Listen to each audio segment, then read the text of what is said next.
It was 7 years ago. That's when this terrible disaster happened. A horror called Dungeon Breakout had begun, but none of the citizens appeared to be prepared for it. Many different monsters emerged from the dozen or so rifts that sprang up across the country, and many people died as a result of this incident, for the monsters spared no one. His parents were also among the dead. Michael Nodforth lost everything in an instant that day. That's when he promised revenge, shedding bloody tears that made it all the more frustrating. He swore to himself to become a monster hunter, but 7 years later, nothing has changed. He'd been kicked out of the hunter training center, and now the guy sat in despair. At this time, he was just approached by an inspector who addressed Michael, referring to him as participant. The man told him not to come to the hunter training center anymore, because there was nothing for him to do here. Of course, Michael couldn't just accept it, and asked why he was being kicked out. The inspector replied that he himself knows that a couple of months is enough for a normal, awakened person. That's good enough for hunter training, except he's been here for 7 years. Michael stared at him, not understanding why he suddenly decided to tell him now, and the man went on to say that he didn't have a gram of talent in him, and in general, he could be considered trash. And if they let him stay here, the image of their center will also suffer for lack of good staff. But deep down, he felt sorry for the guy, because he'd always seen him practicing hard every morning. Except, on the other hand, in those 7 years of training, his stats never increased. Not to mention unlocking unique characteristics and acquiring skills.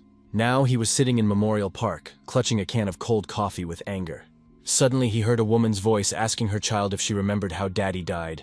The girl replied that she knew everything because her mother had told her about it many times. She added that when the monsters attacked, her dad died fearlessly, saving people until the very end. Her mother praised her and then asked her what to do if there were difficulties in her life in the future.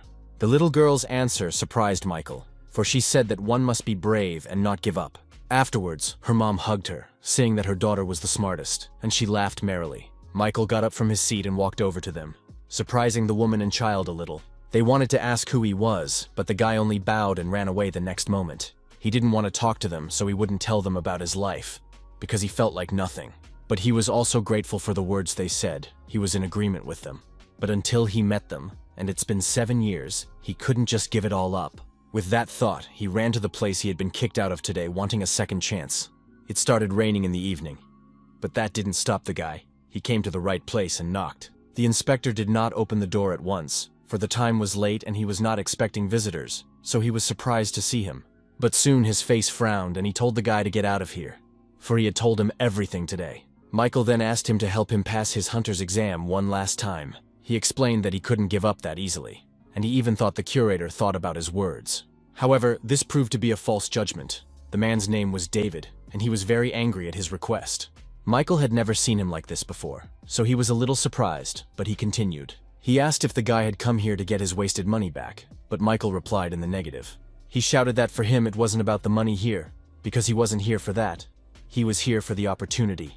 But David apparently thought otherwise. He slapped him and sent him away, telling the guy not to dare come here. Michael flew off into the trash cans and hit his head on the wall, causing him a lot of pain and hurt. David, meanwhile, said the guy might not even lie to him, since he knows him like a shell of himself. Calling Michael a brat, the man turned around to walk away and the boy was left lying on the ground. After a while, he managed to sit up, but his head ached and his mood was depressed. He wondered if he too had a unique characteristic, or better said, had some talent. Then he would be able to change his worthless life, from which he now received only pain and suffering. Suddenly, he saw some system window reporting that the Tower of Trials was praising him for his iron will. After reading this, Michael was surprised twice. First at being praised by someone for the first time in his life, and then at the fact that it was some kind of tower. And then something incredible happened. He realized that he was falling into the unknown. At first the guy was surprised, and then he was not on a joke afraid, because never before had not happened to him such a thing. Then there was a huge explosion that even David, being in his room, heard. He didn't understand what happened there, because only some time ago he had left Michael there. But he decided to go out to see. He thought the guy was calling for help. However, when he went out to take a look, he wasn't there. A surprised David looked around, but Michael was still nowhere to be seen. He then looked at the trash cans where he last saw the guy, and saw that he was gone. Michael himself, meanwhile, was falling into the abyss, not realizing what was happening to him. It was like he was underwater, and after a while he realized he couldn't breathe and had to get out. But then the water ran out, and he realized he was continuing to fall somewhere into the unknown. He read one more message saying that the test tower had selected all the suitable candidates from the ground. And then he was asked to choose a difficulty level, and the reward he would receive would depend on the difficulty he chose. Michael didn't understand what was happening to him, but his gut told him he was on the right track. The guy, not thinking long, chose a difficult level of difficulty, because he had nothing to lose. He realized that a chance had turned to him, and he must use it to his advantage. And then something started to change, and the system window said they hoped he'd get good results. Then it was said that he would soon enter the first floor of the Tower of Trials. And Michael still didn't understand anything. He suspected he was dead and dreaming it all. But he still had a headache from hitting the wall. And then suddenly he read that all status ailments and traumas were being healed from him. The trial was about to begin, and he realized that something important was about to happen. But the guy didn't expect to find himself in the desert without any resources. After a moment, however, he was given a sword. And Michael thought that with a weapon, his chances increased. Apparently it was some sort of survival thing, though he didn't fully understand what it was all for. But his thoughts were soon confirmed by the system, saying that the reward for this ordeal was the discovery of a unique characteristic. When Michael saw this, he froze in surprise, for this had been his dream for as long as he could remember. The guy thought he would finally cushion what he had been working hard on for the last 7 years of his life. After all, the unique characteristic allowed him to become a hunter without problems, just as he wished. It would be so unbelievable that it even seemed crazy, and Michael even thought he was crazy. But he soon realized that his mind was not clouded, and the first thing he did was to pick up his new weapon. But as he approached the sword, the sand at his feet suddenly stirred and moved from its place. Michael started to run away from him, and he climbed higher and higher, forming a huge hump of sand. The guy read in the system window that a training trial was about to begin. His difficulty he'd chosen was displayed there as well, and Michael realized that none of this was good. A huge sand golem suddenly appeared in front of him, looking just at the guy, and the guy froze with horror. This was something incredible to him, as he had never defeated a single monster in his life. And then the status window announced that he had to survive for 10 minutes, and then the task would be completed. Michael was not happy about this prospect. He started to run away as fast as he could to avoid being hit by the golem.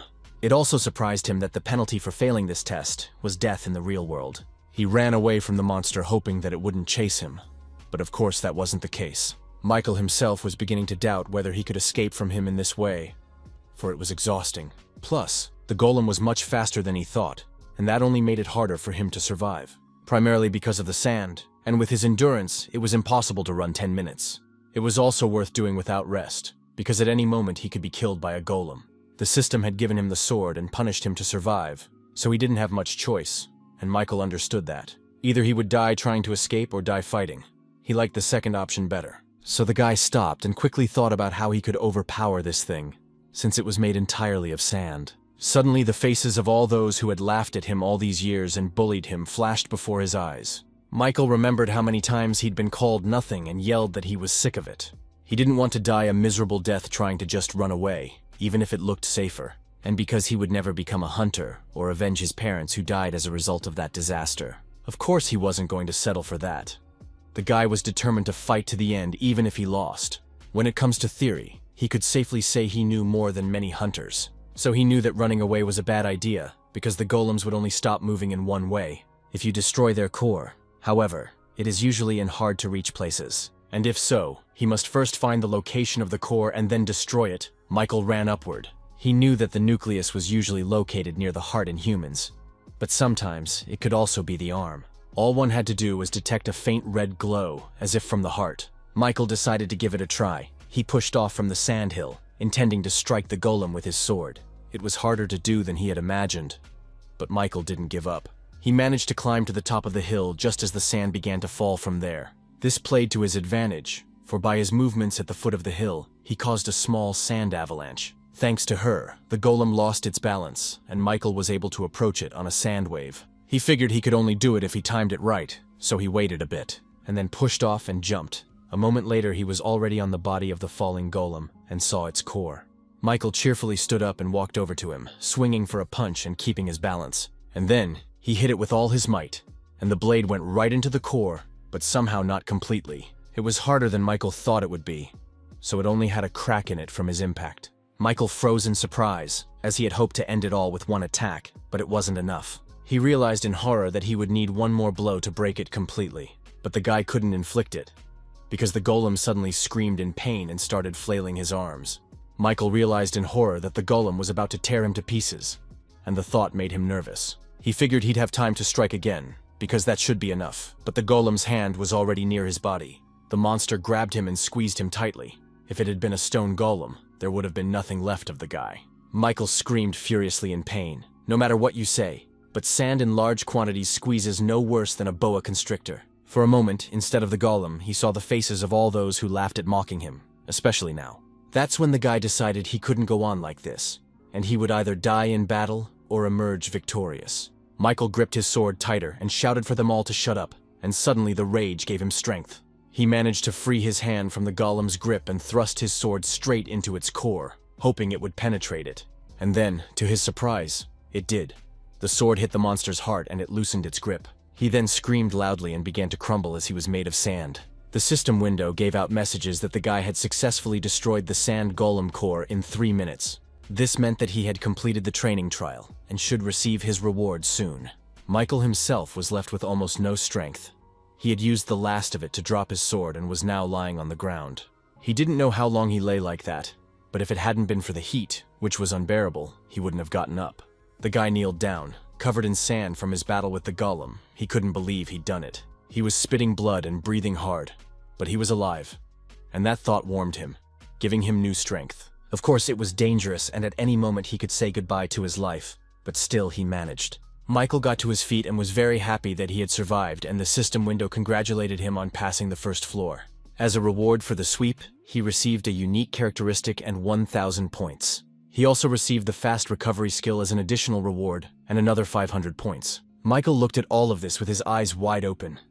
He didn't yet understand what all those glasses meant. However, if that was true, then the most important thing for him remained that he was gaining a unique characteristic. He has put in so much effort over the last 7 years, and the only thing he has gotten in return is scorn and ridicule. The system window displayed a message that he was receiving the unique characteristic of necromancy. The boy thought excitedly that now he could finally become a hunter too. This way he will realize his dream, but it will only happen if he survives. He wanted to think about it some more, but suddenly he felt some strange change in his body. And then some strange red round thing appeared on the spot where he had killed the golem. It was dotted with black mist and resembled ball lightning, and it really surprised the guy. He decided to touch her, at which point another system alert window popped up. It stated that his necromancy characteristic had been activated, and now he had to make a choice. He was asked if he wanted to absorb the sand golem's soul, and Michael thought about it with surprise. He realized that this black mist must be his unique characteristic, and made his choice. It was positive, and soon some kind of tentacles stretched from the ball-shaped lightning. They all entered his body, and as Michael realized, sucked directly on his heart, causing him pain. And then he read that he had successfully absorbed the sand golem's soul, and his skill increased by 7%. For a while longer, the tentacles continued to enter him, and it was all swallowed up by the black fog. Michael was also surprised that he suddenly stopped feeling any pain in his heart area. The only emotion he had was amazement at how the absorption process was happening. But now the soul of the golem itself approached him and entered his body, where the guy's heart was. The soul left behind no signs of injury, and everything happened without pain. The system window showed that he still had 4 of their 5 souls left, and Michael suddenly realized that he could feel the golem's soul. It appeared that he could store souls if he absorbed them, and boy did he think it could be used.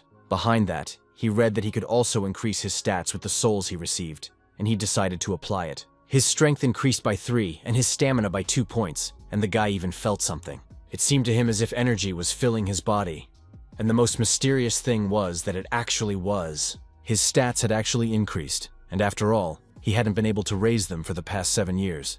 According to his characterization, he could not only store souls but also use them as he wished. The lad thought happily that he could be an excellent hunter if he managed to get back, and then suddenly he saw a small portal form in front of him, and the window changed as well. He was asked to go to the waiting room, and Michael decided he should enter that portal. Besides, it wasn't like he had any other choice, so he slowly headed towards the portal.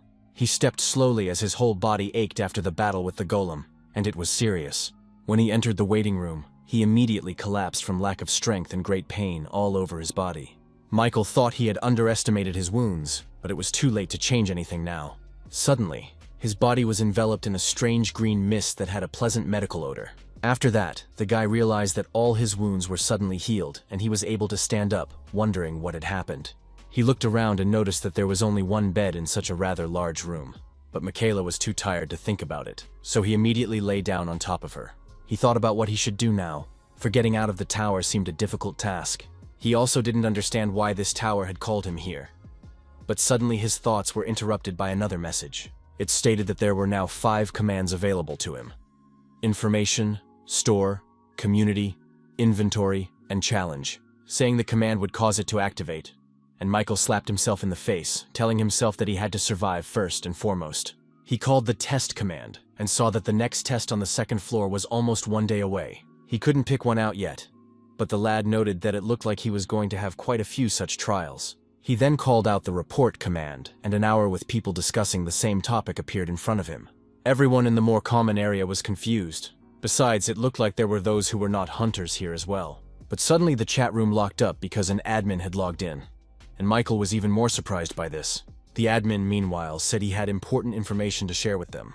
Michael realized he had to focus, for it might help him get out of here. The admin was talking about the points they got after the challenge. Here they served as the local currency. They were necessary for survival, for without them, they would not even get a drop of water in the Tower of Trials. Michael figured that since points were only earned in challenges, he should do his best to have enough. After all, he can't survive without them. The admin said that was the end of it, and left the chat room. Michael realized that at first he had hoped to become a hunter just after he got home. But now it seems he's stuck in this Tower of Trials, and has to play by its rules. His gaze fell to his sword, but he realized there was little he could do with just a sword. Then he called the store team, and a short time later, he was successfully practicing with the shield he had acquired. It seemed to Michael that all the hunters had lost all their stats when they hit the tower, but they had an advantage. After all, they should be able to master the skills they had previously mastered more easily, and that was important to Michael. After all, he was on different levels with them, so he should have practiced to catch up with the others. After a couple minutes of the exhausting workout, he collapsed powerlessly to the floor, breathing heavily from exhaustion. He thought about taking a break, but suddenly felt his strength recovering again. Thanks to the healing effects of the waiting room, he realized that he could train without any problems. But soon the guy sensed a new problem. It was hunger, which negated his entire workout. Of course, he couldn't just leave it like that, so he called up the Inventory command. There he saw the items he had already purchased, on which he had spent almost all of his points, of which he had only 40 left. If it weren't for the extra reward, he wouldn't have even dreamed of a shield. But now he had to satisfy his hunger. Time flew by, and it was now 17 minutes and as many seconds until the 2nd floor test. Michael noticed that even the restless chat had gone quiet when it was almost time for the next challenge. For a moment he wondered if he could survive again, for this time it would be even more difficult. However, the boy quickly dismissed the thought, telling himself that he would definitely survive this time as well. Meanwhile, with only 10 seconds left to the challenge, by the looks of it, every contestant was in suspense. And then the waiting time was over, and everyone heard a deafening sound in their waiting rooms. A final message from the system appeared, asking if they were ready for the test. Michael responded positively, and soon there was a new portal for him to enter. And boy did he. The guy was surprised to notice that this time the location was a forest, and for one thing, that made things easier. Then he read that the purpose of this trial was to kill. He had to kill the leader of the orc tribe. He probably had these assignments because he chose the difficulty hard. But killing an orc tribe leader was no match for a sand golem, and that made him nervous. Michael couldn't believe he'd have to sneak into a camp crawling with monsters and kill their boss. He stood on the mountain and managed to count at least 20 orcs who hadn't noticed him yet. The guy figured it would be harder to survive this time, but that didn't mean he was giving up. As you know, orcs are not particularly advanced creatures. They kept small camps and had their own boss. All the monsters obeyed him, but essentially, each was just a dumb creature with honed skills. Michael realized he could overpower the chieftain without even getting into a fight with the rest of the orcs. But it would be difficult. The lad also knew that usually in dungeons, if there was a sentry in the orc tribe, a hunter should be expected as well. However, Michael wasn't sure he could defeat even one hunter, for those were stronger than the others. The problem was that there were too many orcs, so hunters usually had to form a group. He couldn't do it alone, and Michael realized what he had to do, but the idea seemed ridiculous to him. He decided to back off for now and come up with a plan. For one thing he was flawless at, and that was his mental skills. After a while, he realized with a smile on his face that he had figured out a way to pass this test. After some more time, he had already gathered the right amount of materials needed for his plan. Now there was only one thing left to do to fulfill it. Michael built some sort of torch, and then he called up the Inventory command and sent his new piece there. The system window with his inventar showed that he had a new item, and Michael smiled contentedly. This meant that his theory had worked. and now he could move on to the next point of his plan. Although orcs look like lazy pigs, they're actually a pretty diligent race. They stick to small groups, which allows them to react quickly to any danger. Hunters, on the other hand, always leave to hunt in the morning and return by sunset, so he still has plenty of time. The biggest hurdle in this mission was to break through numerical superiority. Therefore, he should have used something that would make all the orcs scatter and open the way for him to the chieftain. Michael knew that, according to the Hunters Association, the orc sentinel wasn't always on guard. They usually returned to the village to eat or rest for a while. Consequently, he must use this time for a deceptive maneuver to make his plan work. Michael threw the torch into the bushes and hurried to the pond, which was located not far from the village. After a while, as the fire spread, the orcs noticed it too, and the lad knew that if the flames completely engulfed the village, he wouldn't have to worry about meeting the hunters. After all, those would be returning from the hunt, but before that, he should have killed at least 2 orc workers. As expected, several of them ran to the pond to draw water and douse the flames. It was there that he waited for them, and when one orc filled a bucket with water, the lad went behind his back. The next instant, his blade pierced the orc's neck, and he let the bucket out of his hands and slumped to the ground. Michael, meanwhile, activated his unique characteristic of necromancy. The system window asked if he wished to absorb the orc's soul, and the guy answered affirmatively. When he did so, his skill increased to 9% and he felt another soul within him. However, right after that he heard someone coming up behind him. It turned out to be an orc sentry. Michael was able to react in time to his attack and put his shield up to protect his head. This orc was stronger than the others and the guy could barely contain his onslaught, but he wouldn't give up. Then an unexpected solution came to him. He realized that he could add to his strength if he lacked it. Why would Michael use the absorbed soul of a LRK to improve his stats? As a result, his strength increased by 4, and his agility increased by 2 points, allowing him to repel the sentry's attack. After a couple minutes, the orc was defeated, and Michael activated his characteristic again, absorbing his soul. He boosted his stats again, and in the meantime, his fast recovery skill was working. Thanks to his new soul, his agility increased by 3, strength by 2, and stamina by 4 points. After some more time, he moved away from the pond, the area around which had already caught fire. He was noticed by the other orcs, who prepared for another battle. But Michael's face read confidence. He had already killed 3 laborers, 1 sentry, and an old chief, successfully consuming their souls and raising their stats. The lad realized that if he was careful with the sentries, he would have no trouble defeating the chief. Plus, thanks to the sentry's absorption, the orc workers were no longer a threat. Michael easily defeated them one by one and didn't forget to absorb souls, increasing his stats. But lo and behold, as he killed another laborer, a more experienced opponent appeared. The new sentry was already running at the guy, hiding behind the corpse of his fellow clanmate. He attacked Michael with his club, but he was able to defend himself thanks to his shield. On the other hand, it meant that the sentry had gotten away from the chief, thus leaving him alone. Accordingly, this sentry was the last obstacle to the chief, and Michael had to overpower him. He dodged his new attack and caught the moment his opponent lowered his defenses. The guy then pounced on the orc sentinel, ducking under his punch, which the orc hoped to get him with. He stabbed the monster in the stomach, causing it to die, and meanwhile Michael had successfully consumed the soul of the last sentry. The lad used it to increase stats, but at that moment the chief brought up his staff cane, which turned out to be magical. And then he attacked him with his charge from a pillar of fire that rained down directly on the guy. Michael didn't even realize how to react as he froze in place with fear. But at the last moment he managed to put up a shield, with which he managed to defend himself against the chieftain. That one looked surprised after all. Not everyone could survive his fiery attack, but this guy could. Seeing that the enemy was still on his feet, the chief shouted in a strange broken voice. Michael meanwhile read in another system window that he had a new skill, fire resistance. He also got a new achievement, the one who passed the fire, and prepared to finish off the orc chieftain. He looked him straight in the eye and the chief did not take his eyes off the lad. He was interested in who he was, and then he pointed his staff at Michael again, intending to finish him off with another attack.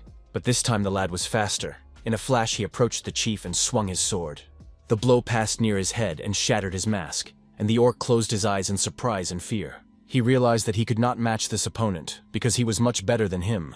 So the orc thought of nothing better than to run away. He rushed into the tent hoping to get away. But Michael has no intention of letting him go so easily. For all he has to do is kill the chief, and he will be rewarded. The boy followed the monster into the tent, expecting that he might still pull some trick. He chopped down the entrance to the tent and prepared for a surprise attack, but it did not follow. Instead, the guy saw a slightly strange sight that definitely couldn't have been foreseen. The orc chief sat in the center of the tent and cradled two small orcs, all of them scared. And then another baby orc approached Michael's leg and tearfully started tugging on his leg. The guy thought that even these monsters had their favorites, and for some reason he even felt sorry to kill them. He remembered his own parents, who had been just as protective of him on the day of the disaster. They did it so he could survive. But while the guy was thinking about it, the little orc reached for his weapon. He took out a small knife and aimed it at his leg, hoping that his opponent had let his guard down. But Michael was like on pins and needles. He couldn't afford to die, so he hit the kid first. Even though the blow was struck with the hilt of a sword, it was enough to crush the small skull. Seeing this, the chief lunged at his opponent, wanting to avenge his child, but Michaela pierced him too. For a moment he hesitated, but then he remembered that he had to kill monsters. After all, it was the least he could do. Once he was back in the waiting room, Michael contemplated buying a new shield. He also drew attention to a chat room from which it could be deduced that half of the applicants did not survive. And then he suddenly froze with surprise when he saw one participant post that he had used his question. He did this to find out how to get back to Earth, and Michael realized that such a way existed. After a while, he figured out that they could ask questions in the information command. In the community chat, the players came to the decision that they should all share any information with each other. Upon reaching level 5, they will be able to purchase temporary return to Earth stones, but only for a couple days. And starting at level 8, they will have access to new items, one of which will allow them to return to Earth permanently. Michael took another look at his stats. His necromancy had already reached 65% mastery. The guy thought that he would be invincible if he had such powers on Earth, so he wanted to return as soon as possible. But so far he was only at level 2, and 8 was still so far away, so he decided to look for the positive. He found it in the fact that his stats were at rock bottom. However, they were now approaching 20 points. For starters, Michael decided to absorb the 5 souls he caught, considering he almost died in the process. After that, almost all of his stats approached 30 points, and only magic was at 13. Michael noticed that he felt more and more powerful with each improvement, and he liked it. He suddenly started running around the room and climbing the walls without falling off like a spider. These were not human abilities. The guy realized that he had finally surpassed human limits and felt incredibly powerful. He jumped from the ceiling he was standing on and didn't calculate the speed at which he rushed to the next wall. As a result, he crashed into her, leaving a dent. It was quite painful, but the healing effect worked. Michael thought he had pumped so fast, causing his body to probably not yet be used to the new power. He then opened a store and purchased a deadwood shield that cost him 2,100 points. This shield was created by a black mage from the wood of a huge dead tree. It activated a buff when you lost health. As a reward for the ordeal, he received a black steel dagger that improved his stats. Also the assassin's cloak, which allowed him to stay more undetected and move faster. When everything was ready, Michael exhaled. All that was left was to get used to the new items and stats. He had to do this before the next challenge, however. That wasn't all. The guy wanted to become stronger than anyone could dream of, so he continued to train. After a few more days, which flew by very quickly, he entered the 3rd floor of the Tower of Trials. The theme of this challenge was dueling, and the system reminded him once again that he had chosen the hard difficulty. Michael considered. Apparently he was in some sort of cave where he thought the duel would be. Then suddenly a new message appeared, saying that a Guardian of Darkness would appear in 10 seconds. The guy realized that he would be his opponent, so he prepared himself, not knowing where he would attack from. As expected, the enemy acted unexpectedly. He went behind Michael's back and he didn't even notice. In the last instant, the guy felt something rasping the air near his head and realized he was under attack. He barely had time to turn around and shield himself, but the attack still hurt him a little. The Guardian of Darkness looked quite intimidating. He was also strong, and it made one act more cautiously. When Michael saw it, he realized he was facing the Doppelgänger he had read about from Hunter's reports, so he knew that physical attacks worked best against them, and with that thought, he kicked him. The monster flew a decent distance away, but rather got back on his feet, and they looked at each other. Doppelgänger smiled wickedly. He was clearly confident of his victory, for not everyone could overpower him alone. But Michael wasn't going to lose. He had to win at all costs to survive and move on. The wound he received quickly shrank thanks to his quick recovery skill. And then the lad was surprised to notice something odd about the Doppelgänger's demeanor. He was made of dark matter, so Mon to take any form, and now he was mimicking it. The monster took the same stance, and suddenly he too had a sword and shield. To see for sure if he would copy him completely, Michael rushed to the attack. In the blink of an eye, he was behind his opponent's back, intent on a sneak attack. But the Doppelgänger couldn't react in time, so the attack was successful and the monster was wounded. This meant that he could only copy his movements, but they were no match for Michael's strength. However, now the course of the battle had changed. The guy noticed that the doppelganger had stopped copying him. On the contrary, he seemed to get angry, and the wound on his chest began to tighten as well. The monster looked at the guy. He was surprised that he was able to hurt him, so he didn't know how to proceed, and Michael mockingly said that he seemed to have a recovery skill as well. Doppelganger didn't answer him and rushed back into the attack. Now he was going to repeat the new maneuver. It was the same attack Michael had come at him with, so the monster copied it. However, the guy knew that the one would act this way, so he had no trouble anticipating his movements. When the monster swung his sword, he dodged and then kicked it with his foot. He already knew how to overpower it. After all, he had the advantage of knowing how to counter his own techniques. The initiative was clearly on the guy's side. He was crowding the doppelganger against the wall to finish him off there. His swordsmanship skills had improved greatly during this time, and he thought that the training had not been in vain. But suddenly, when he was about to knock his opponent out, the guy saw a sword right in front of his eyes. He was able to quickly regroup and block this attack, but the monster was able to move away as well. Michael froze in surprise, not realizing what that had just been, since he hadn't used that move. And then Doppelganger took the initiative and began to push Michael against the wall. It wasn't just a coincidence after all. They had only been fighting for a short time, but the monster had already evolved. It was harder to block his attacks now, though he was still copying all of his moves. At that time, Michael activated his assassin cloak skill, and his movement speed increased by 15%. That meant he had to finish everything in less than a minute. For just how long the effect of the cloak lasted, Michael rushed to attack his opponent. The one seemed to notice the guy getting faster too, but for now the monster decided not to back down. Michael, meanwhile, was already across from him and swung around for another attack that was deceptive. So when the doppelganger swung his sword to repel her, Michael kicked him. The monster wasn't ready for this, but it wasn't over. The guy was already preparing to finish him off. Then followed a sharp lunge that pierced the doppelganger. But the lad did not foresee the consequences. He thought he had succeeded, and decided to kill the monster permanently as soon as it hit the ground. So far, the doppelganger had only screamed loudly from the wound he had received. But then something strange happened. Michael's arm was somehow severed as well, and he couldn't even scream from sheer shock and horror. This was something he'd expected, though everything indicated it had to have something to do with the monster's copying skill. Michael was already screaming then. The pain was incredibly intense and made it hard to concentrate. But the guy realized that this wasn't the end, because if he won, he would surely get his arm back. Plus, the doppelganger hasn't moved yet either, which means that even though he has a recovery skill, but it looks like he needs time to recover from this kind of attack. So this was his chance to win, but without a sword it was hard to do. So Michael came up with a plan. He has 15 seconds of the assassin's cloak effect left, which means he'll lose his speed soon. Deciding he had nothing to lose, he grabbed his shield, telling himself he could win.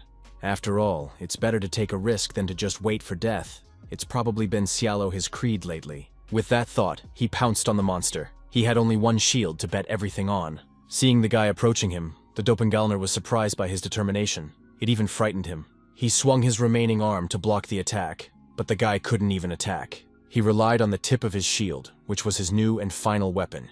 He hoped to impale the monster with it, and then Michael ducked under his attack, dodging his arm, and was able to press his shield into the doppelganger's stomach. The one couldn't even scream and fell to the ground a few feet away from the guy. He didn't move again. But the monster wasn't dead yet.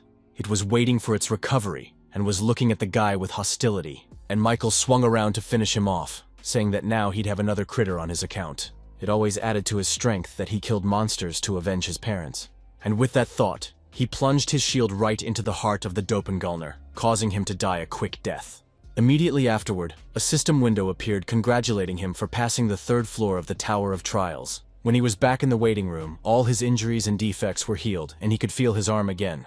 It was much better with her, but now he should have been preparing for the 4th floor, and Michael resumed training. He hit the wall in his room with all his might, and left a huge dent there, which spoke of his power.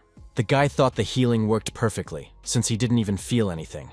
He had the soul of a doppelganger that he absorbed after defeating the monster. The consistency of his soul, however, was so dense that it was no match for the others. Michael was surprised to see that the souls of all the monsters were different depending on their strength and abilities. It also pleased him that his mastery of his characterization of necromancy had reached perfection. Her rank had now increased by 1 level, of which there were 5 in total, and her current progress was 0% level 4. As a result of this, another skill was added to him. Michael gained the probability of acquiring the absorbed soul skill. In other words, he could now absorb not only souls but also their skills, though the effect didn't always work. Just like how he was only able to get accelerated reincarnation after being on the cusp of death a couple times. Skills could never be obtained simply at the snap of a finger, and he was well aware of that now. Michael called up the community commands and logged in. There were now 880 members out of 1,508. This was his third time back in the waiting room, so it felt like home. Suddenly, the guy came across some interesting information about the next challenge. The chat was talking about it. Someone said that this time the challenge would be a combo challenge, and it was a bit confusing. One guy named Kim said he might be exaggerating, but he learned that the theme of the challenge would be competition. And since they're talking about a competition between hunters, it could very well even mean killing. When Michael read this, sweat broke out on his forehead. The guy realized that the guys in the community were aiming serious. It turned out that in the next trial, there was a probability for each of them to kill a person. After a while, the system window notified everyone that the fourth floor test had begun. The condition for its successful completion is to defeat the Goblin King in the allotted time. The condition for failure was the elimination of all applicants selected for the team or the expiration of time. The penalty in case of failure was death. But Michael already knew that the most important thing in this case was to stay calm. When he entered the portal, it sent him to a new place, and he saw his team for this test. They were also the first people he'd seen in a long time, so it was a little strange. Michael felt uneasy, for he had only crossed paths with monsters lately. The first to speak was the girl in the big blue cape. He invited everyone to introduce themselves and started first. Her name was Beatrice, short for Betty. She had a magical staff, and she was trustworthy. She added that she was a rank 4 hunter on the outside and specialized in team support. Hearing that she was a hunter, the guy who was the second member on their team snorted contentedly. He introduced himself as Magnus, saying he specialized in close combat and was a rank 5 hunter. Michael thought the man was acting rather rudely, like a lower-ranked hunter, for they were more humble on the ground. Then it was his turn. Michael introduced himself, saying he also specialized in close combat. He added that he wasn't a hunter on the outside yet, but he was taking a training course, and Magnus hummed unhappily. He called him a cadet, telling him not to even dare to tangle under his feet. Michael was a little surprised by this behavior, but not to say it was the first time he'd heard it directed at him. The guy simply said he was confident he was a pretty good fighter and could handle his assigned role. But Magnus didn't change his attitude towards him, saying he would kill him immediately if he saw him failing. Michael thought that, in fact, he was already used to this kind of stares, for he had met them all his life. For a moment he forgot about the nightmare, but finding himself back among the humans, it all came back up again. Looking at Magnus, he thought he was pissing him off, and he could tell with certainty that he had the power to silence him. After all, in the Tower of Trials, it's all about skills, and he was very good at them. In the meantime, 2 more system boxes appeared, reminding the rules and the topic of this challenge. Then the main gate of the Citadel opened, where all the participants from different sides were to enter. And as soon as it happened, small goblins with axes and other weapons immediately chose to meet them.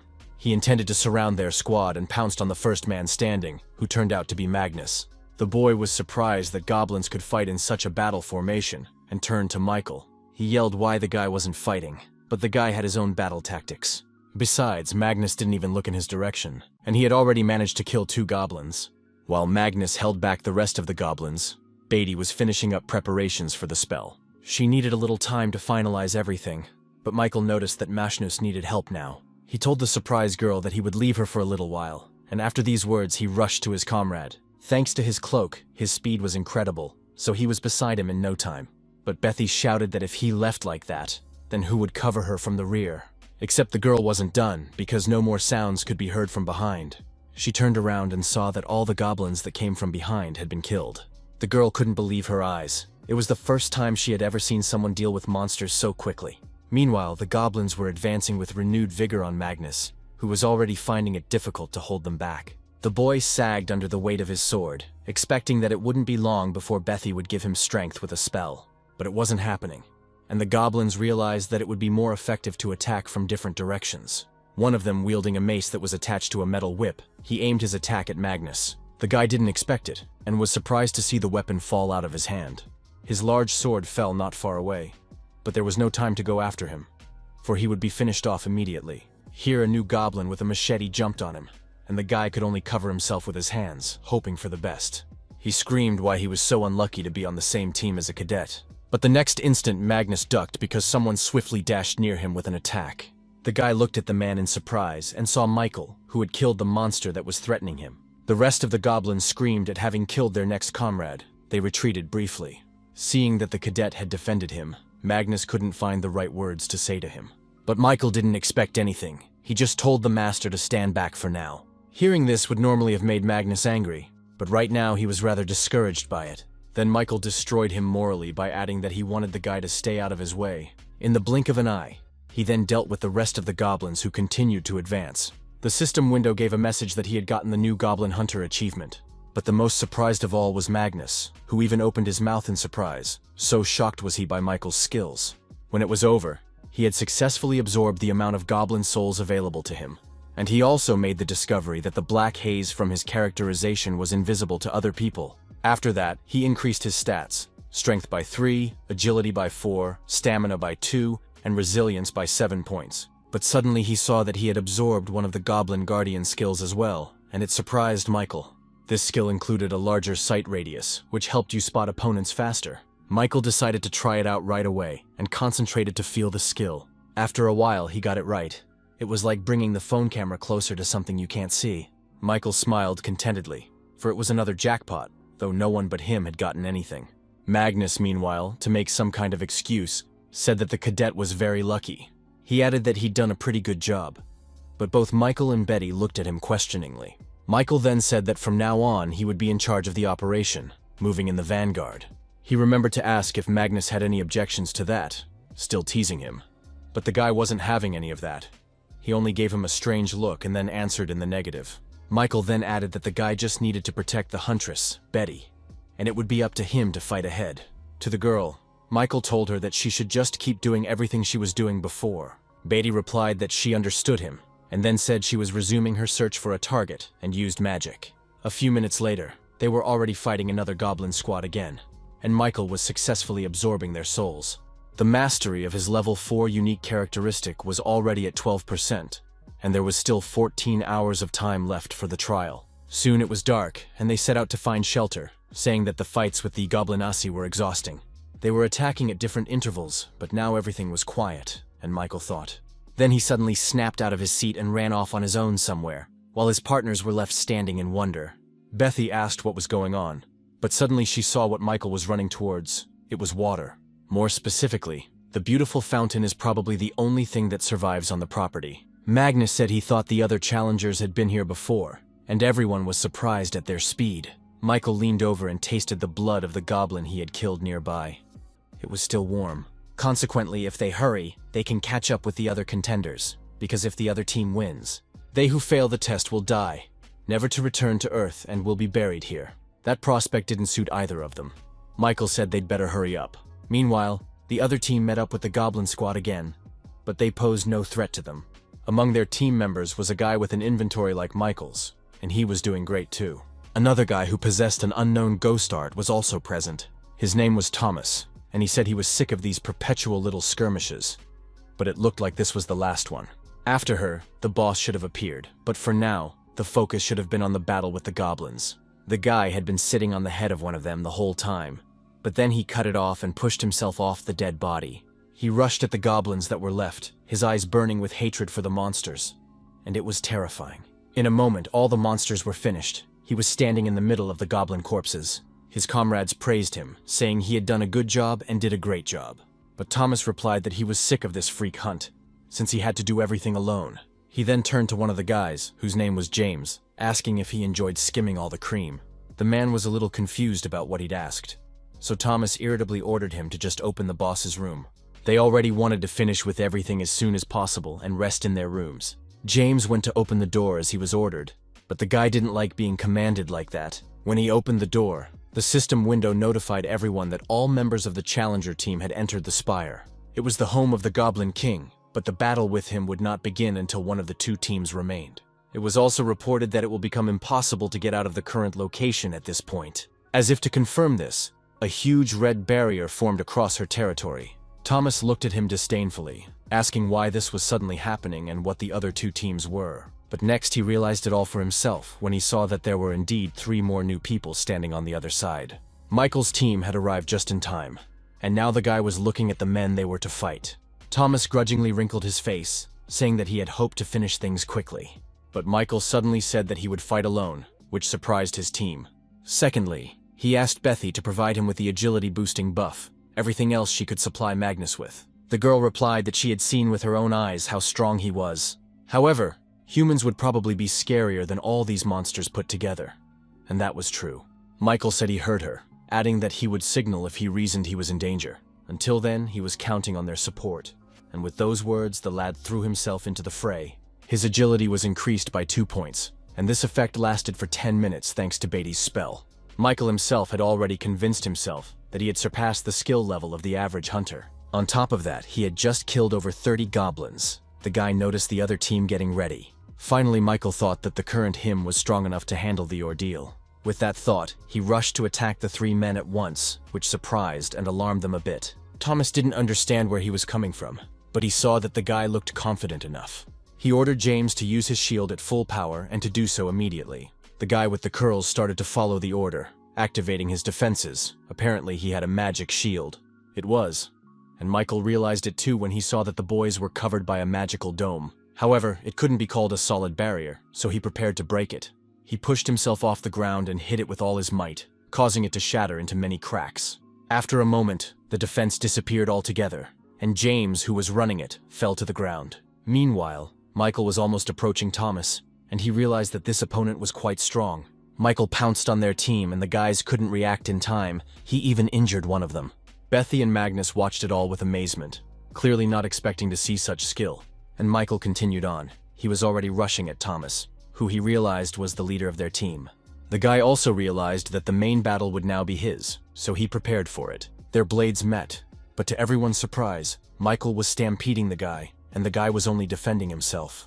It was also strange that Michael's skills were inferior to Thomas's, but he easily blocked all of his attacks. The lad reasoned that, in that case, he should act more decisively. However, as he was about to perform some sort of maneuver, Michael was suddenly at his back. This was followed by a pretty strong attack that was going to be decisive for the guy. But just when Michael thought he had won, Thomas suddenly reflected his sword, twisting his body strangely in the process. He did it almost in a leap, which surprised Michael, because he had not expected such reflexes in his opponent. Thomas, meanwhile, was starting to get angry at not being able to retake the initiative of the fight, so he began to take action. Michael noticed that the guy had unusual eyes, thanks to which he could see the trace of the blade pointed at him. Thomas bounced to the side, choosing the right moment to counterattack. But Michael wasn't about to back down. Suddenly, Thomas saw the shield that had served as Michael's defense flying at him. As it turned out, this was done intentionally, because this way the guy had a limited field of vision, and Michael was already running at him with another attack, hiding behind his shield from below to hurt his opponent this time. The next instant he pierced him with his blade, and Thomas couldn't see it because of his shield. He spat out the blood, amazed that there was someone who could overpower him and even seriously wound him.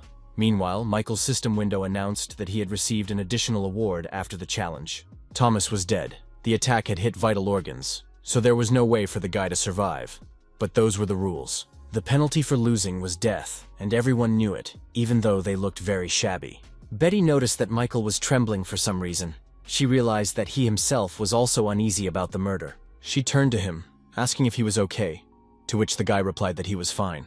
He added that the girl might not worry, but his look was somewhat detached. Betty decided he was interrupting in shock over the murder he had just committed. Michael then asked them if they would mind going and fighting the boss right now to end the challenge. Bethy and Magnus responded positively, saying they were ready to fulfill that immediately, and Michael nodded. After some more time, they defeated the goblin boss, and the decisive blow was struck, as always, by Michael. The guy stabbed his sword into the monster's back, where his vulnerable spot was, from which he died. The system window popped up a message stating that the test target had been destroyed. As a reward, all stats increased by 4, and as an additional reward, Michael received a new skill.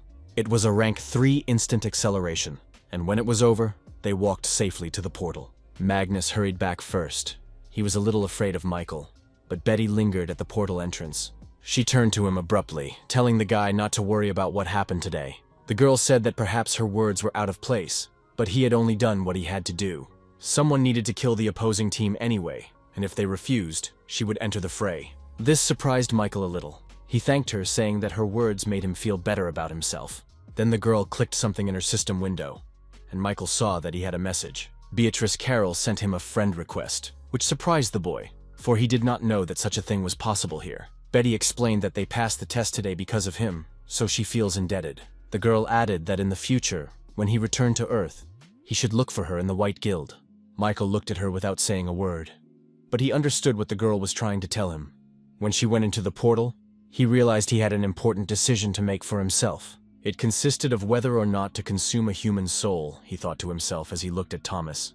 Once Michael was satisfied that he was capable of something like this, he put the process on hold. He did it because he felt he was about to cross an irreversible line, but now he had made up his mind. Even though he had no intentions of killing people to become stronger, but in a situation where there is no right to choose, he's ready to go on a killing spree. With that thought, Michael consumed Thomas's soul as he continued to look for excuses for himself.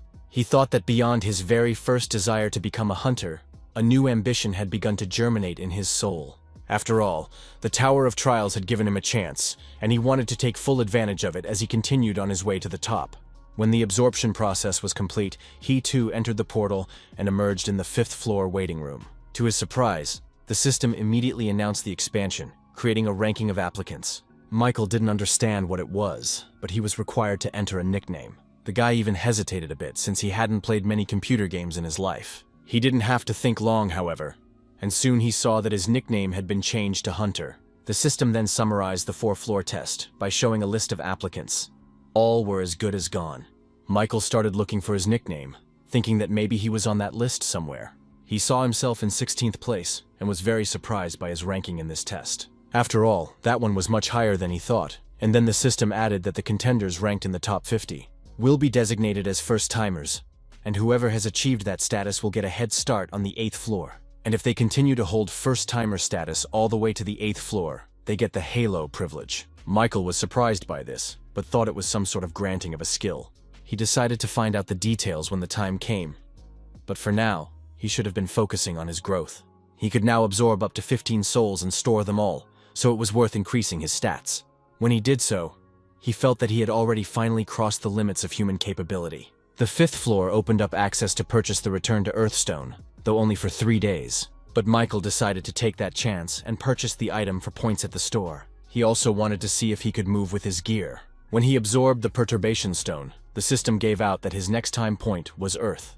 The absorption process began, and Michael felt as if he were being sucked in by something. It felt the same as the time he went to the Tower of Trials, and the emotions were the same. And then it was over. As suddenly as it had begun, he was lying on his bed at home. He was wearing the same dirty t-shirt he'd worn the first day, and the same pants. And he also felt like he smelled bad. Michael thought he really was in his home, which meant the move really did work. He got up on his elbows, intending to look around first. But this was indeed his room. Even from the last time he was here, the guy hadn't closed the window, so it was a little chilly now. In the midst of the summer heat, it was just the thing. Michael fell back onto the bed, amazed at how soft it was. The only thing that spoiled the whole picture was his own odor from his dirty clothes. So he made the decision to take a shower and got out of bed to do so. However, he was unexpectedly surprised. After all, there were his items from the Tower of Trials on the floor that he had inadvertently stepped on. Michael decided to check it out just in case, but it looked like they really could carry items with them. However, it also meant that other challengers would probably be able to carry weapons as well. Soon the number of people returning to Earth will increase, leading to a dramatic increase in the number of items. This would cause the price of Hunter's gear to drop in the market, so he should have gotten rid of his items. But the problem was that only those with Hunter qualifications could sell them on the market. With that thought, he reached for his phone, intending to make the important call that would change everything. Inspector David watched the training of those trained as hunters from his office. All the guys and girls were fighting well enough as he suddenly got distracted by his phone. He accepted the challenge, introducing himself as an instructor at a hunter training center. Michael introduced himself in return, asking if he remembered him, to which the man responded affirmatively after a while. He asked why doesn't he apply for a refund online. But Michael said the man may not be able to return the tuition he paid. He asked if he meant it, but Michael only confirmed it. He said he would have one single request for him in return, and that was beginning to displease David. The man wanted to turn him down right away, thinking the guy would ask again to be allowed to resume training. But Michael unexpectedly asked for help taking his hunter's exam, at which point David reminded him of his unsuitability. Michael then calmly accepted that his midterm had not gone as well as he would have liked. However, if the instructor refused to help him, he could easily change his mind about the payment made. After all, money is never superfluous, so he offered him a deal where only one thing was required of him. When the guy ended the call, He went straight to the bathroom and was now examining his body in the mirror. He noticed that it had changed greatly in proportion to his progress in the Tower of Trials. But now was not the time to admire himself, for he had arranged to take his hunter's exam today. Michael quickly got dressed and went outside. The first thing he saw was his neighbor. The boy thought he missed this daily life, for it was nice to see even his neighbors. He decided to greet the girl, and she returned the favor, though without much enthusiasm. But Michael wished her a good day anyway, for he knew that everyone in this house thought of him as a loser. And that had indeed been the case up to this point, for today he would make them all look at him differently. A couple minutes later, he was already hailing a cab, putting his hand up, but no one was stopping. Time was running out, and Michael realized that at this rate he might even be late for his exam. So, without thinking long, he decided to put his skills to use and made his way across the rooftops. He figured running to his destination wasn't a bad option either, considering he wouldn't get caught in traffic that way. At this pace, he arrived at the place even faster than if he'd caught a cab, and he liked it that way. The Hunters Association was a huge building, more like a skyscraper. That's where Michael headed. Once inside, he saw that he was already being greeted by the right people. One of them was Instructor David, who honored his request, and with it the deal. Michael greeted him again, saying they hadn't seen each other in a while, and the instructor agreed. A smile appeared on his face, for, really, he couldn't hate the guy for his talentlessness. Michael, meanwhile, shared that he has had to endure a lot of things lately that he felt like a different person. David was a little surprised at this information, for he remembered saying goodbye to him near the garbage cans. At that moment, another man spoke, introducing himself as the examiner who would be grading his test. The man's name was Kim, and he asked if the guy had any questions about how the exam was going. But Michael replied that he was perfectly aware of that, so they could get straight to the point of the test. In a couple minutes, he was already standing in a special room. He was given a sword, and the guy got ready. David turned to Mr. Kim, asking if he remembered his request to expel the boy as soon as possible. The examiner replied that he could not worry about that and turned to Michael, telling him to choose the desired difficulty. He could make a choice from 1 to 10, and the guy remembered how he had always chosen the first degree before. A goblin appeared in front of his eyes, defeating him every time, even though he tried his best. But the problem was that he didn't get them then because he was very weak. That feeling when David announced that he had failed the test was so bitter that he almost cried. David advised him from the balcony to opt for the easiest first degree of difficulty. But Michael unexpectedly chose 10th, which surprised the instructor and the examiner. The guy himself was quite observant of their reactions, for there were probably few who chose the most difficult degree. David thought he was crazy, because he remembered perfectly well that he was losing even to a goblin with a first degree. And then the examination began, the essence of which was the hunt for the Firebird. And Michael saw it. He also felt his movements slow down. It turns out it was a special effect working. In addition, his sword suddenly cracked in several places at once, and it was very serious. Turns out David personally slipped him a broken gun so the guy would fail the exam. He wanted Michael to finally give up on his attempts to become a hunter after losing once again. But for now, the lad stood firmly on his feet in front of the bird, which sprang up to attack him. Her entire body was covered in flames, but Michael stood calmly and analyzed the monster's behavior. He realized this was his last chance to be a hunter, so he couldn't screw up. Among the names of those who passed the hunter's exam was his name, so David was very happy to be a hunter. At the time, he thought he was the best, but in reality it turned out to be quite different. Gradually, the gap with his peers began to widen, and eventually he gave up trying to bridge the gap. The man thought the world of hunters was based on innate talent and gave up trying to make a difference. People are forced to give up when they feel a wall in front of them that they can't overcome. And not only him, everyone does it, because you just have to accept this fact and live the life you have. So the same should have been done to Michael Nodforth, David thought as he watched him fight desperately. However, it's also time for him to give up and stop trying to prove to himself something that will never happen. Michael, meanwhile, saw that his blade had cracked, which surprised the lad greatly, for it had been issued to him. He thought that even if it was a low-level weapon, there was no way a WoW could crack with such ease. Then he realized that there was no outside interference and looked at the instructor. And David smiled gloatingly, quietly wondering what he would do with the slammed sword now. To make matters worse, the bird began to attack, directing a fireball towards the guy who was defenseless. But Michael was even glad things had worked out this way, because it was the perfect situation to test his skills. He had learned a lot in the Tower of Trials, so right now he would show it to everyone. With that thought, he used the skill. It was an instantaneous acceleration, thanks to which he pushed off the ground and approached the bird. Ta hadn't expected the guy to be so nimble. Plus, he was now standing on the ceiling and looking right at her. Michael noticed that this skill was far better than the speed increase when using the assassin's cloak buff. The bird meanwhile formed the fireball again, intending to finish him off here. But Michael decided to be proactive and ran to her first, surprising the monster a little. He didn't even need a whole blade to wound the bird before it could attack him. He thrust his sword right into her eye, thus limiting her vision, and the bird screamed furiously. As expected, the sword was too short, so it wasn't enough to kill the monster. Michael glanced at the tile that had cracked from the bird's attack and decided he could use it. He peeled off a piece of tile and threw it with all his might at its head, intending to stun the bird. But the tile, casting at great speed, turned with its power into an axe and cut through her head.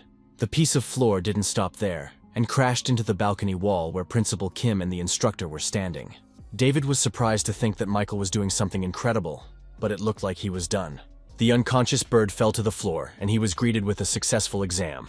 Michael didn't forget the instructor and examiner, apologizing for not calculating the force. He smiled contentedly, for he was able to pass the exam even with the broken weapon that had been slipped to him. After a while, the woman in charge of issuing certificates handed him a card. It had his data on it, stating that he had become a rank 2 hunter, which was pretty cool. Michael thanked her, and the woman added that he could now visit the dungeons and sell items at the market. Meanwhile, David was asking Examiner Kim how this could even happen for a guy to pass the test. After all, the man said that one would fail within 10 seconds. But in the end, on the contrary, he managed everything in that time. But the examiner replied that he had done his best, because based on the reported data, the guy would have failed. David then asked if they couldn't have given him a lower rank, but Kim replied that they already did. Their conversation was interrupted by Michael, who entered the office and announced that he had received his hunter's license. He walked over to David, noticing that he looked a little pale, and asked if he was okay. The man replied that he was fine and congratulated the guy on his new accomplishment. And Michael suddenly said that if his memory serves him correctly, the instructor had reached rank 3 before he retired. He added that he remembered fleetingly how the man had called him scum, because he really felt that way. Suddenly the thought popped into his head that perhaps David himself was the scum he was talking about. Hearing this, the man jumped up from his seat to hit him, asking if he had lost his fear. And Michael thought that, contrary to his expectations, the instructor had easily fallen for the provocation. He dodged his blow and swung to deliver his own, eager to demonstrate his strength once again. David grimaced in pain because the guy had hit right in the solar plexus, and he understood that he would not get anything for it, because he acted in self-defense. And this was in response to the aggressive actions of the instructor, who was also slapped. David had time to think and wonder how a rank 2 could have such strength, and then he lost consciousness. In the evening, when the boy was saying goodbye to Principal Kim, he queried whether the latter was offering him a job. The man responded positively, saying he would work directly for the Hunters Association, and his salary will be around 1 billion won. With those words, he handed him his business card. Finally, the man added that he was doing it because he could see his potential, but Michael wasn't interested. He said it seems the difficulty level of the exam was adjusted arbitrarily. Seeing that it made the principal's face change, he said he wouldn't make a big deal out of it. However, it wasn't in his nature to make a deal with someone he didn't have an ounce of trust in. The 2 remaining days flew by, and here he was back in his room ready to go. The news reported that there had been rumors of a mysterious apparition of the Tower of Trials among hunters recently.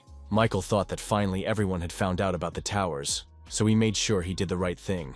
After all, he was able to get rid of the gear at a very good price, so those 3 days were very productive. But his time on Earth was coming to an end, and soon he saw the familiar system window. It began the countdown, at the end of which he would be sent back to the Tower of Trials. Michael even wanted it a little bit, because he would be able to progress again and become even stronger. The boy thought that after his return he'd be busy again, and that thought made him happy for some reason. Within seconds he was back with his waiting team in the tower, also in full uniform. As expected, they could safely move items between the tower and the real world. He took a small chest and a stone with him, and decided to put it all in his inventory for now. Michael then jumped off the bed, deciding that he would start by warming up his body a bit and working out.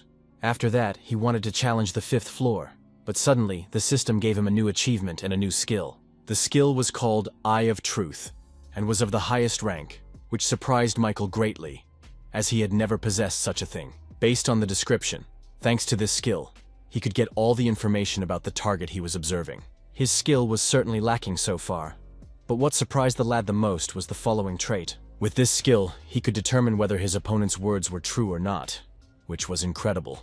Michael figured that with that eye, he would now always be able to tell the difference when people were lying to him. It was a jackpot of pure water, because such a thing was not available to everyone, and even more so among hunters. Michael then decided to do some shopping and entered the store, first purchasing a rank 2 Thunder Sword. After that, he bought a rank 3+ Hunter Scout Shield. He spent a whole 9,300 points for the whole thing. However, though they predominantly went for the sword, Michael really liked its options, so he couldn't help but buy it. All because he had a 10% chance to apply a lightning effect when hitting an enemy. The guy then called the test team, and was asked by the system if he was ready for the 5th floor test. Of course, he responded positively, and after a few minutes he was already running into the portal, preparing for more battles. The theme of this challenge was hunting. The difficulty, as always, was high, and the penalty for failure was death. He had to kill the boss werewolf in the Wolf Gorge over the course of the day, and Michael realized his task. He was excited to win, eager to see how the werewolves would fight him. After all, they were half human, half wolf. He found himself right at the foot of the mountain, where apparently there was a cave with a boss, but it still had to be reached. Meanwhile, many small wolves surrounded him and attacked him from all sides, but the guy didn't even flinch. He wielded his sword perfectly and finished off all the monsters that were there in no time. He was even a little annoyed that those turned out to be so weak. After all, he had hoped to stronger opponents. But suddenly he saw new opponents approaching him, and these were much stronger. Michael was even a little surprised at this sudden change of heart, but it was what he wished for. In front of him stood another pack of wolves that were bigger, stronger, and fiercer than the previous ones. One of them clacked its teeth, and Michael felt their murderous energy. Each of the monsters was aimed at killing him, but for some reason it made the guy smile. He prepared himself for battle, realizing that now he would be able to test his real powers, not like he was on a fake exam. Michael thought the Tower of Trials never disappoints and rushed to attack the monsters. The giant werewolves rushed at him in response, barking loudly and opening their mouths to swallow him.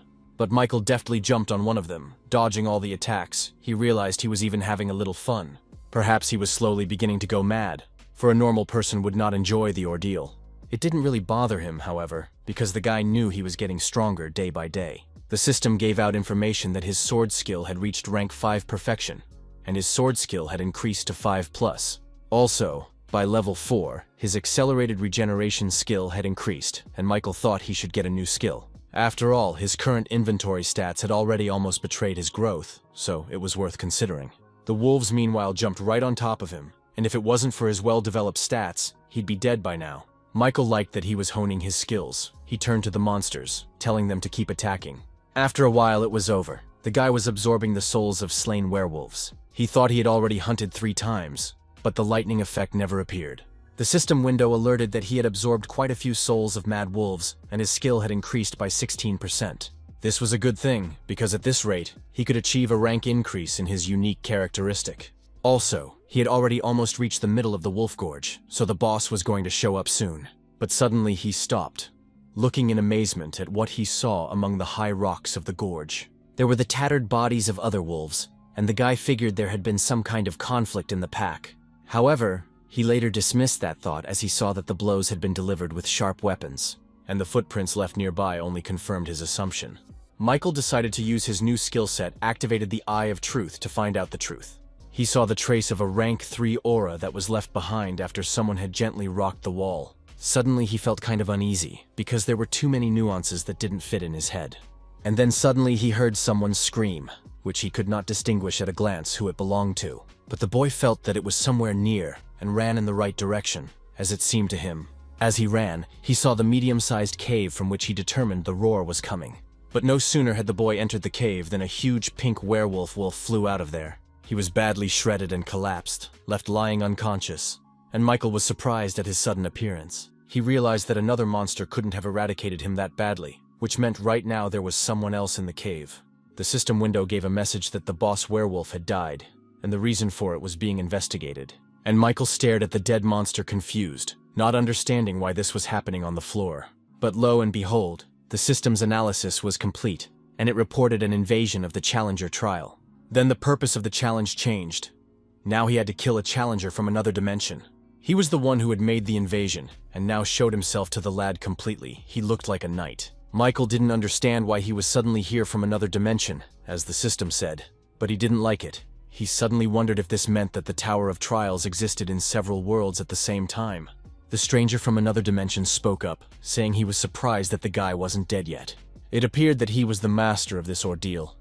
But alas, it would be over for him now. He attacked, and Michael blocked his blow, thinking that this guy seemed to have his head on straight as well. For a while they stood looking at each other and assessing strength, and then the knight displayed his sword.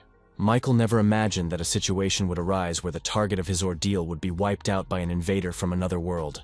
Nevertheless, he was extremely lucky that the trial was not a failure, for then it would have been all over for him. Meanwhile, the knight asked if he was so frightened that he could not utter a word. Michael prepared to defend himself against any attack, expecting anything from this man, for he looked strong. He called him a knight because he was covered in armor and his sword was more like a long spear. The speed at which he moved in that outfit was also surprising, but Michael couldn't lose. He decided to use what was at hand, more specifically his foot. So he kicked the dead boss's body towards him. Such a hindrance was nothing to the knight, who didn't even slow down his speed and continued advancing. As he approached the boss, he chopped him down with one precise strike of his sword. But then he was a bit surprised. After all, he didn't see the guy in front of him, but he felt someone go behind his back and attack him. His speed was incredible, and the knight was surprised to realize that his defenses had been penetrated. And Michael was already preparing for the next blow and swung to leave a more serious wound. The knight swung his sword, but the boy ducked under his arm and stabbed the stranger from another dimension right in the rib. To his surprise, however, the armor didn't crack, and then the knight said it fell right into his hands. Michael realized that the situation was getting dangerous, for he had planned to split the armor in half, but he didn't leave even a scratch. The knight meanwhile brought his sword down upon him, which would have severed his head before he could step back. Even so, Michael couldn't keep his balance, for the shockwave from his attack hit him even at a distance. The guy hit the rock with such force that it collapsed a bit, but no debris followed. Michael realized that this opponent was the strongest he had ever had to fight. His shield was defeated and his sword was damaged. In addition, his whole body was also sore from the heavy impact into the rock. And the knight was a little surprised that the guy was able to block his aura, since he was hoping to finish him off quickly. Michael shouted that the system recognized him as an intruder, but he'd never heard of anything like that. But the knight questioned him back, asking how a barbarian like him would even know about floor infiltration. Upon hearing this, Michael asked why it was in his trial that such a thing happened, and the knight asked him not to hold a grudge. He added that the tower was originally such an unpredictable place, but now it was time for the guy to do the honors. He swung, intending to finish the guy off, but the guy waved his arms, asking him to stop. Michael asked if he could tell what this floor introduction was after all, and that surprised Knight. After all, the guy was essentially on the cusp of death, but wished to know such things. However, he figured he could tell it, since Michael was already a dead man anyway, so he cleared his throat. He began by noting that among the system options that expand from the 8th floor is floor implementation. And if you buy a ticket for floor implementation at the store, there will be an opportunity to interfere in other people's trials. Michael then wondered if the stranger had really come from another world, just as he had thought. Hearing this, the knight smiled, though the guy didn't see him smile, and asked if he really thought so. Meanwhile, Michael activated his new skill, Eye of Truth, to test the veracity of his words. The system window showed that his opponent's words were true, except that for some reason the knight saw it too. He got angry, asking how dare he doubt his words, and wanted to pounce on him again. However, Michael replied that he couldn't help it, since he wasn't really even hurt. The knight called him a barbarian brat, asking if he dared to insolence him. And Michael said he got the information, so he should share a fun fact with the guy too. He said that thanks to his pain tolerance skill, his injured arm was barely bothering him at all. It's just that if he let her go, it would activate the accelerated regeneration skill. Then he showed it. Finally, he added that it seemed to him that the knight would have shared the information with him had he been in that position. And the one asked if the guy was just testing his healing skills, because if that was the end of it, he couldn't escape death. However, Michael got to his feet again and grabbed his thunder sword, saying sarcastically that he didn't even know how to be. After all, his strength continued to increase rapidly. He had increased his stats with the help of the souls he had absorbed earlier. Stamina, durability, strength, agility, and mana increased by 4, and he felt it well. The knight seemed to notice these changes as well. He asked if the guy had a unique characteristic, and instead of attesting, Michael activated the temporary effect of the assassin's cloak, which added to his speed. He only had a minute left, so he had to hurry, and this time Michael attacked his opponent first. And the knight was already seriously surprised, because it was strange to him that the challenger from the 5th floor had so many skills. Michael, meanwhile, was rapidly approaching him, preparing to hit the weak points of his armor this time. They faced off in battle again, but this time he was more cautious and moved incredibly fast. The knight didn't understand why this guy had such prohibitive stats. After all, he was only on the 5th floor. He realized that at this rate he might as well lose, so he decided to end things with an aura. This time, however, Michael was ready for his attacks and was able to bounce back from his crushing blow in time. But the knight did not plan to stop there and continued to attack, masterfully wielding his sword. Michael knew that aura was a high-level skill, so such a strike could seriously damage him. However, he was definitely ahead of the knight in terms of stats, so he had no trouble dodging. However, the real snag was in that armor, as his equipment was also of a high level, and with Michael's current abilities, it was impossible to break through it, no matter how hard he tried. But the guy knew he had another trump card. By continuing to strike blow after blow, he was able to activate the effects of the sword. A flash of lightning struck the knight so suddenly that he didn't even realize where it came from, and Mike smiled contentedly, for it was just what was needed. The 10% effect of his sword had worked just at the right time. The lightning struck the knight's entire body, and though his armor remained nearly unharmed, the metal was well through the charge. He spat blood and fell to the ground, and Michael walked over to him, preparing to finish off his opponent. The guy thought that if the armor had a lightning rod function, it would add to the hassle, but luckily it worked out. The knight raised his head, looking at him with big eyes. He realized that the situation had drastically worsened for him. The stranger tried to stand up, but was too weakened after being struck by lightning, so he stopped trying. He thought that he should have won originally, after all. He was just a challenger from the 5th floor in front of him. And Michael said that he was very foolish to rely completely on his skill in armor alone.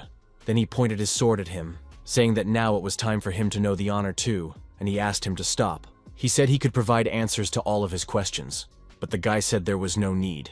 He thrust his sword right into his eyes, causing him to die instantly from pain shock, managing to curse him before doing so. But Michael didn't care about his words. He realized he had destroyed the intruder, so mission accomplished. He also suddenly noticed that he was finding it easier and easier to kill people each time, and it was frightening. But if he felt uncomfortable piercing another man's flesh, that would be a much more serious problem. Meanwhile, the system window congratulated him for successfully passing the 5th floor of the Tower of Trials. Michael, without thinking long, consumed the soul of the stranger from the other floor, as it now became clear. His skill increased to 15%, and the system window reported that he had absorbed the spirit of challenger Cade Adrax. Michael was surprised to think that he had almost missed the opportunity, because the knight's body had begun to disappear for some reason. Apparently, if you die in another dimension, the body disappears like a mirage, and this was another important discovery. Suddenly, the system window gave a message that the difficulty level and the reward did not match, so the rewards would be changed. Michael looked questioningly somewhere where Cade's body had been a second ago, wondering what his rank was. He then obtained the first breakthrough reward, a high rank 3 absolute skill. As a bonus award, he received 7,500 points, and additionally received another 3,500 points. This made the guy happy. He noticed that instead of the promised rank 2 reward, he got a high rank. The invading knight must have been quite strong since the system thought the rewards and difficulty didn't match. After a short time, he returned to the 6th floor waiting room, and was healed of all defects and injuries. The boy threw his equipment into his inventory. His shield was broken, but he had other things on his mind right now. Michael tried his best to save his tickets for sending questions to the 8th floor, but realized he had to use them. He activated the right command. He had a total of 5 tickets, respectively 5 questions. Michael wanted to know more about the floor infiltration, and whether it was possible to know about the impending invasion. When he was done, the system reported that his question had been sent and would be answered shortly by an admin. Not 10 seconds later, he received a reply, and Michael was surprised that it had happened so quickly. But that was even better. He opened the answer he received, waiting to finally deal with the matter. It said that floor implementation is a system that allows you to enter another challenger's trial. However, the gap between them must be no more than 10 stories, and he could only invade personal trials. Then Michael realized that, in other words, it was like breaking a ladder to the person climbing it. But then a new message appeared, saying that this information was not available on his floor. And since the request was only half granted, the ticket for submitting the question will not be used. It was a little strange for Michael, but nevertheless, he was glad his ticket was still intact. Then the guy thought it was time to use the items he had brought with him from the ground. One of them was the Kraken Tower recovery chest, which allows you to recover items. Michael used it to repair his secret hunter shield, and it was as good as new in no time. He then used another item called a purity stone, which might seem like a waste of money. But Michael felt that a couple thousand won was not a small price to pay for the feeling of freshness and vigor that comes from bathing. There was still an hour and a half left until the 6th floor test, so Michael figured he could still check the accessibility of the totals. But what was his surprise when he saw his nickname in 3rd place, and he had an epic rank. The guy thought he had climbed pretty high from 16th place, and if it kept going like this, he would get the achievement. He was not yet aware of the advantages of the Pioneer, but he was getting closer and closer to them. And then he entered the community chat room. But what was going on there really surprised the guy, because the atmosphere of the chat room had changed. Applicants were looking to acquire skills related to homicide and robbery. It was evident that people had become selfish towards each other, as everyone was trying to survive and pass on. Michael thought there was literally chaos and disorder in front of him. The mental resistance skills that are now being actively traded have the effect of easing mental pain. And then Michael saw a message that made him a little surprised and remember what had happened before. Someone in chat brought up Petendant, who publicized the info on floor 4, saying he changed his nickname. It was this person who then voiced the idea of killing each other. And now someone has found out that he changed his nickname to Sudi. Michael wondered if this time the guy was going to do the same thing he did on the 4th floor. For starters, he decided he should memorize this nickname well, and soon it was time for a test. Its theme was occupation. Everything was given 50 minutes, and the condition for successful completion was the capture of a stronghold. Michael entered the portal, wondering what the reward would be this time, since his rank had improved significantly. When he found himself in the trial area, he was surprised to see the sea and sunny weather in front of him. Michael looked around and saw what appeared to be their strongholds to capture. Suddenly, the system reported the selection of applicants to form teams. But for some reason there was no one but Michael on the dock, and the guy was a little surprised that no one was showing up. He looked into the portal, but suddenly a spear flew from there straight at Michael's head. Something he definitely wasn't expecting. He managed to intercept the weapon before it hit him, however, and his master was soon to appear. The guy who was holding on to him showed up literally the next second, so Michael had to step back. Seeing his weapon grabbed by someone, the guy looked at Michael in surprise as he continued to fly. He finally lands, and Michael asks what he's even doing, since he just attacked his own team. But the guy called him a douchebag, saying he should know what's what too if he was going into the community. After all, it said that killing was the easiest way to get achievements. Michael then asked if the most important thing for them was to earn as many achievements as possible. To this, his new comrade replied that the guy should look around before playing the part of the righteous. Michael decided to do so, and saw what this challenger was talking about, as other teams were killing their members as well. It was an eerie sight. People went crazy in pursuit of achievement to earn as much as possible. Seeing the whole picture, Michael lowered his head a little and drew his weapon as well, approaching the guy. Suddenly he called him a hypocritical idiot, and the man suddenly realized that he was now facing a new battle. The other players meanwhile continued to hunt each other down, killing their comrades. But there seemed to be some who were disgusted with the bloodshed. Right now, 2 people had gotten their hands on it. One of them, a chubby guy, was glad to have met someone who shared his opinion. He felt that everyone else should have come to their senses, for at this rate they would all die here.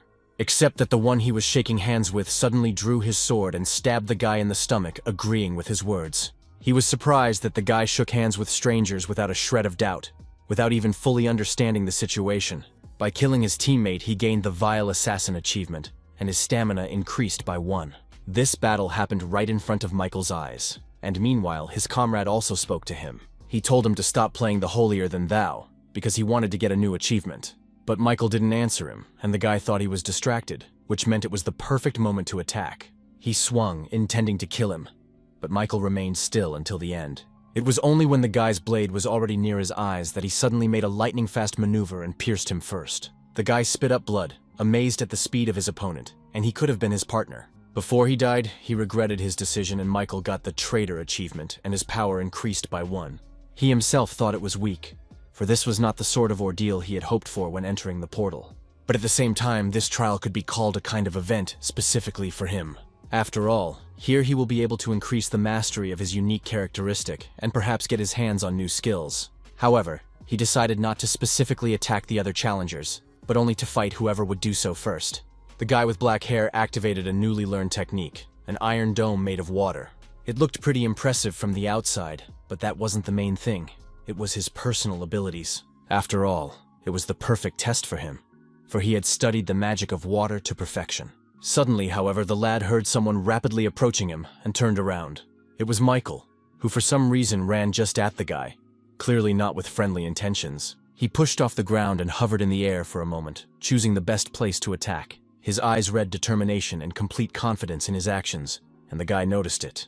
He was surprised that he was aiming at his iron dome, for the water in it was spinning incredibly fast. However, Michael was really planning on cracking this technique and landed right on the dome. Seeing that it didn't work out, the guy gloatingly said it was an impenetrable defense. What was his surprise? Michael's corner suddenly broke through the top of the dome and flew just on top of him. He kicked the guy, and then finished him off with one precise sword strike, and the guy only had time to spit up blood. His dome dissipated, and the guy himself fell unconscious not far from Michael, who landed safely. He thought that perhaps his actions were a bit cruel, but what mattered was the end result. By his actions, he instilled fear in the other contenders, who began to think of him as a monster. He had just captured the stronghold that was the target of the test, and now all that was left was to defend it. He only needed to hold out for 10 minutes without letting anyone capture the point in the remaining time. Michael thought that breaking through this challenge would be easier than he thought, as the challengers were mostly low-ranked. The trials on the 6th floor made you think about many things, because it revealed the essence of man: distrust of others, the darkness and gloom nurtured by the Tower of Trials, and also hatred and desire for power. You will think sympathy, and there is real hypocrisy, because even if he managed to ward off rivals from himself, eventually, someone was going to die anyway. The system window gave a message that an enemy had joined. He looked around and saw 4 people stepping into his stronghold together.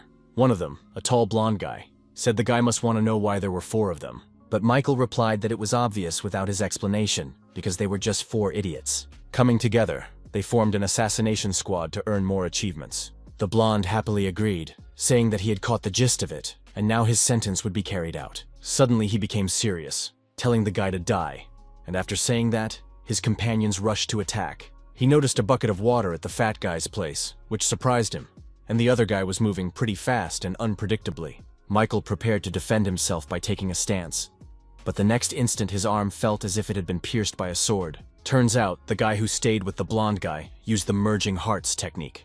It was his unique characteristic, and through its use, Michael now shared his pain. Taking advantage of this, the guy bared his sword and swung for a strike, except he was aiming at himself. And then he stabbed his arm, which made him grimace in pain himself. But Michael was more bothered by it. The sudden pain caused him to drop his sword, and now he couldn't defend himself against the 2 guys attacking him. Things were bad, so he activated the pain tolerance skill, and all types of pain were reduced by 15%. But in the next instant, a big man with a bucket of water approached him, which Michael wondered at first. He poured it on the lad, and the latter made sure it was ordinary seawater, for the sea surrounded them. Except next came the message that he had touched the water from the 6th floor, and his power was reduced by 10.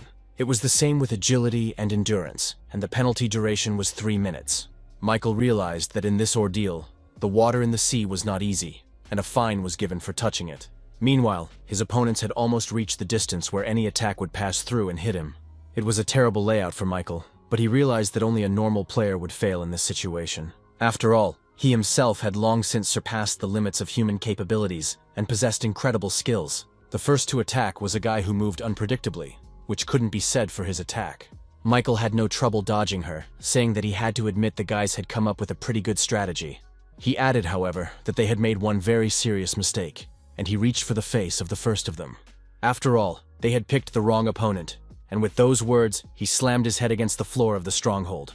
Michael did it with surprising strength, considering he had it limited due to the penalty. It was instant death for the guy, and his 3 companions froze in surprise, marveling at Michael's strength. Toth, meanwhile, gained the new skill, Contempt for the Weak, as well as the achievement Killing with a Single Blow. The new skill allowed him to increase his power if his opponent's stats were lower than his own. Just at that moment, another of the foursome pounced on him, pouring water on him, and all his stats were lower. Thus, Michael's new skill activated, and he attacked the big guy first. He hit him in the head with his knee, causing the guy's nose to bleed. But Michael didn't stop there. He jumped up and brought his foot down on his face, splitting it wide open, and blood splattered all around. He then suffered a concussion, from which he died, and Michael got the achievement of Ruthless Killer. His agility increased by 1, but there were still 2 challengers he hadn't dealt with. The blonde who was watching all of this grudgingly gritted his teeth. He hadn't expected the guy to be so strong. Michael meanwhile headed straight towards him. Without saying a word, he looked him straight in the eye. The guy who had used the heart fusion looked at the blonde confusedly, asking what they should do now. Instead of answering, the man suddenly swung his sword, and it hit his companion right in the leg. Thoth cried out in pain, but it transferred to Michael too, who grimaced in discomfort. He dropped to one knee, thinking the blonde wanted to end both him and his associate at the same time. Thankfully, his pain was limited due to the effect, but it limited his actions. Meanwhile, the blonde aimed again at his comrade, this time intending to finish him off. He started stabbing him with his sword, and Michael felt half of all the pain on himself. The other guy was screaming. The blonde man turned to Michael, telling him that if he took another step in his direction, he would slit the jerk's throat. Michael realized that even with the pain tolerance skill, it would be difficult for him to react to his opponent's lunges. So, as expected, hearing him there was only one answer, which again included murder. After all, he must kill the challenger who activated the fusion of hearts as quickly as possible. With that thought, Michael threw his shield, putting all his strength into it, and it turned again as if into a flying axe. As a result, he slit the guy's throat, which only gave him time to think he was dying, and then he passed away. Michael himself also felt quite a bit of pain in his neck area, but luckily the skill helped him deal with it. He sank to his knees, spewing blood, and the blonde realized he was vulnerable to attack now. The guy swung around, thinking that if not now, there wouldn't be another chance, and pounced on Michael. Thoth continued to kneel motionless, waiting for him to get close enough. And when the blonde was almost at his head, about to chop it off, Michael suddenly grabbed his sword. He stopped him literally a centimeter from his nose, asking if the guy wanted to die first. The blonde man hummed something inaudible, and then said that Michael had just lost his mind, and that wasn't far from the truth. He applied even more force and suddenly ripped the blade of the blade right out of the blonde man's hands. He had no time to blink before Michael had the weapon, and then he cut off his head. It happened incredibly quickly, and he earned the Cold-Blooded Cruncher achievement, earning 1,500 points. And then the system window alerted everyone that the time trial was up. Michael's stronghold had been captured. This meant that everyone who managed the same had survived and passed on. But there was another observation here. In the end, the ultimate winners were those who kept their team and comrades together. Of course, there were no exceptions. Michael looked around and saw many people like him, those who killed others. And it didn't matter if they were his comrades or just other pretenders. The guy wondered how he looked in the eyes of those who hadn't stooped to murder and kept his team together. He was probably as much of a monster as the guys who attacked him before the end of the challenge. He was rewarded with 8,000 points, and also a rank 1 random draw box that went to his inventory. A portal then opened, and Michael was once again successfully returned to the 7th floor waiting room. Before that, he didn't forget to absorb the souls of the guys he killed, having learned all the information about them beforehand. With this, the rank of his unique characteristic increased by 1 level and was now rank 3. When Michael moved into the waiting room, he had a new achievement viewer activated. A list opened up in front of him where he could see all of his accomplishments from the tower. Among them, there was even an epic class he received for the first return achievement. He then decided to look into each achievement in more detail, and found that new skills were immediately given for some. There were also stat improvements attached to some, and points for others, all of which he had in his arsenal. Michael was surprised that he had actually gotten quite a few achievements for the murders, even though he hadn't planned to commit them. He then opened the inventory where the rank 1 random draw box had already been moved to. By opening it, he could get a random item from rank 5 to rank 1, so there was no point in procrastinating. Michael didn't have much hope for this reward, and wanted to get it over with soon so he could move on to absorbing souls. He pulled the yellow ribbon it was tied with, and the box opened. Something quickly flew out of there, and the boy followed the object, wondering more and more. It turned out to be some little monster that landed nearby and looked at him. Michael asked the system what the other Pokemon was, assuming he needed to catch one, and the monster glared at him. Then the boy pounced on it, reaching out to grab the creature, but the thing proved nimble. He effortlessly dodged Michael's hand and looked like he was playing with him for fun. Michael chased after it for a while longer, but all attempts to catch the creature came to naught. But here at last he managed to grab the monster with both hands, and the monster didn't seem to expect it. Michael rejoiced, saying that now he wouldn't let him go. But still he didn't anticipate that the creature was not of the domestic kind. Suddenly it bit him on the arm, from which the guy felt a little pain, because the teeth of the monster were sharp. It made him let go of it, though the guy hadn't planned it, but his hand unclenched instinctively. When the monster bounced again, Michael said in a creepy voice that he'd been polite to it so far, since it was pretty cute. However, now he could expect no mercy. With those words he pounced on the creature with renewed vigor. For a while, the monster managed to keep shortening further, but here the guy suddenly jumped away from him. He pushed himself off the ceiling, and then flew at the creature with incredible speed, swinging for a strike. He couldn't dodge it because it was too late, so the blow went straight to his head. The monster's eyes rolled behind its orbits, and its head suddenly turned red, and, as Michael noticed, cracked. And then something he never expected happened. the creature disintegrated into a multitude of porcelainic pieces. Michael saw a beautiful necklace appear out of them. It was said that a rank 1 item had fallen to him. It was a wrought iron pendant, a steel pendant imbued with the soul of the blacksmith who had worked with him all his life. It increased the effects of metallurgy and sword skills by 7%, and also had a special property. When wielding mana, an exclusive effect, Steel Defense, was activated. This effect was that his skin absorbed 10% of all physical damage. Michael realized that this was a really cool item, as it was equipped with both attack and defense. The guy thought he didn't expect anything from this prank, and ended up ripping off such a big score. However, when he put on the pendant to test its power, the system window reported that his mana was depleted. Then he realized that this effect was very cool, but the price to pay was his mana, which had to be stored from now on. Now Michael decided to check the ranch status of the unique characteristic, which had increased by 1 rank. But then suddenly there was a message from the system, asking if he was ready to begin the 7th floor test. This surprised Michael a bit, since usually the time before the test was announced first. He wanted to see if this was also the case for other participants, so he went into the community where he confirmed his speculation. And so it was. Now everyone could proceed to the next challenge without waiting for the others. But there was still an air of desperation in the community to return home, so no one cared a little bit that the wait time was gone. But Michael noticed something else. The manner of communication in the chat room had also changed. Now people were more and more actively discussing people who had betrayed their comrades. Michael was sure that all these maniacs were quiet now because the 7th floor ordeal was going to be personalized again. But one had to be wary of those who used the lives of their comrades simply as tools to gain achievement. Most importantly, Michael must develop his skills that those prove to be unshakable to any variables. Then the guy finally checked the status window of his characterization and saw a new additional effect. Now he could use the souls of the dead to protect his body, but at this time his energy would be proportional to the strength of the blow. The guy also noticed that more specificity was added to the description of the base effect, which surprised him. After all, while before the main focus was on stat boosting, souls could now be used in a different way. He could use them both as magic power and as a protective shell. Michael figured that anything could happen, so the ability to protect the body would never be superfluous. With that thought, he suddenly pulled his sword out of his inventory because he decided to try things out on himself. Throwing the blade into the air, he went in to test how effective the spiritual shield would be. Michael put his hand out, deciding to take the risk, because even if the sword cut it off, the waiting room would heal everything. Meanwhile, the blade continued to rotate, rapidly approaching his hand. And then, as the weapon was about to touch his flesh, the effect of his characterization suddenly triggered.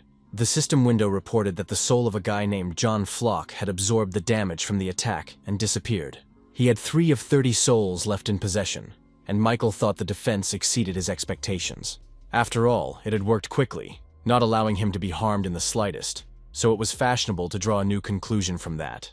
It's best not to absorb all the souls at once, but always have a couple in reserve for your own defense. Michael then opened the board with a subspecies of the 6th floor test results, wanting to see his progress. To his surprise, he slipped to 4th position, but it wasn't critical for him at all. After all, he only needs to be in the top 50 to earn the title of Pioneer. Finished with that, Michael stretched his body a bit, saying how exhausted he was while he was checking one thing and another. He had no time to procrastinate, so he decided to challenge the next floor without delay. In the next instant, a portal opened, and the theme of this challenge was proof. He had to pass 3 tests in 40 minutes, otherwise death awaited the challenger. But a successfully completed task gave a new skill, Wind Grace, of the highest rank. When he found himself there, he realized he was in some kind of corridor with an unusual atmosphere. You literally couldn't feel anyone's presence here, and that annoyed the guy a little. Suddenly he felt the energy around him change, and the system reported that he had entered the first zone.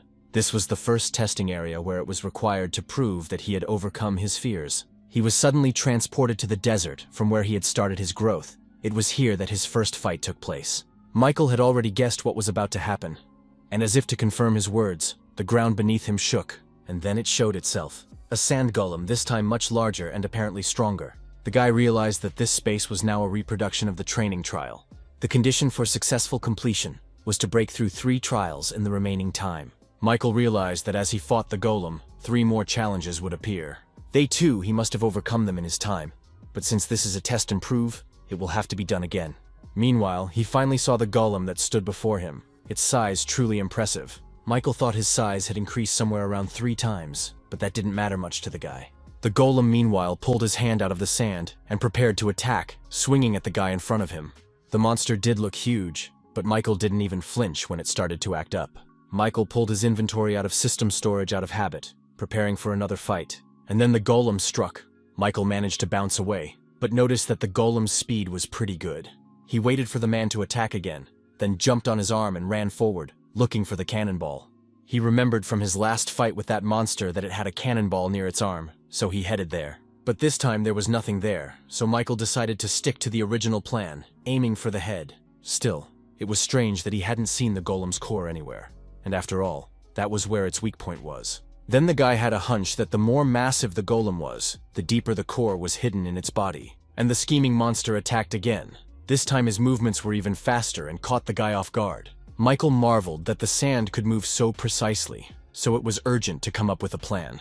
The golem's hand appeared before his eyes so suddenly that Michael didn't have time to bounce anywhere. Then the monster clenched it into a fist, intending to crush the guy like a bug, but it failed. Suddenly he felt something in his hand vibrate violently, and then he felt cuts. Michael had freed himself from the sand trap, mangling his palm from the inside, and was now free again. He figured since he couldn't strip the monster with one punch, he would just chop it into pieces. In the next instant, he put his words into action and pounced on the golem, attacking its entire body. The guy chopped up his head and arms, inflicted wounds on his body and legs, so he thought that was enough. However, he realized that each time he cut, it was just sand, which was immediately replenished with new sand. Therefore, he had to find the core at all costs, and he had enraged the golem with his tactics. The one swung at the guy again, and Michael had to go on the defensive again, bouncing away from him. But suddenly, after another attack, they noticed something interesting that they hadn't noticed before. He had no time to think, for the monster was going to finish him off again, this time by stepping on his foot. The guy quickly ran away from that spot, amazed at how fast and accurate the golem's attack was. He suddenly realized that dodging the blow wasn't a problem.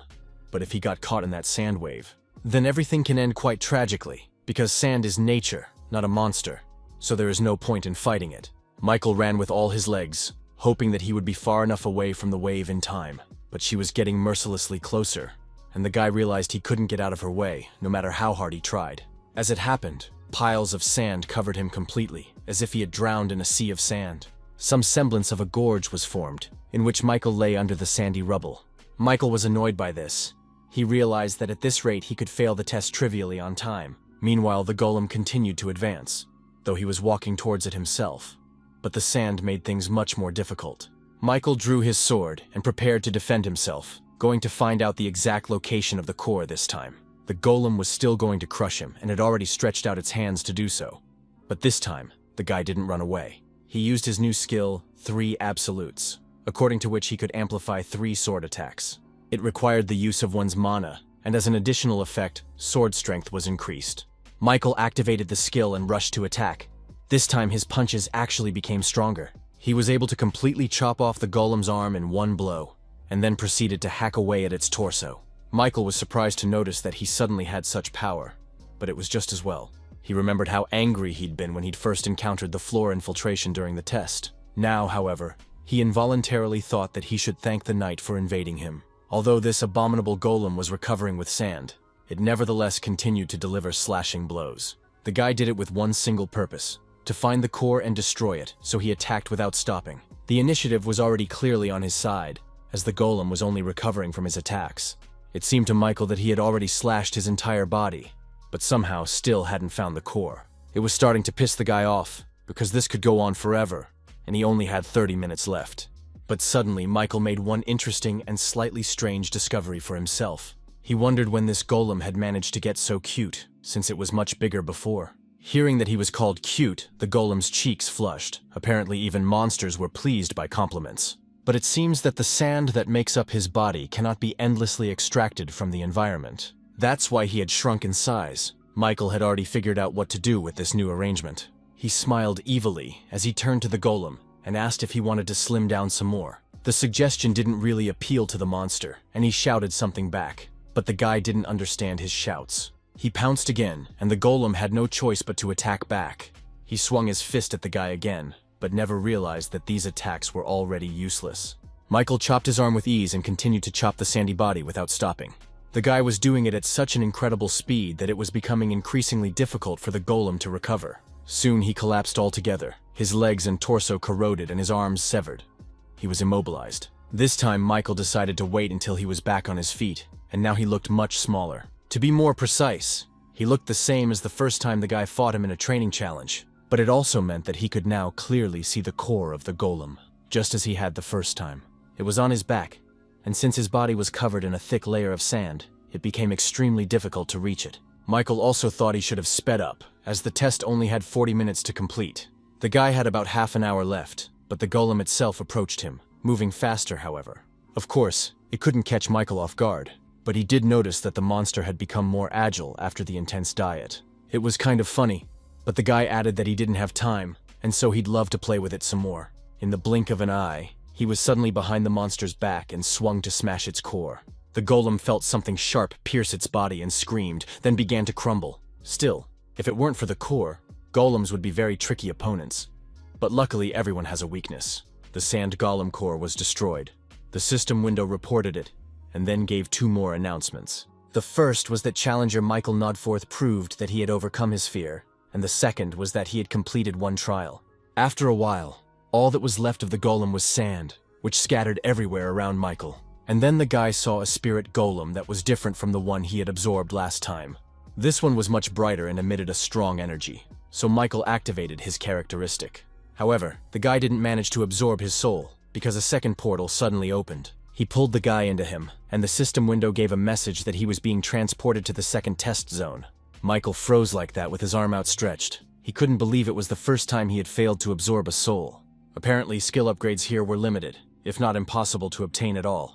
But here he was transported to the second test zone, where he was required to prove that he had become wiser. Looking around, the guy realized he was at the location of the second trial in the orc settlement. Just as he thought, a rerun of the previous tests was now taking place. Just like that time the settlement was burning, and he entered the tent the orc chieftain had run into then. But there was no one there, which surprised him a little. However, when he came out, he saw what was the matter. He realized that the subsequent events of that day were now unfolding before him. After all, he had destroyed the orc settlement, so now he was facing the eager orcs who looked stronger.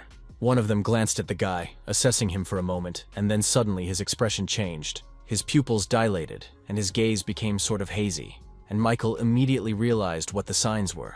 A fit of rabies was a phenomenon often seen in monsters seized with anger. An orc in a state of frenzy was no longer a pitiful monster on the likes of a rank 4, so it would not be easy. Meanwhile, a similar condition appeared in all the orcs, and they pounced on him together. But suddenly, Michael noticed something interesting in their behavior. Or rather, he figured out the reason for their anger. For before this, they had bowed over the dead brethren who had fallen by his hand last time. Michael thought that monsters shouldn't show the pain of loss to family members, and activated the skills. Suddenly, he too was taken by anger for the orcs trying to avenge their comrades. It shouldn't have been done in front of him, after all. He had lost his parents too. So anger swept over him as well. He overpowered all the orcs, and then turned to their chief, asking if it was a nasty feeling. Watching your family die and being unable to do anything about it made the head orc angry. With his last strength, he pounced on him, but Michael knew victory was already on his side and drew his sword. He was surprised at the eagerness with which the monster tried to fight to the last, so he eased his suffering. By beheading the last orc, he passed the test, thus proving to the system that he had become wiser. However, this wasn't the end of it. Michael quickly turned around, thinking that this time there was no need to procrastinate. He wanted to have time to absorb the souls of the slain orcs, for there were at least a dozen of them, but he failed again. The portal to the next dimension opened literally as soon as he killed the last orc. Nevertheless, when he was almost inside the portal, he was able to absorb a few souls of orc eggers. The mastery of the Hunter's Dagger skill has increased to rank 3, and the Instant Acceleration skill to rank 3+. And then he entered the last area of the test, expecting that this time would definitely be a blowout. To his surprise, he found himself in the location of the 6th floor test where he had been just this morning. This was the very battleground where the stronghold was to be captured and held. However, Michael noticed that the layout of the tiles was different, and this time those were made of slippery metal. But there was nothing to be surprised about, since such an ignorant previous test was labeled Wisdom. The guy opened his inventory and pulled out a life potion from there, eulogizing 20% physical and magical strength. Without thinking long, he drank it and instantly felt the effect. His strength renewed. A couple seconds later, he stood, wondering what to do with the flask that held the potion he had drunk. Then he decided that he could litter a bit in the Tower of Trials, and threw the flask directly into the sea. It's not clear if it was from the fact that he did this or some other reason, but suddenly there was a wave behind his back. It was so huge that it blew away the metal plates and started moving on the guy. And the one realized that the matter smells fried and activated the exclusive effect of the assassin's cloak. His movement speed increased by 15% within a minute, allowing him to quickly run away. Michael figured that the trials before were repeating rules that already existed, so that was the case here. It appeared that he needed to find and capture a stronghold. And before that, he should avoid the water from the sea. Fortunately, his speed was faster, so the wave couldn't catch up with him. At least that's what he thought. Michael decided to just keep going in the same direction.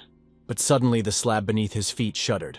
No sooner had the fellow jumped to the other than a big wave lifted him along with the slab. He lost his balance and fell, and the system reported that he came in contact with water from the 6th floor. Strength, agility, and endurance were immediately reduced by 10, and the duration of the penalty was 3 minutes. Michael thought when the thought of the tiles staying in the same order was a kind of hope that there was some common sense in the Tower of Trials after all. She proved that wasn't true. The guy realized he was going underwater and activated instant acceleration. Pushing off the tiles, he ran down the remnants of the path, no longer afraid of coming into contact with the water. So he managed to run a little more, but the situation was getting more dangerous. For one wrong move, and he would have fallen into the sea, and the tiles would have covered him as if in a grave. Michael had no idea that one could die so easily in such a place, so he kept moving. At last he saw a stronghold that seemed to be his salvation, and the lad headed towards it. The red tile of the stronghold grew closer and closer, and Michael felt he was almost there. Soon, finally, this annoying ordeal would be over, and the thought added to his strength. Suddenly, however, the water around the stronghold swirled, forming a new wave. Michael thought that now the Tower of Trials had decided to go completely insane and finish him off. He could barely react in time to dodge a wave that would have swept him back into the sea. It was only a short distance to the stronghold, and now he could run toward it on the slabs instead of in the air. But suddenly, when the stronghold was only meters away, the wave took the form of a spinning vortex. It was so unexpected that Michael couldn't bounce aside in time, and the wave's attack caught up with him. He realized with horror that he was going underwater, so he decided to try to use the effects out of last resort. He activated the effect of a wrought iron pendant that absorbed 10% of all physical attacks. Also, the soul of the orc egret he was able to appropriate absorbed the damage dealt to him and disappeared. This happened 2 more times, and Michael realized that if it wasn't for the improved characteristic rank, he would have been dead by now. After all, the guy clearly felt the shockwave, but right before the impact was able to do any damage to him. The shield blocked it, and because of that, Michael was able to get back on the slab walkway. It was pretty close, but he managed to survive, so he continued running towards the stronghold. The waves didn't back down either. Spinning, they followed him, swiftly taming the distance. And then suddenly, the effect time of the assassin's cloak ran out and he lost his speed. This was very bad for Michael, because his mana was already at 0, and if the instant acceleration would fail as well, the guy would definitely be screwed. So he decided to use what was at hand, namely his souls. There were still a few orc eggers left in reserve that he was still able to devour, and now he had eaten one of them. With that, he was able to replenish his mana and felt his strength return. It was about time. The waves, meanwhile, had almost reached him and were again coming from different directions for another attack. However, Michael regained his speed and saw that there were less than 3 meters left to the stronghold. He crossed the last slabs and was about to jump onto the red slab of the point when he suddenly saw an obstacle. The last slab rose into the air from a shockwave that struck from below and formed an obstruction. When Michael saw this, he was surprised and even a little afraid, because he was losing time, and for him every second was precious. He couldn't go backwards either because the same water trap was waiting for him there, so there was only one option left. It was a test where he had to prove he had overcome his doubts, and boy did he know what to do. Completely relying on luck, he continued running straight at the water wall in front of him. As he entered it, he felt an incredibly powerful wave flow tearing his body apart, but fortunately, he was saved again by another orc eager soul, absorbing the damage, and he was able to escape the water trap.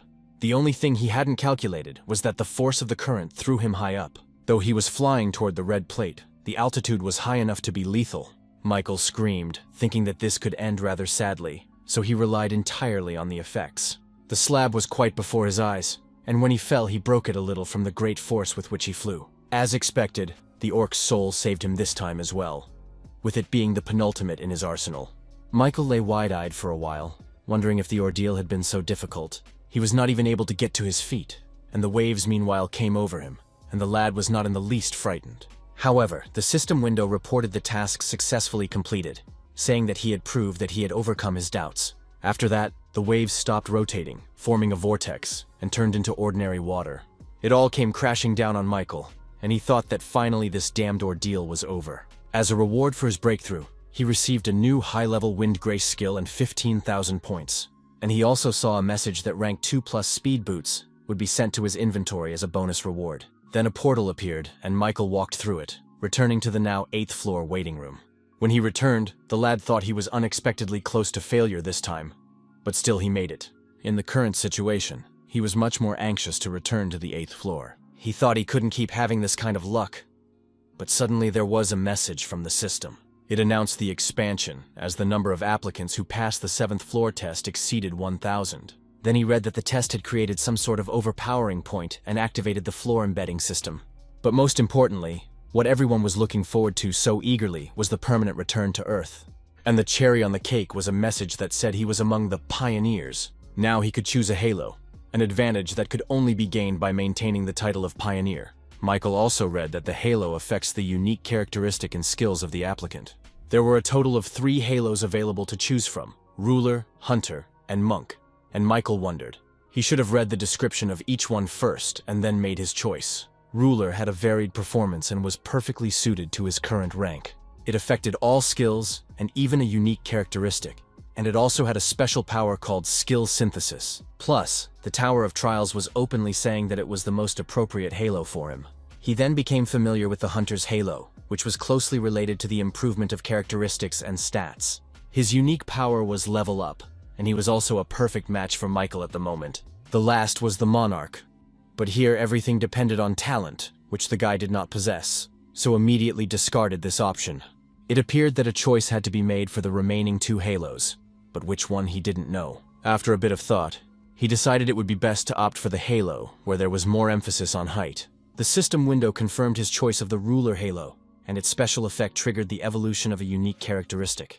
The options were sorted by the applicant's current ability, with a total of 3 available, but Michael didn't even think about which effect he should choose, because he decided everything at once when he saw the first option.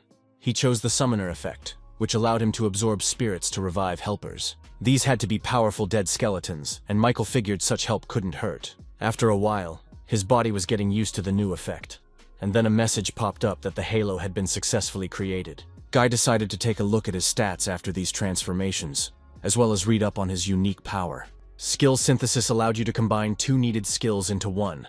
This helped create new effects. Michael decided to test this power right away and opened his list of skills, of which there were only 7. He pondered what he would combine, and then chose Contempt for the Weak and Continuing the Battle. Both skills were level 5 and he hardly used them, so he confirmed the continuation of the synthesis. After a while, the process completed, and he was notified. And then he also saw the result, which was a new skill created from the ones he had chosen. This skill was called Forced Breakthrough, and it was also noteworthy that it was rank 3. Its effect was to allow Michael to break through unknown forms of containment. However, his magic level must be higher than the magic level of the one who sends restraining effects on him. Michael thought it was a really rateable skill that simplified a lot of things. He liked how the new unique power worked and decided to try it again. This time he chose Ranger Training and Burn Resistance. Both skills were also level 5. The guy froze in anticipation, thinking that the system wouldn't disappoint him this time either, and so it did. The new skill was called Strong Eye. It was level 4, and consisted of being able to provide good visibility. This worked especially well in bad conditions, and his vision is getting sharper. But Michael wondered why he got rank 4 this time. He thought the previous skills combined better. Based on this, it was conceivable that skill combination also played an important role in synthesis. Then he closed all the windows and fell on his bed, for he was much fatigued by the long battle. Michael thought he had already gone from holding pioneer status to receiving the Halo Award. But for some reason he felt somewhat wounded, as if he had achieved everything through no effort of his own. He lay in thought for a while longer and then suddenly jumped out of bed saying he should get back to work. After all, he hadn't familiarized himself with another new skill he had gained for passing the 7th floor. According to the description, the skill gave +10 to all speeds if you pronounced its name. But there was a nuance.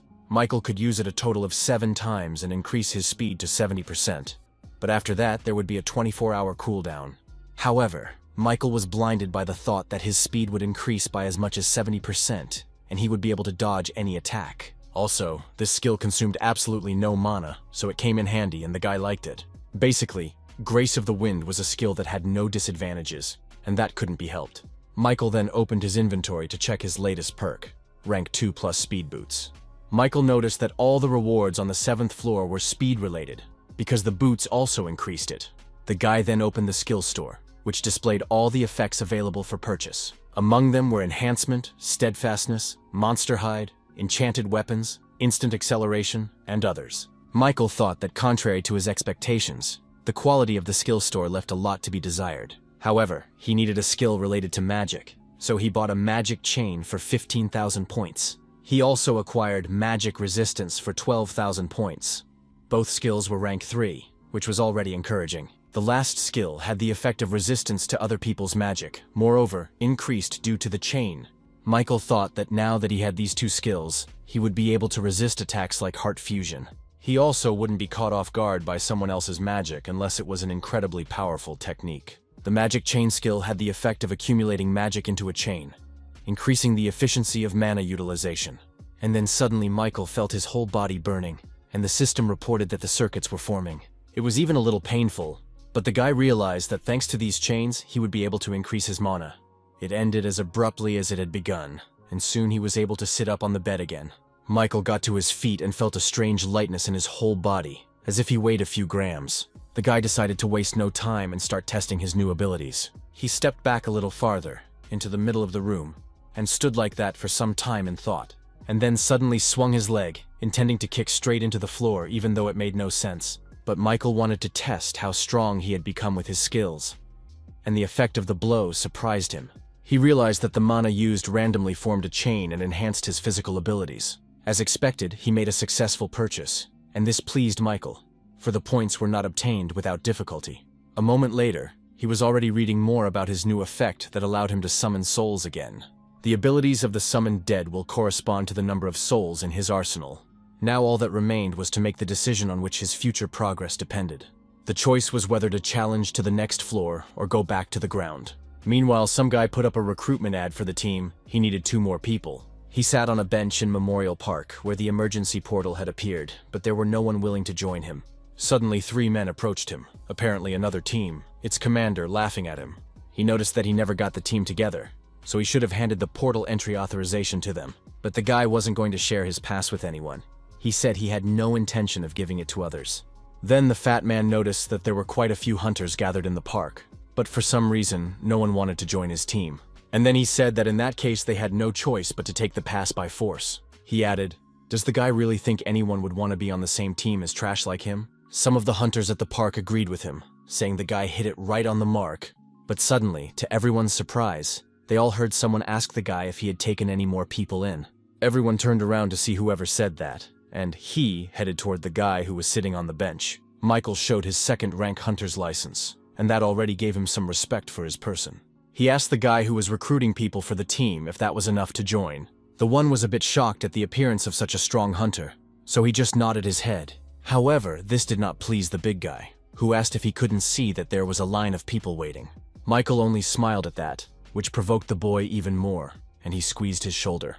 Michael then said if he was unhappy about something, he should have just applied for James's team. That was the name of the guy who got the portal pass, and then Michael added to get the big guy behind him. He told the man to remove his arm from his shoulder before he broke it, and activated his powerful aura. The boy was shocked at how strong this hunter was, but his hand still clutched his shoulder. He himself was also a rank 2 hunter, but now he doubted that the guy standing in front of him had the same rank.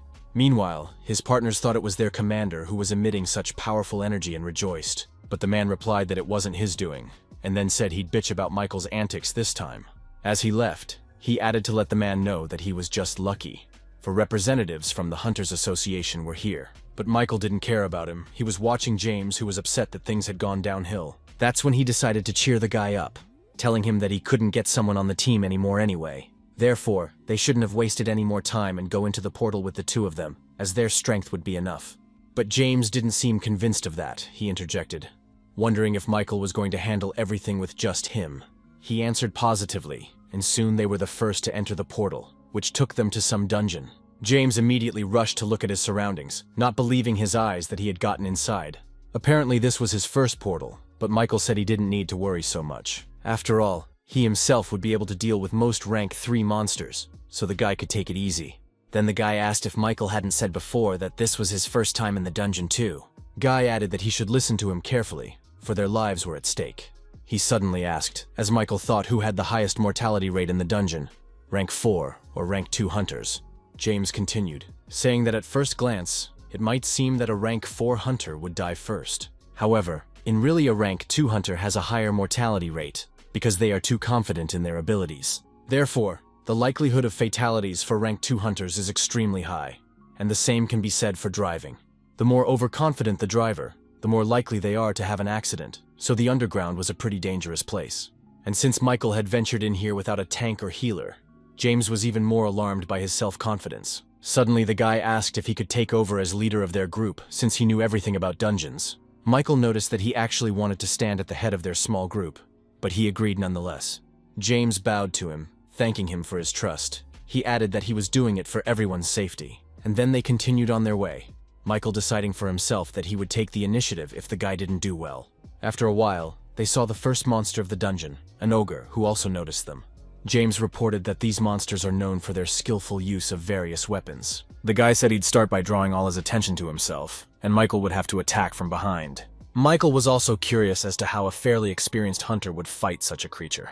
The ogre pounced on James. This time his weapon was a long sword, more like a spear. The guy also bared his sword, but for some reason swung for an attack too soon, as Michael noticed. James continued to swing his sword in the air, and even the ogre didn't realize what he was doing. Michael wondered if they were measuring their fortitude, because if they were, it would be a while before it was over. The temporary return to Earth only takes 3 days, but at this rate it will be over faster for him. With that thought, he put on his shield and drew his sword, which caught James's attention, and he was surprised. Michael said he had to intervene now, but the guy protested, saying he couldn't do that. He wanted to add that it was dangerous to interfere with the fight, but Michael had already activated instant acceleration. With lightning speed, he pounced on the ogre and cut off its head, and James was thrown into shock. He even opened his mouth a little in surprise, asking what that had just been, and Michael answered him. He apologized for not following orders, but said he had to step in because he was in a bit of a hurry. James replied that he understood perfectly, and then Michael asked if he could voice another suggestion. After the guy responded positively, he said he would like to take on a leadership role from now on. He proved it, however, when they encountered the ogres again. James didn't even have to do anything. Michael was killing monsters one by one, exactly the same as on the floors of the Tower of Trials where he had come from. Suddenly 2 ogres pounced on him from behind, but the guy was able to spot their attack in time. He jumped up and lingered on the ceiling of the dungeon, forcing the monsters to search for him, and then landed on one of them, stabbing him with his sword right in the stomach, resulting in instant death. James was in amazement at the skills his temporary partner possessed. After all, he literally fought all the monsters alone, not allowing himself to be harmed. One after another, the ogres attacked him, but no one had managed to hurt the guy even a little bit yet. Michael spared no effort to put up a quality fight, willing each of the monsters to die by his hand. James, meanwhile, thought that perhaps he was now facing a super rookie battle. Michael slid open the belly of one of the ogres and pulled out a mana stone from there, containing quietly murky magic. Depending on its use, it may have proved a great help in metallurgy or chemistry. So Michael gathered all the stones from the slain ogres and asked James to be his porter. Suddenly another ogre pounced on him, this one moving much faster and more agile than the previous ones. Apparently, he was waiting for Michael to let his guard down and not be able to block his attack. However, it turned out to be quite different. The guy was able to pierce his stomach with one precise blow. After that, the monster didn't get up anymore, but when it fell to the ground, it did so with a great rumble. That rumble caused a small crash of debris right on Michael's head, but he defended himself. James was swaying too, except he looked a little scared, for this was the first time he had ever encountered the wreckage of a dungeon. Michael offered to talk to him later, for it was extremely dangerous to let his guard down now. Michael then pretended to yawn, but in reality, he was absorbing the souls of all the ogres he had killed. For each mastery of his unique characteristic increased by 0.07%. This was very little. He figured at this rate, he'd have to fiddle with it for a long time to improve it in any way. But suddenly they saw a new portal in front of them, and James said they had found the boss's room. The guy added that he didn't even think they could get here, because it was a measure of skill. It seemed to him that the man in front of him, that is, Michael, was able to accomplish a complete sweep of the dungeon. Michael himself, meanwhile, asked if he was okay with going to the boss's team now. James replied that he didn't mind, saying only that maybe Michael should take a little break. But the latter replied that there was no need for that, and they entered the portal. Upon seeing the uninvited guests, the Ogre King stood up, intending to finish off anyone who approached him. James asked what they were going to do, and Michael said he had to think about it for a while, which excited the guy. After all, he thought he had some kind of plan, but Michael was acting on the situation, and now they should have gone on the defensive. The Ogre King decided to pounce on them first, and Michael thought with a smile on his face that it was just in time. The monster had 2 weapons in both hands at once, allowing it to quickly both attack and defend. Michael was still using the instant acceleration skill, so he wasn't inferior in speed either. However, the reflexes and reaction speed of the Ogre King with his size amazed the guy. But Michael thought that no matter how hard he tried, he wouldn't be able to get any closer to him. After all, the one was still not fast enough for Michael to not match his pace of combat. In an instant, he was behind the boss's back and swung his blade for the first attack. However, to his surprise, the ogre was able to not only repel the attack, but hit him back with his tail. The force of his blow was so tremendous that the guy was thrown right back into the rocks, and it wasn't good. James grabbed his head, thinking that Mr. Hunter might not have survived something like that, though he hoped he didn't. Fortunately, Michael's spirit-assisted damage absorption effect worked, and he remained unharmed. He decided to proceed more cautiously now, but at the same time it was a good way to test out his new skills. The Ogre King marveled that the guy not only survived, but was back on his feet. Michael turned to him, saying that unfortunately, not even 1 stone was left of his throne. He asked if he thought it was an ominous omen, and strangely enough, the boss understood him. Suddenly he activated magic and his strength instantly increased. And then something strange happened. The monster suddenly screamed furiously and released a bright purple ray from its mouth. This was its skill. Next, Michael saw a message from the system that he had been subjected to the retaliation wave skill, and his speed had been reduced by 25%. However, the guy didn't plan to give in to his opponent's speed and decided to use his trump card. He activated Force Breakthrough, and since his magic level was higher than the boss, the slowing effect disappeared. Seeing this, the Ogre King was even more surprised. Now he felt a little uneasy, and Michael thought the breakthrough skill was the result of synthesis, so he had his doubts about it. However, its efficiency was very high, and as a result, it was able to override the opponent's skill. Suddenly he heard James's voice, who fell to his knees from his body not obeying him. The guy turned to Michael, asking for help, and the guy suddenly realized it was the boss's doing. He looked at Michael with interest, as if asking what he was going to do now, and then rushed toward James, forcing Michael to act even faster. After all, he rushed after him, trying to protect his friend and telling the boss that his opponent was him. But the Ogre King didn't even turn around. He was determined to finish off at least one of them. Things were bad. Michael saw that the distance between them was too great, and there was no way he was going to make it. And then a crazy idea came to his mind. He thought that if he couldn't help the guy himself, let others do it. An item in his arsenal, he had one more additional effect of his unique characteristic. He used Summon the Dead near James, and 2 dead skeletons immediately appeared around the guy. They each had a blade and were determined, covering James with their own. Of course, such warriors couldn't do anything about the power of the Ogre King, but that wasn't what Michael was using them for. He himself realized that they didn't have the strength to stop such a huge thing, but the second one, with their help, allowed him to use the summoning skill, Favor of the Wind, and increase his speed by 60%. That was enough to get close to the boss and mangled him in a flash. Michael landed not far from James, and the latter was grateful to him for saving his life. The Lizard King, meanwhile, couldn't sustain life for long, being with his head cut off. He died, and Michael immediately absorbed his soul, permanently increasing all of his stats by 1 point. In addition to that, he absorbed a new rank 3 Spirit Eye skill that allowed him to recognize attacks. The team leader from the Hunters Association just yawned out of boredom because he was tired of waiting. He asked his partners who were on duty near the portal if anything had happened, but those answered in the negative, and the lad thought that soon they would have to act as they always did. After all, usually their squad would enter the portal, what to finish off the boss after the advanced team of hunters. He also thought that they might be able to get their share if the attacking team cleared the first quarter completely. But then his enthusiasm quickly disappeared, for he himself realized that such a thing was only possible with a high rank. And would there be a single high-class hunter who would pull such a crazy prank? As he thought about it, 2 people from the advanced team suddenly came out of the portal. His partners reported that these guys had already finished sweeping the entire dungeon, which surprised him. The leader couldn't believe that it was just the two of them going into the dungeon. After all, based on this, their group should have traveled no more than halfway, but by no means the entire dungeon. But later, the leader saw that, contrary to his thoughts, the guys were telling the truth after all. He saw it through the portal. That one suddenly became colorless, and that only spoke to the fact that the boss room had been completely cleaned out. This thought pleased the manager a little, but he was confused, not understanding how this was even possible. He ran up to the guys and introduced himself as the head of the Hunter Association's portal control team. James then asked if he was really here to buy the rights to occupy the portal. Guy added that in such a case, there was only one person in front of him to whom the proposal should have been made. He revealed that Michael had single-handedly cleaned out the entire dungeon, and this caused Mr. Roger to be even more surprised. He asked if the guy was top-ranked, but Michael said he was only rank 2. However, he said that wasn't important either, asking how much he wanted to buy the rights to occupy the portal for. The leader cleared his throat then, saying that if we go back to the main thread of the conversation, that he and his portal control team wanted to buy the right to occupy the portal from him for 1,200,000,000 won. These were unbelievable sums, and of course Michael agreed. Betty, meanwhile, worked without rest. The girl thought that since returning from the Tower of Trials, that's what she'd been doing, plowing like a horse. Suddenly her phone rang and she was surprised to see who was calling her at this late hour.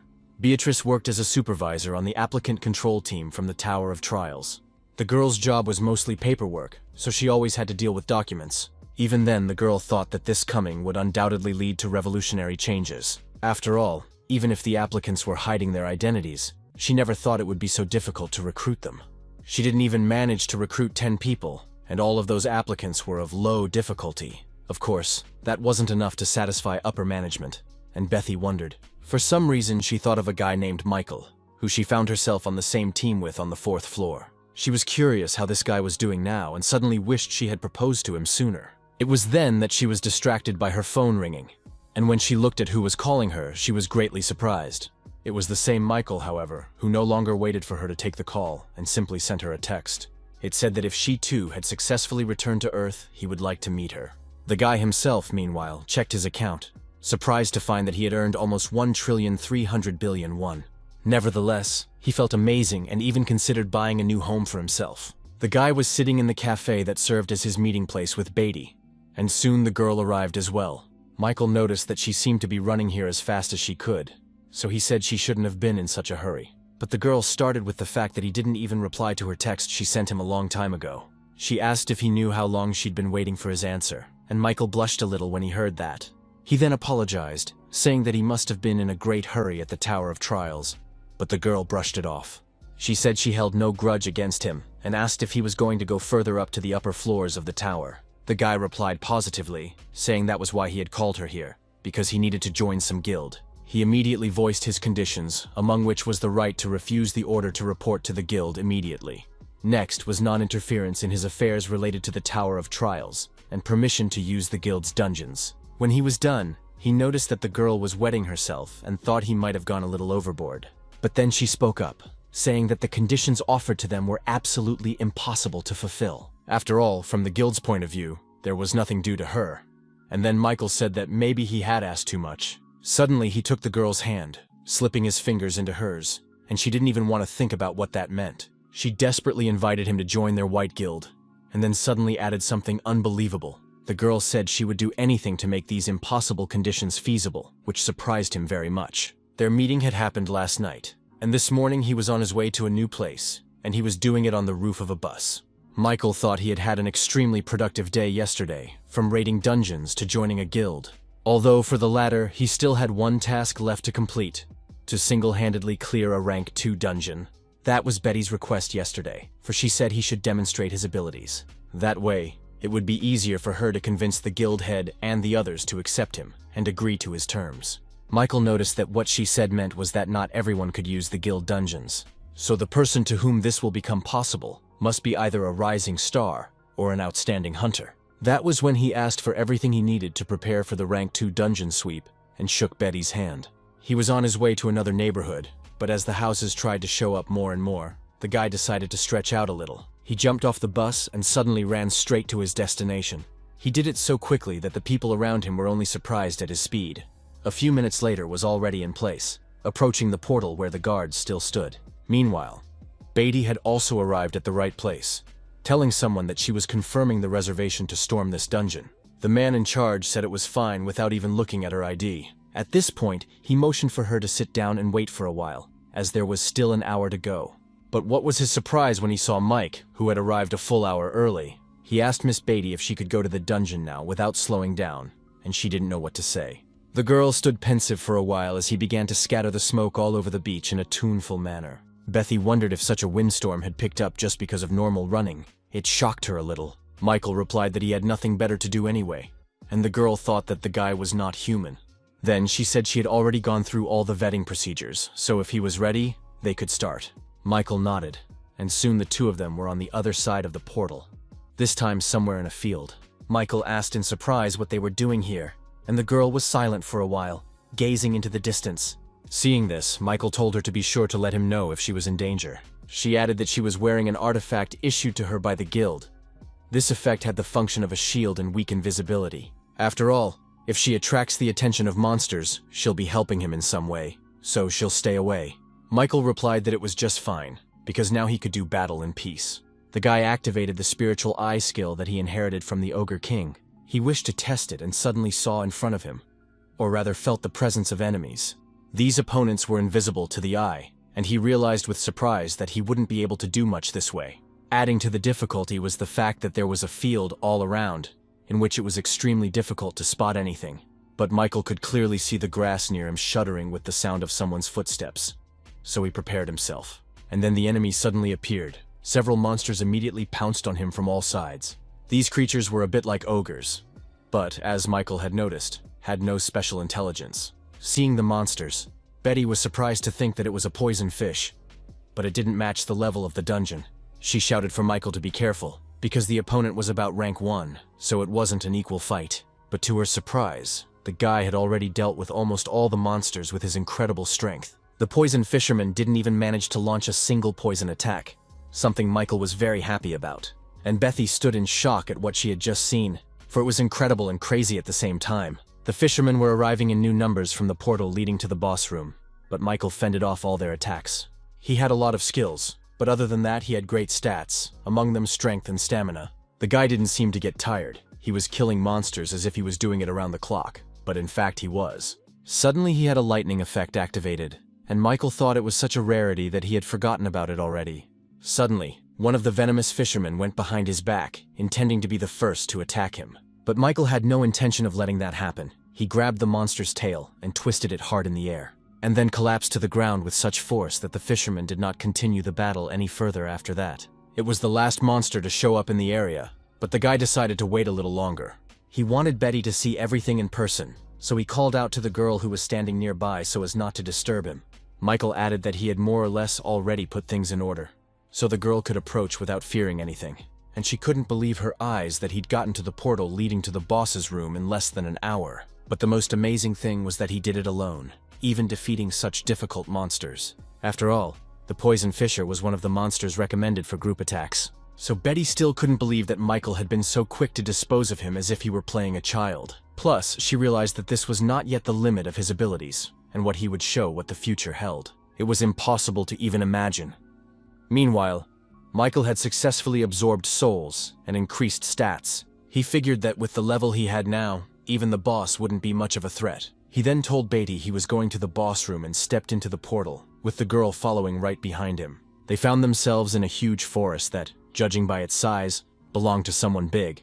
Betty said it was a little strange, since they had already come pretty far. But they hadn't seen the boss yet, and usually he shows up right away if you invade his territory. However, suddenly some kind of attack came down on them from above, and they realized that the boss was proving to be cunning. All the while he waited for them to approach the spot where he had set the trap, and then attacked from above. It was very dangerous, and Michael realized that the girl wouldn't be able to dodge the blow in time. Luckily, he was close enough to grab her and carry her away from where the boss had hit. Bethy didn't even realize what had just happened, but she felt the guy's grip on her well up. Boo's fisherman meanwhile activated his attack, aiming for the guy and girl who managed to dodge. It released a powerful column of blue fire that Michael had never seen before, but it looked dangerous. He continued to run away with Betty in his arms, and she pointed to the approaching attack from behind. The guy had literally 1 instant to react because what followed was a huge explosion where they were. But Michael was able to move to safety, telling Betty that he hoped she would understand. They sat on a tree branch, which were quite large here, and watched the fish boss. The one in the meantime had noticed them and ducked down, adopting a new fighting stance to attack. Then Michael said he would leave the girl here and deal with the thing himself, but Betty stopped him. She offered to use the enhancement skill on him, but the guy replied negatively, saying he had to do everything himself. He added that he would be back soon, and with these words, he rushed down to the furious king of the fishermen. As he flew, he had time to think of the tactics he would fight with, for this was very important. He put his feet out to start, and when he landed, the ground shook from the force with which he did it. Even the boss was surprised by this, and Michael activated the instant acceleration skill and the exclusive effect of the boots. To all of this, he added the effect of the wind grace skill, summing it 7 times, and his speed increased by 70%. Now Michael could dodge any attack. Even if the opponent attacked stealthily, he pounced on the boss, and the guy couldn't even keep up with his speed, so he missed the moment the guy was under his nose. The monster decided to attack based on the fact that the one would want to finish him off anyway, and it was a good judgment. But before he could do any damage to Michael, the latter used the 3 absolutes skill. Thanks to him, the boss was defeated. For habit, the guy chopped his head off and looked up at Beatty. The girl kept her eyes on him the whole time, and then a system window appeared, reporting that the boss had been defeated. Betty thought that now she was completely confused as to who the monster was here, because Michael's abilities were incredible, and the man involuntarily thought that he had gone a little overboard in mowing down the boss, but it didn't matter now. When they came out of the first portal, Beatty admitted that she hadn't expected a rank 2 hunter to be so strong. She added that now that he had successfully passed the test, he could use all of their guild's dungeons. And then she turned away from him so the guy couldn't see her face and said she was going to back off a bit, but said that when they are summoned to the Tower of Trials, the difficulty they originally chose doesn't matter much. After all, even on low difficulty, challengers will face increasingly trumpeted challenges. Conversely, even on a high difficulty, if performance is lame, the challenger may slip to a low difficulty. Finally, the girl said that based on that, we could conclude that his difficulty level was killer. So she hoped the guy would try to be a little more careful in future trials. She added that she would like to accompany him as long as possible and see him grow. And then they said goodbye. In the evening, Michael sat on the roof of one of the buildings and ate an apple. In 5 minutes, he had to go back to the Tower of Trials, and thought that he had been spinning like a squirrel for these 3 days. However, due to this, both his stats and his confidence grew, which he was extremely pleased with. But now his time on Earth was up, and he returned to the Tower of Trials where it all began. The boy was even glad to be moving there again. For some reason, the ordeal appealed to him. Once he was resting on the bed for a bit, Michael got up and called out the test command. The system asked if he was ready to move on to the 8th floor test, and the guy responded affirmatively. And then he was asked to choose an intersection point from the 3 available: tactics, combat, and capture. Michael remembered seeing mention of creating an intersection point earlier, so it should be fine. He also thought that he should choose combat if he wanted to increase the effectiveness of necromancy. Next came the message that all of his personal trials from now on would be based on martial skills. And then suddenly there was a message that said he had the title of Pioneer. What happened next surprised Michael, for he had read that a private chat with the administrator was about to be opened to him. The system then reported the start of the consultation with Lord Steelblood, the manager of the combat crossing point. And suddenly Michael found himself in another location, which apparently wasn't a test, since he hadn't entered the portal. The guy looked around, wondering where he was, and the system window told him that he had entered the Steelblood world. It was winter, and he was probably in some forest where everything was strewn with swords and other weapons. Michael decided to explore the place himself, and used the Eye of Truth to do so. The Steelblood world turned out to be a space created especially for her by the Steelblood Lord. This place had no rank, and could not be invaded. Suddenly, Michael saw a message saying that the Lord was unhappy about someone making inquiries. And then, right behind Michael's back, one of the swords stirred and gained powerful energy. The administrator's Tealblood Lord suggested that he not suffer nonsense and follow the sword. Michael was a little surprised by this message, but decided it would be best to listen to the admin. The sword pointed the way and floated in the air leisurely so that the guy could follow it safely. After a while, he stopped, because he had reached his destination and was now looking at it. It was a small house that looked completely ordinary, but Michael realized he had to go in there. When he opened the doors, he read the administrator, Lord of Steel Blood, looking at him. There was a rather attractive girl sitting in front of him who said he had finally arrived. She added that she was the administrator who was assigned to consult with him. Michael noticed that outwardly she looked like a foreign beauty, but for some reason she was called a steel-blooded lord. For in reality, The creature in front of him was the creature that exercised control in the Tower of Trials. And then the girl suddenly drew close to him, looking questioningly into his eyes. The girl said she was curious as to what the monster looked like, and she admitted it was pretty good. Michael asked if she knew him, and the girl replied that of course she knew everything. But she also noted that she only knew about his trials from reports, because it's impossible to observe applicants below the 8th floor. This surprised Michael a little, since the girl was an administrator, but she couldn't watch anyone. Then the girl said that he must have misunderstood something, because the admins didn't run the tower at all. She added that they should rather be seen as creatures subordinate to the tower, so he shouldn't be so nervous. After all, as long as she obeyed the tower, she couldn't hurt him. And this information was an eye-opener for Michael. Then the girl said that she was here for counseling after all, so he could ask her anything. Michael judged that no hostility was sensed in her, so he decided to trust the girl. Plus, she had explained earlier that this counseling was an advantage he had earned in the trials. Then Michael remembered how he had almost been killed by a challenger from another floor when he himself was on 5. He wanted to know why the knight had chosen him, and to this the girl replied that there were advantages in it for that one. After all, challengers from other worlds come from where the tower has existed for decades, and they also know that the tower of this world will someday find itself united with the towers of other worlds. Starting on the 20th floor, the focus is on combined trials rather than personal trials. And then the guy would have to face challengers from other worlds. Michael wasn't happy about that. Then he asked another, broader question, wanting to know what the Tower of Trials even was. Suddenly he saw the girl lower her gaze and wait a moment before answering. And then she said that this was a question she herself wished she knew the answer to, for unfortunately she did not possess this information. Michael then reminded her that she was the receptionist, and asked if the girl didn't know anything. She then explained that the administrators were originally applicants like them, but those who die after passing the 40th floor gain the right to be reborn as administrators. The thought that the administrators were merely former applicants made him a little angry. After all, Michael had hoped they still knew something about the top of the tower and where it ended. These words of his didn't please the girl, and she suddenly grabbed the guy by the neck, pinning him against the wall. She said that the words about the top of the tower were not something to be uttered so lightly at all. Michael was surprised, not at what she was saying, but rather at the force and speed with which she pounced on him. The girl noticed that he wasn't particularly puzzled, and asked if he wasn't scared at all. To that, Michael replied that he just didn't feel any animosity from her. Plus, counseling was his perk. He also had no intention of letting her harm him so easily, and suddenly broke through the wall. The guy prepared to attack, saying that the girl actually said she was obeying the tower. The receptionist was a little surprised by this behavior of his, but he quickly realized that he had acted rashly. She remarked that she had lived for many years, but this was the first time she had seen someone who was able to destroy the administrator's residence. And then she added abruptly that the guy's actions had convinced her of something, and the guy was wary. But what she said next, Michael was unprepared for it was the first time he had heard of such a thing. The girl offered him a patronage pact. It was rather surprising but incomprehensible. After a while, he went back to the 8th floor waiting room and lay down on the bed. Suddenly, he remembered that he could now use a new team and opened an exclusive store. His contractor was a Steel Blood Lord. There were a total of 3 categories: skills, strength, and items. The boy remembered how the girl had told him then that she couldn't pass up a suitor who was both bold and talented at the same time. And then the system window asked if he wanted to sign a patronage agreement. Of course, Michael agreed, and read that an exclusive store would soon be available to him.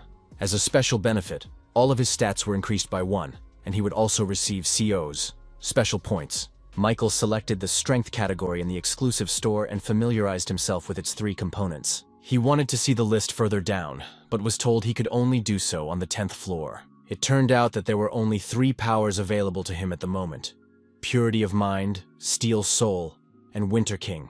He opened the characterization of the former, and read that it allows you to maintain rationality in any situation. The Steel Soul power allowed for a 2.32 times increase in proficiency in all weapons.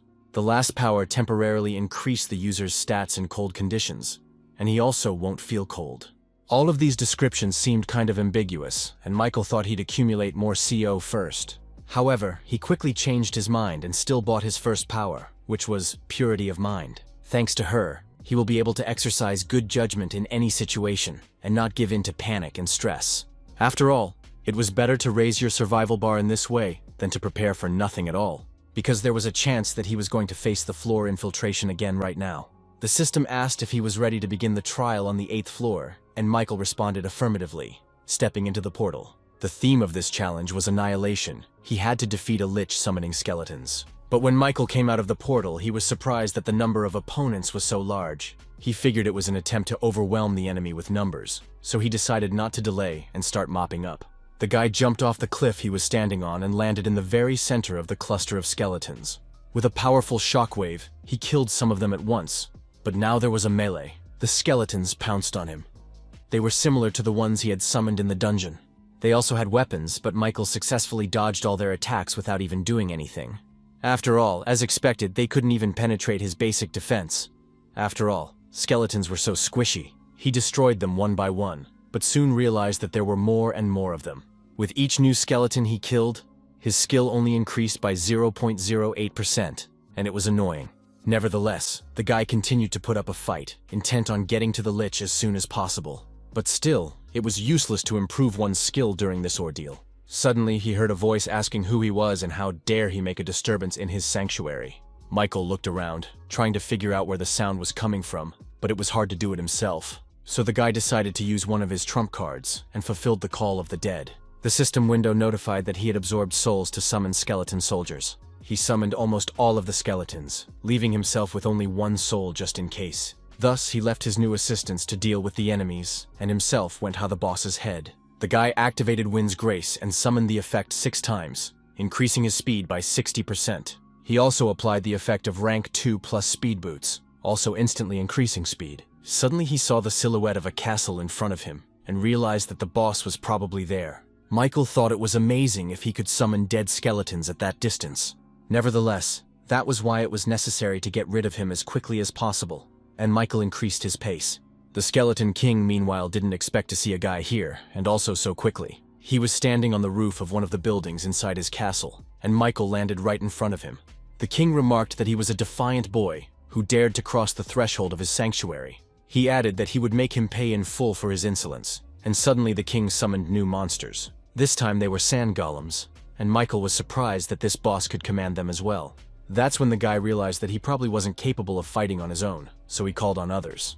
Michael smiled and suddenly asked if he could summon someone stronger by chance. After all, if he doesn't have stronger exhibits in his arsenal, it's a bit of a disappointment to him. Upon hearing this, the king became angry, saying that these guards would be enough to tear him to shreds. The golems, meanwhile, were advancing, but Michael had already activated the instant acceleration skill. He dealt with all the new opponents within 3 seconds, surprising the King of the Dead very much. And then he even had time to be frightened, because the guy rushed straight at him, intending to finish him off. He swung and hit him with his sword, causing him to fall, and the system window reported that his skill had increased by 1.2%. Michael noticed that the undead were definitely increasing his skill quickly, and it was a good feeling. The King of the Dead wondered where this monster came from, for its powers were simply beyond the realm of possibility. In his eyes, the guy was a true monster, eager to kill all monsters for his own pleasure. Michael, meanwhile, swung around, saying that they could already finish little by little, and the guy also realized that the king freely summoned various monsters using the book, and since that was the case, he might be able to master this skill as well. Michael smiled gloatingly. He suddenly grabbed the book and threw it to the King of the Dead, asking if he could summon those guards again. The one was a bit perplexed, asking in return why he was asking him such questions. But Michael calmly replied that if he couldn't, they would end on that note, at which point the boss protested. He said he was able to call the guards again minutes after their deaths. He also asked what Michael was after, but seeing the man swing at him, he said he'd start the draft right away. A couple seconds later, the sand golems that the boss had managed to summon again were running at the guy again with an attack. And of course, within those same couple of seconds, Michael had dealt with them again, which was understandable. Then the King of the Dead asked if the guy was happy now, but Michael answered in the negative. He said they were just getting started, so the boss had yet to summon any skeletons here that weren't dead. Michael also ordered him to put all their strength into those guards, and almost had him do it by force. The king didn't even understand why he was doing it, he asked, until when he should do it. But Michael was busy killing monsters. In fact, he had a reason why he was doing all this. To the King of the Dead, he told him to keep going until he told him to stop. That was enough. The boss was able to summon golems that were bigger and faster due to merging with skeletons. However, it didn't make any difference to Michael. He still easily dispersed them. Also, these golems were much more useful than the single skeletons he had fought in the beginning. After all, he was given plus 1.2% for golems, and soon the mastery of his unique characteristic reached 100%.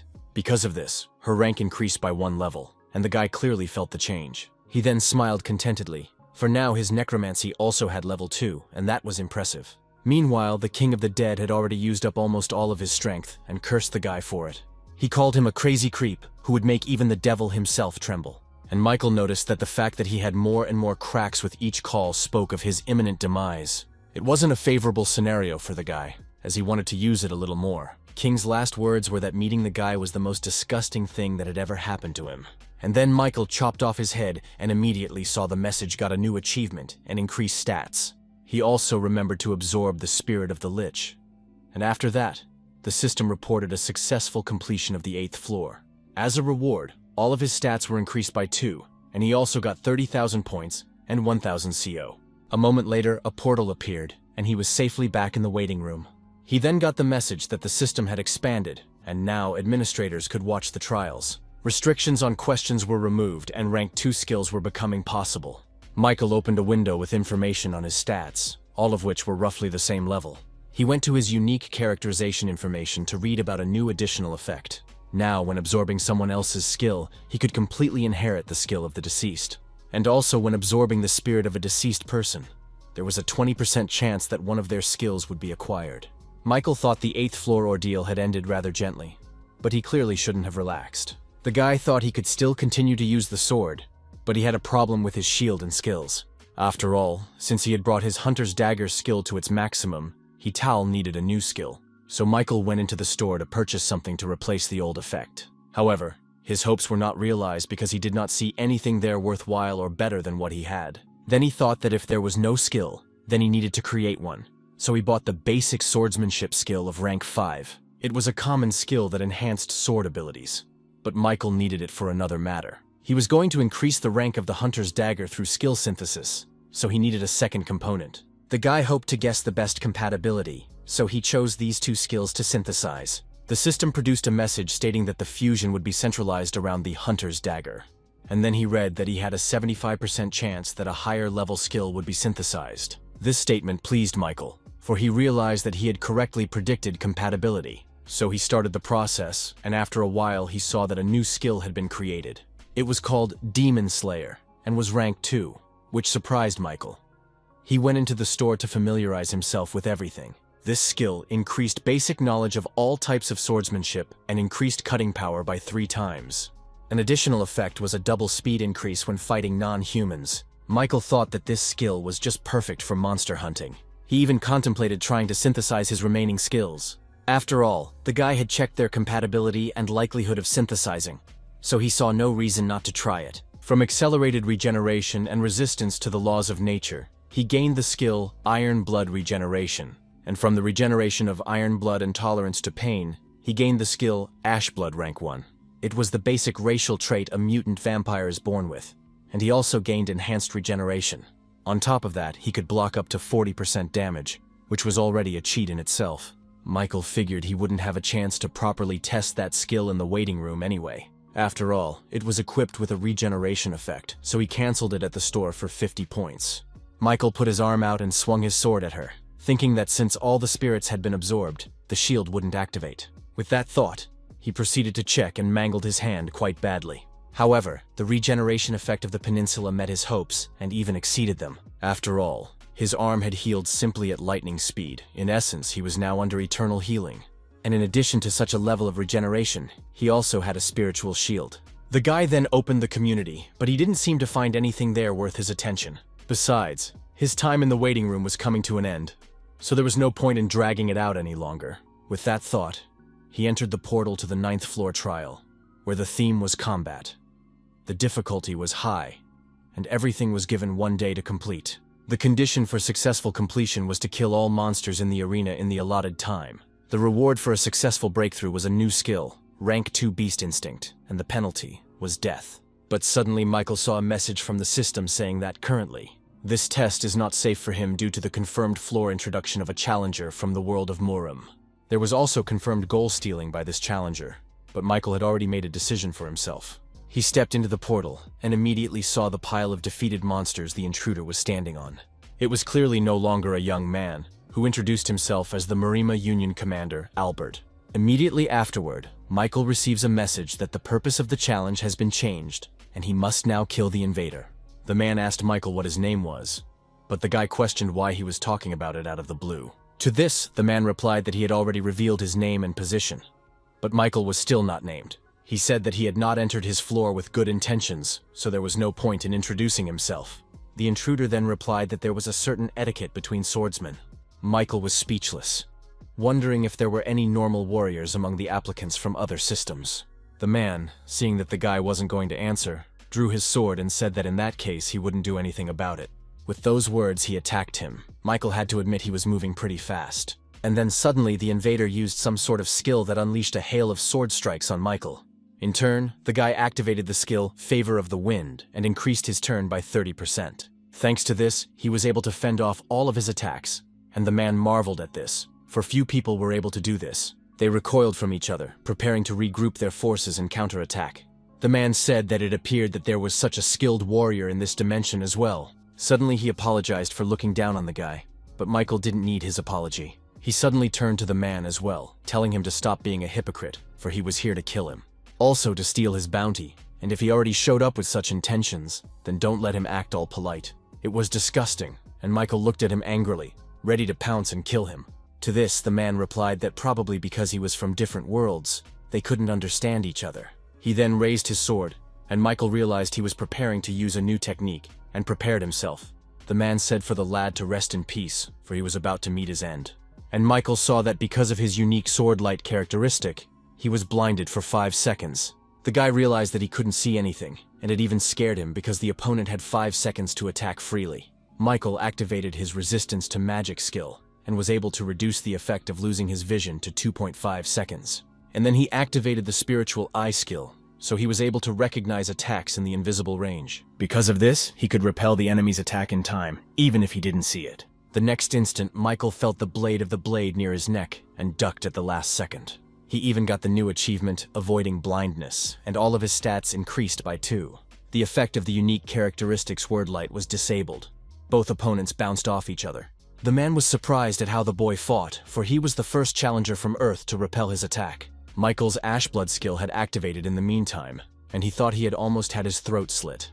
The man asked how he figured out the trajectory of his sword, but the guy wasn't going to continue to answer him. He activated the instant acceleration skill and Wind Grace, increasing his speed by 50%. And then he rushed into action. Michael wanted to straighten out this man standing out of politeness as soon as possible. Thoth saw this and prepared to defend, for now the initiative in the battle was on the draw. Their blades met, and now each tried to figure out their opponent's weak spot and pierce the defense. Michael began to use not only his sword but his entire body.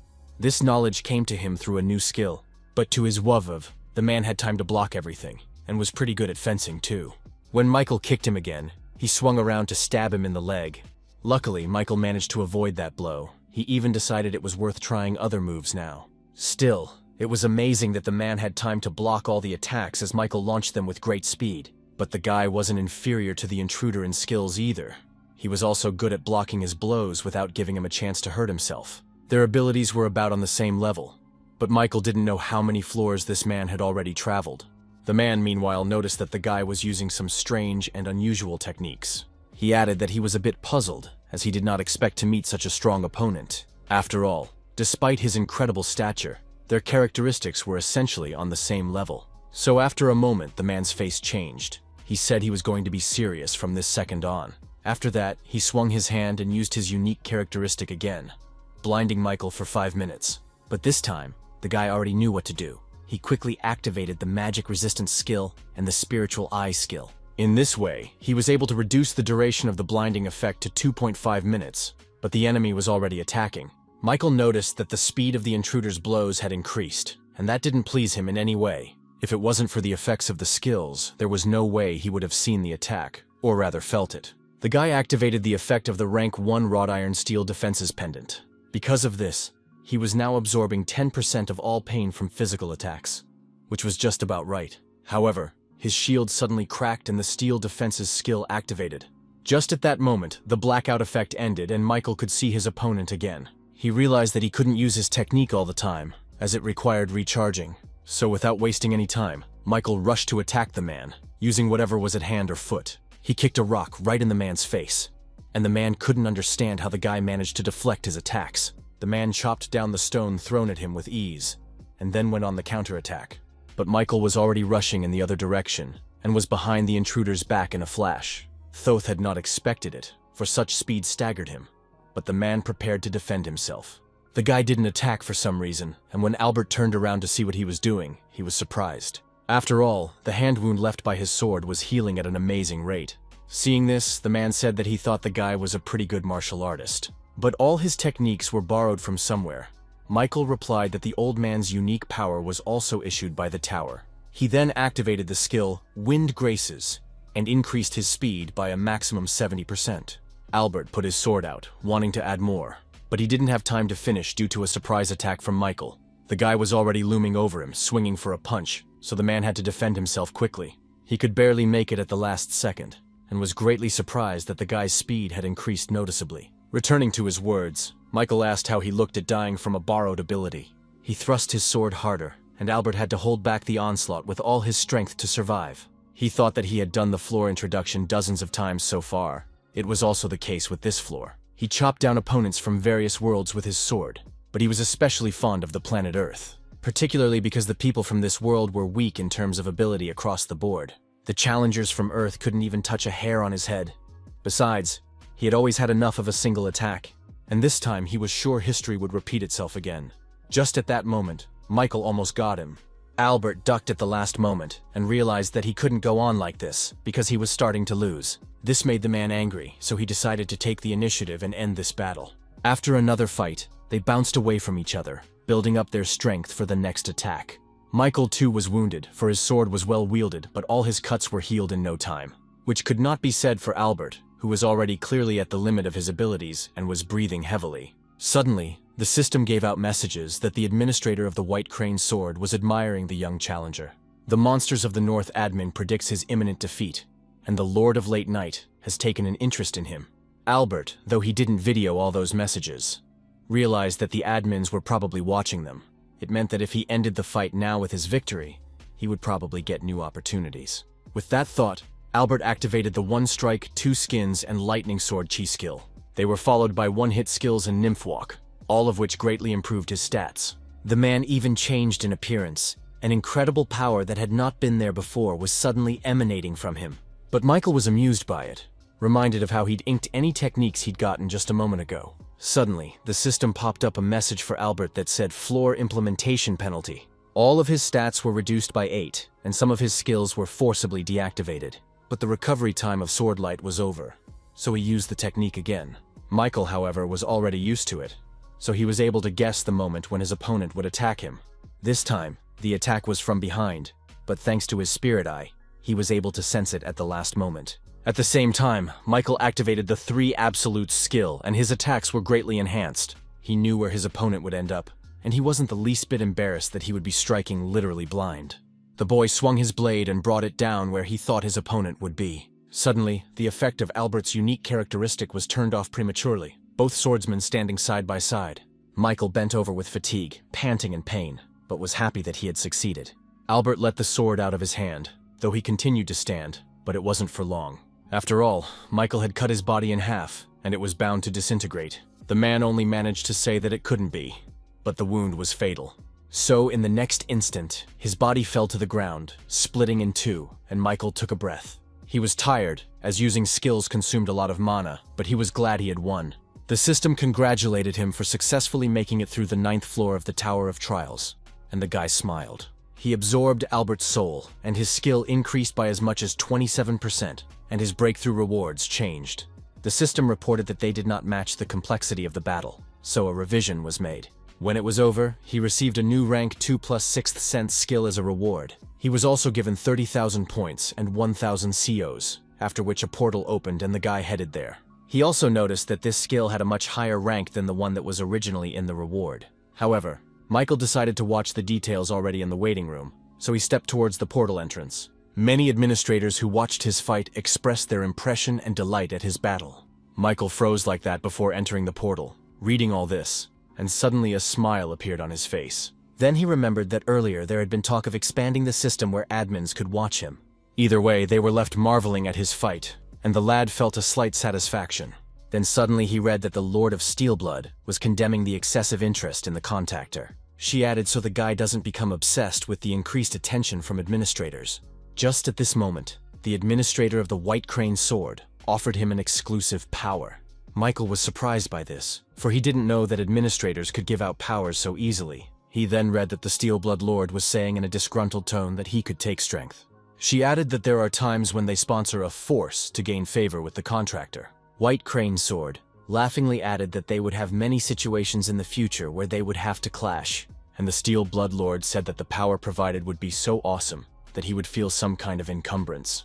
Michael then said that in that case, he had no need to doubt and would gratefully accept the power. Immediately, the system reported that the Strength of Swordmaster key had been added to his exclusive store. Sword of the White Crane, with a smile on his face, asked the lad not to forget this kindness, and Michael thanked him.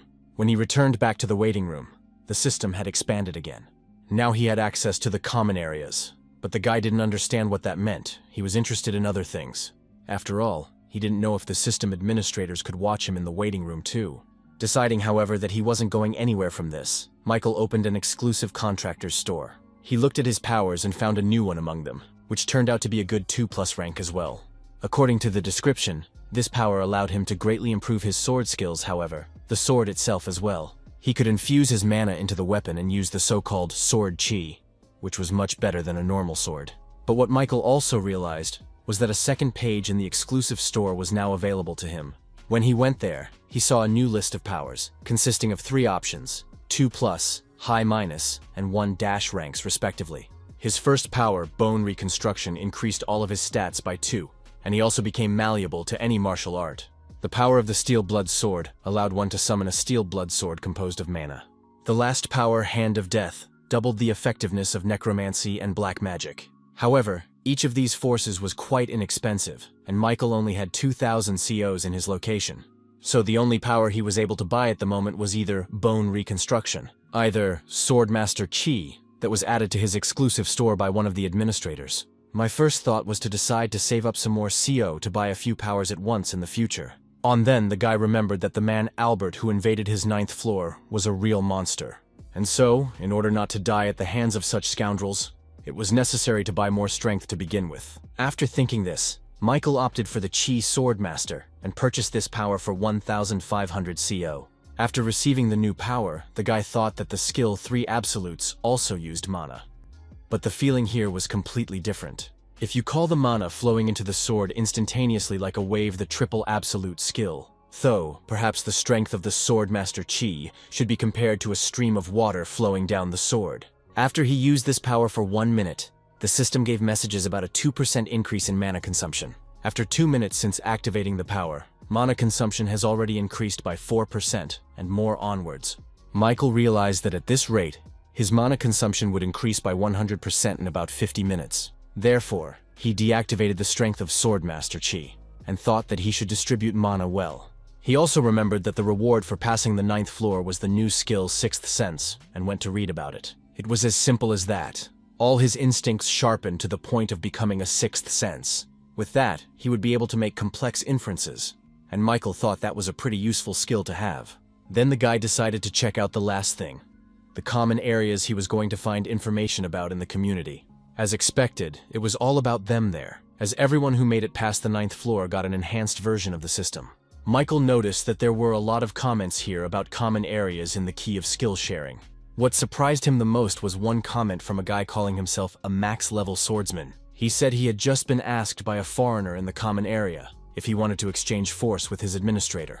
Michael thought the opportunity to see the many applicants from around the world in person was quite good. He decided not to delay and go exploring on his own, so he moved to the common area of the 10th floor. The common area turned out to be a very spacious place, or rather, a whole separate world inside the Tower of Trials. Right now, one guy had moved here from his floor and was incredibly happy with what he saw. He even used a question ticket to learn as much as he could about the place, so he already knows the basics. He commanded himself to go forward, going to make the most of it before returning. However, he didn't know that he was already being followed by a group of 3 people who had figured out who he was. And after all, the guy was a top-ranked Korean hunter, so he was among the talented applicants. One of their squad said that outside of the general area, it was okay to kill. so soon Corey would have one less hunter. Meanwhile, the guy was walking down the road towards the central castle-like building, with some other girl beside him.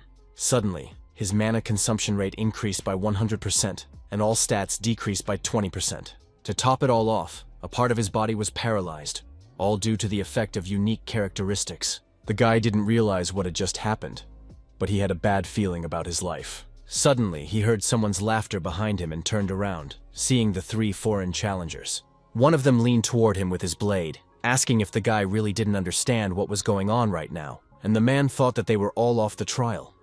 But these people were looting even here. Things were bad, but suddenly someone shouted for the foreign boys to stop their barbarism. This was the same girl walking beside him. She threatened to report everything in the community, but the head of the gang was not frightened by this threat in any way. Instead, he took a closer look at the girl, who was quite beautiful. Then he sighed in annoyance, saying that he would do as she wanted if she would do his bidding in return. The guy went on to add that the girl should take off her clothes. Then, maybe he would think about what he said, and if she drops all her items, he'll let one of them live, so be it. The girl was clearly puzzled by such a statement, so she didn't even know how she should proceed. Meanwhile, the guy reached for her, saying lustfully that he would help her himself if she was unable to. However, the moment he was still speaking, someone was incredibly fast near their small group. Michael stood with his back to the foreigners, intending to continue on his way unnoticed. The guy who was apparently in charge of his team gave him a disgruntled look. He addressed him by calling him Black Robe, but Michael wouldn't take offense, because that was essentially what it was. He turned around and took off his hood, asking if the guy was addressing him. The guy agreed. The foreigner then noticed that Michael was also Korean, and Michael did not deny it. He too noticed that these guys were strong contenders from another country, most likely China. Those in turn attacked him with their unique characteristics that they had attacked another Korean with before. But Michael didn't even blink an eye as he relied completely on his effects and stats. He only thought that all he wanted to do was quietly pass by. But alas, now he would have to defend himself. The guy activated his forceful breakthrough and magic resistance skill. Because of this, all effects were cancelled, much to the surprise of the foreigners, especially their ringleader. And Michael didn't think to stop there. He drew his sword, saying he didn't start this first. He was now preparing to attack, and everyone realized that they had a strong opponent when he activated instant acceleration. The 3 guys only managed to get a little bit back, but it wasn't enough. In the blink of an eye, Michael approached them at the throats of 2 of them, while the third had time to use a technique. He used the ice shield, but Michael was already standing beside him and swung to break through that defense. He had enhanced physical strength, so he hoped to break through this barrier with a single blow. It did so, and the ice shield, which at first glance looked solid, crumbled like sand. It's worth noting that this was surprised by a guy and a girl who were not at one with the foreign applicants, and the guy who was the only survivor of his little squad was scared that he was about to die himself. For when his defense broke down, he saw his opponent in earnest. The guy yelled for the guy to stop, saying he admits he was wrong to kill others. He added for Michael to show mercy, but the man responded by thrusting his blade right into his throat. Why, he quickly absorbed the spirits of all 3 guys he killed, and his skill increased by 6.4%. After that, he turned around to walk, but suddenly he was called out by a girl in a nun's outfit. She apologized, saying she should have helped him, but the battle was over faster than she could have thought. When Michael replied that everything was fine and she could go, the girl smiled at him and said goodbye. The guy who was alive because of him also thanked him for his rescue. Michael replied that he just thought those people wanted to kill him too, so all he did was take care of himself. With those words, he turned around to leave, bidding the boy farewell, but he had no intention of letting him go so easily. He suddenly asked Michael to leave him the corpses of the challengers he had killed, which surprised him. Michael asked why he wanted to do that, to which the guy replied that he couldn't help but thank him properly, and if he gives him those corpses, then for saving his life, he will repay him by providing power. Hearing this, Michael was surprised again, for he had not been set up for this arrangement, but it seemed favorable to him. The guy he saved had his own unique gluttony characteristic, something similar to his necromancy. Thanks to her, he had absorbed the corpses of the challengers. But what that had gotten him, Michael couldn't know, nor was he much interested. He just wondered if this was the power this guy was talking about, because if so, it looked impressive. But it was not as he had imagined, for the fellow had said that the power he had promised would be different. It was called Steel Wings, and was added to his exclusive store by a gourmet administrator. The guy, meanwhile, explained that it was a power that allowed you to create wings on your back with the ability to levitate. Michael thanked him, saying he would try it out as soon as he got back to the waiting room. The administrator of the Sword of the White Crane suddenly said not to bother the applicant he had swept up, addressing the foodie. The Steel Blood Lord wasn't happy about who was hanging around her contractor, and the Black Devil was watching everything with interest. Michael wondered what kind of commotion the administrators were making, since the competition between them was already going far, and it was safe to say that they clearly wanted something from the applicants. But Michael thought he would get to the truth himself step by step, and in the meantime he followed his new acquaintance. The guy was telling me that the common area is divided into an arena, an auction area, and a gaming area. In addition to this, he also revealed that there are only 3 other dimensions that have been uncovered in the floor implementation process. They were called Ares, Murim, and Kalian. And for example, First World contenders place a high value on chivalry. Murim's challengers are similar to them, but a little more aggressive. Here, Michael remembered Arnold. The pretenders of their world of Kalian, on the other hand, were known for their races, which included elves, fairies, and beastmen. Michael noticed that the guy was quite knowledgeable, and he smiled back at him sincerely. He said he found out everything in advance, exercising his right to ask questions. Meanwhile, they finally made it to the common area where more and more applicants were arriving. The guy suddenly held out his business card to him, saying that although he wasn't a rancher, he had asked to accept it. Turns out he was the head of the applicant control team for the Hunters Association. When they entered the common area, all abnormal statuses were removed and fights between challengers were impossible. The guy said he should now slowly move toward the auction area. Michael replied that he himself had a place he would definitely go to. And when the surprised guy asked what the place was, Michael said it was an arena, then smiled. Except that after he got there, he quickly changed his mind because his first impression was incomprehensible. It looked more and more like a big gambling house, where the challengers watched the others fight. Michael was a little confused as to where exactly the battles were taking place, as he only saw chairs and some devices. But from the looks of it, he just had to sit in one of those chairs to take part in the battle. Michael did so, and even felt some relief, because it was much better to fight sitting down, although it was unclear how. Suddenly, the arena system was activated, and he had to make a choice between betting and dueling. Of course, Michael didn't fully understand what that meant, so he decided to take the help. It turned out that by choosing a bet, he would be able to put points on the other contenders' duels. If he chooses to duel, on the other hand, he can fight other people for rewards. When the duel was confirmed, the final ranking and the real name of the challengers also became visible. A duel could only take place if both duelists put a skill, power, item, etc. as a reward. Also, the duel could only take place if both contenders had roughly the same level of rewards. Once the duel was confirmed, he would be able to fight his opponent in the Colosseum. It was over if one of them surrendered. Michael also realized that the reward for duels was the core of the arena, as the Mila, skills, and items were unlimited. The guy smiled contentedly and began searching for the useful skill he needed to find his opponent. Meanwhile, some of the contenders gathered to look at the girl, who was quite famous. She was called the Witch of Hellfire, and she was the famous huntress from America, Catherine Benet. The girl sat in the chair, also choosing her reward and opponent for the duel, but no one was willing to fight her. She thought that maybe it was because she had too many victories to her credit, and everyone was just afraid. Catherine wished she didn't have that dueling statistic at all, then she could challenge more often. Her administrator Firelord laughed, saying it was a mere trifle, but it didn't seem that way to the girl. She decided that she should stop wasting her time and leave the arena, for there were only cowards gathered here. But suddenly, just as she was about to leave her seat, a new message popped up on her screen requesting a duel. It was from North Korean contender Michael Nodforth, and it will be his first fight. It appeared that this guy came into the arena and immediately chose her. It was pretty interesting. Soon the duel was confirmed and the move to the Colosseum is underway. They turned out to be quite a spacious place, but it was the first time only Michael had seen it, so their chances were no longer equal.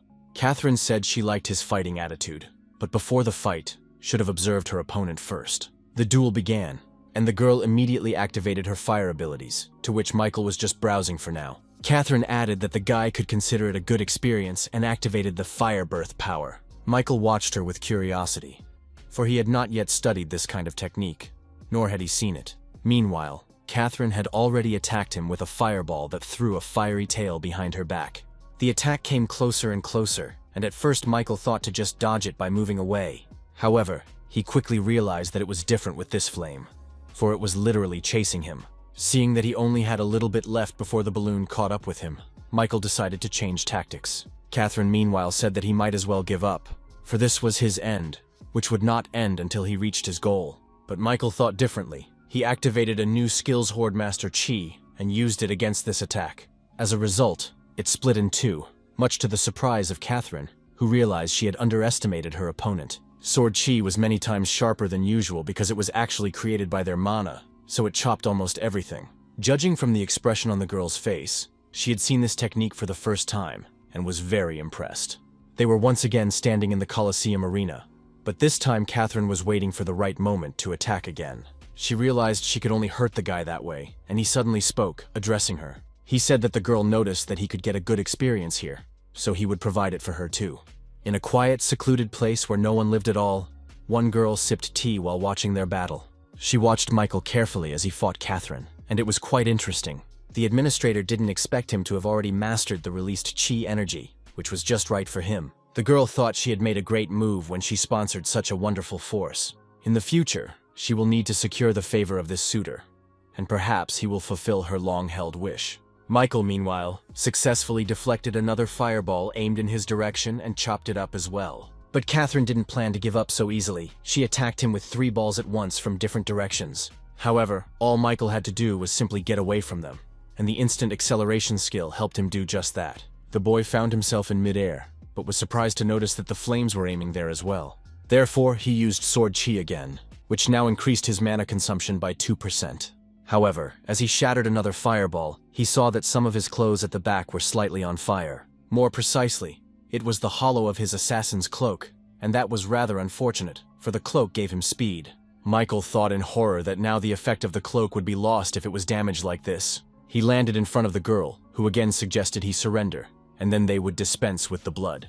But Michael had no intention of agreeing to this. He was only thinking about how miserable it was to lose such an exclusive skill. Catherine, meanwhile, had already prepared for another series of attacks, this time forming huge fire spheres. She said she even wondered how long the guy could hold out. The administrators appeared to be watching this fight with interest as well, their opinions differing somewhat. The girl sent the spheres straight at Michael, who, although ready to repel all attacks, realized his weakness. She had mana after all.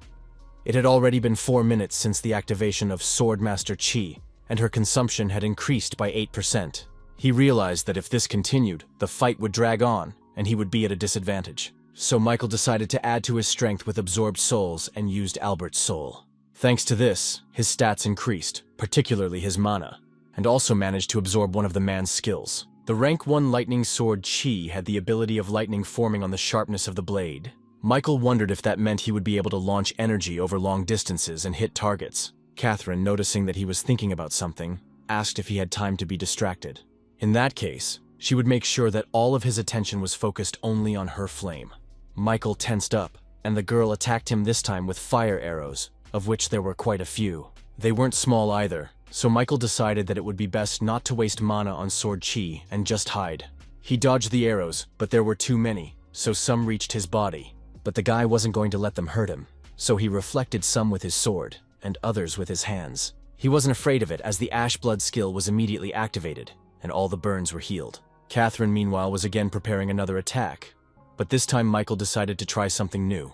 He didn't know if he would succeed the first time, but it was worth practicing, so he activated the chi power. The newly acquired lightning sword chi skill was truly amazing and exceeded his expectations. Thanks to him, the guy was able to attack back from a distance, using his mana to do so it turned out to be a powerful counterattack.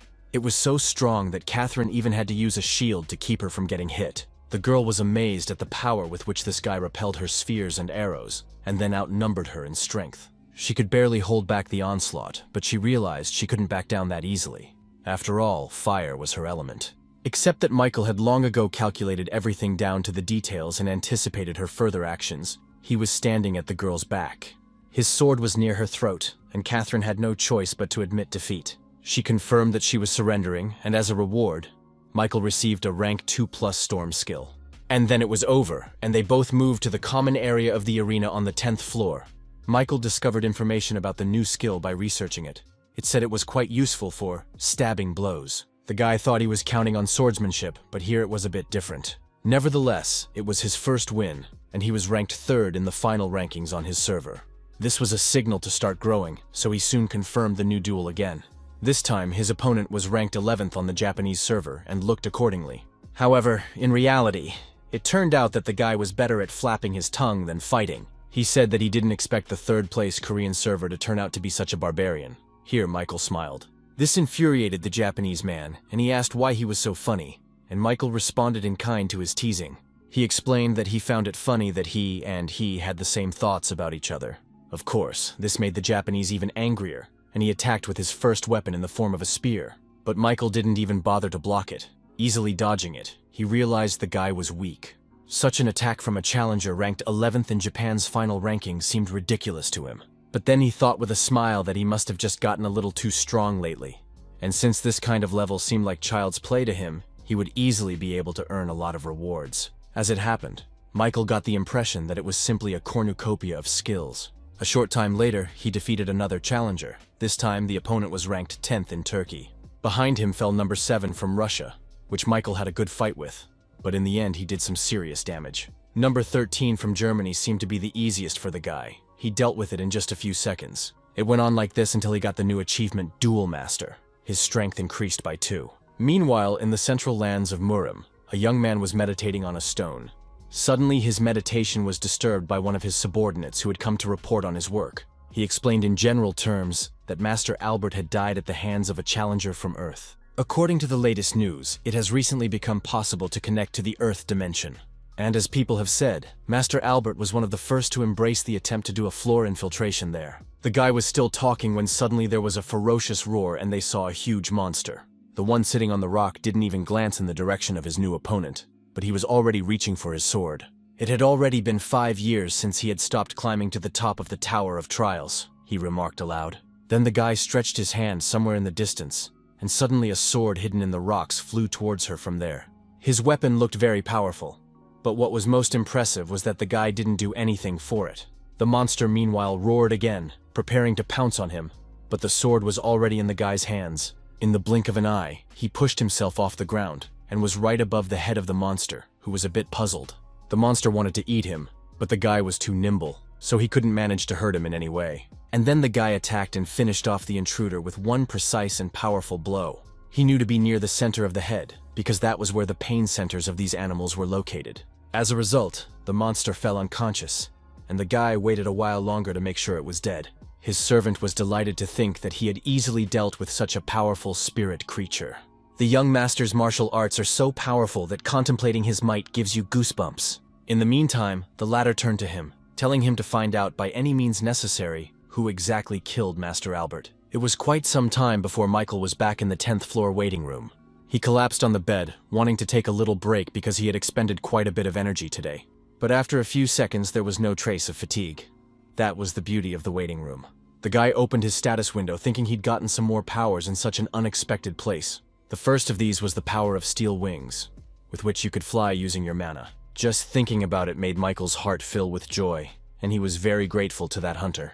Right now, however, he couldn't buy it because he didn't have enough CO, so Michael decided to read on. He suddenly got the idea to make a synthesis of skills from the ones he had received as rewards in duels.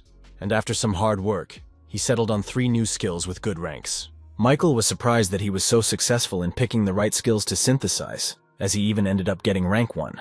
He had the skill Shield Counterattack, and there was also Secret Shadow Step, of rank 2+, and Frenzied Swordplay, also of rank 2+. The first thing Michael tried out was the Counterattack Shield. Its power was amazing.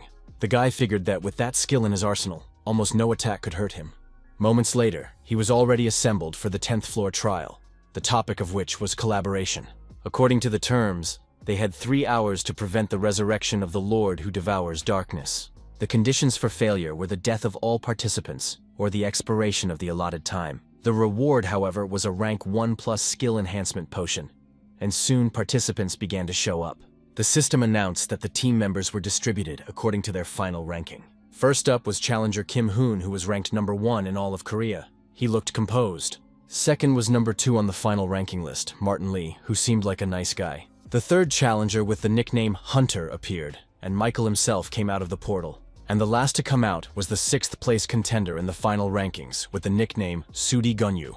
When all participants exited the portals, they were given a 30-minute grace period to rally. During this time, the trial was not considered to have begun, so applicants had a chance to prepare for it. Michael noticed that Kim Hoon and Martin Lee had met before, for they recognized and greeted each other immediately. But the challenger with the nickname Sudi Gonyu was unfamiliar with either of them.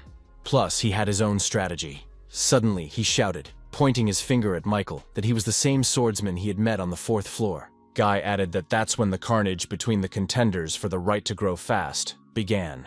And Michael stood a little puzzled by his words, for it was the first time he had seen this man, but he understood everything at once. Kim Hoon asked if they had actually crossed paths earlier in the trial, because apparently this meeting was not a pleasant one. Sudi continued to play the role of the victim, saying it was true, and they did run into each other on the 4th floor. And he also added that this hunter was someone who tended to grow by accumulating achievements for kills. Michael himself, meanwhile, realized that the man in front of him was now the very person who had manipulated the chat room. For him, deceiving others was an everyday occurrence, and he created conflict by turning others against each other.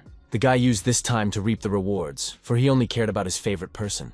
Other people's lives meant nothing to him. That was the survival tactic he had developed, and he began to actively use it in another place called the Tower of Trials as well. The administrator, lying clown, laughed at the contractor's deception that even the corners of his mouth were tearing up.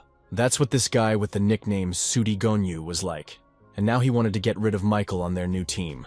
The guy saw that looked puzzled, so he decided to share some more oil on the fire. And when Michael wanted to say there was some misunderstanding, he accused him of killing his partners. Hearing this, Michael couldn't hold back any longer, asking what the hell he was talking about now. At this time, Kim Hoon drew his weapon, saying that the Tower of Trials was not a place to behave frivolously. So now they will find out who is telling the truth and who is a liar, and the latter will be eliminated from the team. Michael wondered if something would go wrong and he'd have to deal with all three at the same time. That would be the worst-case scenario, and therefore he should have prevented it, but he didn't know how. That's when Martin unexpectedly came to the rescue, suggesting they all calm down for starters. He recalled that earlier, Challenger Sudi Gonyu said he met Challenger Hunter on the 4th floor. It appeared that he must know his real name, since the nickname system appeared in the 5th floor waiting room. So if Sudi Gonyu's challenger gives the real name of Hunter's challengers, everything will immediately fall into place. It was obvious that the guy was a little nervous upon hearing this, but still decided not to back down and pretended to remember the name. And then suddenly gave out that the hunter's name was James, happily thinking that there was no way to prove it anyway.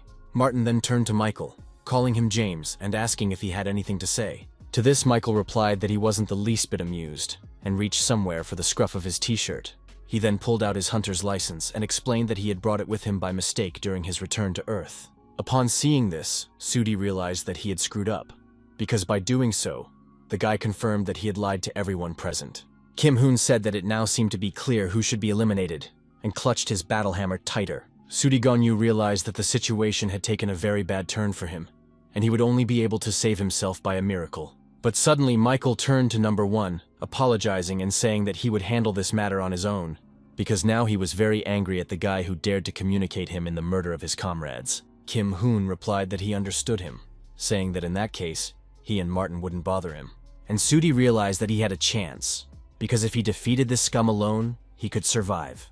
The test is designed for 4 people, and if they exclude him as well, it will be extremely difficult for the 2 of them to pass. Meanwhile, Michael reminded him that the guy had been babbling about some really funny stuff that now had to be taken responsibility for. But Sudi replied that he didn't even know what it was, because he only cared about surviving. And he also said, turning to Michael, that he wasn't the only one with powers, and activated some sort of technique. In the next instant, Swamp Spirit stalks circled Michael's legs, but he activated his skills in response. Thanks to the resistance to magic, the attack was completely destroyed and Michael pounced on the guy. He swung to finish him off, and the man had time to be frightened, but decided he would not lose this battle. The guy immediately appreciated that his opponent had the resistance to magic skill in his arsenal, and it was annoying. This time he defended himself already against Michael's attack, forming a solid shield over himself, all of it more like spells. Kim Hoon said they should move back, and Martin replied that the battle atmosphere is better here. But Kim told him to stop being cranky, because there's nothing wrong with being cautious, and took the guy off the battlefield. Sudi Gonyu meanwhile attacked Michael again, intending to finish him off this time by putting all his strength into the attack. He fired a multitude of white spheres that flew straight at Michael, but he didn't see anything special about them. The guy deftly and quickly dodged all the projectiles and continued running towards the enemy. However, when he swung for his counterattack, he saw that his opponent had a smile on his face. To make matters worse, Sudi managed to bounce off his punch just in time, after which he rather turned to taunt him. The guy said that it seemed the hunter had become the prey, but Michael didn't understand his words at first. It was only when he turned around that he saw the very spheres he had just dodged a moment ago. They looked menacing, and Michael realized he had fallen into the creep's trap, just as he had planned. The spheres, meanwhile, merged into one, and formed one powerful stream of energy that rained down on him. Sudi laughed contentedly as he saw the guy fall under the rubble of his attack. But then the smile disappeared from his face. It was replaced by surprise and fear as the fog cleared, and everyone saw the real picture of the battle. It turned out that Michael had time to apply the counterattack shield at the last moment and save himself from the rubble. The skill also had the additional effect of absorbing 25% of the damage taken by the shield. He would then immediately return it, and Michael hoped to try out this effect in real combat right now. This was already starting to anger Sudi. He didn't understand how the guy blocked his attacks with such ease. Meanwhile, Michael used a moment's acceleration and came almost right up to him. All this time, Sudi had been summoning various effects and powers with the magic book, so he used it this time as well. He caused a huge concussion that caused large rocks to cover him, preventing Michael from hitting him. But the guy wasn't deterred by this. He confidently rushed towards the rocks, intending to destroy them with sword chi. So it did, though not the first time, but the hard rock soon cracked and split. Watching as he was about to finish off Sudigonya, Martin turned to his friend, asking about Michael. But Kim Hoon replied that he had never seen his name on the list of highly ranked hunters. And if so, there was a good chance that on Earth he was just an ordinary civilian who had grown so much. It was truly impressive. And both hunters recognized that Michael hadn't even fought Sudi at full strength. Kim Hoon remarked that somehow he felt as if this Michael's level was comparable to his personal level. Upon hearing this, Martin was surprised, reminding us that this guy is ranked number 3 in the final rankings so far. Kim responded by saying that even though it's just a guess, maybe the guy was just underestimated by the system. This was most likely due to team trials, where the rank of challengers was awarded for common missions. But the most surprising thing was that Michael didn't seem worried about it in any way. All he did was do what he did best, and right before their eyes he shredded Sudi's spellbook. The attack also grazed his arm, causing him to scream in pain. But Michael didn't plan to stop. He stepped closer to the guy and held out his sword, and the guy knelt down, holding his hands and squeezing the pain away. Kim Hoon was surprised that the guy didn't kill the opponent but suppressed his superiority. Plus, did it like it didn't cost him anything, and Sudi desperately yelled for him to stop. He said that if he killed him, then maybe no one could survive the challenge, because the system chose 4 players. He added, "Did the guy really think the test tower would give out some simple assignment, which even 3 challengers can safely pass without losing one of their comrades?" Michael thought for a moment and looked back at Kim and Martin, who were standing nearby, watching the fight. Kim replied that they wouldn't interfere, so Michael could choose to do what he saw fit. For a while, Michael thought about what he should do, and Sudi decided to use that to his advantage. Suddenly, he drew his sword and attacked Michael, but he was able to notice it in time. The attack wasn't even strong. But he was pissed off by the very fact that he did it behind his back, so the guy swung around and hit him. His sword pierced Sudi's head, splitting it in 2, but somehow he survived. The guy jumped away from Michael, and he noticed his bright pink aura manifest and activate some skills. Turns out, Sudi used his unique deception characteristic, and all of his stats instantly increased by 10. He suddenly shouted that he wanted to hold his trump card until the very end, but now he would finish Michael off with it. Thoth didn't understand anything that was said, but prepared himself for any attack from the enemy. He put up a shield, blocking a powerful blow from Sudi, but didn't notice that he had other methods of attack. The purple chains didn't pierce the shield, but went around it from high up, and ended up behind Michael's back. In the next instant, they pounced on him like snakes. But the guy's 6th sense kicked in.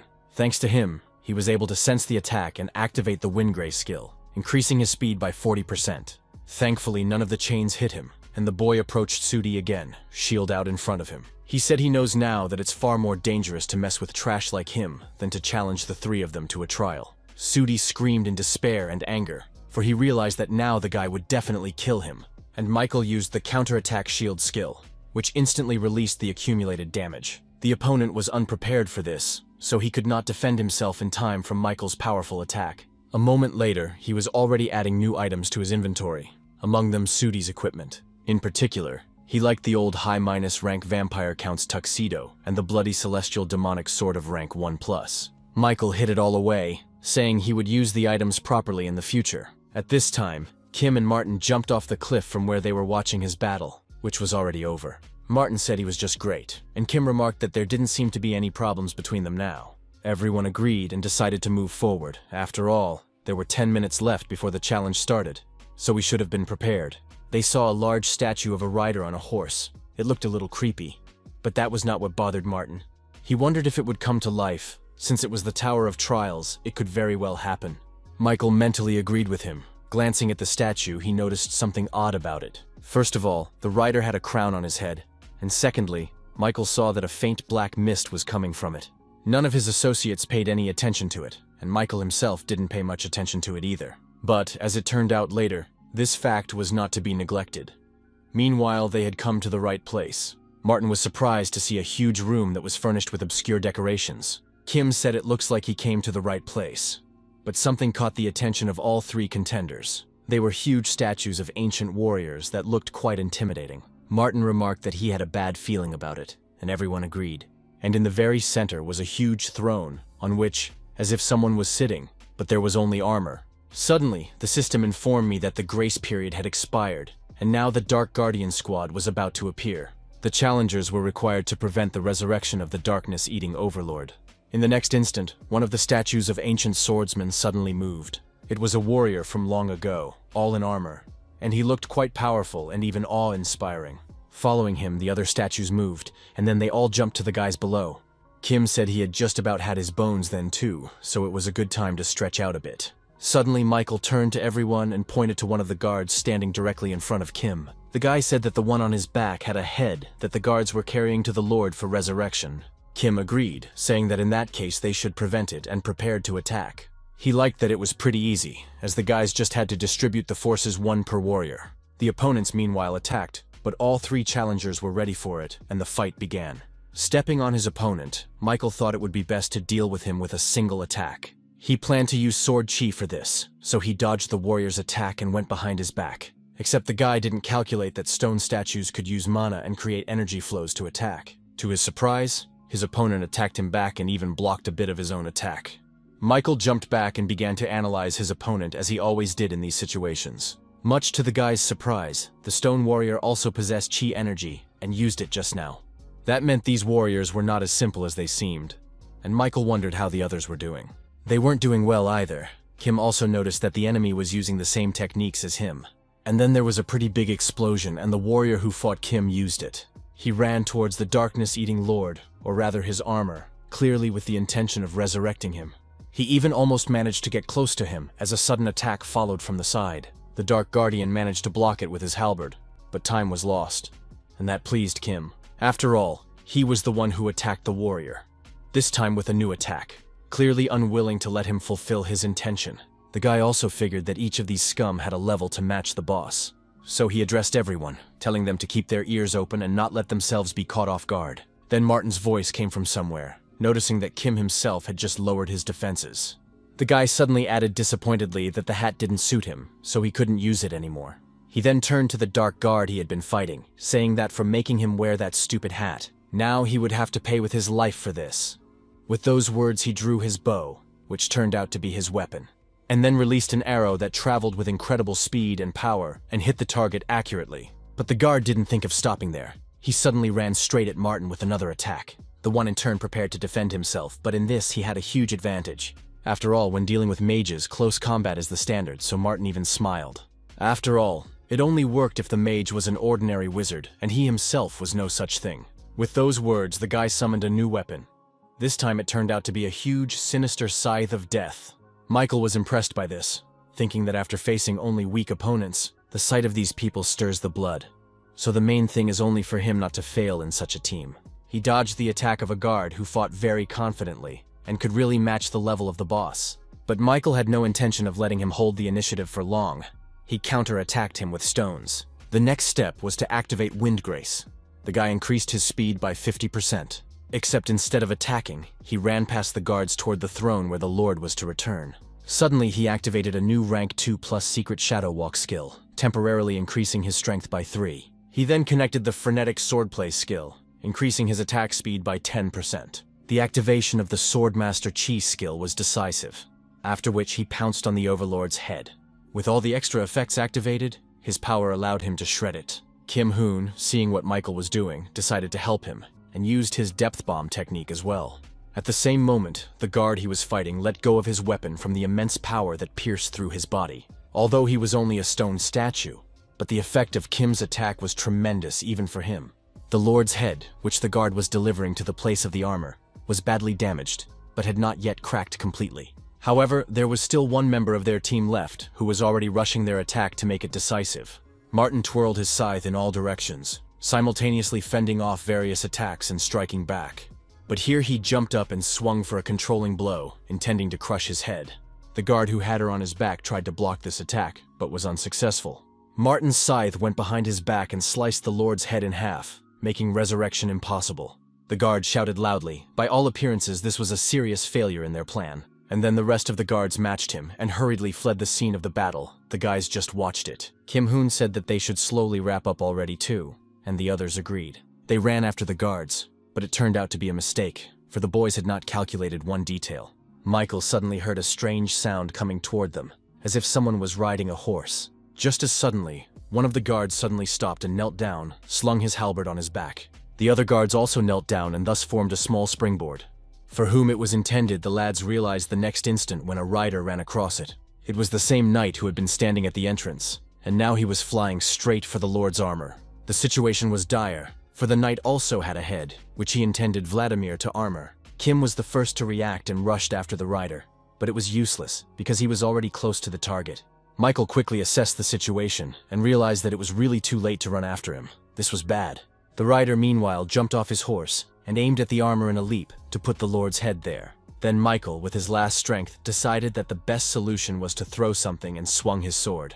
The guy used all of his speed to do so, hoping that he could at least manage to knock the head out of the guard's hands. He threw his sword, which he also put sword chi energy into, but it was unclear if he had time. After all, the guard had already almost put his head in his armor. There were literally a few centimeters left. However, at the last moment, Michael's attack still caught up with him and prevented him from completing his action. The crown fell from his head, and the head itself also slipped from the hands of the guard, who was not prepared for this. He was even a little surprised that he couldn't perform the resurrection. But that wasn't the end of it. Suddenly the guardian screamed. His scream was quite eerie, and the guys realized that something else was about to happen. Martin, however, complimented Michael on the fact that they had managed to buy some time before the head was back at the guard. Michael himself was as surprised as the guard that his attack was successful, because there was almost no time to aim. But suddenly, the guard raised his lord's crown, whereupon he performed an unexpected action. He put the crown on his head, and in a moment the boys got excited that they had failed the task. The guard then drew his weapon and screamed loudly, and then pierced his head with his spear. The boys were greatly surprised at this, but they soon realized his intent, for the guardian had decided to sacrifice himself. He wanted to leave the crown on his head, and then chop it off and put it into the Lord's armor. The guys were already running to stop him from doing so, but in the meantime, he raised his head over his body. All three challengers simultaneously jumped up and swung for a joint attack. Meanwhile, the guardian was closer than ever to resurrecting the Lord, for his head had already touched the armor. The next instant, there was a huge explosion that threw the challengers a short distance away. As the fog cleared, there was a message from the system saying that the condition for resurrection had been met. As a result, the Lord who devours darkness has risen, and the boys are frozen in anticipation of what will now happen to them. Michael was the first to read the next message, which stated a special mission to destroy the Overlord. The system also reported that any damage is cancelled by Force Immunity. Only challengers with stats higher than the darkness-devouring Overlord will be able to deal damage. All three of them were surprised from this, since no one had heard that monsters could use power. The Lord, meanwhile, summoned his sword, which glowed with a bright red aura and looked ominous. And then the Lord demonstrated his power by stabbing his sword where the boys stood, and those had to dodge. Michael irritatedly thought that it was rather unfair, since if dealing damage by itself was impossible, that means there was absolutely nothing they could do against this terrifying monster that possessed the challenger's abilities. The Overlord attacked again with his long and sharp blade, and Michael barely dodged, but the attack still hit him. These problems came down on them for failing to complete the mission, but it wasn't all bad. Suddenly, a good idea that could work came into his head, and Michael decided to carry it out. At this point, Kim and Martin ran up to him, asking if he was okay and saying they needed to come up with a plan. Kim offered to deal with the Overlord's guards first, but Michael suddenly made a request. He asked the boys to hold off the Overlord for a while, because he had an idea with which they could win. All he needed was a few seconds, and then he would immediately join his comrades. When Kim asked what the idea was that had occurred to him, Michael simply replied that there was a way to kill the Overlord. This statement surprised Kim a bit, for even he didn't understand how it was possible if their stats were lower than his. However, he said that they would trust Michael to fulfill his request, only that he should hurry too. After all, they cannot stand for long, so Michael should not pull the cat by the tail, and he agreed. After that, Kim and Martin pounced on the Overlord, though they didn't understand exactly what to do with him. But the important thing was that Michael got some time to carry out his plan, and he smiled. The guy turned to the three guards, saying that they were going to have to play an interesting game with him for a bit.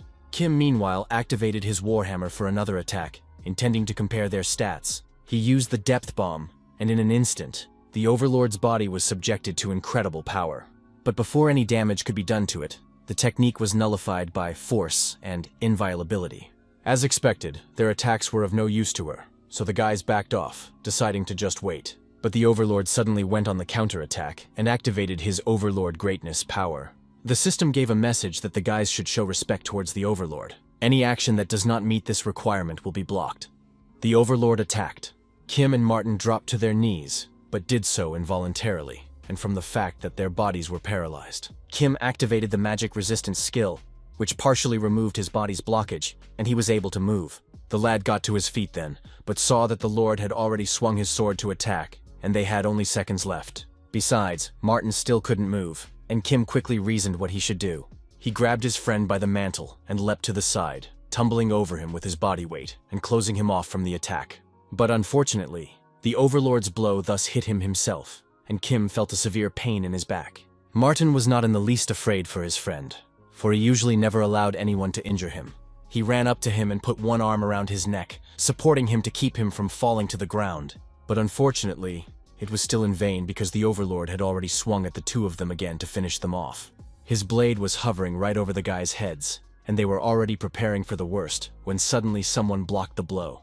Michael arrived just in time and used his counterattack shield to protect his friends. He apologized to a surprised Martin and Kim for being a little late, and the two couldn't answer anything in return. The only thing they could see was that the guy had just saved their lives, and also appeared to have come up with some sort of plan. Michael did have a plan. He discreetly used one of his extra necromancy skills. Thanks to the guardian spirits, he had increased his strength by 4, dexterity by 3, stamina also by 3, mana by 6, and resilience by 4. Thus his stats increased quite nicely, and the guy was able to use his shield skill now. He instantly released the accumulated damage directly into the darkness-devouring Lord and applied the power of Swordmaster Chi. But that wouldn't seem enough for him, and Michael activated a new skill called Lightning Sword Chi. This made his sword look like a Lord's blade, and the guy was also able to attack using his aura. He put the maximum amount of his strength into that blow, but he couldn't put his full strength into it without passing out. However, it was quite enough, especially since the surprise effect worked. Michael saw that the attack had gone perfectly and breathed a sigh of relief, for the Overlord had not triggered a single effect. It meant that with these attacks, they now had a chance of victory. But the Overlord suddenly shouted furiously, and then he activated his Lord Majesty power again, causing Michael's body to block. The guy felt paralyzed and unable to move, but luckily he had the right skills in his arsenal. He activated Forceful Breakthrough and Magic Resistance, thanks to which he removed all the body blockages. At this moment, his Forceful Breakthrough, Magic Chain, and Magic Resistance skills increased by 1 rank, rank 2.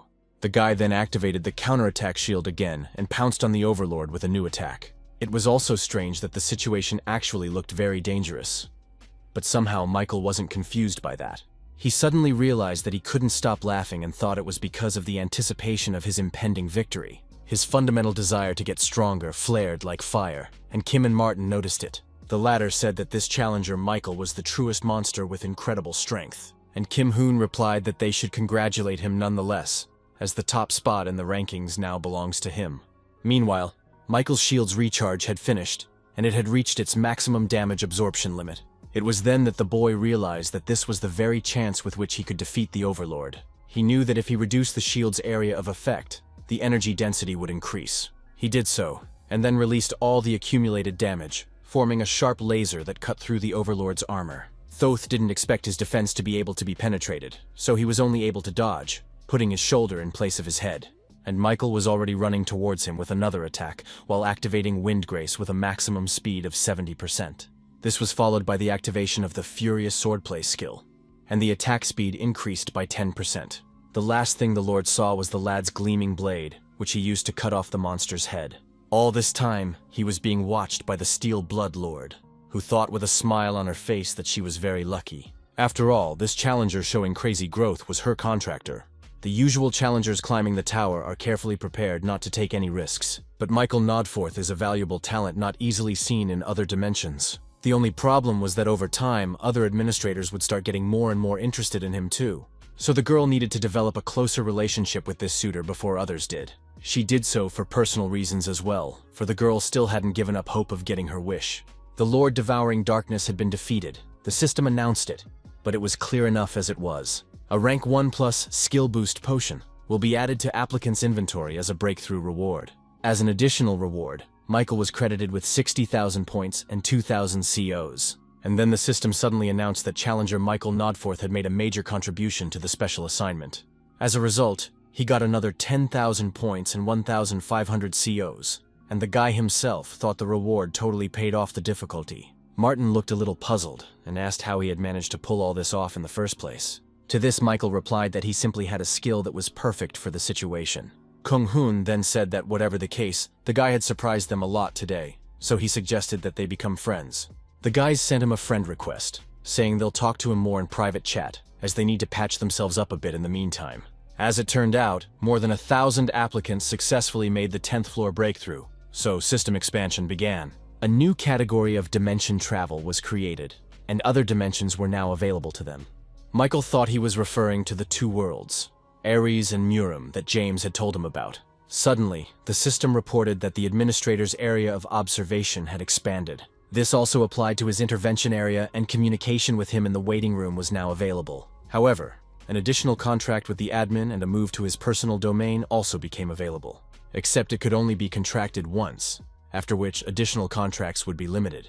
In any case, Michael thought, he couldn't know for sure about all the intricacies of this scheme anyway. The first thing the guy decided to do was to deal with what he had managed to get on the 10th floor, namely, the reward for the challenge. According to the description, he could increase any of his skills by 20% if he accepted it, which he did. The desired skill for improvement Michael chose was Favor of the Wind, which was his highest minus rank. Thanks to the potion, his mastery had reached perfection and his skill increased to simply supreme. An additional effect has also appeared, according to which Michael will have 1% of his total magic power consumed. This will be applied when the total summation reaches maximum, and was instead of recharging the entire skill. The next step was absorption. Michael started with the Spirit of the Overlord Devouring the Darkness. He used it to increase his stats, strength by 5, agility endurance by 4, mana by 7, and stamina by 5 as well. Unexpectedly, one of the Overlord's skills, namely mana managements of the highest minus rank, was also absorbed. After reading the description, Michael realized that he had most of his mana restrictions removed. He could now control it like someone with an innate talent, however he couldn't just stand there and watch it. Suddenly, he got an invitation at my property from 2 administrators at once. They were sent from the Lord of Steel Blood and the White Crane Sword, but Michael was surprised at their simultaneity. Eventually, he accepted the invitation from the Steel Blood Lord and was transported to her domain in an instant. The familiar hut of the girl, in which the light was burning, immediately caught his eye, so Michael headed there. Just a second later, the girl herself, who was wearing only a light dress, came out of there. She walked out towards the guy and then laughed, saying she knew he would choose her. The girl pretty much said that she had won the argument because of him, and Michael realized why the invitations had been sent at the same time. The receptionist equaled him, and they walked together. Michael also asked if she was cold, but the girl replied in the negative. Michael then said that he had gotten the mana control skill completely by accident, and asked if she knew anything about it. Then the girl noticed that he had gotten a rather powerful skill and told him to use it now. She reasoned that by doing so, the guy maximizes the magical power in his body, and Michael did just that. Suddenly, an incredible power surged through his entire body, so strong that it even became painful. The system announced that his rank 3 magic chain skill had been forcibly upgraded due to mana control. Michael felt as if his physical stats had increased several times over. He suddenly wanted to test it and swung, striking his fist straight into the ground without any equipment. The steel-blooded lord even covered herself with her hands to keep the snow out of her eyes. But then something awkward happened. The strong wind that formed from Michael's blow ripped the dress off the girl's body and it flew toward the cabin. The guy froze when he saw the girl naked in front of him, because he didn't expect such a thing. In a moment, they were already sitting at the table in the cabin, and the girl said that there was no way you could tell that Michael was capable of something like that. The guy replied that it was just a misunderstanding, but the receptionist understood that herself. She only smiled at him. The girl then told him to try activating mana-using skills with mana control anyway. Michael nodded back at her and then asked why the girl had called him here, and she smiled again. She said the real purpose of expanding the system is to make sure admins are seriously nurturing applicants, but Michael didn't understand what that meant. And then the girl snapped her fingers, telling him that he would figure it all out for himself in a moment. The system reported that the Lord of Steel Blood administrator was transferring power to the contractor using the interference zone. The strength of the Steel Blood sword of the highest minus rank imprinted itself into Michael's soul. The guy asked if the administrator couldn't have performed something like this before, to which she replied in the negative. The girl explained that the additional contacts feature was also open, and he could choose any new admin he wanted. However, she was helping him because she saw him as a huge opportunity. This the guy didn't realize. Then she told Michael that administrators are rewarded by developing applicants. But that is not the ultimate goal, as everyone as one invests in one contender or another to fulfill a long-held wish. It was obvious that the girl wanted to say something else, but Michael suddenly received a lot of messages from the White Crane Sword. And then she said she would end her story there for those too impatient, and besides, she had already transferred the power anyway. Michael nodded gratefully to her, and accepted the invitation from the administrator of the White Crane Sword. He entered the forest and noticed that this clearing looked perfect for practicing. The guy couldn't resist trying out the new skill he had gotten from the Steel Bloodlord. As expected, the mastery of all of his skills improved due to mana management. It was truly magnificent, and Michael decided to increase his sword chi skill as well. But to his surprise, nothing worked, and the sword remained unactivated with the new skill. It was a bit strange after all. Michael wanted to raise the rank of Lightning Sword Chi through the power of Swordmaster Chi. He couldn't find an answer to this problem, but it seemed to him that it could be because of the fact that Swordmaster Chi was a power. Suddenly the system reported that the administrator of the White Crane Sword was expecting his visit, and the guy postponed his training session. Michael thought that, judging by the title of administrator, he must be as old as Albert. Only the guy did not expect to see a young girl sitting on a wooden tatami in front of him. She introduced herself as the administrator of the White Crane Sword and said she had waited a very long time for him to show up. And Michael was still recovering from the shock of seeing not just an old man, but a teenage girl sitting in front of him. He remarked that it was surprising to see the administrator before him, whom he had hitherto only corresponded with. The girl smiled sweetly, saying she understood him perfectly, so she offered to go elsewhere. As Michael sat down on the floor, he suddenly felt incredibly fresh and turned to the girl, whose name, by the way, was Angela. She shared that she had always watched him from here, from the moment he engaged in a fight to the death. Michael then asked if she'd really shared her power with a challenger she'd only seen a couple times through the screen. But Angela replied that the guy should know his worth better, because not everyone can beat someone like Albert. And then the girl suddenly said that he must believe her, for she was the one who was bound to Albert by contract. Suddenly Michael wondered if the young girl held a grudge against him, since he had killed her contractor. However, Angela said that she didn't need to escalate the situation, as Albert was just a good contender. She added that she has managed to sign with many contenders in her lifetime, but she still hadn't invited any of them into her domain until she met him. Michael nodded forth. Then the girl suddenly became serious and added that she would tell him straight. She had asked him to make a supplementary contract with her. Michael in turn asked if there were any additional benefits if he did this. The girl then replied that she could make him the administrator apostle of the White Crane Sword. In Tower, the term refers to a challenger who enters into a special contractual relationship with the admin. The latter, however, can only appoint one person as an apostle in a lifetime, and also only apostles can take over all the powers of the admin. Michael was surprised that the patronage pact was so important, and he had made it with a steel-blooded lord. Then Michael remembered what had been said earlier. The DOP contract could be broken at any time. To this, Angela replied that she was going into this deal for the same reason as the steel-blooded lord. She needs the world's sharpest sword, the best sword that will never break or dull. Michael noticed that his admin had also mentioned this long-standing desire of hers, but it didn't seem to be an easy one. Then the guy decided to ask the White Crane Sword about it, relying on this young girl to tell him everything. It was obvious how Angela was at first embarrassed to hear about her long-standing desire, and then her gaze clouded over.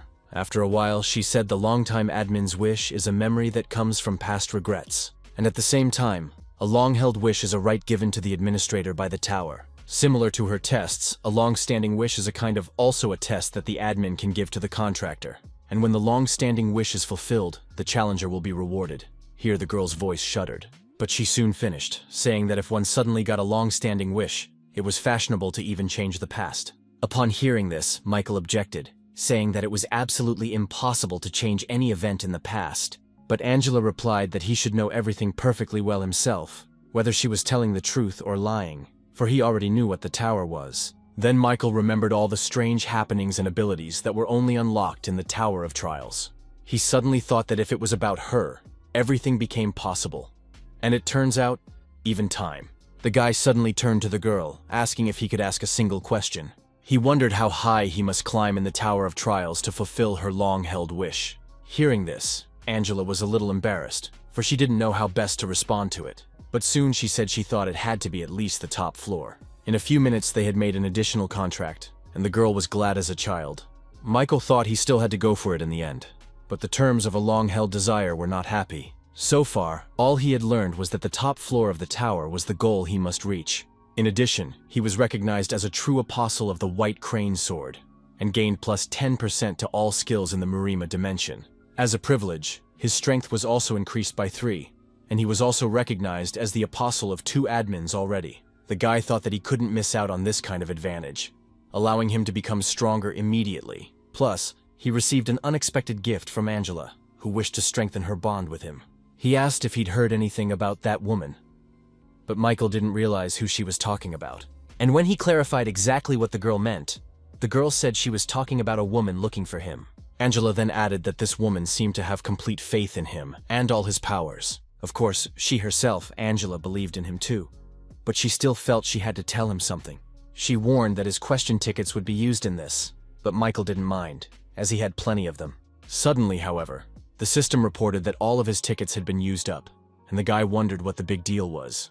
Then the girl began her tale, saying that in the dimension of Murim there was a great power called the Murim Union, and Albert, whom he killed on the 9th floor, held an important position of command in that alliance. Because of his high position, there were people from the Murim dimension who were now looking for him. Michael wondered if the girl was talking about the Murim alliance coming after him to kill him, but Angela responded in the negative, saying the Union is in turmoil right now because of the fight for the position of commander. That was why Michael was being targeted by someone else, namely the Namgung family's sword dragon, Heavenly Sword Dragon Akutagawa Namgun.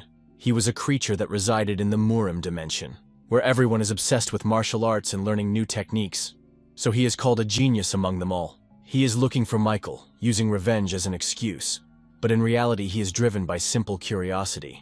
The girl added that she didn't know when it would happen, but if he suddenly ran into Akutagawa, Tho must be willing to risk his life to win this battle.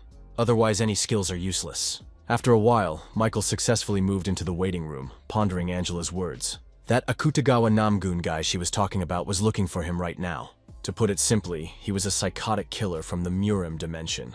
Michael went into the store where he bought a rank 2+ steel wing skill, as well as a return stone. He figured that although he had learned something new, it made little difference, so he had no other choice. The guy decided he would pump like crazy on Earth before he met Akutagawa here. When he was back in his room, the first thing he did was check his cell phone. There were as many as 132 missed calls and 87 unread messages from Bethy. She wrote to tell him to head straight to the Hunters Association as soon as he read the message. So Michael decided to get there by activating his new skill Steel Wings and put on his old Count Vampire tailcoat. The speed at which he flew toward the Association building was breathtaking. It wasn't even 5 minutes before he got there. Some people were just coming out of the building. A few guys were talking amongst themselves, and Michael overheard them talking about some kind of mobilization. Suddenly, the two froze in place from noticing a man who was literally flying on wings. Michael landed a few feet away from them and then apologized, saying he was still getting used to his new ability. After that, he ran to the Hunters Association building, and the boys stared in surprise at his footsteps. They asked in amazement if it was really a person who had just flown, and other people noticed it too. When Michael entered the right office, he saw not only Betty, but also, to his surprise, James. Michael greeted them both, asking what business they had asked him to appear on with such urgency. The first to conspire is Labati, saying that there is now a serious incident in Japan. But James said he thought talking was ineffective, so he suggested Michael see for himself. He included surveillance video of Japanese hunters that was published in Japan. Sensing a strong wave of gate generation, the Japanese Hunter Association formed a response team. 7 top-ranked hunters went to the site, but the man who appeared from the portal shockingly killed 6 of them.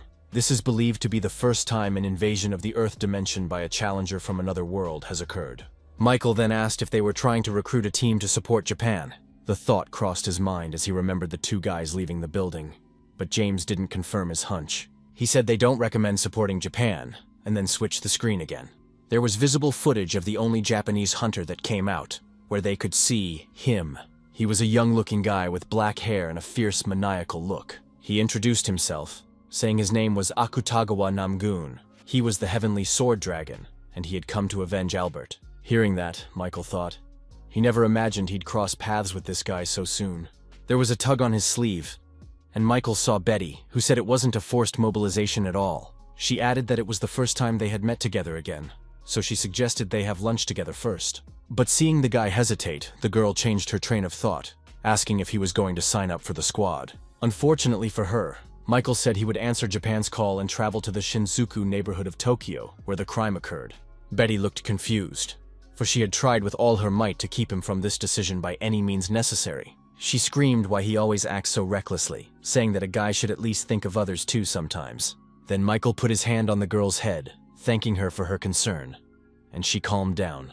However, Michael then added that it was a problem that it was certainly up to him to solve. Akutagawa recalled how even from a young age he was misunderstood by his peers, and no one heard what he could hear. One of the boys said it was just sparring, so there was no need to attack so hard. At that moment, he approached them, saying that not everyone could master the released chi energy at the age of 13. Albert said the kid has exceeded his expectations and will go far in the future. However, he added that martial arts is not meant to harm people. It is a path to excellence, and you can't hurt people for no reason. With those words, Albert stroked his head and then took his hand away. Another memory was how everyone cheered him as he passed the 20th floor of the Tower of Trials. But climbing the tower on his own gave him no satisfaction. Such an incredible feat he accomplished at just 17 years old. But now it was time to move on. He mentally apologized to his mentor, for he began to actively use floor implementations. After all, the guy suddenly posited that nothing was more fun for him than killing other people. But as time went on, he stopped enjoying it too, and he thought that the scoundrel Michael Nodforth might be able to dispel his boredom. Michael, meanwhile, had left the association building and was already on a plane to Japan. There he was already met, and soon he was on his way to a luxurious hotel especially for persons like him. The girl who led him to the new place pointed to the entrance of the room, saying that other hunters were already waiting there. To his surprise, there he saw his new friends, Kim and Martin, who noticed that Michael was late. Toth replied that there were only 3 of them anyway, but Kim said that another challenger from America should be arriving soon. Michael nodded, adding that at least it was safe to say that each of them had epic rank abilities. Except that the challenger that appeared in the Shinjuku area was a real monster that perhaps even the 3 of them wouldn't be able to defeat. Michael hoped the challenger from America would be just as strong, but soon the door opened and he saw him. 4th on their team was Catherine, who was also surprised to see Michael here. The girl manager asked if they really knew each other, to which Michael replied that they had crossed paths at the tower before. Catherine noticed that she was not at all anxious to meet him under these circumstances. She added that she wanted their meeting to take place in a more normal setting and was nervous as a child. Kim Hoon, who was watching their dialogue, noticed that the whole thing looked more like a love quarrel. Hearing this, Michael shook his head, replying that there was no way it could be true, which made the girl a little angry. Their conversation was interrupted by the manager, who suddenly introduced herself as the Japanese Hunters Association's presentee, Julia. Michael was greatly surprised by this information, for he thought that the girl was a mere staff member. Julia meanwhile went on to say that few countries have agreed to cooperate with them, but Martin asked if only 4 people had come from all over the world, even with such a terrible turnout. Then the girl suddenly bowed to them, saying that she was sincerely grateful to each of them. Michael hurriedly lifted her head, telling her that now was not a good time to bend her back. Catherine, observing this gesture of his, thought the fellow was being very kind, but the fellow turned out to be just plain self-serving. After all, he added, instead of bending their backs, the president could have given them a worthwhile reward. In fact, Michael was only here for the reward, which he asked to double in size and stature. After a little thought, Julia promised to fulfill this condition, as she would have to deal with a very dangerous opponent. Besides, the girl added that it wasn't that the situation was hopeless. In fact, they had chances too. After all, Catherine Benet's abilities could make the difference in this battle. Everyone looked at the girl, and the one shared that she had a flame suppression ability that had a special effect. If she can touch an opponent stronger than her with her flame, all of their stats drop by 10. Also, some of his skills will be randomly sealed, so with that they can grab the initiative. Of course, that would only happen if she touched him. So it was up to the guys to create the situation. Anything to give Catherine a chance to use that power. A couple minutes later, they were on their way to Shinjuku's neighborhood. The news was reporting that a Chinese hunter of epic rank had just met a challenger from another world. They didn't move, but both of them from the outside looked like they were talking to each other.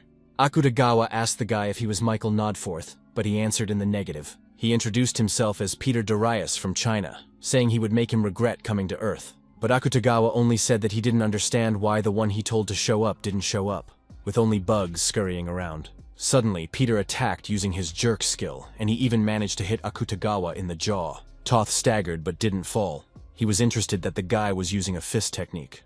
This was Akutagawa's first time in practice, so he figured he'd fight this guy. And Peter saw something he was unprepared for, and ended up bowing out with his life. There was a large explosion where they were fighting. It was the work of Akutagawa's technique. Meanwhile, Michael and his guys were approaching the battle site in a helicopter, and the battle's layout did not please them. Michael turned to Catherine, asking if she would be able to land properly if she was in the air. To the girl's surprised face, he replied that he had gotten one good but risky idea. Catherine then said that she had a skill called Jump Clear that made her immune to all fall damage. Michael replied that it was enough, for he would be able to hit the Myrimian hard himself if the plan worked. With those words, he grabbed the girl by the waist and said they were on their way out, and it made Catherine a little uncomfortable. Michael activated the Steel Wing skill and jumped off the helicopter with the girl. Martin and Kim, watching this, decided that the guy was literally out of his depth to do everything on his own. However, they couldn't just stand by and watch all this either, so they too jumped off the helicopter.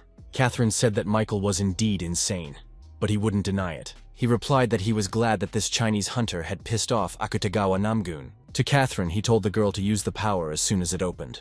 In the meantime, he added that he had to leave her, and with these words the lad increased his speed, leaving the girl behind. Peter meanwhile was still fighting Akutagawa, but he quickly realized that his opponent was very strong. The guy attacked using his techniques, but they were a bit clumsy in Akutagawa's eyes. Toth said that the Chinese man was not even able to properly concentrate the chi energy in his fist, but still continues to use fist techniques. It was starting to annoy him a bit. The Heavenly Dragon Sword swung for a decisive strike using the pure chi energy released. He didn't have time to finish the guy off though, as he noticed some new enemy approaching him from the air. This surprised the Myrimian a bit, but he had no plans to retreat, and still had to admit that the new opponent was fast. Michael pounced on him with his counterattack shield. It was a good move since it worked as both defense and offense. As a result, Akutagawa couldn't react in time to better respond to it and flew backwards a bit. There was a big explosion where Michael landed, with such force he was rushing through the air. Akutagawa even hurt himself a little. He was on one knee, but hurt himself with his left arm, which he used to block the blow. In front of him, he saw a guy in a red tailcoat who had literally appeared straight out of the sky. Michael, meanwhile, told him that falling, the real sky, is something you can do twice. Akutagawa was a little annoyed that he said that without taking the overall situation into account, so he asked what his name was. To this, Michael remarked that he had been looking for him so actively, but somehow didn't know who was in front of him when he finally came face to face. Akutagawa activated the first rank Yashin's blood skill, reducing any pain by 40%. Michael responded by activating the will of the Sword Master Chi, preparing himself for any attack from the Myrimian. And the man only said quietly that he wondered who he was, except that he turned out to be a weak scoundrel. Oh, and to top it off, the guy used a fake sword chi. With those words, Akutagawa struck out with his fists. He was furious that such a man could defeat Albert and refused to believe it. But Michael didn't care a bit about those words of his. He figured he should attack since the guy didn't have a gun. Except the one wasn't with bare hands. In a flash, he extended his arm and summoned his sword. They collided, and a great tension hung in the air, making the earth shudder. Michael activated the shield, thinking they had done a lot of damage when they jumped off, but that didn't seem to be the case. His counter shield also shattered in one attack. At this rate, it would be difficult to use. In front of him, he saw a sword that was completely made of energy and mana. It must have been a true sword chi. Michael thought that he had never seen such a weapon before, so he attacked from a distance using the lightning chi sword. A large wave crashed down on Akutagawa, but the guy was in no hurry to block it for some reason. Instead, he suddenly swung his sword and unexpectedly shattered his attack with the power of his sword. At that moment, however, two more challengers appeared behind him, intent on attacking the blind spot. Martin and Kim simultaneously struck where Akutagawa had been standing a second ago, but he was able to bounce back in time. However, that wasn't the end of it either, as Catherine was already rushing towards him from behind with all her equipment ready. The girl activated her flame suppression skill and launched her hand at the Myrmian's body, though he tried to dodge. There was another explosion, and Catherine realized that the boy had still managed to keep her from touching himself, but only the robe. Martin, meanwhile, pointed upwards, warning everyone where the enemy would be attacking from. Akutagawa stood on the lantern, saying that they kept getting in the way of his fun, so he'd get rid of them. The instincts of hunters who had been through many battles screamed one thing: this attack was impossible to block. Akutagawa knew this very well himself, which is why he directed it at them all, telling them to die. Kim, Martin, and Catherine realized that the only way to survive was to dodge this attack. That's what they did, but her range was much longer than the guys could have expected. When Michael was in Angela's possession, among other things, the girl gave him another technique. She said that it was just an ordinary mana injection, but in the future he would be able to activate complex techniques with it. And then the girl did something else and added that she had now already administered an unusual injection, for this one would build a bond. Michael didn't understand a word of what she was saying, but he was honored to have a new ability. Then Angela asked how he felt, and the guy did feel a slight difference. He said that the first injection did feel normal, but he couldn't say that about the second. He described her as if she, the master of the White Crane, was inside him, and the girl smiled. She nodded and said that it was now up to the guy to do the same with his sword. But he shouldn't have used it there, because the technique could have failed due to admin interference. So Michael decided to use it in battle, and now that Akutagawa had such a dangerous attack was the right time. Skills and will were henceforth used from Michael not through sword chi but through his perception. He was using the first sword chi on Earth. The Tower of Trials was hit by player Michael Nodforth, and he even got a new achievement. Also, due to the increase in mana consumption by the will of the Chi Swordmaster, the restriction was removed. Michael thought he finally had a completed sword chi and turned to Catherine. He asked if she was all right. The girl replied positively, for at that moment he had used an attack of the same power. Thus the blow was absorbed, and the guys stayed alive thanks to him, and Akutagawa laughed for some reason. He shouted that this was exactly how the guy should respond, because he was about to be disappointed in him. He added that the harder you try when building a castle, the more fun it is to destroy it. This time Akutagawa was the first to attack, making a sharp lunge towards Michael. But the latter was alert. The guy thought that up until this point, all players from other dimensions had annoyed him. But this one was a real psycho. He blocked the Myrmian's blow and jumped aside, joining his comrades. Michael asked Catherine to leave for a safer place, as it would be difficult for him to fight and protect her. The girl wanted to object, but Kim said that Michael was right. He himself was frustrated that he couldn't help again. However, the guy added that when the opportunity arises, they will use the plan with Catherine's fire. Afterward, all three of his friends fled the scene of the battle, but Michael knew they hadn't abandoned him. He himself, meanwhile, continued to fight with Akutagawa. They would come together and separate, each time with new attacks. Only traces of their swords' energy glittered in the sky. Michael's was bright blue, and Akutagawa's was yellow-white. The city of Tokyo shuddered from their battle, but none of the guys wanted to be the loser, so they continued on. Explosions occurred whenever the guys used powerful attacks, usually one attacking and the other responding. Kim, Martin, and Catherine realized why Michael had asked them to leave, as he had fought on a level playing field with this Myrmian. But Kim objected, saying that he thought Michael was a little behind, and at this pace he might even die. Michael himself thought that he was confident that he could fight the opponent after improving the sword chi. He remembered Angela saying that she thought Akutagawa's sword wielding was about the highest rank, but now it seemed to Michael that before him was simply a legendary opponent, because that one was incredibly strong. After some more fighting, Michael sank to his knees, unable to get up. He realized that he had used too much stamina, and if he tired more, it would affect his actions. At that moment, he heard someone call out to him. It turned out to be Catherine, who threw him some kind of potion. The guy caught it and looked at the girl in surprise, as if asking what he should do with it. His confusion was taken advantage of by Akutagawa, who kicked the guy with his foot and he bounced backwards, dropping the potion. Muramek caught it and said he'd drink it himself, so he passed on his thanks to Catherine. The girl and Martin watched as he drank it down to the last drop, and after all, it was Catherine's only one. Michael clenched his teeth in anger that he hadn't been able to react in time, though he had managed something. Thanks to the potion, Akutagawa's stamina recovered a bit. He said people always hope. And he, Michael, was the same way, because he probably always told himself that he could win if he tried. But destroying such thoughts, the moment when optimism turns to despair, was the only thing that brought him pleasure. With those words, he lunged at Michael again, intending to finish him off this time, and the latter defending himself as best he could. Akutagawa noticed something about this guy and he didn't like it, because he was getting that impression, that there was still hope in the eyes of this challenger, even though he was close to defeat.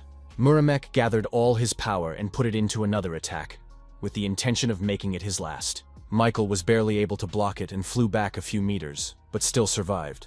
He banged his back painfully into the wreckage of the buildings Akutagawa had managed to destroy already. Muramek meanwhile approached him again with another attack, but the guy still surprised him. After all, he could no longer move, yet his gaze somehow remained as proud as ever. The heavenly sword dragon shouted for Michael to feel desperation and slashed his face with its blade. Michael screamed at the pain that stung his eyes.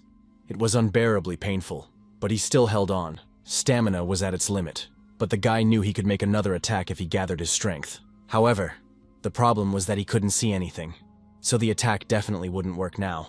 Michael clenched his teeth, despair beginning to overwhelm him, for he didn't know what to do. Just at that moment, Catherine came to his rescue, suddenly running out of her hiding place. But Michael was not happy about her appearance, for he realized that the boys would just die if they interfered. He shouted for those to stay away, and it even surprised Akutagawa a little. Murims was amazed that even while virtually on the verge of death, this guy cared about others. Suddenly it all became clear to him. His comrades were the reason the guy wasn't desperate yet. Akutagawa had told him that. Catherine meanwhile attacked him with her fire technique, hoping to at least partially trap him. But Akutagawa was incredibly fast. In the blink of an eye he was behind the girl's back and swinging. Catherine didn't expect it, so she couldn't put up a defense in time, and then felt the sword cleaving her back. Kim Hoon saw this and shouted for the girl to get out of there immediately, while he himself rushed at his opponent. His battle hammer split the air but did not hit the Murimian. Akutagawa watched them with interest. A few seconds later, he managed to overpower Kim as well, dealing damage to his head as he lost sight of him.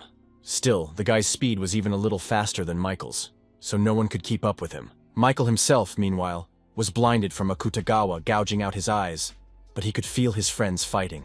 Muramek, meanwhile, grabbed Catherine's head and walked over to Michael so he could hear her screams better. Then the guy brought his blade to the girl's throat, and the girl even stopped resisting to avoid the blade. Akutagawa laughed, turning to Michael. He said, "His friend's a little toasted." Michael screamed and called him a sick bastard, but Akutagawa only continued to laugh, delighted at his emotion. However, everyone had forgotten about Martin, who had a stealth skill that allowed him to get close to them. He used the ice grip technique and was able to free Catherine from the arms of Akutagawa, who was frozen in ice. Martin ran with the girl, giving her first aid along the way. They should have gotten as far away as possible. Meanwhile, Akutagawa clenched his teeth in anger, because his loot had just been stolen. He was furious. A second later, the guy shattered Martin's ice barrier and prepared for a huge tug. In the blink of an eye, he was near them, who had already fled several meters away, but could not escape. Martin used the Zoba ball effect on Catherine, with the intention of sending the girl as fashionably further away. It was the only thing he could do, and he decided to escape immediately. But unfortunately, he didn't have time. The stealth effect worked almost instantly, but the condition was that no one had to touch the guy. Otherwise it was useless, and so it was now. Akutagawa grabbed Martin's head. He threw him where he had defeated Kim a few minutes earlier, and the friends faced each other. Kim Hoon tried to stand up, but his strength was at its limit. He realized it wouldn't be enough to attack. Michael, meanwhile, thought it was the same as 7 years ago. He still couldn't protect anyone. Suddenly, the guy heard the squeak of a mouse, which for some reason ran in such a dangerous place. And soon the squeaking intensified, and now a whole horde of mice were running in his direction. Such an uncountable number of mice that ran out to the surface spoke to the fact that they recognized this battle as a disaster. Michael realized that this was his last chance. He gathered all his strength to make one last attack. Except it wasn't directed at Akutagawa, but at the mice. Michael was using all their souls to restore their stamina. Akutagawa, meanwhile, had cut off Kim's arm and was about to do something else when Michael called out to him. Though he didn't see anything, he confidently told the guy to calm down, calling him a Murim pervert. But Akutagawa replied in the negative, saying he liked the guy's emotions better that way. While he was still saying this, Peter used his tug again, punching the Murimian in the stomach. The one didn't expect it, as an attack of this kind was indeed quite fast. Suddenly, the system gave a message that due to the will of fire suppression, all his stats would be reduced. His sword chi was also blocked for 10 minutes. His fire sword was blocked for 10 minutes. Peter shouted that he was a hero of China and was still alive, but for some reason, he didn't risk fighting any further. After these proud words of his, he took Kim and Martin away, saying that they should have left this place now.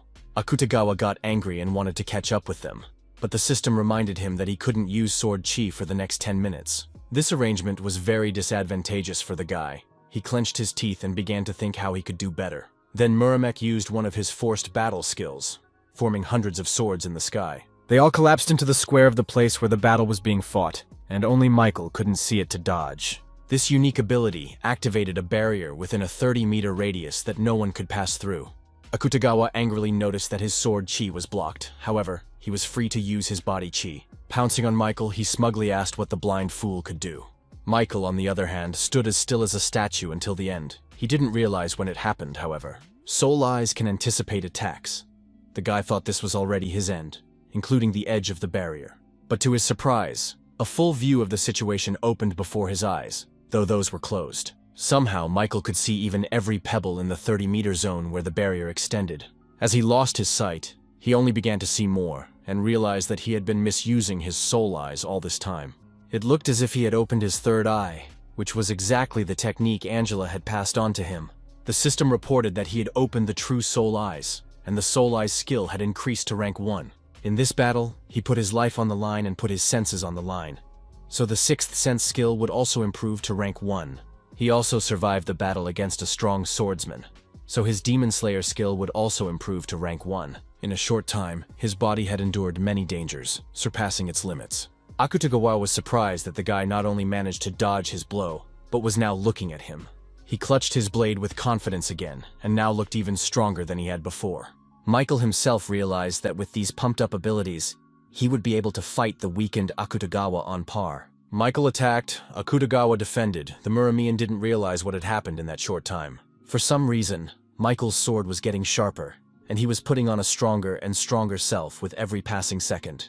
Michael activated the stealthy shadow step skill, and his movement speed increased by 30%. He added instant acceleration and favor of the wind, increasing his speed by another 70%. He finally activated the chaotic sword skill, adding another plus 20% to his sword attack speed. But even with all those skills, Michael realized he was falling behind Akutagawa, so it was too risky. After all, at this rate, he'll soon run out of steam, and the opponent will have all restrictions removed in 10 minutes. So the only thing left was to win in close combat, as he had the advantage of his sword. Michael suddenly threw it toward his opponent, and the latter thought the guy had lost his mind. Of course, he dodged this attack and smiled evilly, for now the guy had lost his weapon as well. Akutagawa said Michael made a mistake. Being cornered, he attacked him with his fist. Michael in turn dodged the blow by ducking backwards. His plan was different. He used what the Steel Bloodlord had given him, namely the Iron Blood Sword. When his will activated, a new flaming red blade emerged from the guy's leg. Akutagawa was unprepared for this, so he was unable to put up a defense, and the sword went through his body. Blood gushed from the Murimian's mouth and he bent but did not fall, remaining standing on his feet with the sword in his body. The blade scraped through his stomach, and the victory suddenly approached Michael. It was only necessary to finish his opponent. Akutagawa realized that he should react quickly to have time to recover. At this moment, the will of the Rule of Fire had expired, as well as the unique ability of forced battle. The barrier had been removed, which meant other challengers could intervene again, so it was a bad thing. Akutagawa pulled out the Stone of Return, saying that next time he would see it through to the end. The next instant, a gate opened that appeared to lead back to the Change of Murim. Martin and Peter shouted that the enemy was trying to escape, and they couldn't let that happen. Because at that moment, everyone realized that if they didn't kill Akutagawa Namgun now, it would spell disaster for the Earth. The challengers, although they were at their limit, every single one of them were determined to give their lives to defeat him. They pounced on the Murimian, saying they wouldn't let him escape, and he was about to walk into the portal. The guy looked around and marveled that they still had the strength to fight, even though they looked to be at their limit. It also pissed him off that they made it sound like he was running away because the guy had never run away before. Anger betrayed his strength, and he used the flaming sword to end everything here and now. An incredibly powerful pillar of fiery energy headed towards the challengers who were running towards it. Catherine opened her eyes in surprise, for she herself had never seen someone with such a powerful fire energy technique before. The next instant, the entire Shinjuku neighborhood was flooded with bright light from an explosion that occurred on the outskirts of the city. Buildings that were within range of Akutagawa's attack crumbled like houses of cards. Michael, who had time to run forward, activated his counterattack shield, but it didn't fully work. The system issued a message that the damage received from the enemy's attack could not be repelled, and the shield was destroyed. The guy's arm was torn off, and Martin rushed to him with a healing technique. But Michael didn't think about it. He said the enemy was still here and glanced at Akutagawa, who decided not to go into the portal after all.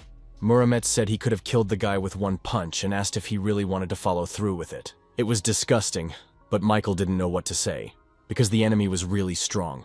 Akutagawa took one last look at Michael, then said he'd be back again and stepped into the portal. This time, no one interrupted him because everyone was already at their limit, and there was no point anyway. Because Michael fell to the ground and everyone rushed to him to help him get to the base. Meanwhile, Akutagawa had returned to the Marima dimension, where his subordinates and servants were already waiting for him. They rejoiced at the return of their master, but he suddenly fell to his knee and spit up blood. The servants immediately went to fetch the doctor, and Akutagawa vowed to take revenge on Michael Nodforth at all costs. That one was also lying in a Tokyo hospital at the time, where he only regained consciousness in the evening. He tried to get up, asking where he was, but Julia, who was on duty beside him, laid him back down. The girl said he shouldn't move yet, for he was badly scarred, but Michael didn't care. Then Julia confessed that she didn't even know how best to thank him in return for his great sacrifice. But instead of answering, Michael suddenly stretched out his hand from where it hadn't been a second ago, surprising the girl. It was the ash blood skill that triggered it, causing him to regain his arm. The first thing the guy did was ask where the others' rooms were, and he looked in on Catherine first. It turned out to be a bit of an awkward encounter, as the girl had just had her physical and was sitting half naked. Martin wasn't doing any better. The guy was prescribed crutches because he broke his leg in battle. Seeing Michael, however, pleased him. All the more pleased that he was able to regain his arm. Martin also noticed the slap mark on his friend's face, and the latter explained that he had gone into Catherine's room, and judging by her strength, she was fine. Michael then said he didn't see Kim Hoon in his room, asking if Martin knew where he was. But the man replied that he had only seen him in the morning, adding that the friend was now in a bad state. Still, he had lost his right arm, which Akutagawa had so brazenly chopped off just for fun. It was already evening, and Michael went to the roof of the hospital for Martin's advice, where he saw Kim. Toth noticed that the guy had healed his arm with a skill and said that it never ceased to amaze him. In turn, Kim showed him his wound, saying that he knew his right arm could not be saved. He went in to add something else as Michael suddenly said he was sorry it had turned out this way. He added that it wouldn't have happened if he were stronger. But now Kim interrupted him, telling him not to worry. After all, he also had a suitable skill in his arsenal, and the guy demonstrated it by covering his arm with a strange armor. They approached the balcony, and Michael confessed that he'd conquered the tower just for the power, as if he'd been possessed by something. Kim replied that it wasn't so bad, because it was probably that drive that made him so strong. He added, however, that the strong should help the weak. Himself, at least, he sincerely believed this. Michael nodded, saying that he had learned a lot from this battle and admitted that he had forgotten something very important. Then Kim said it was a relief that such a strong man wasn't an evil psycho. He suddenly took off his mask and lit a cigarette, offering one to Michael as well. But he said he didn't smoke or drink. And then the boy looked at his friend's face, which could now be seen in every detail, and marveled, for his face seemed incredibly familiar to him. And Michael froze with surprise as he looked him over. Then Kim Hoon smiled gently, still holding the cigarette in his teeth, and said that he had forgotten to introduce himself. A few days later, they were all fully recovered from their wounds and stood for photos for the world's press. Each of them was interviewed, especially Michael, wanting to know all the details of his battle. Michael also handed Catherine her necklace, which the girl had forgotten when she changed clothes. The gesture really pleased her, and she smiled at the guy, and the guy had to admit that the girl was beautiful. Martin, Peter, Catherine, and Kim headed toward the exit of their hospital, saying goodbye to Michael because he still had things to do. He put on his red vampire count's tailcoat, but suddenly noticed that there was some sort of change with him. The design of the tailcoat was slightly improved while he was in the hospital, and now it was even a little better looking. His equipment items were also licked to a shine, but from Japan's point of view, they were heroes, so it made sense. Michael lay back on the bed, contemplating the fact that he hadn't planned on becoming so famous in the 3 days he'd arrived on Earth. Checking his phone, he even saw a video of his battle. Turns out they were being filmed from a helicopter the whole time. Reading the messages, Michael noticed that he was compared to a sword ghost, saying that he had plenty of skill. Michael was flattered by the title, but he had not expected that Kim Hoon himself would be the Lightning Emperor. Even amongst the 30 hunters of epic rank, he was rightfully considered the strongest in Korea from this troop. He defended the portals with a speed that other hunters of epic rank couldn't even dream of. Then, on the roof of the hospital, he admitted he wouldn't mind recruiting the guy to join him and held out his business card. Meanwhile, his time on Earth had expired, and Michael prepared to go to the tower again. Still, he should have gotten stronger to wear the title of Transparent Sword deservedly. A moment later, he was already sitting on the bed in his 11th floor waiting room and taking advantage of its effects. Michael thought he'd learned some lessons from his fight with Akutagawa, even though he'd almost lost his life. It was about stamina, which he appeared to lack fully for long battles. Ash Blood is a recovery skill that boasts efficiency among all his other skills. However, it doesn't activate if his stamina is at 0, so it's time to get a new skill. The only problem was that all the skills looked pretty good. But Michael knew what to do. The best way to deal with doubt while shopping was to buy up everything in stock. He bought the skill Auto Recovery Rank 3, Absorption of Moonlight Rank 4, also Sunlight Absorption Rank 4 and Overgrowth Rank 2, spending almost all of his points. Michael's account had already been charged 55,000 points, but he videoed that he could afford another skill. It became a Rank 2 Blood Call for an extra 20,000 points. But the guy just liked its characteristics. After all, he had accumulated enough points to afford all the skills he needed. And now he could get down to the fun part. Michael used his unique power of skill synthesis, deciding to start with the most compatible. The first skill he successfully created was Rank 2 Photosynthesis, according to which he could even absorb mana through light. It was already unbelievable, but Michael decided to add a blood call to the mix for added effect. A new skill was the Rank 2 Blood Contract, whereby he could extract power from slain creatures. This time, Michael realized that he had failed, because the skill rank had not increased, and the effects of photosynthesis had disappeared. Then the guy decided to buy the Blood Zone skill again, since he had a bunch of points on his account anyway. Now he wanted to try combining the Blood Contract with the Blood Call, and see the result. As a result, he gained a new skill of Rank 1 Bloodseeker, which indicated that the synthesis had been successful. It was truly astonishing, for he could now extract health, mana, and stamina from blood, and it was also said that he could control it. But Michael didn't realize that, and decided to check things out visually.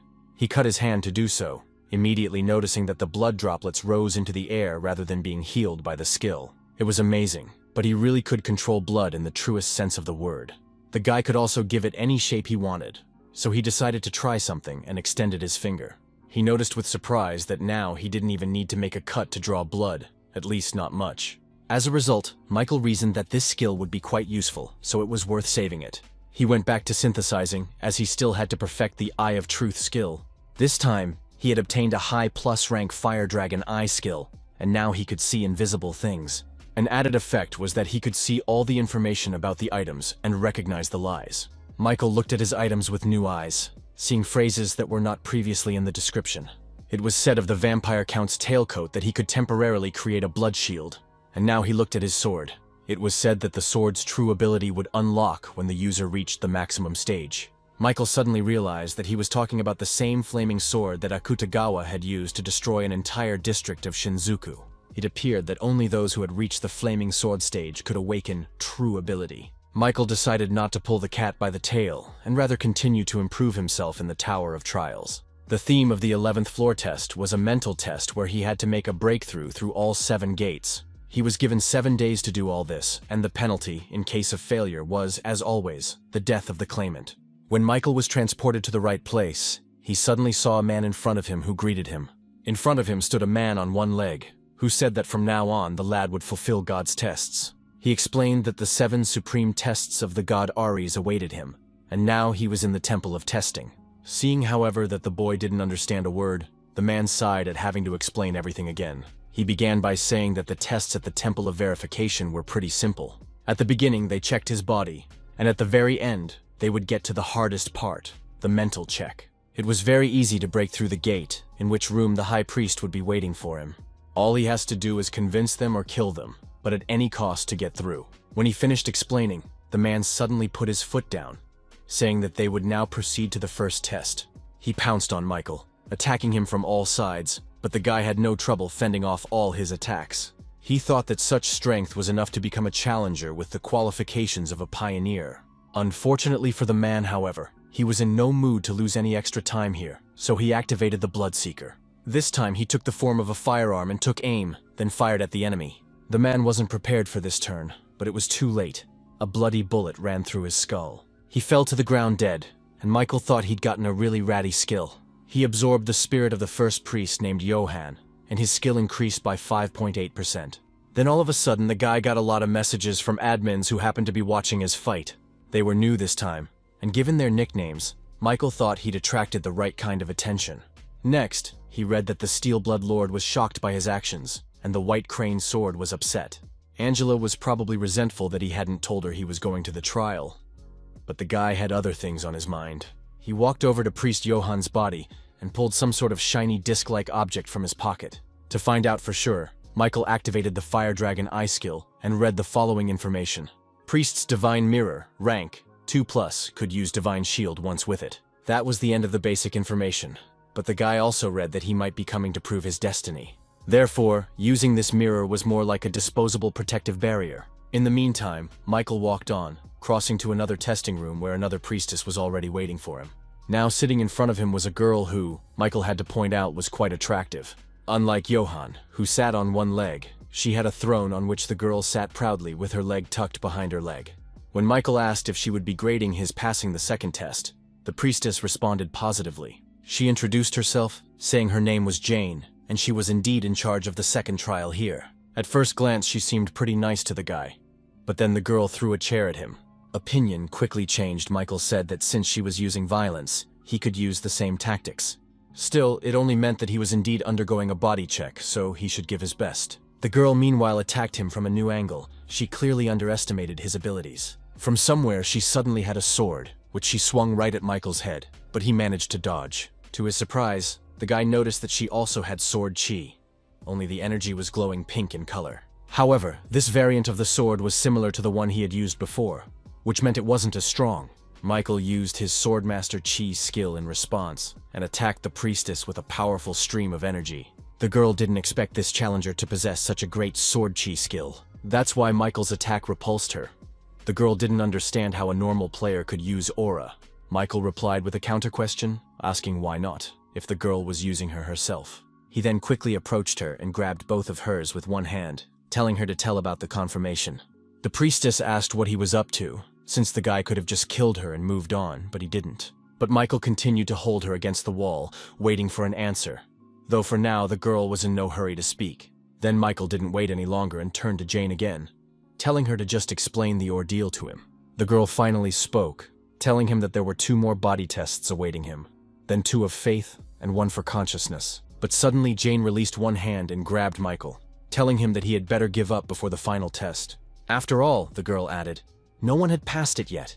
Every last one of them had gone mad or died from bleeding. Just in case, Michael checked the veracity of her words with the eye of the fire dragon, but the girl was telling the truth. Jane said that as her last words, she would like to thank him for such a fight. Then Michael added that he wanted the girl to tell the way in which she could have avoided death, if there was one. But Jane answered in the negative, saying that she was not afraid of death at all, for she would simply go back to God. Seeing how enthusiastically she said it, Michael slit her throat, thinking it was pointless to drag it out any longer. After devouring her soul, his skill increased by 8.8%, but for some reason, the guy felt disgusted. Either the mood was bad, or all these priests were all obsessed with their god. Nevertheless, he continued onward, and it was not long before he approached the door of the 3rd room. Michael swung them open, preparing to see another priest in front of him, but he still couldn't hide his surprise. This time, he was met by a middle-aged man who introduced himself as Lucilian, the future sword god of confirmation. With those words, he thrust his blade forward, saying that today he would test the lad's martial arts. Therefore, Michael had to prove that he was worthy to pass on. Otherwise, death awaited him. As expected, the old man also wielded sword chi, and his skill was vastly different from Jane. Michael even noticed that though unsteady, the man was holding the very same flaming sword. This kind of blade already spoke volumes on the 3rd trial, but Michael prepared to overpower it as well. He realized that he seemed to have to risk his life, so he threw himself into the attack without thinking about losing. However, at the first fight, the lad realized that something was wrong with this priest's sword wielding. After all, it, as well as his body's capabilities, were inferior to Michael's, so he couldn't match the guy. But that didn't stop Lucilian from continuing to attack him, each time trying to hit at least a little bit of his body. But, much to Michael's surprise, although the old man was inferior to him in skill and prowess, for some reason the guy's sword chi was being destroyed. After seeing Akutagawa Namgun use the flaming sword, Michael thought it was an advanced skill. But while fighting Lucilian, the guy thought that maybe Akutagawa Pupil was just too damn strong. It really didn't depend on skill. Michael was already fully convinced that his sword chi was losing, and Lucilian kept attacking him, not allowing time to respawn so the guy couldn't accumulate strength. He suddenly turned to Michael, saying that although his sword was strong, it was beyond his power to destroy this sword in his hands. He added that it can only be destroyed by those who can endure what cannot be seen. Michael, meanwhile, analyzed his opponent and concluded that he was stronger than him, but the flaming sword was ruining the whole situation.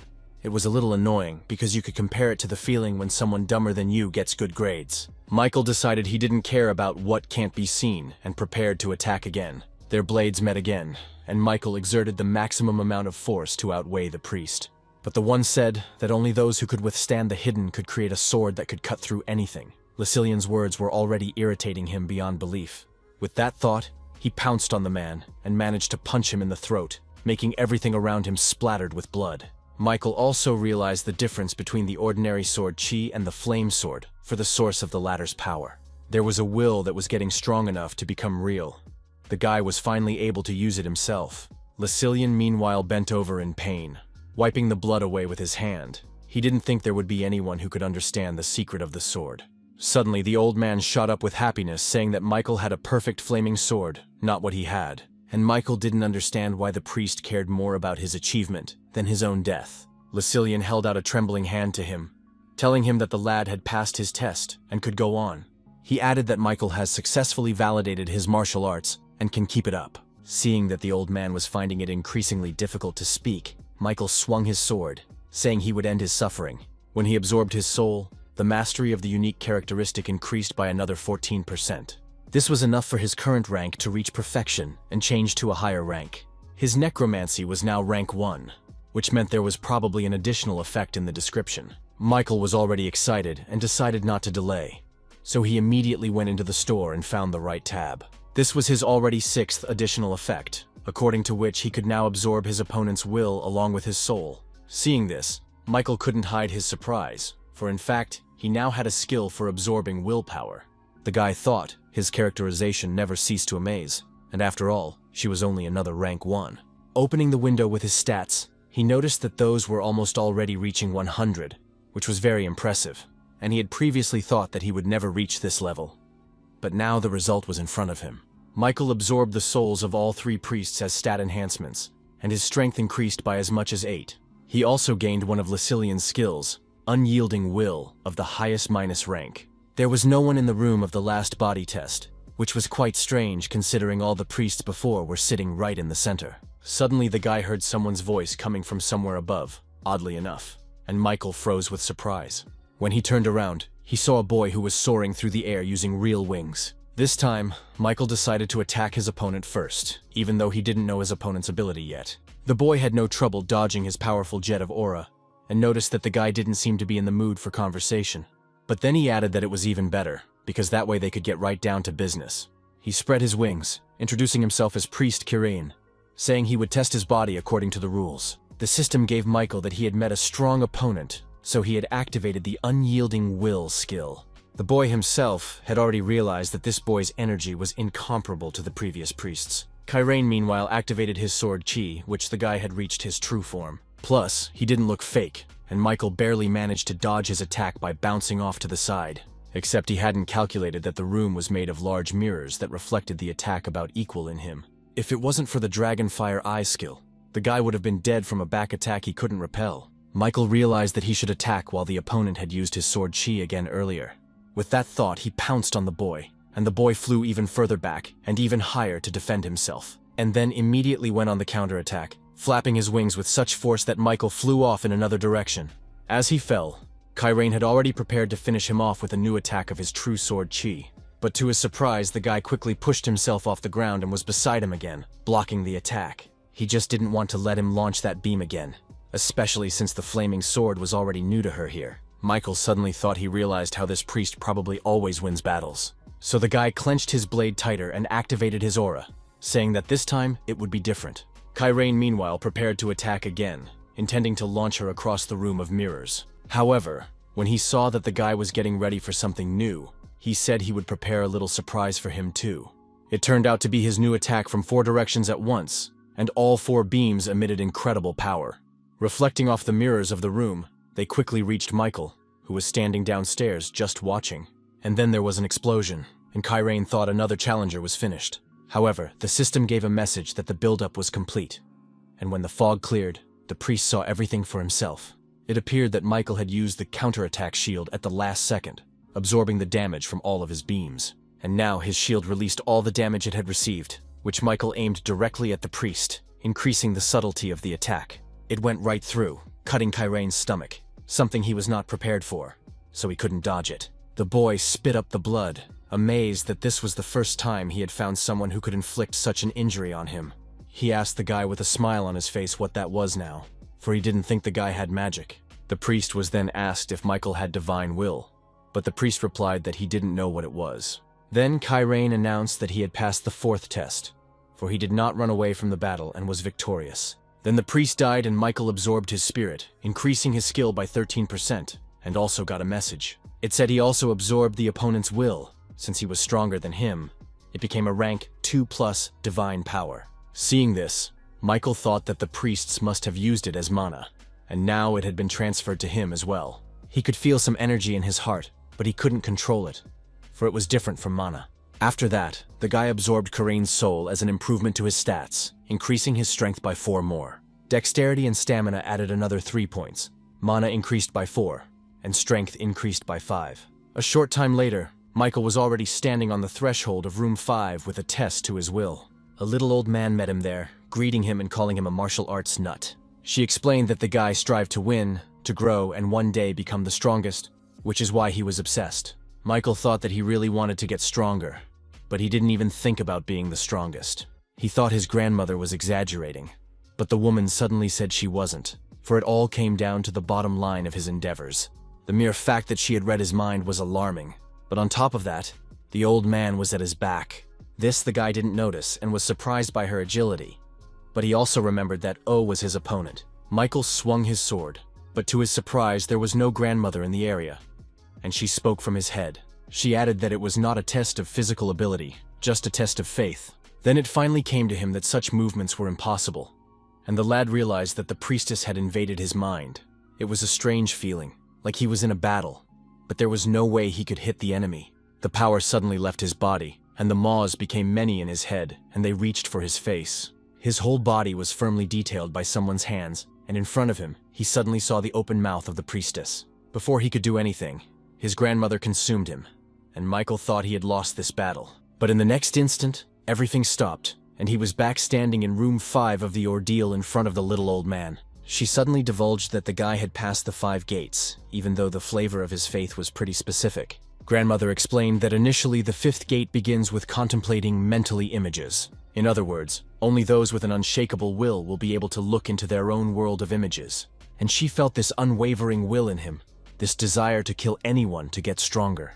She added that if he wanted to kill her, an infirm old woman, he should hurry. However, to his grandmother's surprise, Michael replied that he wouldn't do that. Such a response was quite unexpected. The priestess even questioned for a moment if she had read his thoughts correctly, and then asked what made him think that. Michael then reminded her that she herself had said that the test had been passed, so he didn't see the point in killing her. He didn't even understand a little why he would ask something so obvious, but it was an unexpected turn for the priestess. She said she thought he would have done well even if she had given him the official 5-gate trials. After that, she patted him on the shoulder, telling him that the guy could go on, and she wished him to go through all the gates. Michael thanked her and did indeed go on, except that his view soon became severely restricted. He realized that the surface of the mirror had been swallowed up by darkness, and very soon he found himself in a void where nothing could be seen. Suddenly he heard someone come close to his ear and whispered a greeting. It was a girl. Michael quickly realized that he had just met the priestess of the 6 gates, so he swung his sword to get her to disengage. He wondered if he was back in the world of mental images, and the girl's voice confirmed his guess. She introduced herself as Priestess Henier, saying she planted the seed so he could enter the world of mental imagery. Suddenly, Michael realized as the old man clapped him on the shoulder, guessing it might have been a sign for another priestess. In reality, the girl smiled at him, telling him not to let the guy worry too much about it, because she'll keep a good eye on his physical shell while he's in the mental image world. Michael thought that for some reason he wanted to be even more nervous about it, but the girl didn't like it. Then he asked how he should have his faith tested in this trial. Henier noticed with a smile on her face that the guy immediately changed his tone after she put the knife to his throat. But then the girl explained that he was now in the world of his mental images. Here, he just had to try to see from the northern world of images. And once he did, the gate would open. She added that the world of a person's mental images depends largely on their beliefs, but no one has the power to oversee its creation, Michael clarified, asking if he needed to see something like his thought patterns in that void. Henia replied that he had hit it right on the mark again, so she could begin her test of room 6. She announced the start of the 6th trial, and suddenly Michael felt the water right at his feet. It was as if he was standing on water, and then he failed and began to sink deeper and deeper to the bottom of his consciousness. Of course, everything seemed real to him, and he even held his breath so he wouldn't swallow water in this state. And Henia slyly said that she had forgotten to inform him that the pain in this state would be like the real thing. Therefore, the guy should have found a solution to this problem as soon as possible, or he would drown without any water around. Suddenly, to the priestess's surprise, Michael activated the Serene Mind skill. He was rank 2, and his strength kept him from losing his composure and the restrictions of mental images weakening. Now the situation was getting better, because the guy was out of panic and could hold his breath longer. Henia was impressed that not only was he able to get out of the mental imagery pool, but he was also moving his body. The girl noticed with some delight that this challenger was able to defend himself, even on an unconscious level. Henia even had to jump away from him, because Michael swung his sword and almost left the girl headless. However, this was only his physical body, and mentally he was still under the water of his mental images. Henia didn't understand how this was even possible, because in only about 2 hours the guy was able to completely regain control. And Michael was surprised by her words, for he could say with certainty that it had not been more than a minute since he had been here. From this, I assumed that time moved much faster in reality than it did in the world of mental images. It was dangerous, as he only had 7 days to complete this challenge, and he couldn't spend them all here. Michael thought that since he was able to feel his body again through the use of the power of the skill, that meant that activating another skill was also possible. The guy had activated the Fire Dragon Eye. With this effect, he was able to see his own world of images, and not even a few seconds had passed. The water suddenly receded from the guy, and he felt the ground beneath his feet that he could lean on. Michael wondered if he should call what he saw a sea of blood, because that's what it looked like. Henia, meanwhile, grabbed her head, asking how it was even possible that the world of images had opened up to him. But Michael had already realized that the test had been passed himself. He activated his steel wings. Upon seeing them, the girl asked if he was definitely human, for he possessed simply monstrous powers. Instead of answering, Michael lunged at the priestess, intending to finish her off for nearly ruining him. While conducting the attack, he thought that the world of his mental images that he had seen with the Eye of the Fire Dragon. It looked extremely ominous and unsettling, though Michael had no clue what it could mean. The guy activated his technique that he borrowed from Akudogawa, and a multitude of swords appeared in the sky. Michael directed them all to the image of his thought world, which still instilled fear and some anxiety. He also pulled out his blade, which had taken on a new coloration that indicated improvement. Following the swords, the guy himself landed, shattering the notions of his world, bringing him back to reality. He turned to the priestess, asking why his world looked the way it did, and if he had made it that way himself. It also appeared that he was able to pass the test of faith, but Michael didn't understand what that had to do with it at all. Then Henia explained that the test of faith was merely a way of recognizing himself. It was amazing that people themselves don't properly understand what they believe, so that was the purpose of the test. The girl also shared that she read in his mental image world a promise to herself to become stronger. However, even with such simple desires and thoughts, staying true to them is another story. At this they parted. The girl wished him luck, and Michael swung open the doors of the last room of the ordeal. After reaching the 7 gates, Michael found himself in a completely different world that looked more like a fictional universe. Looking up, the guy saw a huge light coming from somewhere above, and soon there was a message from the system. It said that the god of verification was watching him right now, and Michael realized that it wasn't just light. Soon his hunch was confirmed, and he noticed how a real eye, like a human eye, was now looking at him. He remembered Jane telling him that no one had ever passed the 7th test before. And then, an unexpected force chained him to the ground, forcing him to bow to the god of inspection.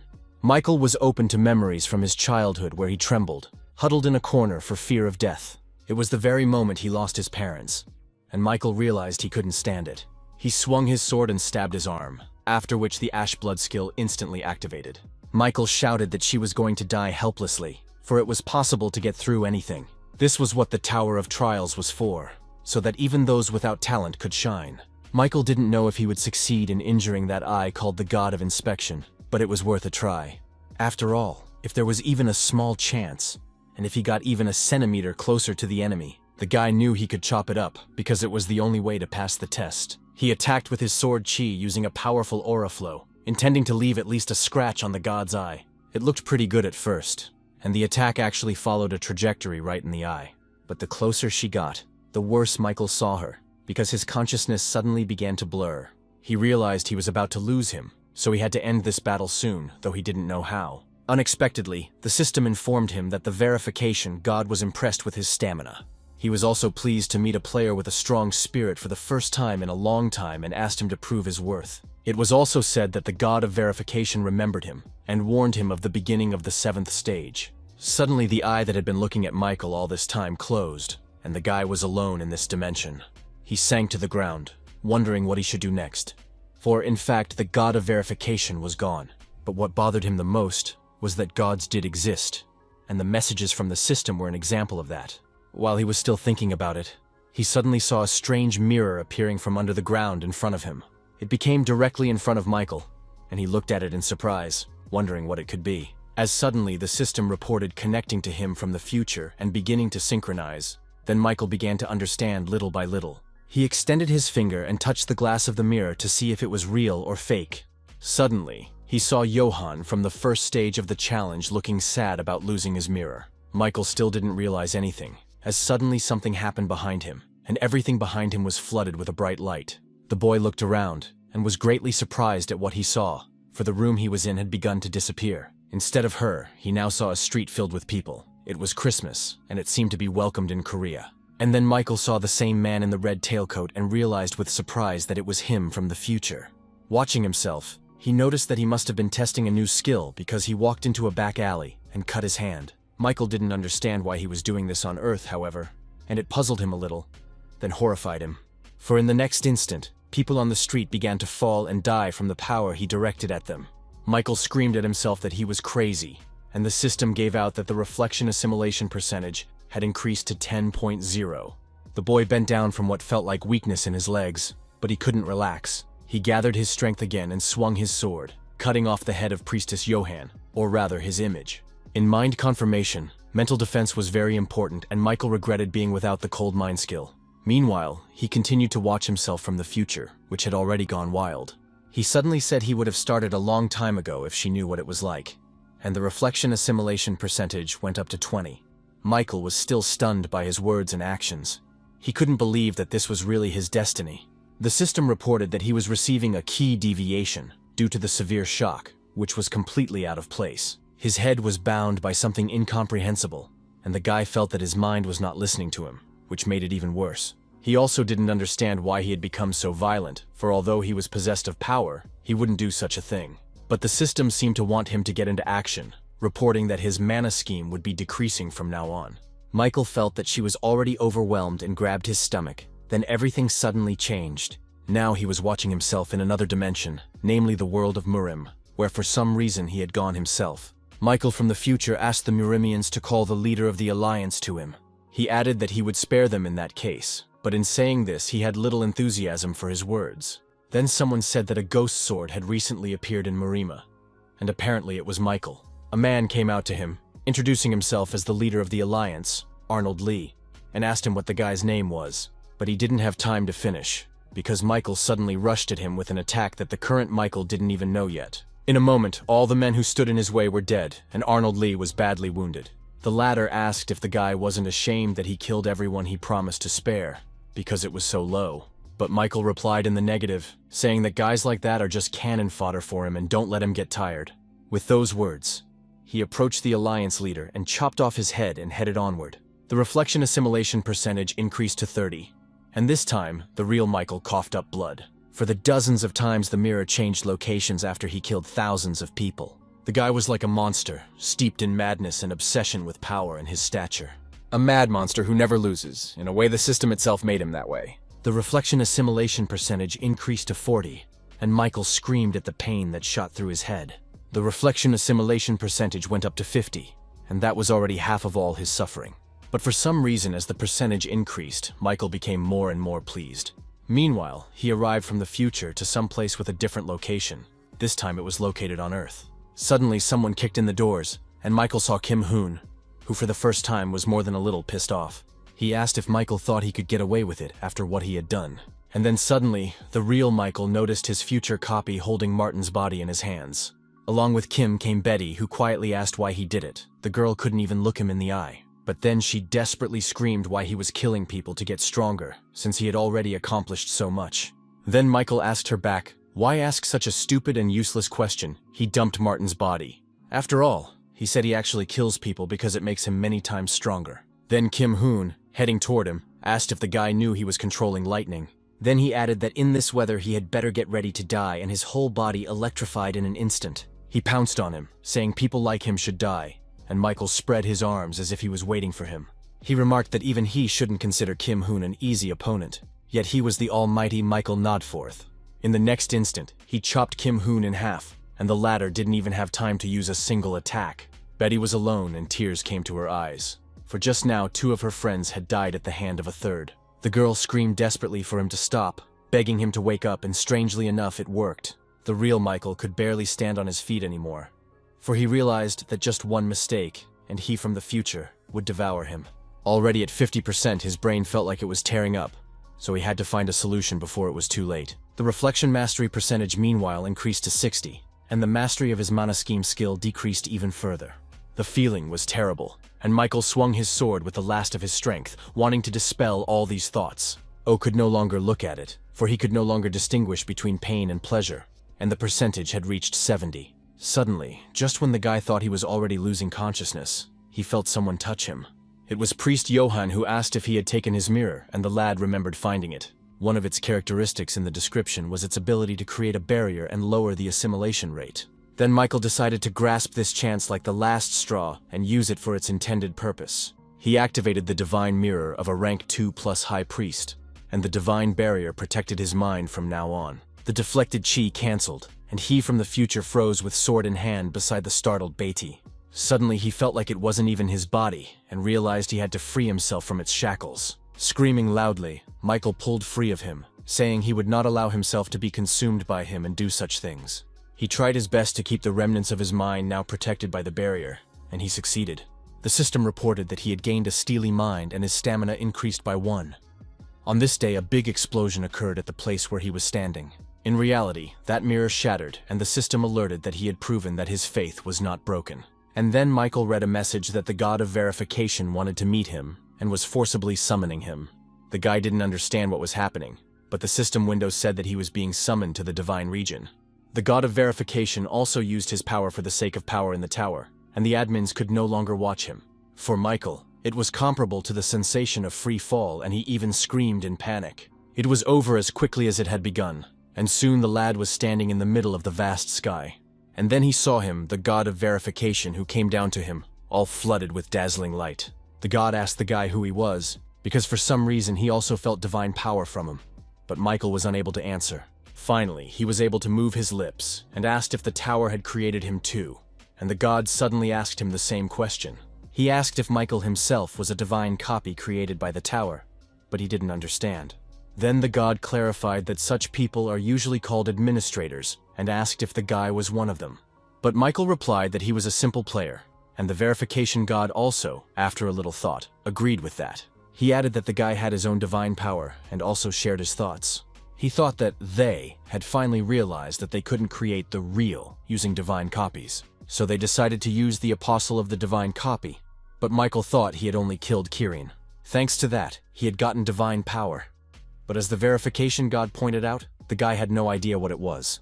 Michael decided to say he was just lucky, but the god asked if it could be just luck to perfectly clear a god's footprints. He added that the guy might not have known, but it wasn't a mere coincidence, because he clearly senses cause and effect. God thought that the Tower of Trials expected a lot from him, and those words made Michael wonder. He wondered how the tower could expect anything so much more from a regular player like him, but the god replied that he had made a mistake, and he shouldn't have said anything about it. For the tower was now angry. He said that this was their time to say goodbye, but he would be watching him, and Michael wanted to stop him. He had so many questions, such as, what is cause and effect, and what will happen to him in the future? The god of verification thought for a moment, seeing the boy sink to his knees from the sharp pain in his head. He concluded that he seemed to have looked too far into the future and told him to remember one thing. When you stare at the abyss for a long time, the abyss starts staring at you, because it always wants to consume the mind. With these words, the god left him, saying that the lad would soon return to where he came from. Michael asked in desperation if they could still talk, but God replied that he had no choice. He added that he would answer all his questions at the Temple of Verification, and told him lastly not to trust other gods. That was the end of his ordeal, and as a reward, Michael received as much as 70,000 points and 4,500 COs. He also saw that an old verification mirror of epic minus rank had been added to the inventory. Once Michael was in the waiting room, he thought again about the god he had met for the first time. It was a being that told him everything, that Kyraine's divine power was no accident. So the Tower wanted the guy to take his power, and that was probably the cause and effect. Plus, Tower expected a lot from him. But even assuming all the admin contracts were her idea, Michael still didn't understand why the Tower would do that. After all, he was just an ordinary player, one of millions of others. Administrators, divine copies, the power of the gods, and the creation of the real. The god's words jumbled in his head. Michael didn't understand anything, and it made him sad. But he remembered the verification god's last piece of advice. At the very least, even if the other gods consider him an enemy, they can't harm him thanks to the Tower. And then suddenly, there was a new expansion of the system, beyond which Earth was now becoming the official dimension of the Tower. This created a defense against invasion, and players from other dimensions are penalized. More player Michael Nodforth became visible to the admins again, and they flooded him with messages of congratulations. Suddenly, Michael remembered the words of the god of verification, who had said that the admins were those very copies. It appeared that they were also connected to divinity, and the guy suddenly wondered if he could trust them. After a moment, he realized he couldn't trust anyone and bit his lip in frustration. Still, Michael was determined to find out more and set off into the iron-blooded world of his admin. His administrator immediately ran out of the hut and immediately asked if he was hurt. However, instead of answering, Michael suddenly attacked the girl, and she barely managed to dodge the blow. She stared at him, and Michael asked in a strange voice if all the admins were cooperating with the Tower to use him.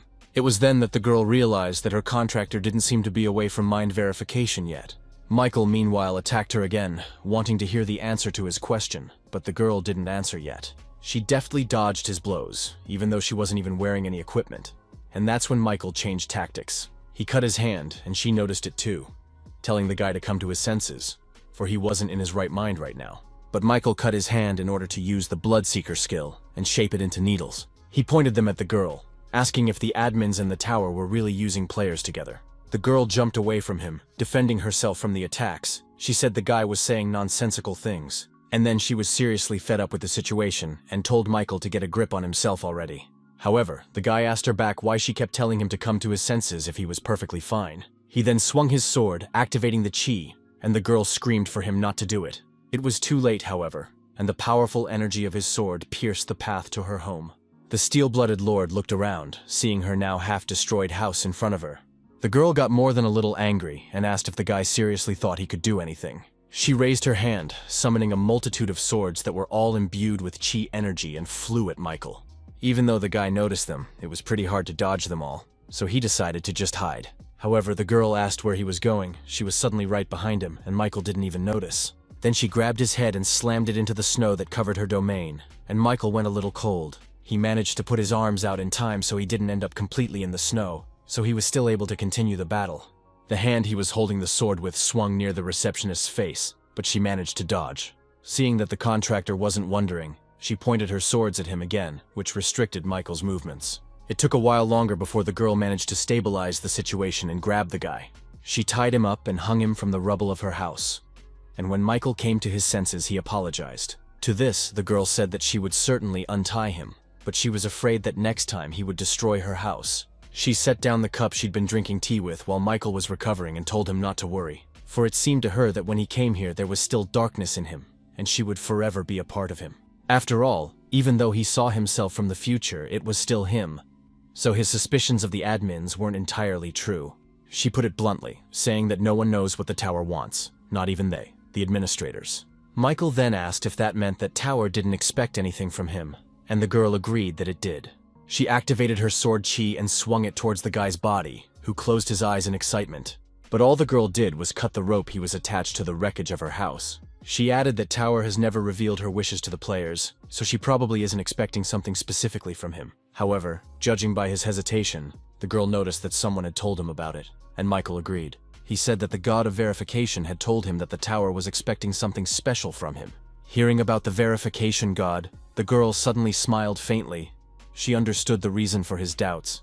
However, as she stood up from the table, she said that all administrators, like him, report to the Tower. She also added that she was happy that the guy liked the tea, saying it was made from black dragon urine. Michael froze with his mouth open, the remnants of his tea oozing out of it. Now he was starting to feel nauseous. However, he quickly came to his senses, saying that the god of verification had also mentioned that the admins had entered into some sort of contract with the Tower. But for some reason the girl said she couldn't tell him about the divine copies yet. She added that the guy would find out very soon anyway, and then Michael asked one more thing.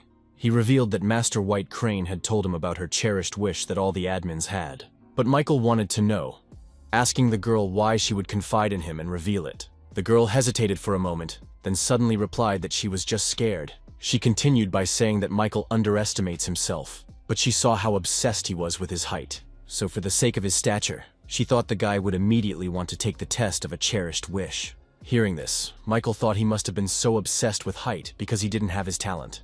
And the girl, as if reading his thoughts, said that very soon he would realize how much he underestimated himself. After all, the test of the 12th floor was talent. With these words, he suddenly realized he was back in his room. He sat on his bed and thought that talent was a gift from heaven that could not be changed. In the hunter world, it was divided into 3 parts: gaining skills, stat boosts, and abilities. They are called the 3 gifts for a hunter. But Michael has had none of those things since birth. He couldn't gain skills. His stats didn't get above level. He had no unique abilities. If he had the talent, he would have become a strong hunter without the Tower, and the boy even felt a little sad at the thought.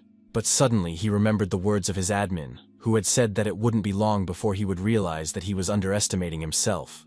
After all, the theme of the 12th floor challenge was a battle with yourself, where you had to fight and defeat yourself. Michaela thought it was useless to just sit and think about it. After all, the point of the test was to assess his skills. With that thought, he opened his inventory and found a rank 2+ skill increase potion that gave plus 10% to any skill. It was one of the rewards from the Japanese government for helping with Akutogawa Namgun, and Catherine had given him hers, leaving Michael with as many as 3 of those potions. Without thinking long, Michael accepted it and selected the skill Magic Control to improve. It was a skill obtained from the Dark Monarch from the 10th floor, and it was the core of the rest of the skills. So it was beneficial to improve it, and the system reported that the skill was successfully improved by 10%. The next item he chose was an old epic -rank verification mirror. Michael picked it to read more information using the Fire Dragon's Eye. It said that he could only gain the thoughts of the past skill the first time he used it. Michael activated the old verification mirror by using the skill once. As expected, the mirror activated and popped up a message that the player was gaining a skill from Thoughts of the Past. It became the high plus rank Concentration in Combat skill, where the combat skills from Thoughts of the Past were sealed. Because of this, the skill's mastery immediately increased by 11%, and he could also increase its concentration by 20 times. And that was only for the moment, and after all, no one cancelled improvements. So Michael liked the skill. He realized that he was now ready for the 12th floor test and started it. The theme of the test was surpassing limits. The condition was to kill your copy within 48 hours. The penalty for failure, as usual, was death. The reward offered was an ash crown of an ancient emperor of high minus rank. This time Michael found himself in some sort of hall, something similar to one of the 11th floor test rooms. The system suddenly reported that the blessing of the god of darkness felt the alien dude create guards. It was also said that the offender should consider whether he knew himself well and outlive Michael appeared himself. The guy remembered his admin talking about how the copy on the 12th floor would be perfect. In other words, she will know and be able to do everything that Michael himself does. And also a copy gets his talent, so it was not to be underestimated. Michael decided he should give it a try and threw himself into the fight for himself, as strange as that may sound. Guy also noticed that this copy was created by a certain god of darkness, and thought he began to cross paths with the gods often. However, this copy was very similar to him, and judging from the words of the Steel Bloodlord that prompted him, as well as a used question ticket, the receptionist refused to help for nothing. The copy could only copy one item, and it was the Vampire Count's old tailcoat, which meant the copy had chosen protection. But Michael figured that if the copy was of good enough quality, it was a good way to gauge his skills. He activated instant acceleration, wind grace, and increased his speed by 70%. It was all to test his talent, for the lad still didn't understand what he was about. He also activated the concentration in combat skill, doubling it, and noticed an unexpected change. It was as if time had frozen around him, and he was the only one who could break through that shroud. Such was his new skill, and Michael realized that he really liked it, for that one was truly cool. Lastly, he activated the flaming sword, finding himself already almost at the head of his copy with the attack. And that one, seeing the guy approaching him from a height, also activated her skill in response to his previous ones. Bouncing to the side and dodging the attack, the copy activated the Iron Blood sword and prepared to defend itself. However, Michael thought it was obvious, and realized that the copy was probably using a counterattack shield now. And so it was, for he knew that this combination was the only choice for defense in this situation.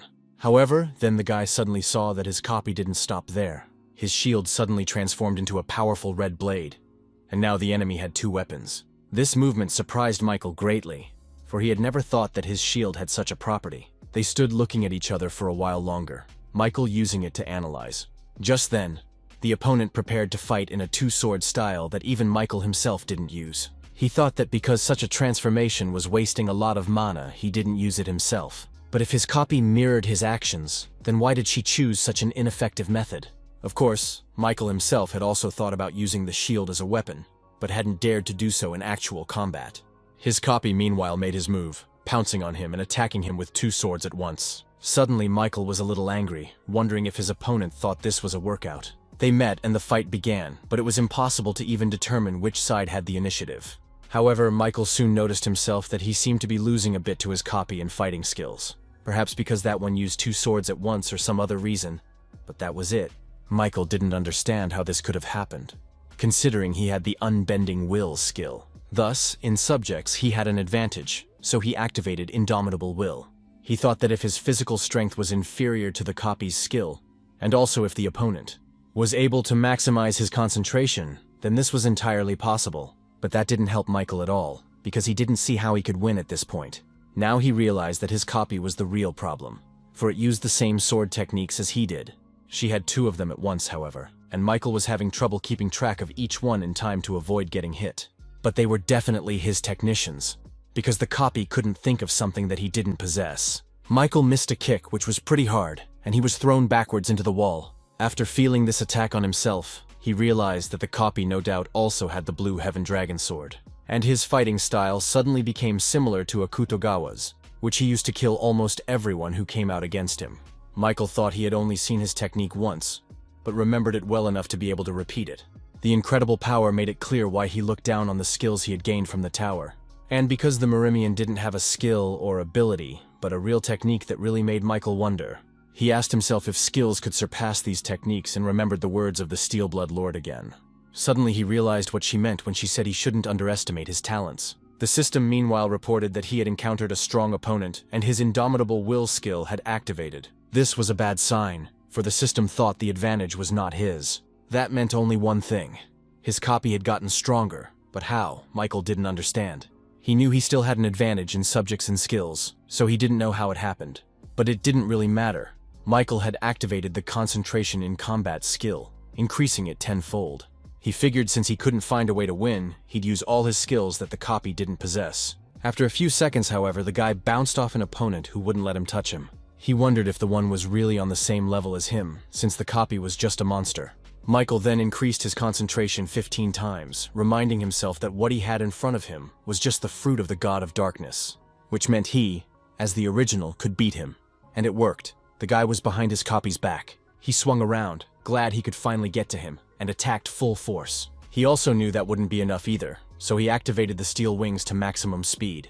His concentration meanwhile increased by 17% due to the effect of the skill, and Michael shouted. His copy looked even a little confused, for she hadn't expected such a turn. But the fight wasn't over yet. Suddenly, his opponent reached out towards the approaching Michael and strained the veins in his arm. At first, Michael didn't understand why he did it, but then it became clear as his arm burst and splattered everything with blood. It also worked as a blinding effect because Michael didn't have time to close his eyes and blood got in there. He slowed his attack for just a second, but it was enough for the copy to escape. His opponent ripped off his arm and fled. Michael was surprised, wondering if he could have gone for such a thing himself. However, the copy's actions didn't end there. He suddenly felt a powerful energy from behind him. Looking back, the lad saw his opponent was already on his feet, albeit with one arm, but counterattacked him with his sword. In addition, it was not a chi blade, but a shield transformed into a weapon, so the attack was quite strong. Michael realized he didn't have time to block it and wondered if it was going to end for him now. A powerful pillar of martial energy chi was directed straight at him, and the guy was left with only one thing to do. He didn't even duck. He just fell on his back to dodge the beam and it passed him by. He then increased the concentration by a factor of 20, and the system reported that he was now exceeding all his limits. This allowed Michael to regroup and get back to his feet, and then he grabbed his head. His copy looked at him in surprise, for she didn't expect the guy to be able to avoid such an attack. And Michael suddenly laughed, saying that he couldn't believe he had almost said goodbye to his life. His look changed, and he asked how the pathetic copy dared to interfere with him. The guy was nothing like himself. The system reported that he was experiencing a mental kickback as a side effect for surpassing limits. His copy decided that the original's new look wouldn't be much of a problem, so attacked again. Michael, despite all his concentration, couldn't see the approaching attack in time. As a result, he was thrown back quite a distance. The guy was amazed at the strength of his copy. He slammed painfully into the wall, breaking it wide open. But it was avoidable. He did it on purpose. After all, thanks to this encounter, he was able to injure himself, which meant that blood control was available to him. Michael extended his arm and attacked his opponent with rapid volleys, and the latter was forced to dodge. But then one of his drops hit the copy's shoulder at high speed, and the copy was surprised she hadn't noticed it.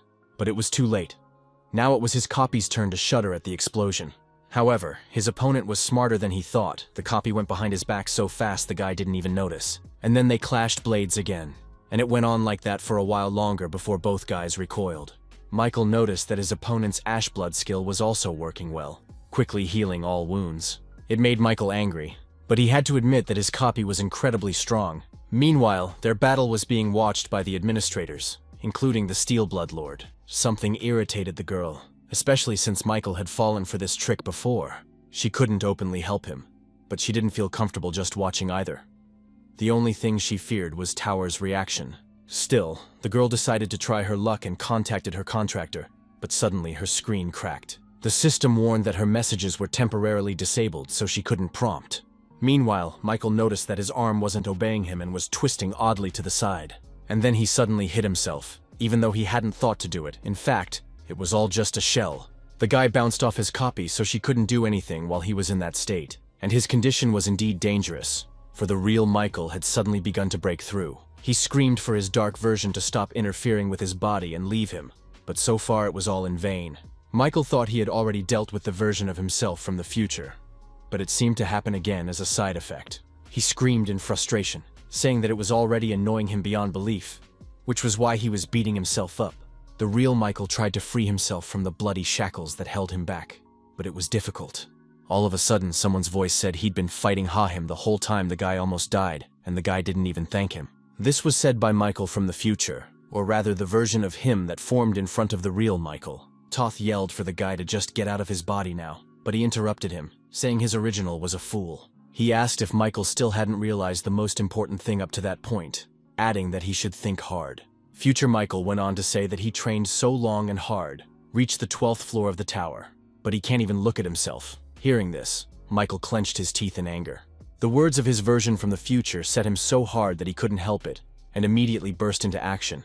Suddenly he managed to break the bloody shackles and he pounced from the future with his fists. He was a few centimeters away from his future version, when that one suddenly stopped him with a bloody grating. Future Michael smiled evilly and turned around to leave, and the real one screamed in frustration. He started to hit the bars, but to no avail, so he asked where he was going, leaving him alone here. Then his version from the future suddenly said that if he always relied on skills, he will never be able to use real techniques and will just look at everything for the rest of his life. And he himself will take control of his body. With these words, the guy withdrew, leaving Michael alone behind the bars.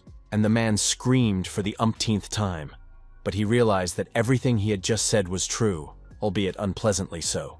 Meanwhile, his copy, created by the God of Darkness, noticed some change in the original's behavior. Toth was still under the power of the self from the future, and said that he seemed to be used to the feeling by now. However, he was unable to continue the fight as the administrator of the Steel Bloodlord sent him an item. It was a rank 1 Black Dragon potion. Using it increased mental strength and cleared the mind. And the real Michael realized what needed to be done. He strained all his strength trying to escape the bloody bars, and he was even starting to succeed a little. This was displayed on his body, which once again began to act behind his will, rather than the will of his future version. Michael figured that at this rate he'd be able to take complete control, and stuck his hand in his inventory. All he had to do was grab the potion that the steel-blooded lord handed him and drink it. However, at that moment, Michael's copy approached him and swung his sword, severing the hand that contained the potion. The vial of potion in his severed hand flew to the ground, but Michael didn't despair and jumped just on top of it. When the potion spilled, he managed to put his mouth to the broken vial, drinking the new liquid. Copia bounced back, being a bit taken aback by his behavior, as the guy didn't react in any way to the severed arm. And then the copy was even more surprised to see that the original, who had been fighting from the beginning, was standing in front of her again.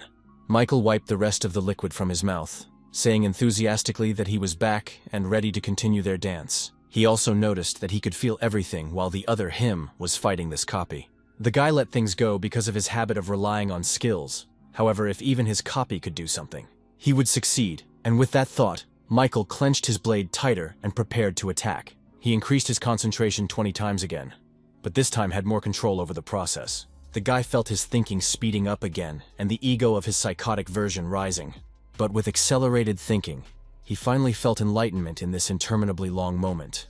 His copy didn't wait for the original to gather its strength and attacked first. Michael effortlessly dodged the blow and thought that this time he should put all his accumulated skills aside. After getting rid of his common sense and stubbornness, he gained the Enlightenment achievement, and his stamina increased by 1. Michael continued to rid himself of all things fake, and gained the new achievement Trance. This time, his mana increased by 4, and the system suddenly reported that he could defeat his opponent in battle. The unwavering will skill deactivated on his copy, and Michael pounced on it, full of confidence. He knew this time would be different because he could feel the strength blossoming in his body. He had never felt this way before, but from somewhere he had additional knowledge of how to fight. It was a strange feeling, but he was now using Akutagawa Namgun's most powerful techniques. Michael trusted his instincts completely. He soared through the air even without steel wings and masterfully threw punches. He reached top speed thanks to the grace of the wind and instant acceleration. However, suddenly, his copy also made a sharp dash towards him, as if they were fighting as equals again. However, this was not the case, and Michael proved it by using the flaming sword chi technique on his opponent. At the same time, he dodged his attack, but the copy failed to do so and flew off to the side. Michael landed with the confidence that the battle would soon end in his victory. Not much left. His copy now clearly discerned that some change had occurred, but did not understand what exactly had happened. It was a mystery to her why the original had suddenly seized the initiative, even though he had only defended himself before. And Michael continued to successfully repel all his attacks, thinking that he was finally beginning to understand everything. After all, by paying attention to techniques rather than skills, his understanding of the techniques grew, and thus his combat experience increased. Besides, it was happening incredibly fast, which couldn't be helped, and Michael even smiled. Now it was his copy's turn to be angry that she was losing, but his opponent wasn't giving up.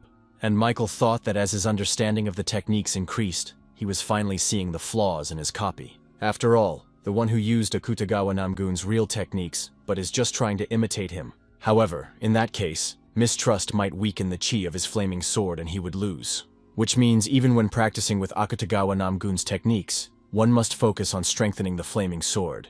Michael realized just in time, and concentrated all of his aura into the sword he had set against himself. He swung it like a transformed counterattack shield, making his attack as tight and fast as possible. As a result, he managed to wound the replica with a beam to the shoulder, but he realized that it wouldn't end there. The guy activated the true Bloodseeker skill, transforming drops of his blood into a multitude of needles, and then he brought them all down on his copy, which realized it couldn't reflect them all. After all, Michael had only used her blood from the wound, but he had gotten it through his body. He could do that too. His copy, anticipating his imminent doom, wondered in amazement as he tried to figure out what was driving its original. Then there was an explosion, and when the fog cleared, the winner of this battle was immediately visible. It was the original Michael, who went behind his opponent's back while he was trying to figure out what was going on. Then he attacked him again, and his opponent barely had time to put up a counterattack shield to repel his blow. But even despite the defense, It was clear that the copy was starting to lose significantly to the original, and Michael was happy about that. He managed to break through the shield and wound his opponent in the shoulder, making his opponent grudgingly grimace. Of course, his regeneration skill went off immediately, but Michael understood him better now. The copy rushed to attack, and the guy noticed that she was twirling the sword in her hands a second to block his blows. The opponent then connected both hands, forming a windmill like in the movies. But it wasn't enough. Oddly enough, that was not how Michael was able to break through his new defenses. But he didn't need to anymore. He suddenly noticed that the copy's fighting style had also changed and became more aggressive, for they were fighting to the death. But then, to his surprise, the copy changed the owl's aggressive method into a soft sword. It was another of Akutagawa's techniques, and Michael wondered how much longer he was going to imitate But as the French used to say, he who doesn't take risks doesn't drink champagne. So Michael decided he had nothing to lose. He activated the counterattack shield skill and used it as a sword, just like his copy. The latter was surprised, since the original didn't usually take such risks. After all, such a technique consumed mana. But Michael wondered why he was so surprised, because he wasn't the only one who had the courage to use such techniques. Plus, he had the same skills. Michael said it would soon be over for his copy. The boys clashed blades again. This time the original was attacking, and the fight took a completely different turn. After all, both opponents were using two swords at once, and it was impressive besides while neither one was inferior to the other. Michael realized what his problem was. After all, he had only just mastered the true flaming sword chi. So he wasn't yet able to reload as quickly as the copy sword did, but he could take his chances. Suddenly, he turned his body around and kicked his opponent in the blocked weapon. Michael used this to push off and deliver a counter-attacking blow from a different angle that should have worked. However, the copy was already too angry with him, so it immediately rushed after him, and the original had nothing else to do but accept the fight. Michael thought the copy had turned his shield into a sword as well, and had done so the first way as soon as they started fighting. But that meant that his own sword-shaped sword should also meet that level. Suddenly, however, his blade snapped in half from his opponent's powerful force attack, and Michael barely had time to bounce back. He suddenly thought he might even die if the copy hit with this attack, but for some reason, he threw the sword away. The boy thought if the copy was himself, then now that the counterattack shield was gone, his opponent will think this is his chance, will want to take it, and will attack with his last strength. It did, and the copy pounced on him with an unexpectedly large burst of strength, and Michael could barely block it. He held back the onslaught from himself, and thought involuntarily that he could admire his strength. After all, it was the personification of himself in front of him. But suddenly it hit the guy in the stomach, and he flew off. Michael hit the heavy tile, but a plan to overpower himself had already matured in his mind. He landed and got to his feet, preparing to execute his plan, but realized he needed to step back first, because the enemy was angry and stalked him, not giving him a second's rest to gather his strength. But that's what Michael expected from his copy. He put his hand out, telling him that he was finally caught. His copy didn't even realize what had happened, but at some point Michael's blade went through her body. It was the bloody hand that Michael had been controlling with his skill all this time that did it. After all, the steel blood sword he threw out, and his opponent's impatience was all he needed to succeed. And now that he's seriously wounded and can't fully defend himself, he'll attack him and finish him off. Suddenly his copy screamed. Rising to his feet, his opponent spread his arms as if preparing for some sort of technique. Michael noticed this, and thought with wonder that he could still move in this state, with a sword in his body. As expected, his copy decided that this wasn't the end, and a monster suddenly appeared in front of the guy. It was still a copy of him, only its appearance was more reminiscent of the monster from the tower. He pounced on Michael, and Michael thought it would be best to just run away and come up with a new plan. He didn't have much time though. The copy was coming closer and closer in this guise, and Michael didn't like it. He was a bit confused by the fact that his attack tactics had changed drastically, but here the guy saw a wall in front of him, which signaled the end of the room, so the only thing left was to either take the fight or punch through the wall and run on. Michael chose the latter. His monster copy's hand, meanwhile, almost reached him, but still failed to grab him. And then Michael suddenly saw that the copy was continuing to use the skills from before. Suddenly there was an explosion, but Michael was in relative safety as the debris didn't hit him.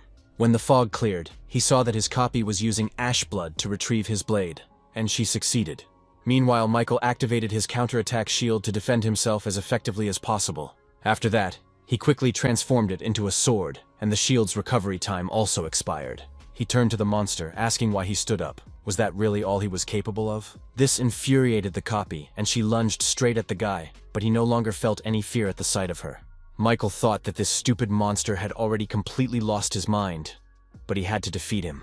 As strange as it may seem, as a surprise attack in close combat, one technique came in handy. It was an explosion of his own body. His opponent went out of his mind, endlessly producing these explosions. But it also meant that the ash blood would absorb too much stamina, hence, when her stamina is at 0, the copy's attacks will stop and Michael can finish her off. It went on like that for a while longer, and then his opponent finally stopped, and Michael punched him.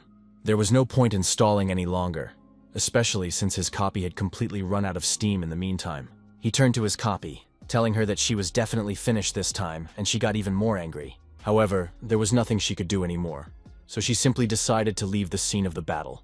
But Michael wasn't going to let her go so easily, saying that his copy wasn't going anywhere from him now. It was his turn to run after him, intent on finally finishing what he had started and killing himself. But that wasn't all. Michael was almost there when he saw something strange. His copy stopped running and with his last strength concentrated a powerful clot of blood overhead. This one should have been the final and decisive attack, but Michael simply shielded the counterattack again. However, the enemy struck with such force that he was even thrown back a few meters, but he remained alive. Michael smiled. He realized that this was his opponent's last attempt. But after that, the copy couldn't take the strain and stopped. Or rather, it was a chance for Michael. After all, his shield had reached its maximum damage absorption limit, which meant now it would all turn into an attack. As he transformed it into a blade again, Michael concentrated the power of the shield into a small sphere, and then launched that sphere at his opponent like he was playing golf, but it was fun. Being weakened due to the extraordinary amount of stamina used, his copy was unable to dodge. The attack came right in her face, leaving no chance of escape. Michael decided to finally end things with a release and return the damage of the counterattack shield. This time, he caused the explosion himself, which spread throughout the entirety of the 12 trial room. There was nothing left of his copy, and soon he received a message that he had successfully passed the 12th floor. As a reward, he received the Gray Crown of Ancient Emperor High minus rank and 80,000 points. On top of that, he was also credited with 3,500 CO and gained the additional skill Last Resistance of rank 1. When Michael was back in the waiting room, he immediately saw that the counterattack shield had increased by 1 rank. All of a sudden, the guy felt sick from overloading and spit out blood as his biological needs. This indicated that the fight was really hard and the opponent was incredibly strong. The Ash Blood skill worked, which never failed the guy, though he hoped it would cure their bound too. If he didn't have such a trump skill in his arsenal, he couldn't have gotten this far. Michael suddenly asked himself if it was even possible to climb the tower with peace of mind. Before heading back to the waiting room, he forgot to absorb the spirit of his copy. It was a strange feeling, for he had absorbed the spirit of another self, effectively killing himself in another version of himself. Suddenly, the system announced that admin messages, which had been restricted for the duration of his battle, were available again. The steel-blooded lord complained about the system because of the sanctions imposed on her because of her cup of tea to the contractor. She asked him to treat her person well from now on, and Michael agreed, thanking her for that potion. He also learned a new fact. Administrators are also sanctioned if they interact excessively with contractors.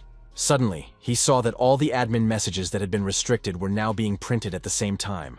There were an incredible number of them, and Michael didn't even have time to read all of them, as new ones appeared immediately. He was surprised to think that there were so many administrators watching him, and they were all cheering for him, and the Steel Blood Lord even provided assistance. Some admins were shocked by his talent and the difficulty level of the challenge, saying he looked like a monster, while others reacted as if they were fed up with him, asking if he's really a contender who's still only on the 12th floor. But the administrators' differing views didn't end there.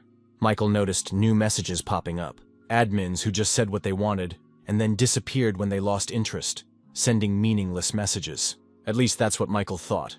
He was very curious about it, but he couldn't ask directly. He also didn't understand why, of all people, this was happening to him, and why all the admins were trying to get his attention. Suddenly, he thought it might be because of a system extension that gave admins new privileges. For example, they had the opportunity to make a request of him, but their nonchalant response changed that a bit. But since that's the case, admins not contractually bound to him could also benefit in the future, and Michael asked if they didn't think it was a little wrong for everyone to just flood him with messages. He added that if they needed something, then they could send him force as support. Seeing that the administrators had quieted down a bit, he said that for their information, the offer only applied to the first 3. He said this to make the admins compete, as everyone wanted him to remember them specifically. Not a minute later, The 3 admins who had previously expressed their displeasure sent him requests for added power. Michael nodded contentedly and then turned around, looking at the defeated copy of himself and thinking about what was also important.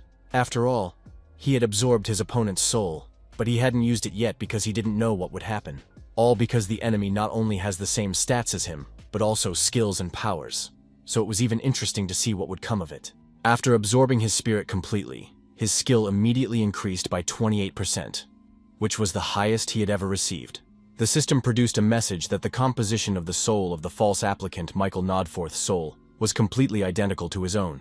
However, he then read that an attempt had been made to extract the false applicant's divinity, and this surprised Michael. First, all of his stats increased by 10, and he also absorbed the Lightning Sword Chi skill, but the system gave an error. It was said that this skill was already acquired by the challenger, so it would simply improve by 1 level and became a high rank. And then Michael was surprised to read a servant's message that said the divinity had been successfully extracted. It was also reported that his divine power had become rank 1, and it was becoming possible to transform it.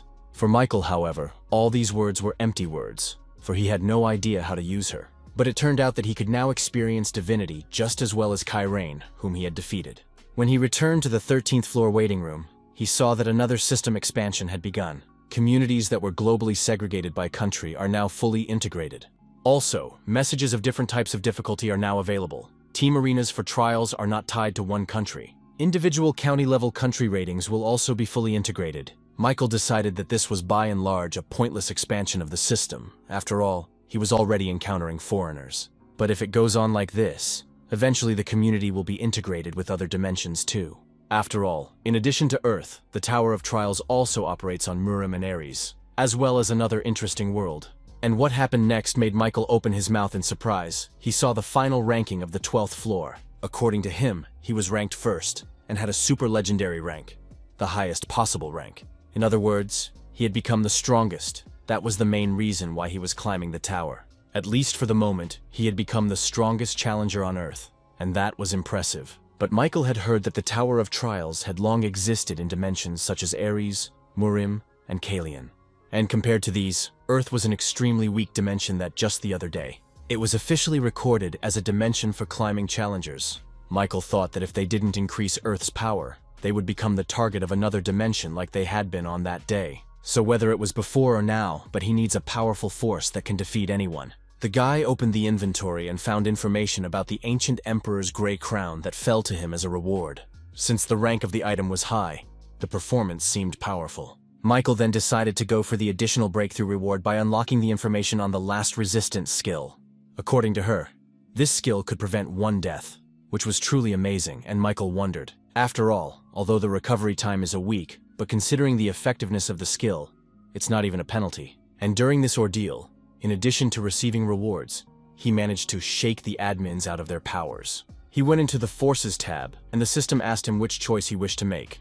Michael chose Support Forces.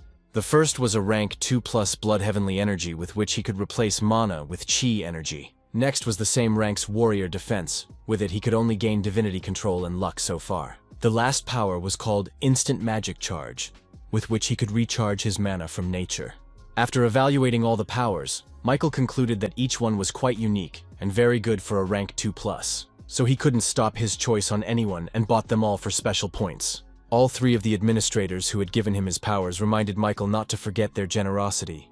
The guy also remembered the extraction of divine power before he absorbed his copy's soul. When this happened, he felt the energy settle heavily in his heart, unlike how it had been before. Suddenly, Michael decided to test this power, thinking he could now control it like Karain. He stretched out his arm and concentrated, preparing for something unusual. But to his surprise, nothing happened. The guy just froze with his arm outstretched, not realizing what he had done wrong, but it was even expected. His body just glowed, but no special abilities or anything like that showed up. Michael figured he couldn't reproduce more than one of the recovery or strengthening techniques, the ones used by the priests during the test on the 11th floor, and it annoyed him a bit. After all, the guy was full of expectations, and in the end achieved exactly nothing. So all efforts have been in vain so far. He tried to calm himself down, saying that otherwise his vile personality would come out again, and there was no way he would then. Suddenly he received a message from the White Crane Sword. The girl was inviting him to her domain. She said she'd love to help him master his divine powers. but Michael refused for some reason. The system reported that Angela cried because of the shock she received from the contractor's rejection of her invitation. But Michael said he could learn how to use divine power later if he needed to. He added that he wants to do everything on his own without relying on other people. He also thought to himself that it wasn't the divine power that was more important now, but his skill. Michael remembered the look Akutagawa had given him when he said he'd be back. So right now, he should have been focusing on what he could do to become stronger. At least that's how it's going to be until he kills Akutagawa, because he's bound to return to Earth. With that thought, he walked into the store and found one of the powers he had acquired from the administrators. Blood Heavenly Energy. The description also said that upon entering battle, his senses were increased by the blood energy of his entire body. Michael decided not to hesitate and try it out as soon as possible. He activated the power and immediately felt a strange feeling. It was as if he had been reborn into a fighter, his blood boiling, and he realized that this was exactly what he needed. The guy was about to think it was a great skill with no back action, when suddenly his eye hurt. Michael grabbed at him, but his dark personality had already come out, and the situation had become dangerous. Michael grabbed his face and began to stretch, wanting a nasty version of himself to come off his body. The guy sensed that this person was a little different, also crazy, but not the same as before. He, or rather his personality, activated the steel bloodsword, telling the original to finally die. Michael took advantage of this and with his last strength activated the flaming sword chi in his other hand for defense. One hand with a steel blood sword attacked him while the other hand blocked him. From the outside, it looked ridiculous. Michael wasn't laughing though. His second personality said he was going to get rid of what he couldn't get. Michael swallowed nervously. This was a situation he hadn't foreseen, but he needed to find a solution immediately. His left hand was giving harder and harder, and he realized that soon he wouldn't be able to control it at all, and the blade would pierce him. However, the guy noticed that the sword was absorbing the blood energy generated by the blood sky energy. Unexpectedly, the system reported the creation of an improved celestial demon blood sword. It was said that the user who reached the flaming sword level maximized the activation of the exclusive effect. It was called blood energy, and revealed the true ability of his sword. Michael was able to change the course of the battle. He pointed his sword at himself, then stabbed his chest near his shoulder, intent on speeding his vile version of blood energy. By the feel of it, though, it came out a little differently than the guy had envisioned. The system reported that if the conditions were met, the true abilities of the heaven-blooded blood sword would be unlocked. The item's name was changed to Heavenly Demon Sword of True Blood, and the design changed slightly. Michael noticed with surprise that he could even feel a separate blood slot now. The special blood slot looked really impressive. All that was left was to fill it up. After thinking for a bit, Michael decided to activate the Fire Dragon Eye skill to find out more information. The basic information reported that he could absorb the blood of the victim he killed and imprint 3 random skills. But the additional information said that he could already use the Blood Feast skill and store the skills in his sword. Michael thought that was pretty cool, since he could capture as many as 3 whole skills right in his weapon. You could tell that he had come across a fascinating item of a growing type that the world had never seen before. The guy decided to try it out right away and went to the 13th floor test, the theme of which was strategic combat. He had to work together with his companions to kill the vampire count in 2 days. The reward for breaking through was a random skill book of high plus rank, and the penalty was, as always, death. Michael was a little surprised to see this, for now he had gotten a combined trial, which meant that although he didn't have the best memories of this type of ordeal, but still. At the sight of an award with a high plus rating, the mood improved slightly, and the guy accepted the challenge. Team selection has begun. The small area has 4 portals again for the 4 contenders on the team. Michael was the first to come out and immediately thought about going to the city and killing everyone there himself. After all, with the powers he now had, he could destroy at least 1 city. Meanwhile, all the contenders also showed themselves out of the portals, and their nicknames became visible for better teamwork. One of his companions was a red-haired guy nicknamed Tarkovsky, who kept wondering why he'd gotten here. The second member was a boy with the nickname Legendary Ninja, who was feeling a little awkward. And the last one was an old man with the nickname Clock Tower Wizard, who also greeted everyone. Seeing their nicknames, Michael suddenly thought, remembering the summary board for the previous floor. He remembered that there were definitely the nicknames of 2 of the people below, and they each had a good rank. The first to speak was an old man who was smoking a pipe, imitating his style. He remarked that the place they were now in completely stank with the odor of blood, and no one would get over him, for the sight of the room spoke for itself. The old man suggested that they might have been in the vampire's refectory, and then suddenly 2 of them appeared behind his back and agreed with him, praising the old man for being considerate. It was a girl and a boy vampire who pounced on the wizard, asking if the dessert itself had come to them. They added that they would love to eat it, and the old man was a little confused, not immediately reacting. But the opponents had already been dealt with by his two companions, who mangled the vampires in a second. Tarkovsky beheaded the vampire guy, and the legendary ninja took on the girl, and both handled it lightning fast. The boy turned to Tarkovsky, saying that he guessed that the man was the best in the Ukraine guild. The man replied that he had no intention of hiding it, adding that his name was Andrei. Then the kid introduced himself fully as well, saying his name was Soito Michimoto and he was a Japanese hunter of epic rank. Then Soito asked if they were ready to fight, for the vampires could sense the death of their comrades and would soon come in droves. Then the old wizard spoke up, saying that they didn't have to worry about it because he had set up a barrier beforehand. He added that thanks to him, the vampires wouldn't be able to sense anything, and Soito looked at him with interest. Then the old man introduced himself, saying his name was David Taylor, and he was the humble wizard of the clock tower. Soito must have known something about it, because he said excitedly that it was the best of all the magic towers in their world, after all. David smiled, saying he was lucky to find himself dragged into the Tower of Trials in his old age. That was the end of it, and everyone turned around, looking at Michael, who had decided to introduce himself as well. He said he was a South Korean hunter of the second rank, Michael Nodforth. He added that he heard something from the receptionist about the ordeal on the 13th floor. Even weak vampires could easily surpass the skills of rank 2 hunters. What to speak of an earl standing on par with an epic rank. And his special ability was physical regeneration, so undressing him would not be easy. Tower stated that the key to this trial was the salvation of ministers. They were hiding in different places, but if you find them and help them, they will deny them a huge amount of help. The boys sat around the fireplace in the guest room and began to discuss the best way to sneak into town. David suggested that Saito use the stealth skill and he would put up a barrier himself to block the presence. Michael stood listening silently as they talked amongst themselves, but when he heard it, that the guys expect to handle the test in 10 days, I couldn't wait any longer and gave my opinion. He observed that it was highly inefficient to pass the test in this manner. David frowned and looked at him suspiciously, asking if he knew any other way. Michael answered positively and smiled, saying that there was a method with extremely high efficiency. The old man asked what was the method that was more effective than the one they had only 100 of them had come up with together.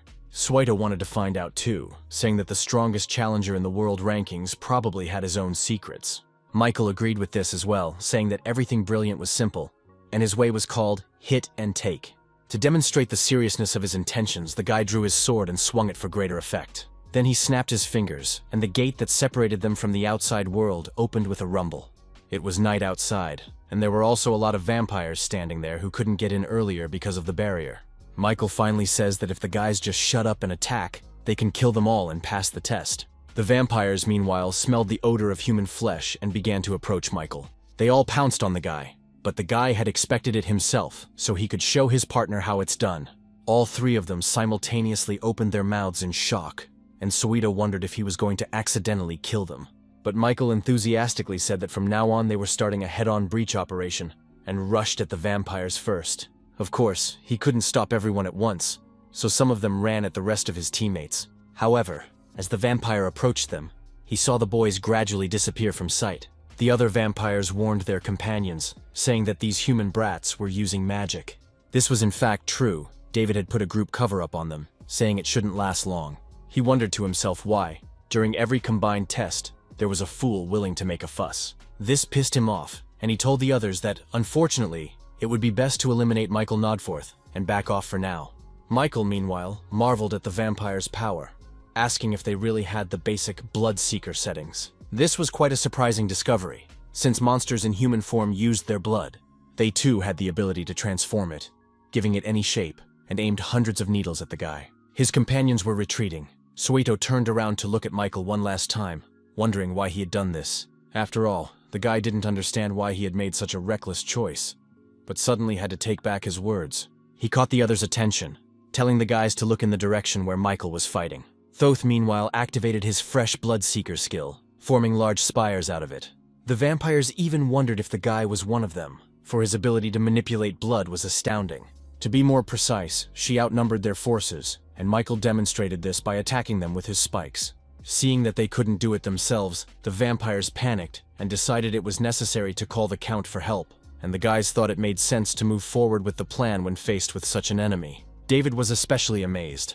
The old man couldn't understand how such an ignorant method of Michael's could work. David Taylor was a high-level battle wizard, having been on the front lines for a long time. In addition, he was characterized by a sharp mind and acumen that not everyone could boast of. In the Tower of Trials, he also overcame every challenge every time with the help of his outstanding strategies. And once he was on the 13th floor, he used his sharp mind and developed a clear strategy. A more effective strategy than the one he came up with simply didn't exist. However, then he met Michael. When the man first talked about his hit-and-take strategy, the old man thought what kind of nonsense he was talking about. After all, action planning was the first thing that needed to be done to solve the problem.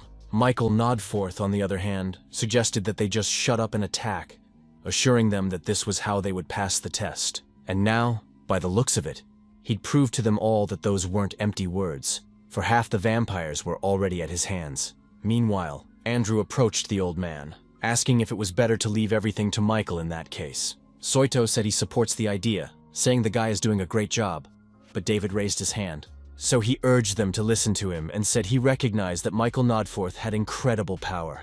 However, he added that the vampire side was literally the size of a city, and it was overwhelming for one. The old man asked why team hunting had become one of the tower's tests, if everyone used to rely only on themselves. All because no matter how strong they are, when a situation of disorderly combat arises, it is simply impossible to handle so many variables alone. And soon Michael Nodforth will feel it too, so they need to be there to help him. The old man was still talking when the vampires suddenly managed to grab Michael's arms and immobilize him. The guy got nervous seeing the rest of the monsters jumped on him, preparing to attack, so he came up with no other choice but to inflate his arms, which had become the size of huge balloons. And then he burst those orbs, solving two problems at once. He drove his enemies away from him and drew more blood. This allowed him to recreate the sharp, bloody tentacles he used to impale the vampires with. At the same time, Michael activated the Ash Blood skill to heal his hands. However, he noticed that at this rate, he would have to use recovery items relentlessly. Blowing up one's own body, although it was a good skill, but it cost too much to use often. But things changed dramatically when one of the vampires grabbed his head and called Michael an apostle. The others thought about it for a while and also accepted the words given as truth. Now they thought that God was punishing them. Michael thought that these vampires seemed to have deluded themselves into thinking he had come to them as God's punishment. However, one fatty suddenly pointed at him, telling everyone to take a closer look at him. He said the guy was out of breath, which only indicated that he was no apostle. Such news pleased the vampires more. They realized that the guy was exhausted and was the most ordinary person. This was worth using as a chance to attack, and they pounced together, expecting a quick victory. But of course, Michael couldn't let that happen. He used the Bloodseeker skill again. The vampires, noticing that he was trying to do something about the blood again, slowed down a bit, but continued their attack. Meanwhile, Michael formed 4 bloody orbs that were probably not ordinary, but instead of attacking with them, he suddenly popped all the marbles into his mouth and swallowed them. Turns out it wasn't blood at all. In fact, he had absorbed a couple souls of defeated vampires.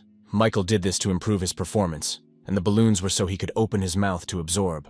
The guy said enthusiastically that round 2 was about to begin. But the vampires scattered. Those who were right next to Michael got caught in his hot hand. Those who stood farther away were lucky to escape. Watching all of this, his partners realized why he held a respectable first position in the world rankings.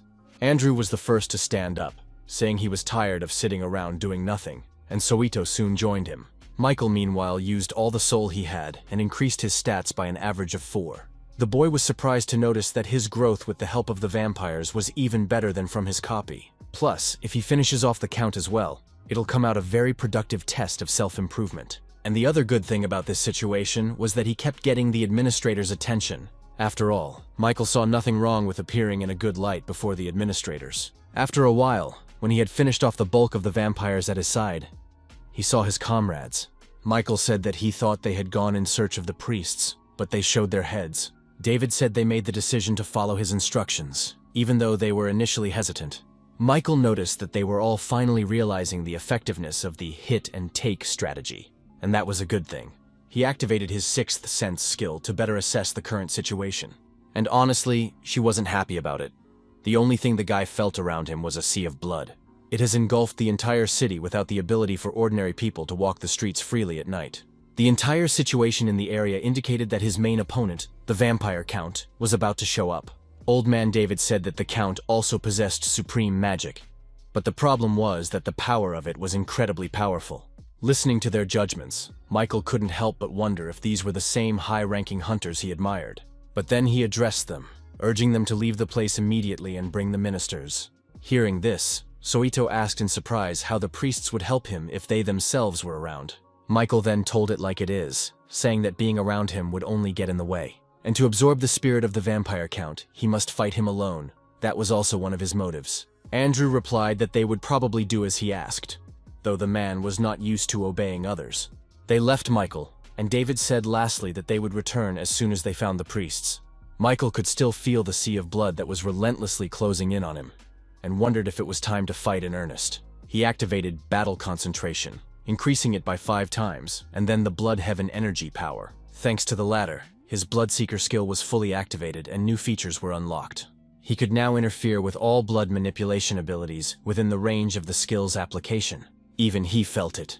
The Count of Vampires sat on a throne in his castle, which was in the center of the city. He felt that some insignificant human being dared to resist his power. This he disliked very much, and though he planned to preserve the infrastructure of the city for later life. But now he will just make this place a living hell, as no one should allow themselves to resist his power.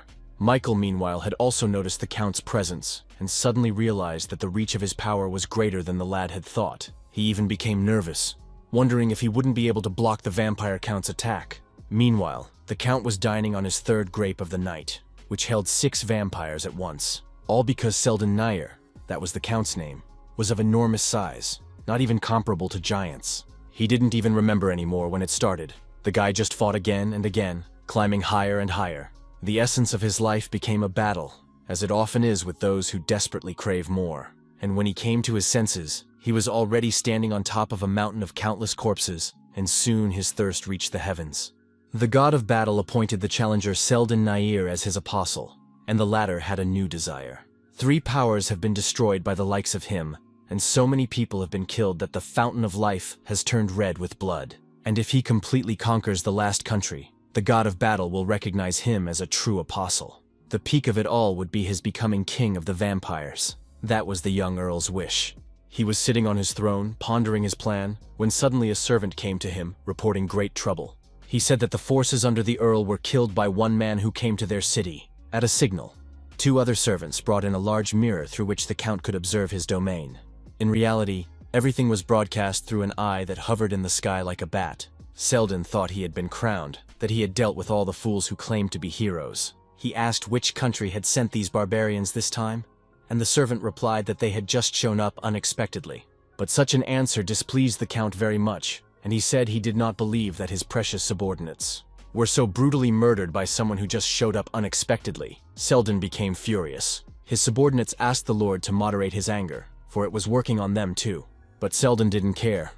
He thought he would have been a true apostle long ago if he had conquered this city. Michael reasoned that it was better for him to retreat for a while, for the Count's attack was too powerful. The boy thought that if everything turned out this way, he should forget about the city and concentrate on saving the lives of his comrades. Finding them was not difficult, for David's barrier was clearly visible in the midst of this sea of blood. Michael struggled to rush toward his companions, but the wave of a huge bloody stream inevitably followed him. Michael pushed off and jumped towards the barrier, hoping he would make it in time and put his arm out in front of him. At the end, he was in front of his comrades, who were still standing under the barrier. He activated the counter-attack shield. It was a rather wise decision, for this way the water would break against his shield and do less damage to the barrier.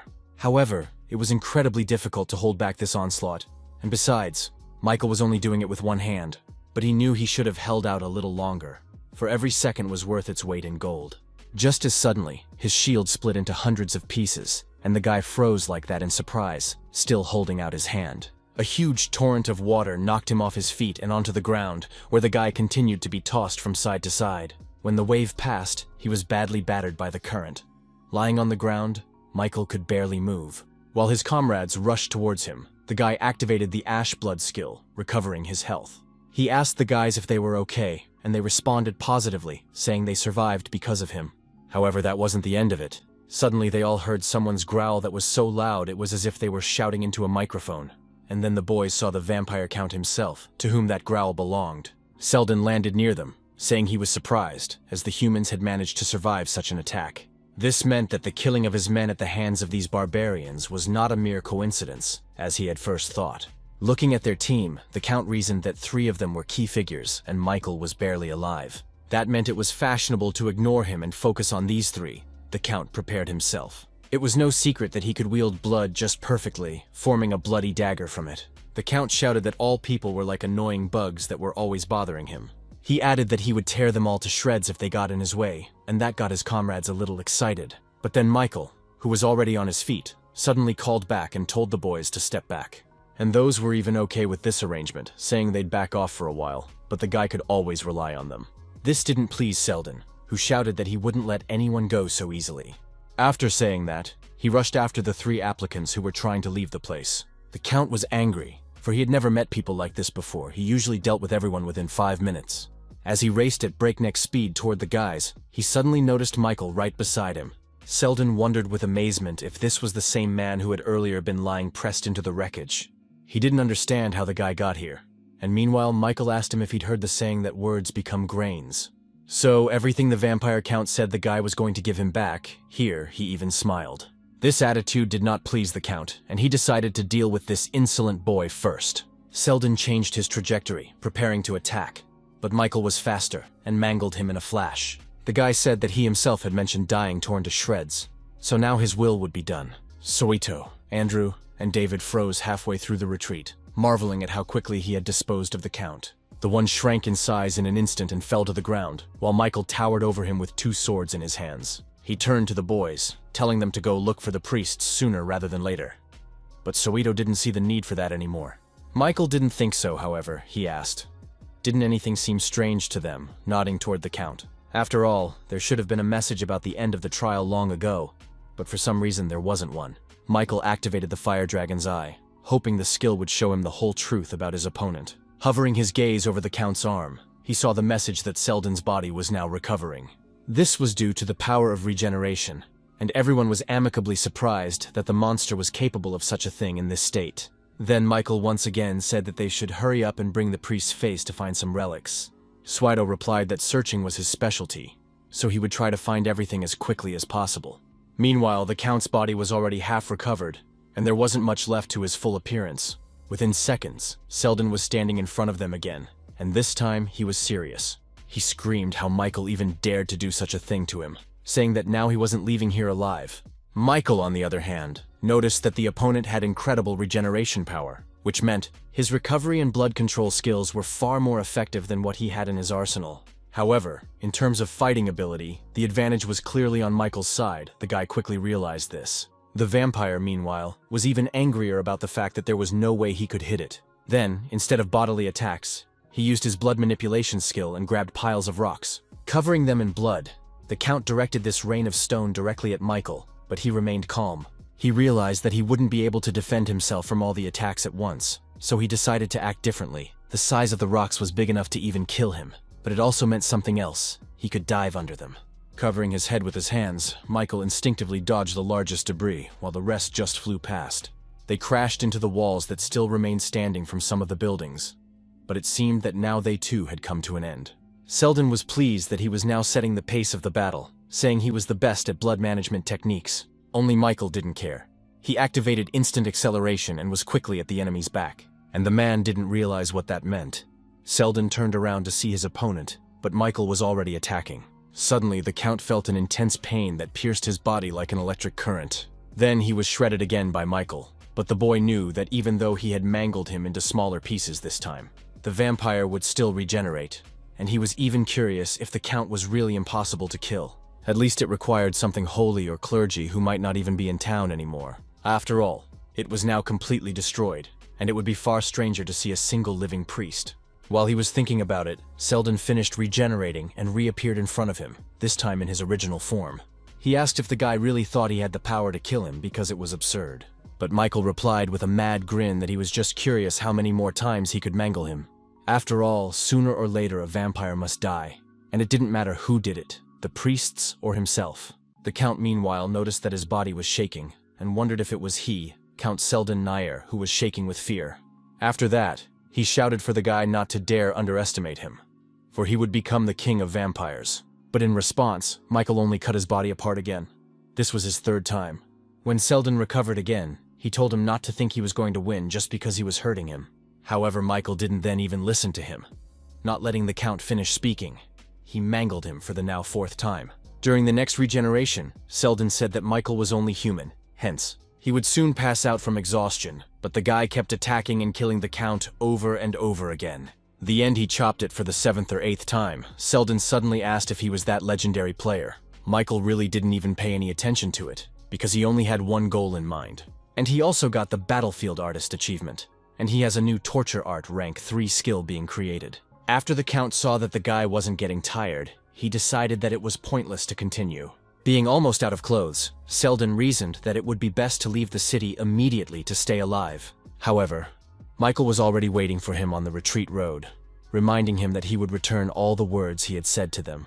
One such freight was that the Count had said he wouldn't let them leave here alive, and Michael twirled his sword with a smile. Selden wasn't just trembling anymore. He was afraid of the guy, thinking it wasn't a man, but the devil himself in human form. When his body had been chopped up for the 10th time, the Count offered him a deal, saying he would do anything just to get him to stop. However, Michael still ignored his words, paying no attention to the Earl's suggestions. He even plugged in the new achievement, Beginning of Madness, thanks to which the skill Pain Amplification, rank 3 skill became conscious. Selden, meanwhile, could stand the agony no longer, begging the lad to stop and saying he would give him everything. And suddenly Michael stopped, as if thinking about his words, which pleased the Count very much. After thinking for a bit, he suddenly waved a finger toward the half-crouched Selden, who was confused. However, when the Count realized that this was his chance to end his eternal suffering, flashed a confession to him. Michael said he had a plan brewing, and added that if the Count cooperated, he would give him the blessing of death. Selden was kneeling, so the lad couldn't see his face, but he didn't need to. The Count asked what he had to do. Instead of answering, Michael activated the counterattack shield skill, saying a modified version of it. It was called a counterattack sword, and the guy transformed the item into a large red cross. He stuck it into the ground beside the Count, who was still kneeling with his head down. Michael then told Selden to attack that cross until he said the word, "Stop." It was as different a requirement as possible, so it took Selden a while to figure it all out. But Michael helped him by reminding him of the Count's eternal torment that would continue if he didn't. Selden's mind was unable to make sense of the series of events that had happened to him today. Like a snowball, first some crazy person showed up and then destroyed the greatest force in vampire history. No matter how much he thought about it, the count of her video, there was no logic here, and suddenly he had a new hunch. He wondered if all that was happening to him now was a test from the god who had promised him to make him an apostle. And yet, from the beginning, he had thought it strange that a human had the ability to control blood. A vampire savior who makes true warriors out of his subordinates teaches them to be on guard. The thought seemed very plausible to him, and meanwhile Michael saw that the shield had maxed out. It meant that now he would be able to release the accumulated damage at the right time, so he told the Count to stop. Thoth immediately stopped stuffing the cross and looked at the guy, waiting to see what he was going to do now. And Michael angrily said that now it was time for him to die, and the thought of a savior instantly fell away. Selden couldn't tell if he was a god or a man.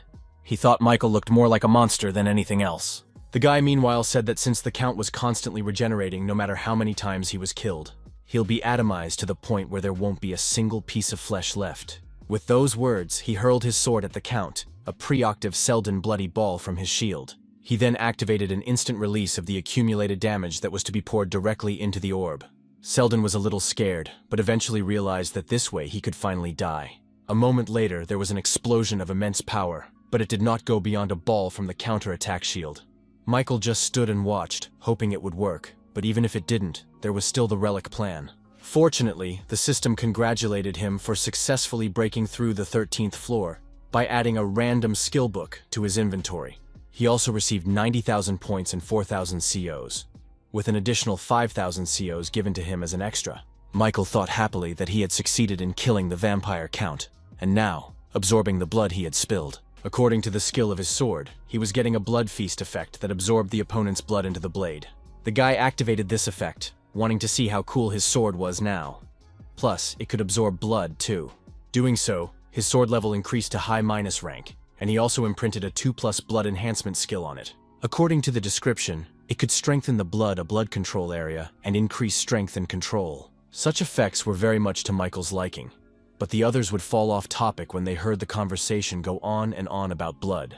Michael decided to test this skill as well, activating it, and immediately sensed an incredible situation within a huge radius. He now possessed a blood control ability that surpassed even the vampire count. Michael got the feeling that he had become the vampire king that Selden had so desperately wanted before he died. All in all, things looked good, although the guy realized that there would be some misunderstandings in the will because of this ability. Michael used the Spirit of the Fallen count to improve stats, increasing everything in the range of 04 to 8 points. The system also reported that it had managed to detect divinity from his spirit, and an extraction attempt had been made. Michael remembered seeing the same message when he absorbed his clone's spirit, and watched curiously further. And next, the system announced that his divine power rank was being increased by 1 level. Michael realized that he didn't know then that the condition for extracting divinity was the difference between the one, whether the soul has divine powers or not, for considering that divinity was not extracted from normal vampires. Though, perhaps the extraction is only applicable to those with divine power at least the same level as him. After absorbing the divinity, he also saw a message that he had been given one of Selden's skills, Charisma 2-. According to the description, when absorbing a spirit more powerful than the user, a power extraction assessment was made. Michael had some guesses about this, for it seems that spirits associated with gods or apostles were considered highly ranked. The assessment completed, and the system reported that Count Selden Nair had the power that had now been extracted from Michael. It was called Harvest of Faith, rank 2+, became engraved on the soul of challenger Michael Nodforth. However, he couldn't read more about it in detail because his comrades had already joined him. They reported that the priests had protected the people with the power of defense, and there were more survivors than they had anticipated.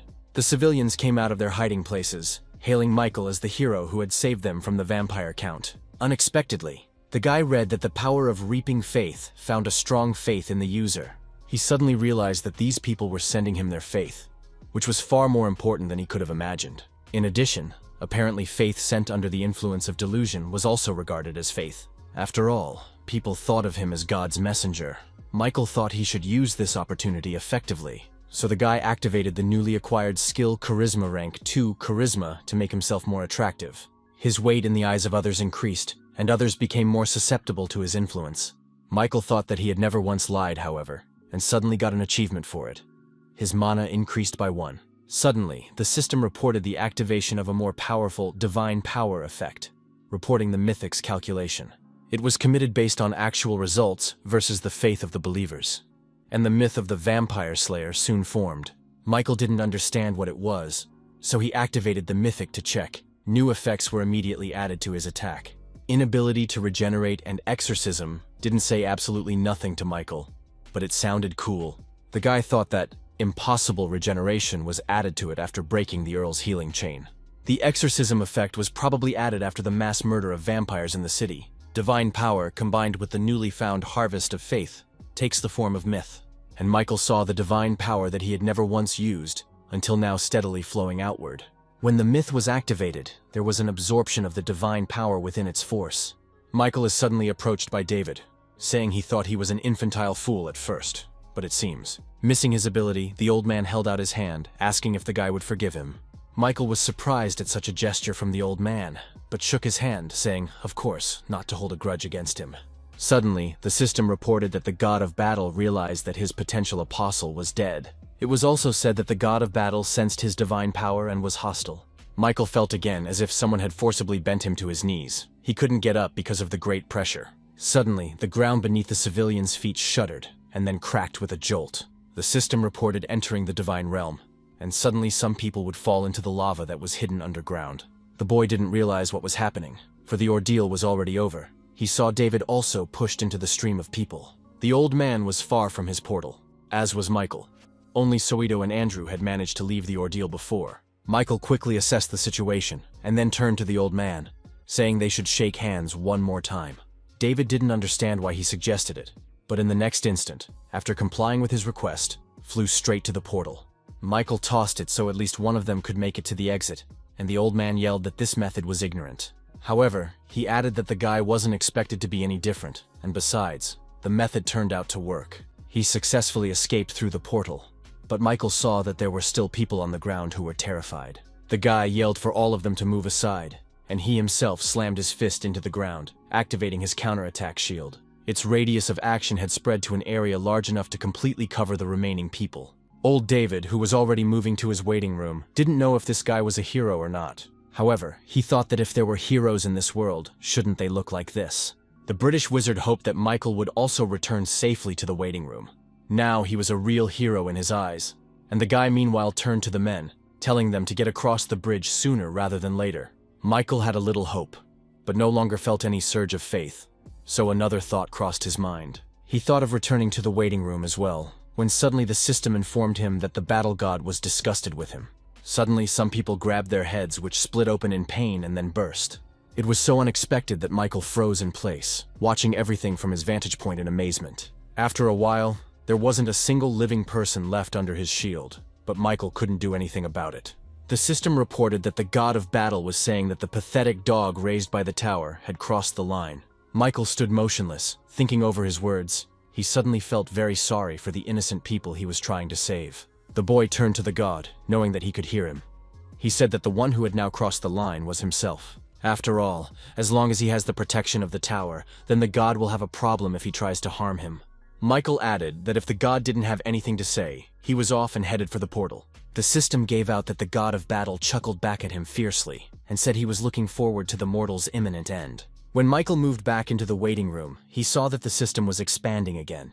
Elixir-type items and Halo enhancement items were also added, which were all new items. The guy felt like he was covered in the blood of the people he couldn't protect today. Anyway, all the floors were just spaces created by the Tower of Trials. He thought also of the god of battle, for it appeared that he was on bad terms with him because of the murder of the Count.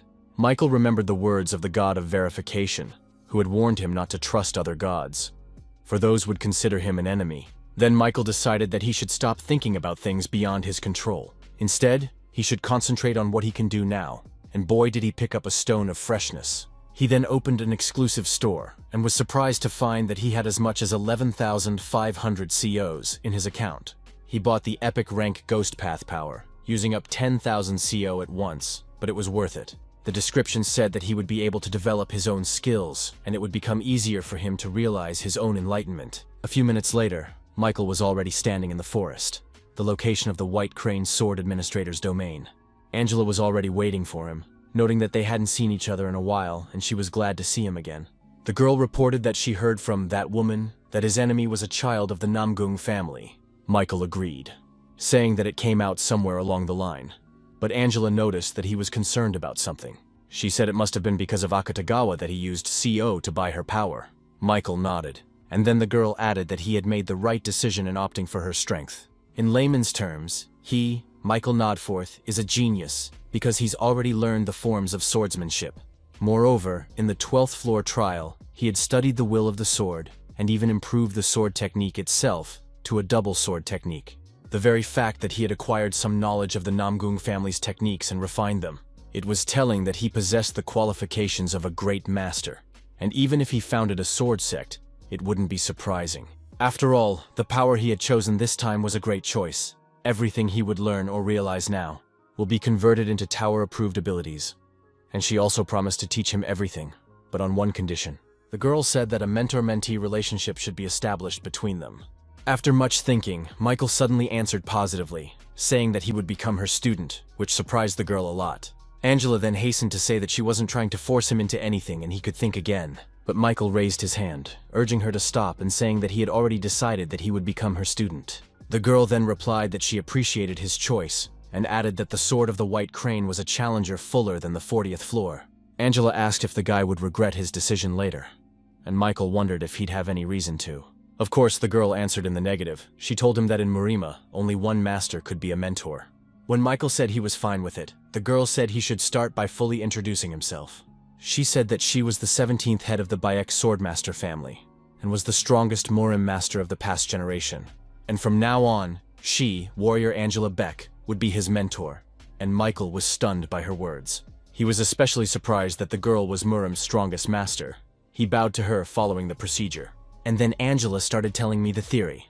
Martial arts are largely divided into spiritual and physical methods. Spiritual method is a technique that purifies and stores external mana inside the body, and the mana accumulated during the purification process, called internal energy. The physical method was a technique that utilized his body, which included all of his skills. Michael suddenly had a question as to whether his blood sky energy belonged to the category of spiritual methods. He asked Angela if he would have any trouble learning if he already had a spiritual method.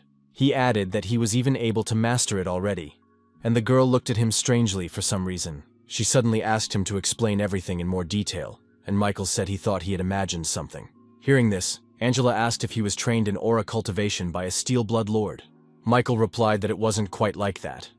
He didn't know if he could trust the girl, since she was also an administrator. She suddenly said she didn't believe him, adding that she needed to see for herself.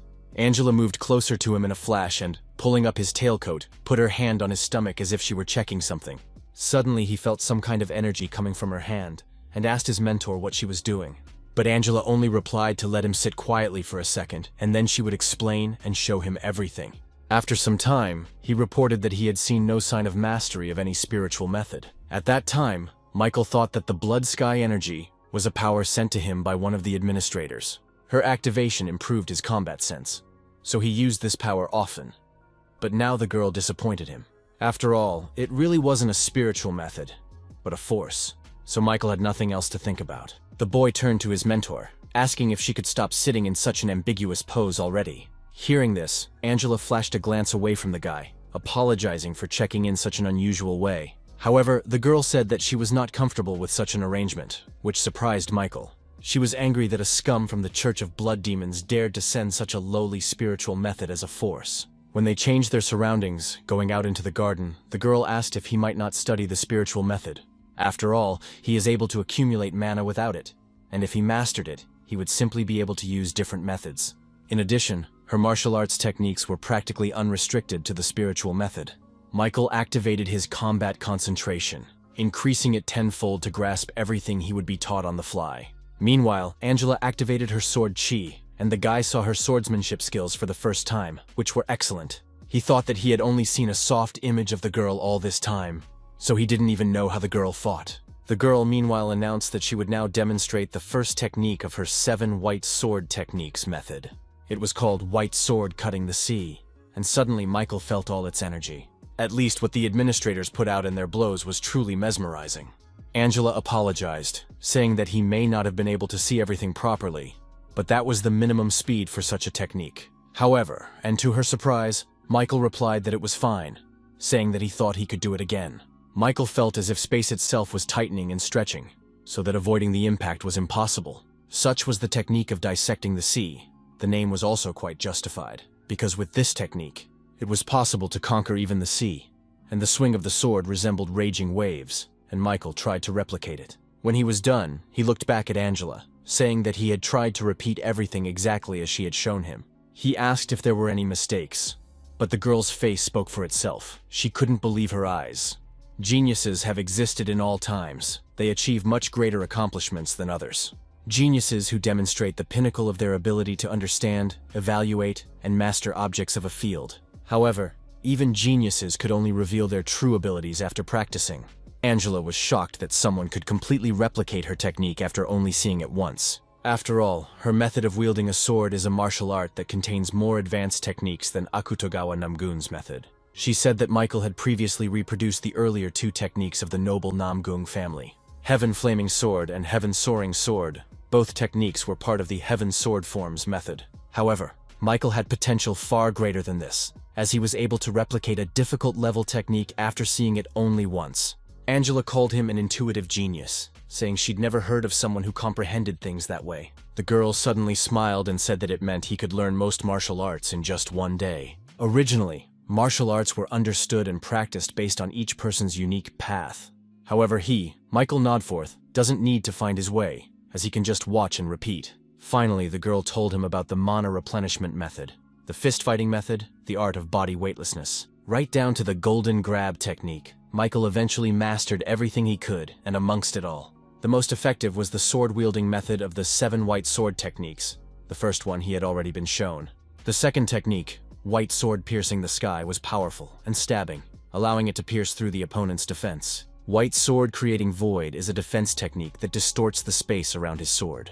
Seeing him successfully assimilate them all, Angela clapped her hands joyfully like a child. After quite a bit of training, Michael thanked her, saying he had learned a lot. He still addressed the girl as a mentor, and the girl was glad that she was now someone important to him. However, it was time to say goodbye, and Michael bowed to her, telling her that he should be on his way back by now. He promised that he would visit her later, but until then he wished her good health. He called her his mentor again, which completely won the heart of Angela, who was very happy. Still, she managed to come to her senses, and, as if nothing had happened, she answered him in the same way, wishing him luck. She added that if he puts in effort commensurate with talent, his skills will improve quickly. When he got back to the waiting room, the guy thought it was a bit far, what with his current level. He hadn't yet mastered all 7 white sword techniques, but it was time for a change in his arsenal. He chose the Demon Slayer technique, thinking that although it had served him well, it wasn't enough now. To cover Akutagawa's heavenly sword forms, or the mentor's 7 white sword techniques, Michael activated the Iron Blood sword power and the combat concentration skill, continuing to practice. He noticed that his steps were more perfect than before and more precise. However, it was still not enough to develop a skill from his new Power Sword Ghost Path. The guy remembered Angela's words, saying that skill development could only be created through a system. The system had to recognize the technique as a skill, so the guy continued to practice in the waiting room. Suddenly, the system reported the activation of a more powerful force effect sword Ghost Path. And then it happened. The new skill, Sword of Mixed Beginnings, of high minus rank, was confessed. Michael was happy about this effect, because he had just succeeded in creating his first skill based on the embedded effects. However, although it was good that adjustments had been made to the skill description, there was still something upsetting him. The guy opened the inventory and found the reward for the 13th floor challenge, which was a random skill book. According to its description, he could obtain a random rank 1 skill, and the book itself couldn't be given to anyone. Michael thought he could cheat a little and activated the Warrior Defense skill, temporarily increasing his luck. As a result, he gained the skill Demonic Blood Spirit Sword of rank 1+, according to which, his blade was given demonic properties. But that wasn't enough for Michael. He activated the skill Synthesis, centralizing it around the Sword of Mixed Beginnings. After a while, he completed the synthesis and got a new skill. The guy worriedly looked at him. The skill was called Demonic Sword of Mixed Beginnings and had an epic minus rank. After reading the detailed information about him, Michael realized that he was now ready for the 14th floor test when into the portal. The theme of this challenge was a water fight where he had to kill all the monsters in the lake in the allotted 7 days. The reward for a successful breakthrough was a high plus rank Wind Spirit boots, and the penalty was unchanged. Literally, as soon as Michael found himself on the location, the system reported that he faced a strong enemy. In front of him stood none other than Akutagawa Namgun, who had already defeated all the monsters of the lake. He asked why it had taken Michael so long to show up, since he'd thought he was in the wrong place. And he only smiled. Seeing his nemesis, the guy immediately activated Instant Acceleration. Next to go into play were Battle Concentration, Warrior Defense, Indomitable Will, and of course, Wind Grace. This time he increased his speed by 70% at once, but it was increased some more due to the effect of his boots. The two boys pounced on each other, each of them preparing for this fight since they had said goodbye on Earth. Akutagawa was the first to notice the change, because he remembered that Michael hadn't used the flaming sword last time. That he was able to master it in such a short time surprised the Murimian, and he asked Michael about it. However, the latter asked in response why this surprised Akutagawa so much, since this was just the beginning. With those words, he activated the counterattack shield, and immediately transformed it into an additional blade. An attack followed, and the Muramek was even more surprised that the guy was now fighting with 2 weapons. Michael, meanwhile, kicked him in the stomach and his opponent flew away, but he did not hit the wall, having managed to put his legs out. But that didn't help him much, for Michael was already preparing a new attack, and Akutagawa was again surprised at his speed. A huge wave of powerful energy sent out by the sword chi was rapidly approaching right at him. The Murimian had no more than a second to defend himself in time, but he was able to do so, for he was not a miss either. Although Akutagawa only used 1 sword, but he did it skillfully, so even Michael envied him.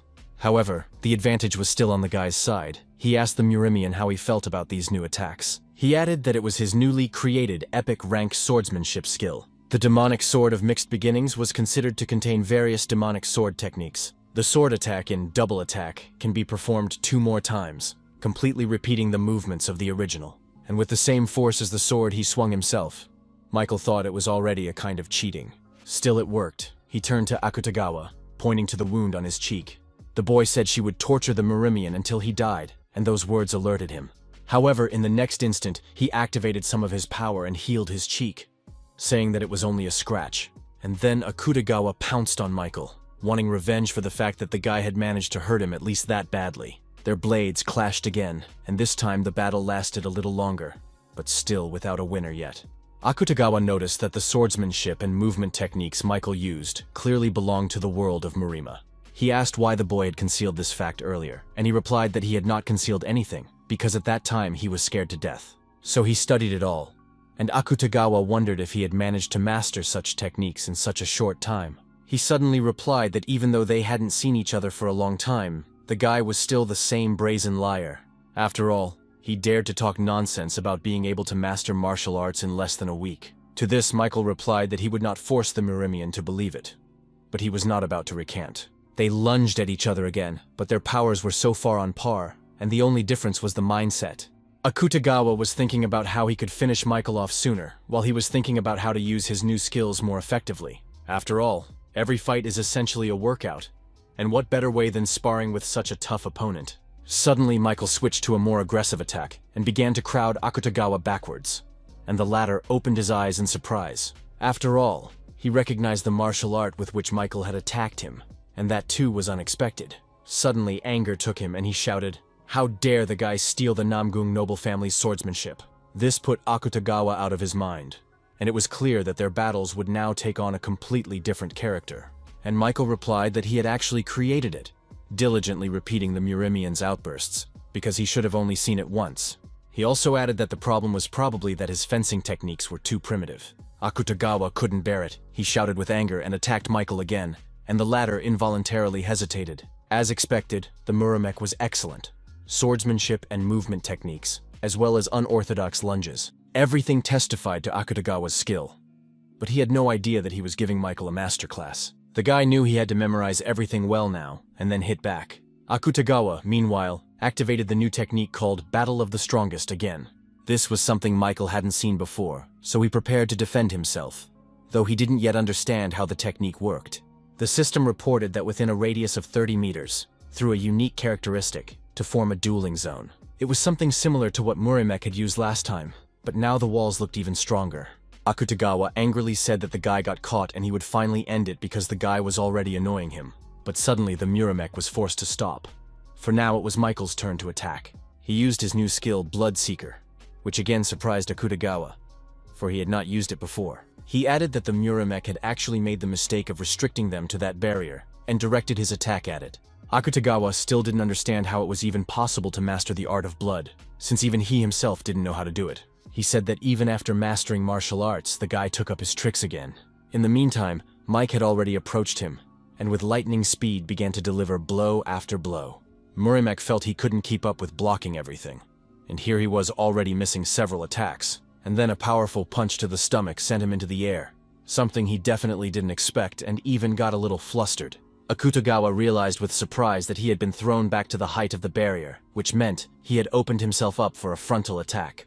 And soon it followed. Michael was already waiting for him to deliver the decisive blow and finish off the Murimian. Therefore, Akutagawa had no choice but to forcibly deactivate his unique characteristic. He managed to avoid colliding with the guy and jumped away, but to his surprise, Michael was already standing beside him. He still managed to hit his opponent, and quite hard because he flew off again. Michael, not thinking long, rushed over to him to finish the job and make sure the Murimek didn't get up again. When he ran, he destroyed everything in his path, except maybe people, but there were none here. Akutagawa lay on the ground unable to get up, but he recovered quickly and realized the guy was attacking again. When Michael approached him again, he managed to get up, but the amazing thing was already that he was losing. Michael turned to him, saying that such floundering was not in keeping with Murim's title of genius. Hearing those words, Akutagawa closed his eyes, and then laughed quietly at the fact that the guy actually thought of him that way. After a moment he laughed out loud, much to Michael's surprise, for he didn't realize what was so funny. The guy thought the Murimek had lost his mind, but then he remembered that he had, and just watched him. And the man said he didn't know how he did it, but he was really able to master martial arts and become stronger. He added that Michael is an amazing fighter even though he uses Tower's tricks, however. With those words, Akutagawa pulled out some kind of rock, and Michael decided it was a sneak attack and pounced on it. But Akutagawa continued, asking if the man thought he wouldn't have a backup plan. He squeezed the stone in his hand. Some of the energy that the Murimek had absorbed was released from him, and he felt much better now. At that moment, Michael just reached him and they met blades again, forming a huge wave. The stone that Akutagawa used was called the Floor Introduction Penalty Removal Stone.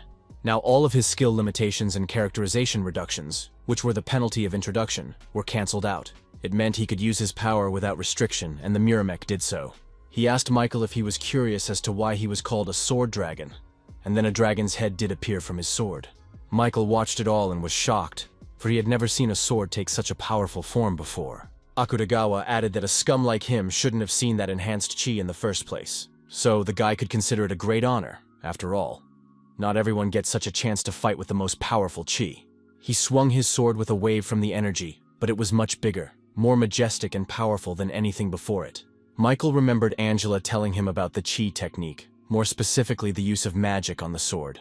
After all, the chi of the blade adds properties to it that contradict the laws of the sword, so it is comparable to magic. Flaming Sword, for example, adds one more property, and the next stage is Enhanced Sword Chi. It allows all the surrounding magic to be used safely, and Michael clearly saw this in Akutagawa's example. The guy didn't swing his sword very often yet, because the attacks were so powerful that one or two were enough. They were aimed at Michael in the form of a purple dragon, under the light of Akutagawa's magic, and Michael was having a hard time. He didn't think he would encounter the enhanced chi so soon, but he kept dodging. It didn't sound all that scary in words when the girl talked about it, but it was truly an amazing skill. The range of his attacks increased a lot, so it became difficult for the guy to even get close to his opponent. In addition, his movements became stronger and faster, all of them unusual and dangerous, as if the sword turned into a living dragon and acted at the will of Akutagawa, who was its master. The onslaught of each attack, when Michael didn't have time to dodge and block them, was insane. If it wasn't for the two swords he was still clutching in his hands, he would have long ago failed and missed the attack. It seemed to the guy that Akutagawa was a bit stronger than the vampire count, but that turned out to be a silly assumption. Sword Enlightenment. Michael sensed it as he listened to his mentor, but it seems people from Muram, skipping a few stages due to enlightenment, and it was kinda cheating too. Akutagawa meanwhile decided to move on to more serious attacks, and turned to Michael with a smile on his face. He wondered if the guy wasn't having fun already, since a few seconds ago he'd said he was still learning new skills. Michael thought with annoyance that he should have gone straight for the full force and finished his opponent before he used the stone. After all, he had originally wanted to learn something, but now things had gotten more complicated and he had to fight seriously. The guy activated the will of the Heavenly Blood Cultivation technique, which was another skill he had learned. Michael ran at the enemy with only one thought. He remembered that this man slayed a lot of people on Earth. Akutagawa, meanwhile, attacked him again with his enhanced chi attack. But now Michael knew what to do. He activated his next trump card, which was the White Sword of Void folding technique. Thanking him, he was able to compare their strengths and respond with an equal amount of energy to the Murimian's attack. Seeing this, Akutagawa shouted, who else had he stolen techniques from? For it was all useless in front of the enhanced chi. With those words, he gave his attack more power and magnified it to a size that the guy couldn't repel. Michael in turn activated his combat concentration skill, increasing it by 20 times, so he was able to dodge in time. All this time he also had his speed at maximum, and in an instant he was behind the Murimian's back. When he realized that he had walked into his blind spot, he decided to use that momentum for his counterattack. He struck Akutagawa with his sword and he couldn't even turn around to put up a defense. There was a big explosion. To his surprise, it turned out to be a Murimian defense technique, and Michael slumped to the ground from the pain inside his stomach. Blood came from his mouth, and he realized that his insides had been hit, which was not at all happy about the situation. And then it was his turn to be surprised to feel the enemy approaching him from behind, preparing with an attack. With his last strength, and still thanks to his skills, he was able to dodge, to avoid the deadly damage. But Akutagawa did not retreat, attacking him more and more, and the boy already felt that his strength was running out. He would break through his opponent's attacks at the last moment before they could hit him. But it couldn't go on like this forever. Michael thought the Muramek was using two techniques at once to keep him on his toes, and he didn't like that. With his side vision, he saw Akutagawa swing in to kick his leg in the stomach. However, the guy didn't expect the blow to be so hard that it knocked him down. Akutagawa, meanwhile, punched him in the stomach with such force that Michael sank underwater, going deeper and deeper to the bottom. Still, he managed to free himself and swim out, where another knockout from the Murimian awaited him. The guy had been thrown back onto the rocks and was now quite seriously injured, spitting blood from his mouth. Akutagawa, on the other hand, felt great. He pounced on him with another attack that Michael probably wouldn't have blocked by now. Muramek shouted that this was where he would meet his end and put all his power that was left into the attack. And Michael wasn't even able to block in any way. He just put his hands out, covering his head with them. It was primitive, but he figured that at least his opponent would be weakened because of it. All that was left was to hold back the blow. When it was over, he found himself without his tailcoat, which was piled up on the rocks under Akutagawa's feet. Muramek looked in amazement at the lad, who, though breathing heavily and wounded all over, but still withstood such a powerful attack and was still able to continue fighting the battle, albeit to his own defeat. Akutagawa admitted he was surprised, as he didn't think the guy would fight against him for so long. However, he said that his torment was over and raised his sword again, activating the enhanced chi. With a crazy smile and a look on his face, Akutagawa said it was fun and he will remember their fight. Meanwhile, Michael is on his feet, saying that after everything he's been through, he just won't die so easily. He activated the counterattack shield skill at the last second, absorbing the damage from the opponent's powerful chi energy. His shield limit would fill up so quickly that he almost immediately released all of his accumulated power as his counterattack. Akutagawa smiled, marveling at Michael's fortitude, but it seemed to him that victory was on his side.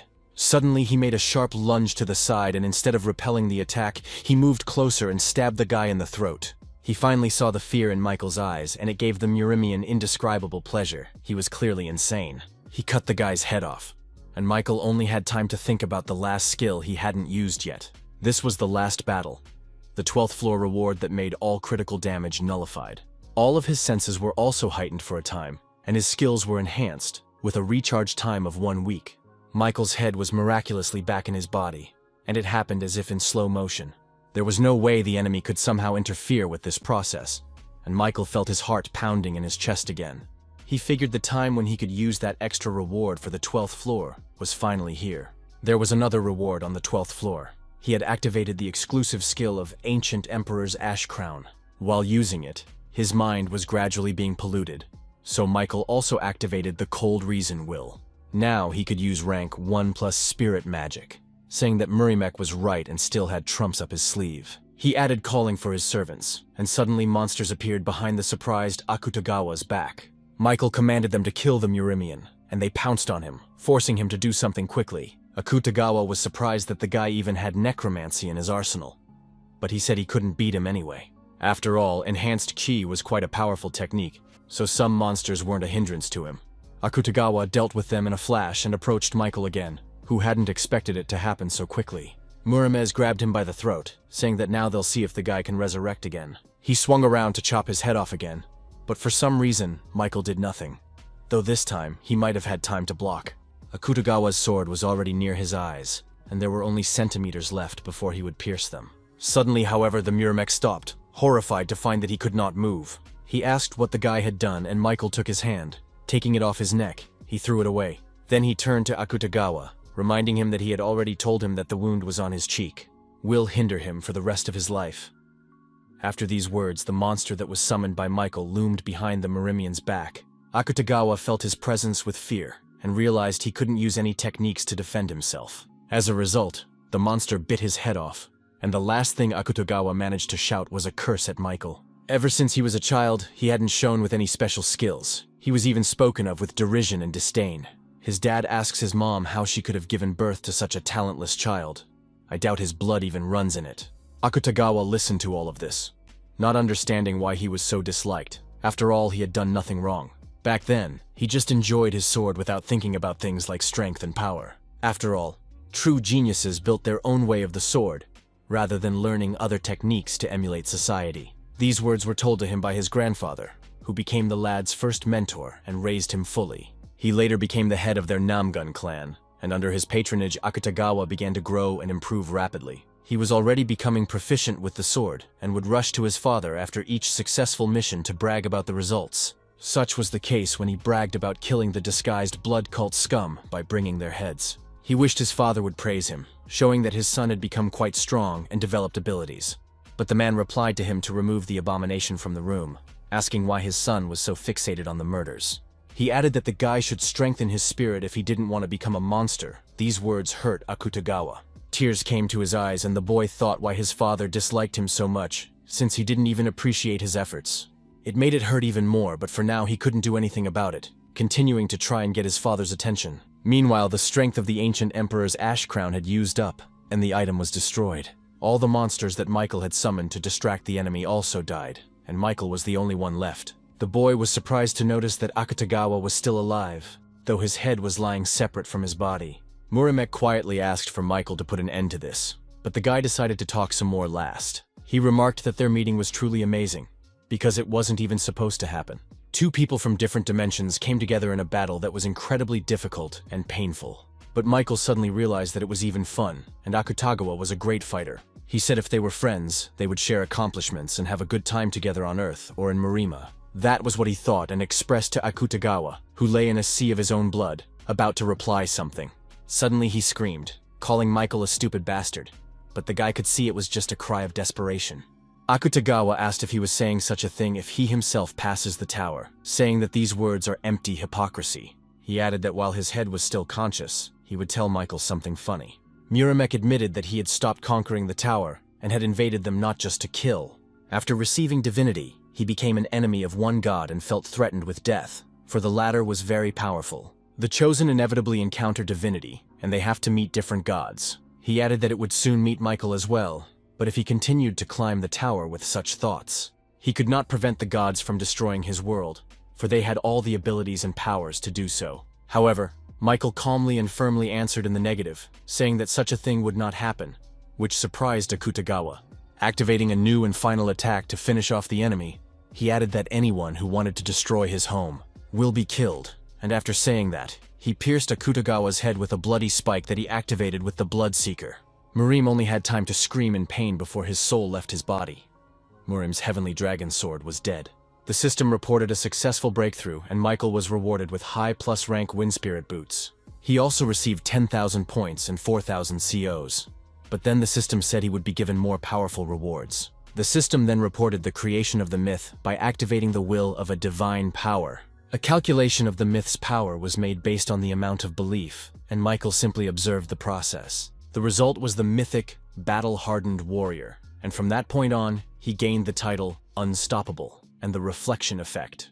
After absorbing Akutagawa Namgun's soul, his skill increased by a shocking 47%, increasing his necromancy rank. It now amounted to a high rank, and that meant the guy could check the information for dopey effects. He also thought that when invaders from other dimensions were killed, their bodies always disappeared, but Akutagawa's body remained motionless. Having absorbed Akutagawa's blood, the rank of his sword also increased to high, and a fear enhancement slot was also added. Michael thought he could strengthen his flaming sword once more, but now there was one last problem left. These were clothes that could no longer be recovered after their battle, and thus should have been returned. The system reported that the administrator Lord of Steelblood wanted to sponsor his contactor with armor, and the administrator of the White Crane sword talked about how he would be better suited for a robe, given his fighting style. Michael was surprised, remembering that the admins must have been watching him the entire battle, and were now even offering to help. Still, he decided to look in on his first patron first, and moved into the Steelblood Lord's domain. He immediately noticed some changes, namely the girl's house had changed, and now looked sturdier. It was no longer that little shack, but a whole house. And such a change was for the better, considering he was the one responsible for the destruction here. Michael approached and opened the doors of the house, peering inside where he saw his receptionist. She smiled at him, telling him that they hadn't seen each other in a while, and praising him for his good robo-tree in defeating Akutagawa. The girl added that he had crossed a large mountain, so he could consider what she was about to give him a gift. Michael notices that she said she was going to give him armor, but instead, the girl holds out some kind of pendant to him. But she only laughed, saying that the armor would appear if you added some magic power. Michael thanked her, saying he would find a use for it, and then went to the White Crane Master's domain. He greeted his teacher, and for some reason she looked a little hurt at the guy, pouting like a child. The girl said that she thought he would come to her first, but he chose the Steelblood Lord. He added that he was disappointed, and Michael bowed his head to her, asking that the girl not be angry.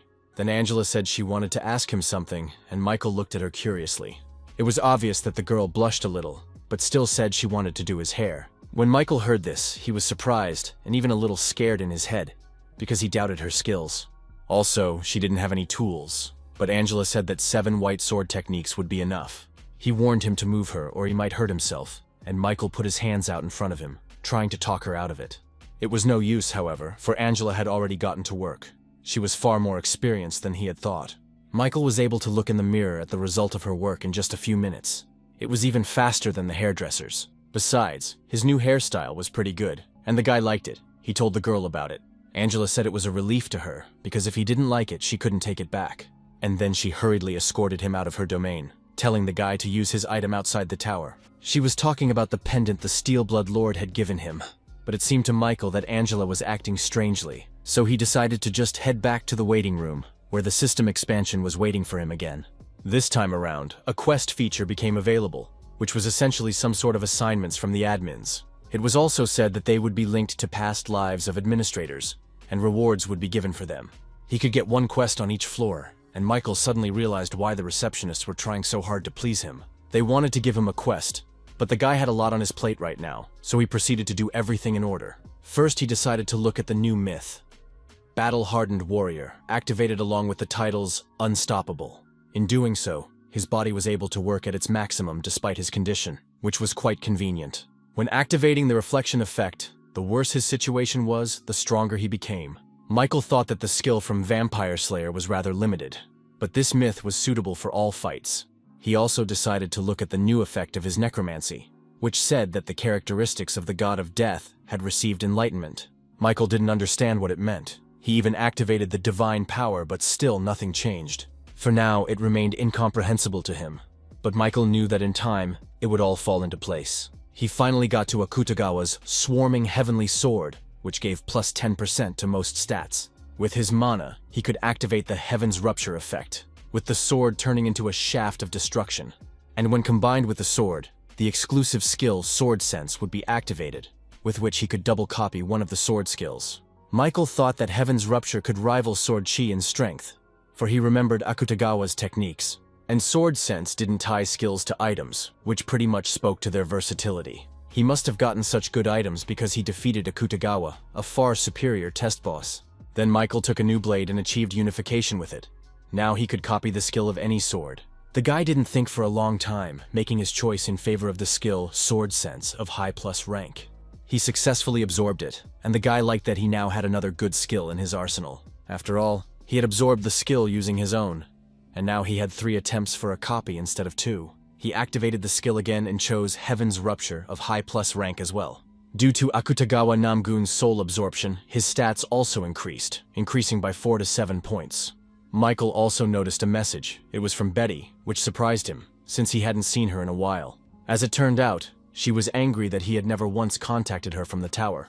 After all, they were partners. Michael figured the girl was most worried about him when he went to Japan, so she should have written him off. The guy opened other messages and suddenly came across one rather strange and frightening one. Someone wrote to him with a report, saying she didn't know what the situation in the tower was right now, but she had news. The girl reported an invasion by a player from the world of Ares who had massacred London, which shocked Michael. For some reason, he was reminded of Akutagawa's words as he said that he wouldn't be able to stop the gods from destroying his world.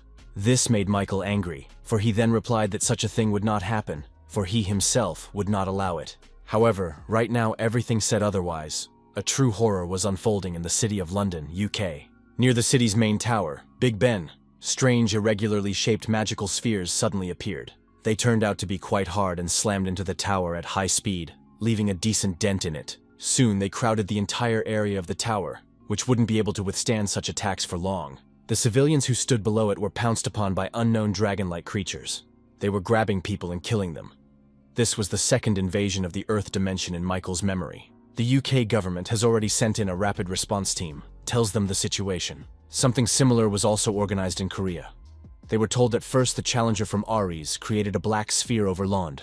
Right after the first massacre, the strange magical creatures suddenly disappeared, and he hid inside the black sphere. However, it was rapidly increasing in size, and to prevent further casualties, the British needed their help.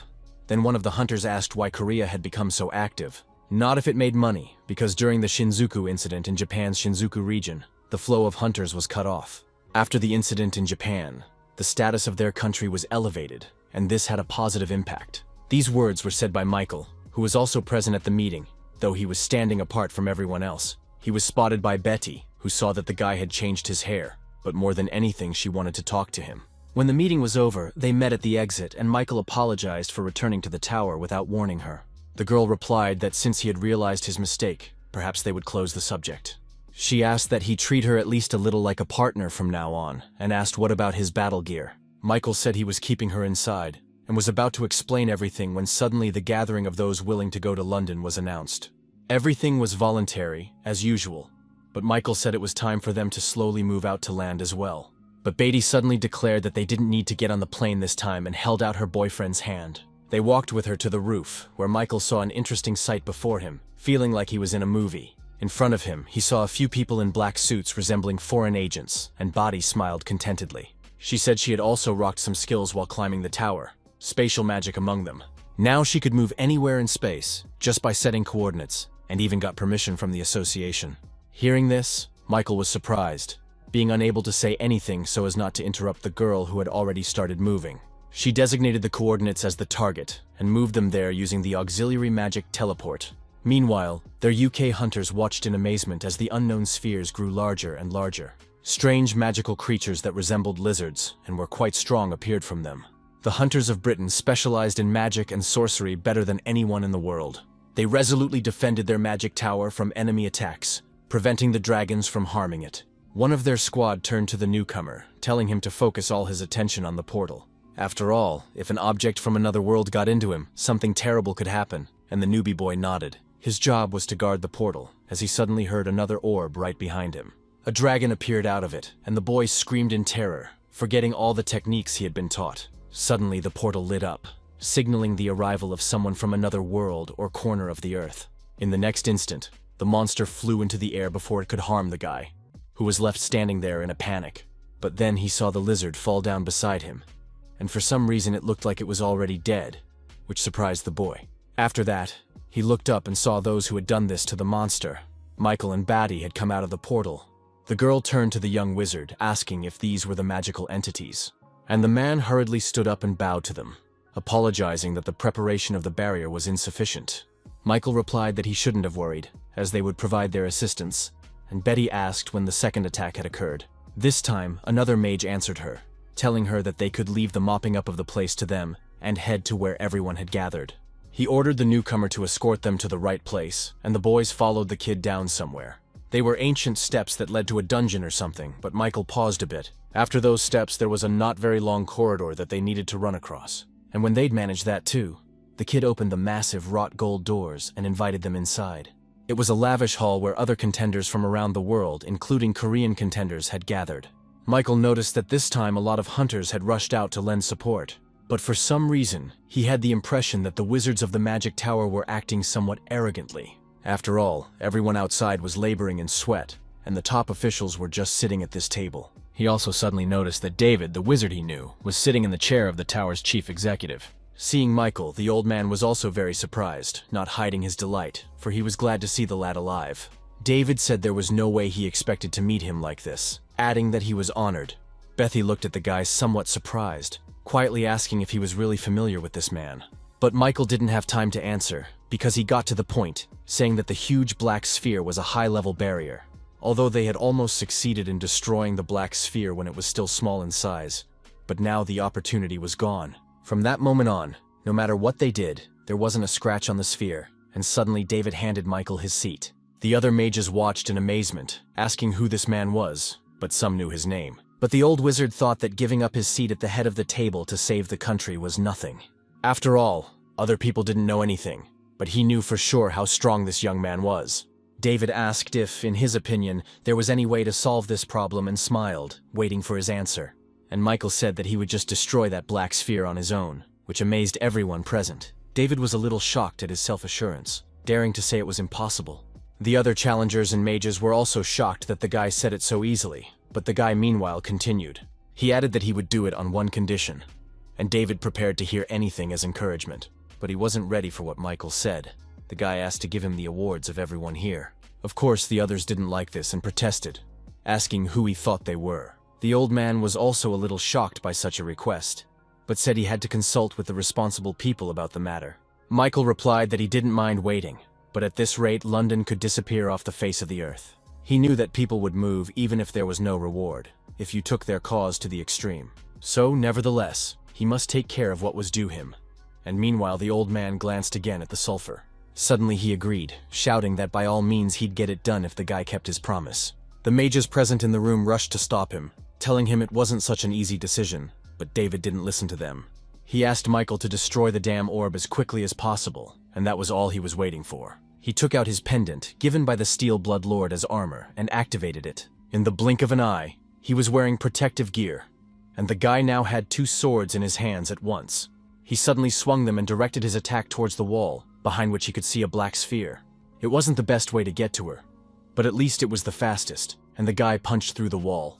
He prepared to head off to eliminate the sphere as he suddenly heard someone call out to him, and it was Beatty. The girl looked a little worried, and Michael wondered if she was worried about him again. He smiled at her, showing her that he would be fine and would get this problem over with quickly. And then the guy jumped off the tower saying he'd be back soon. Now he had to come up with a plan. He activated the exclusive effect of the Wind Spirit Boot's Wind Path of high plus rank. Because of this, he was able to run through the air straight towards the black sphere, and had already figured out how he would proceed to start. The hunters and mages, meanwhile, simply watched him, amazed at his speed, for he was almost at his goal. A moment later, Michael was standing on a sphere that seemed even larger up close. However, the guy drew his swords, saying that it was about time to start trying to try and chop up this stale breadcrumbs. He activated the Heaven's Destruction skill, the additional effect of which was the ability to destroy magic power. With that thought, he swung both swords at once and prepared to strike the center of the sphere. With his new skill, even the system reported that he had no limits to what he could break. Michael decided to test it out. He struck with all his might, and the people watching him even from the tower room could feel this incredible power. The black sphere suddenly split open, and the characteristic purple light from Akutogawa's sword effect appeared around it. Michael smiled at the thought that he had managed to get his hands on it, and even copied it on his original sword. He squeezed it tighter, pressing it deeper into the split in the sphere, for it was almost cracked. The crack had reached almost to the middle of the sphere, but it was still holding. But it was enough already, as a hole formed in the center upstairs where Michael was standing. It was large enough for a man to enter, and Michael, without thinking long, jumped into the sphere itself. The system reported that he had entered a magical void zone, and so far the guy hadn't sensed anything. He wondered if he should consider the inside of the barrier as a completely different dimension. After a bit of thought, he realized that he could find out with his spiritual eye, but what he saw shocked him. It was said that any entities other than the owner of the zone would see a terrible illusion that could not be dispelled by skills. Also sealed all sentient skills, and there's also a penalty of reducing all stats by 18. Michael turned around, seeing a multitude of monsters in front of him that, although they were only illusions, looked very real. Suddenly, one of them attacked him, and the guy had to defend himself. He hit the monster and killed it with the first blow. However, what surprised him was that the illusion was so strong that it was even capable of using physical force. Michael activated the power of Serene Mind, and the effect of the magical zone, Void, was cancelled. Through the magic resistance skill, Disorientation was also cancelled, and the sealed parts of the skills were cancelled. Through the skill, Forced Breakthrough penalty in the form of reducing all stats by 18 units also ceased to take effect. All the monsters surrounding him disappeared, and Michael saw the bright light that marked the end of the chasm. But thankfully he landed on his feet, except that it was still dark all around, and that annoyed him. Michael knew that these clothes that the White Crane Master had given him could be restored with mana. It was a very useful option, because even though he was fighting illusions, there were plenty of them to hurt him. Suddenly he heard a voice behind him say that he was surprised to meet such a strong opponent on Earth. Michael quickly pounced on him, chopping off his head within a second. His opponent was something like a mage. He suddenly said that it was interesting that a skilled craftsman had been found in such a wretched dimension. But he had also considered such an arrangement. Michael covered his face with his hands from a large flash of light that nearly blinded him, but it gave the enemy an advantage. Michael activated the battle-hardened warrior mythos, and an indomitability effect was added to his divinity control. Seeing this, the magician was surprised to ask if he was an apostle, saying that there could be no gods in such an insignificant dimension. But Michael decided to prove him otherwise. Using the Bloodseeker skill, he aimed at his opponent, and the one, seeing that the guy was strong, used the invisibility effect to hide from his attack. But it was useless, as Michael simply concentrated her power in one hand, and then spread it throughout the area. Bloody tentacle needles pierced the mage, as well as all of his doppelganger clones he had created to confuse him. It amazed him that the enemy was able to hit him and all of his clones so quickly and accurately, despite the fact that they were invisible. However, suddenly he reappeared whole and invisible in front of Michael again, saying that even though he is an apostle, that didn't mean he could do whatever he wanted in the mage's domain. But the guy knew it was fake too. The mage, meanwhile, unleashed some small elf-like creatures, saying that he wouldn't escape death anyway. This one turned out to be a whole invasion of self-destructing spirits technique that flew at Michael. The guy decided to use his counterattack shield against them, shaping it into the shape of a bat to fend off the elves. And he was very good at it, until not one of their spirits got close enough to hurt him. His opponent, meanwhile, was surprised at the guy's ingenuity, so he decided to retreat, preparing for a new plan of attack.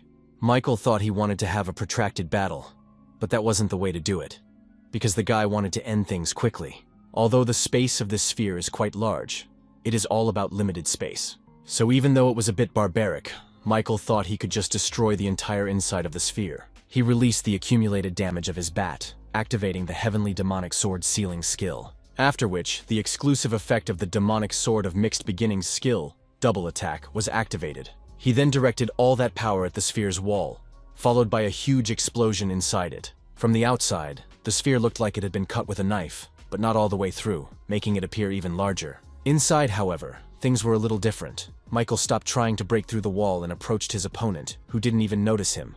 The mage breathed heavily and sank to his knees, surprised that the guy was able to wound him in his own space. It made him angry. Plus, he asked Michael why a monster like him was in such a miserable dimension. But the guy didn't even let him finish, telling him to immediately destroy that black sphere. The magician replied that it was complete nonsense because he had put so much effort into it, which was why Michael had broken his arm. To do so, he used 2 skills, among which was pain amplification, and from now on, his enemy felt double pain. The mage grimaced in unbearable pain, questioning how dare he do this to the future archipelago of the Empire. The enemy could no longer even kneel, collapsing on the ground in a pool of his own blood. He realized what Michael was trying to accomplish, so he shouted that he couldn't destroy the orb. Michael used Fire Dragon Eyes, but the skill showed that there was no lie in the challenger's words. Then the guy ordered him to call himself, describe his dimension, and tell him the purpose of the invasion. It turned out that the mage's name was Seindal, and he was from the Ares dimension, and the purpose of coming to Earth was to gain faith. Michael wondered, asking what he meant by that, and Seindal wondered if the man had come here without even knowing it. This tone didn't please Michael, and he stepped on it with his foot again, reminding him not to let the mage talk idly. Then the man said that in the hidden ruins he had seen an ancient text that said outstanding wizards and knights can break through the wall of improving skills through faith. Through people's faith, divine power is accumulated in the heart where the ring is located. Michael then interrupted him, asking if he shouldn't have, on the contrary, saved people to gain their faith. Seindal replied that fear of the absolute was also a kind of faith, so he decided it would be quicker to achieve it that way. When asked by Michael why he chose Earth, the mage replied that there seemed to be no gods here to hinder him. Michael took his foot away for a moment, saying he had one more question. He wanted to know about the god of verification and verification. But Seindal replied that he didn't even know if such gods even existed, except that it was a lie. After all, Michael still had his spiritual eye skill activated, and could tell when the mage was lying and when he was telling the truth. The boy thought he'd asked that just in case. But it turns out this Seindal clearly knew about these 2 gods. So he approached him, saying he understood. The more important the information, the less likely he was to share it. But he had a few more visors in reserve. Michael activated the torture art skill and used it on his opponent. His gaze was as if he was ready to sizzle him, saying it was interesting to see how long the mage would last. Meanwhile, it was getting dark outside, and Seindal was screaming from the unbearable pain that pierced his body time after time. The mage asked that the guy just kill him, but the guy healed him with his skill over and over again after each torture. After a while, he managed to get a lot of information about divinity, magic, god of verification, and god of battle. Also, it had been about 7 hours since he had entered the sphere, and the long torture had worn down his strength as well. However, nevertheless, he finally understood what divinity was, and that was perhaps the main thing he had learned. First of all, simply having this divinity does not make him a god. And when the magical organ, called the nucleus in the center of the abdomen in Marima, or the ring of the heart in Ares, is opened, it was becoming possible to accumulate the very divinity that was essentially the purest energy of them all. The purest form of magic that responds most easily to any will, and by accumulating this power, he would be able to increase his level dramatically. The only problem was that the guy still didn't know how to use this power properly. There were 2 ways to accumulate divine power in one's heart. But it was very difficult to dismantle and purify the magical power 1 drop at a time. Therefore, the way to solve this problem was nothing but faith. For if one has strong faith, strength will accumulate in the heart faster. That was all Seindal had learned from the ruins. He said it was a prophecy, and added that the priest of the god of battle had ordered it not to be told. Hearing the mention of the god of battle, Michael clenched his blade with anger, for he had not expected it to be directly related. It was just as the god of verification said. He would not trust the other gods, for they would consider him an enemy. But he had no idea why a god he only knows about through a couple short messages had enlisted him as his enemy. Except that the battle god's hostility towards him was clearly having an effect on Earth as a whole as well, which Michael really didn't like. If this continues, his world will eventually come to an end, because this has happened before. Michael thought that now this god of battle had become his real enemy that he must destroy.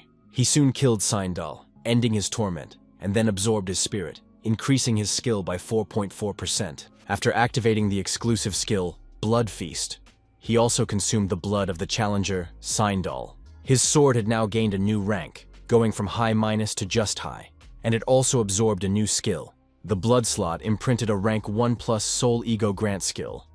But Michael decided to read about all of that already in the waiting room. Michael thought that in order to fight a god, or rather to at least try to oppose him in some way, he would have to grow his divinity. And then it was business as usual. He defeated the enemy and his black sphere technique dissipated on its own. And Michael was honored as a hero. He thanked the mages, saying that he had thoroughly enjoyed his 2 days' rest and should now head back. He carried with him to the tower the dimensional bag that Beatty had given him, telling him to treat it with care. Michael patted it. It now held all of his awards earned in this raid. There were a lot of them. Skill enhancement potions, random skill acquisition books, physical ability enhancement potions, etc.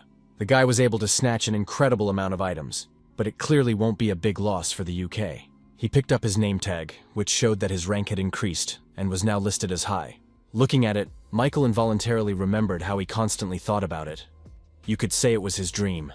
He had previously thought that his desire to become a high-class hunter would remain nothing more than a dream. Now the guy was asking why he didn't have an epic rank, which would have suited him obviously better.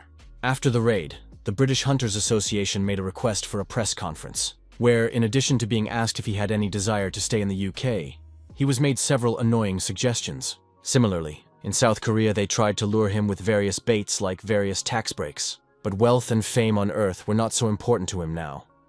For if the Earth itself disappeared, it would be of no use to him. What he really needs to achieve is growth, for he had a battle with the god himself ahead of him. And even if a god were to concentrate the power in his hands to stop him, behind Seindal's words, divine power is the result of putting magical power into its purest form. So Michael set about practicing his concentration, training his divinity. He tried to feel this dantian, which was the core in the center of the abdomen, or the ring of the heart. However, as expected, no matter how many times he tried, the result was the same. Although he could refine his magic power to some extent, but he won't be able to bring it to a perfect state so that it transforms into divine power. Although he tried to do at least something during the guy's stay in that void, but he never managed to create any sword chi or magic. Faith and fanaticism, Michael couldn't believe that a divine power would be triggered by that kind of will. And it was faith that was the basis for the creation of the battle-hardened warrior and vampire slayer. Therefore, as expected, he could not right now utilize the divine power to its fullest extent. The boy put on the hood of his hoodie and prepared to head back to the Tower of Trials. After all, climbing further up it, he would be able to figure out what was what sooner or later. It was the only way. Soon he had already entered the 15th floor, the theme of which was war, as strange as it may sound. Someone told him to kill those stupid occultists who reject their god of darkness. The two men looked amongst themselves, questioning why Mrs. Raynal had accepted such a request. A burly man peered into the tent Michael had moved into, his appearance slightly scruffy. But that didn't stop him from yelling at the guy, asking if he was shirking his duties. Grabbing him by the hood, he told the guy to quickly put up and join the fight. After all, the order had long ago been given to go on the attack and he was still sleeping here. The man was clearly angry. It wasn't until they came out that the man noticed that the guy's clothes didn't match the battlefield. And Michael, hearing about the Holy War, asked if it was about religious conflicts. The system announced the start of the 15th floor challenge. He was given 17 days in which he must lead the temple to victory. The reward for a successful breakthrough was a protection bracelet of an unnamed god of epic plus rank.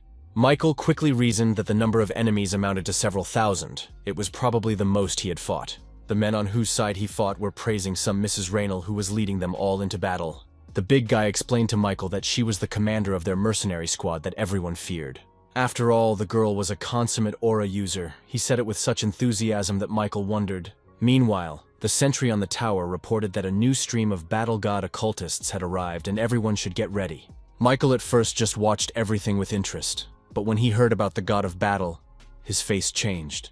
After all, if one were to organize everything that was currently going on around them, one could draw the following conclusions. He's a mercenary hired by some nasty guys serving the god of darkness, and at the moment they are at war with the side of the people who worship the god of battle. Suddenly Michael felt motivated, for to him in any battle there was bound to be a winner and a loser.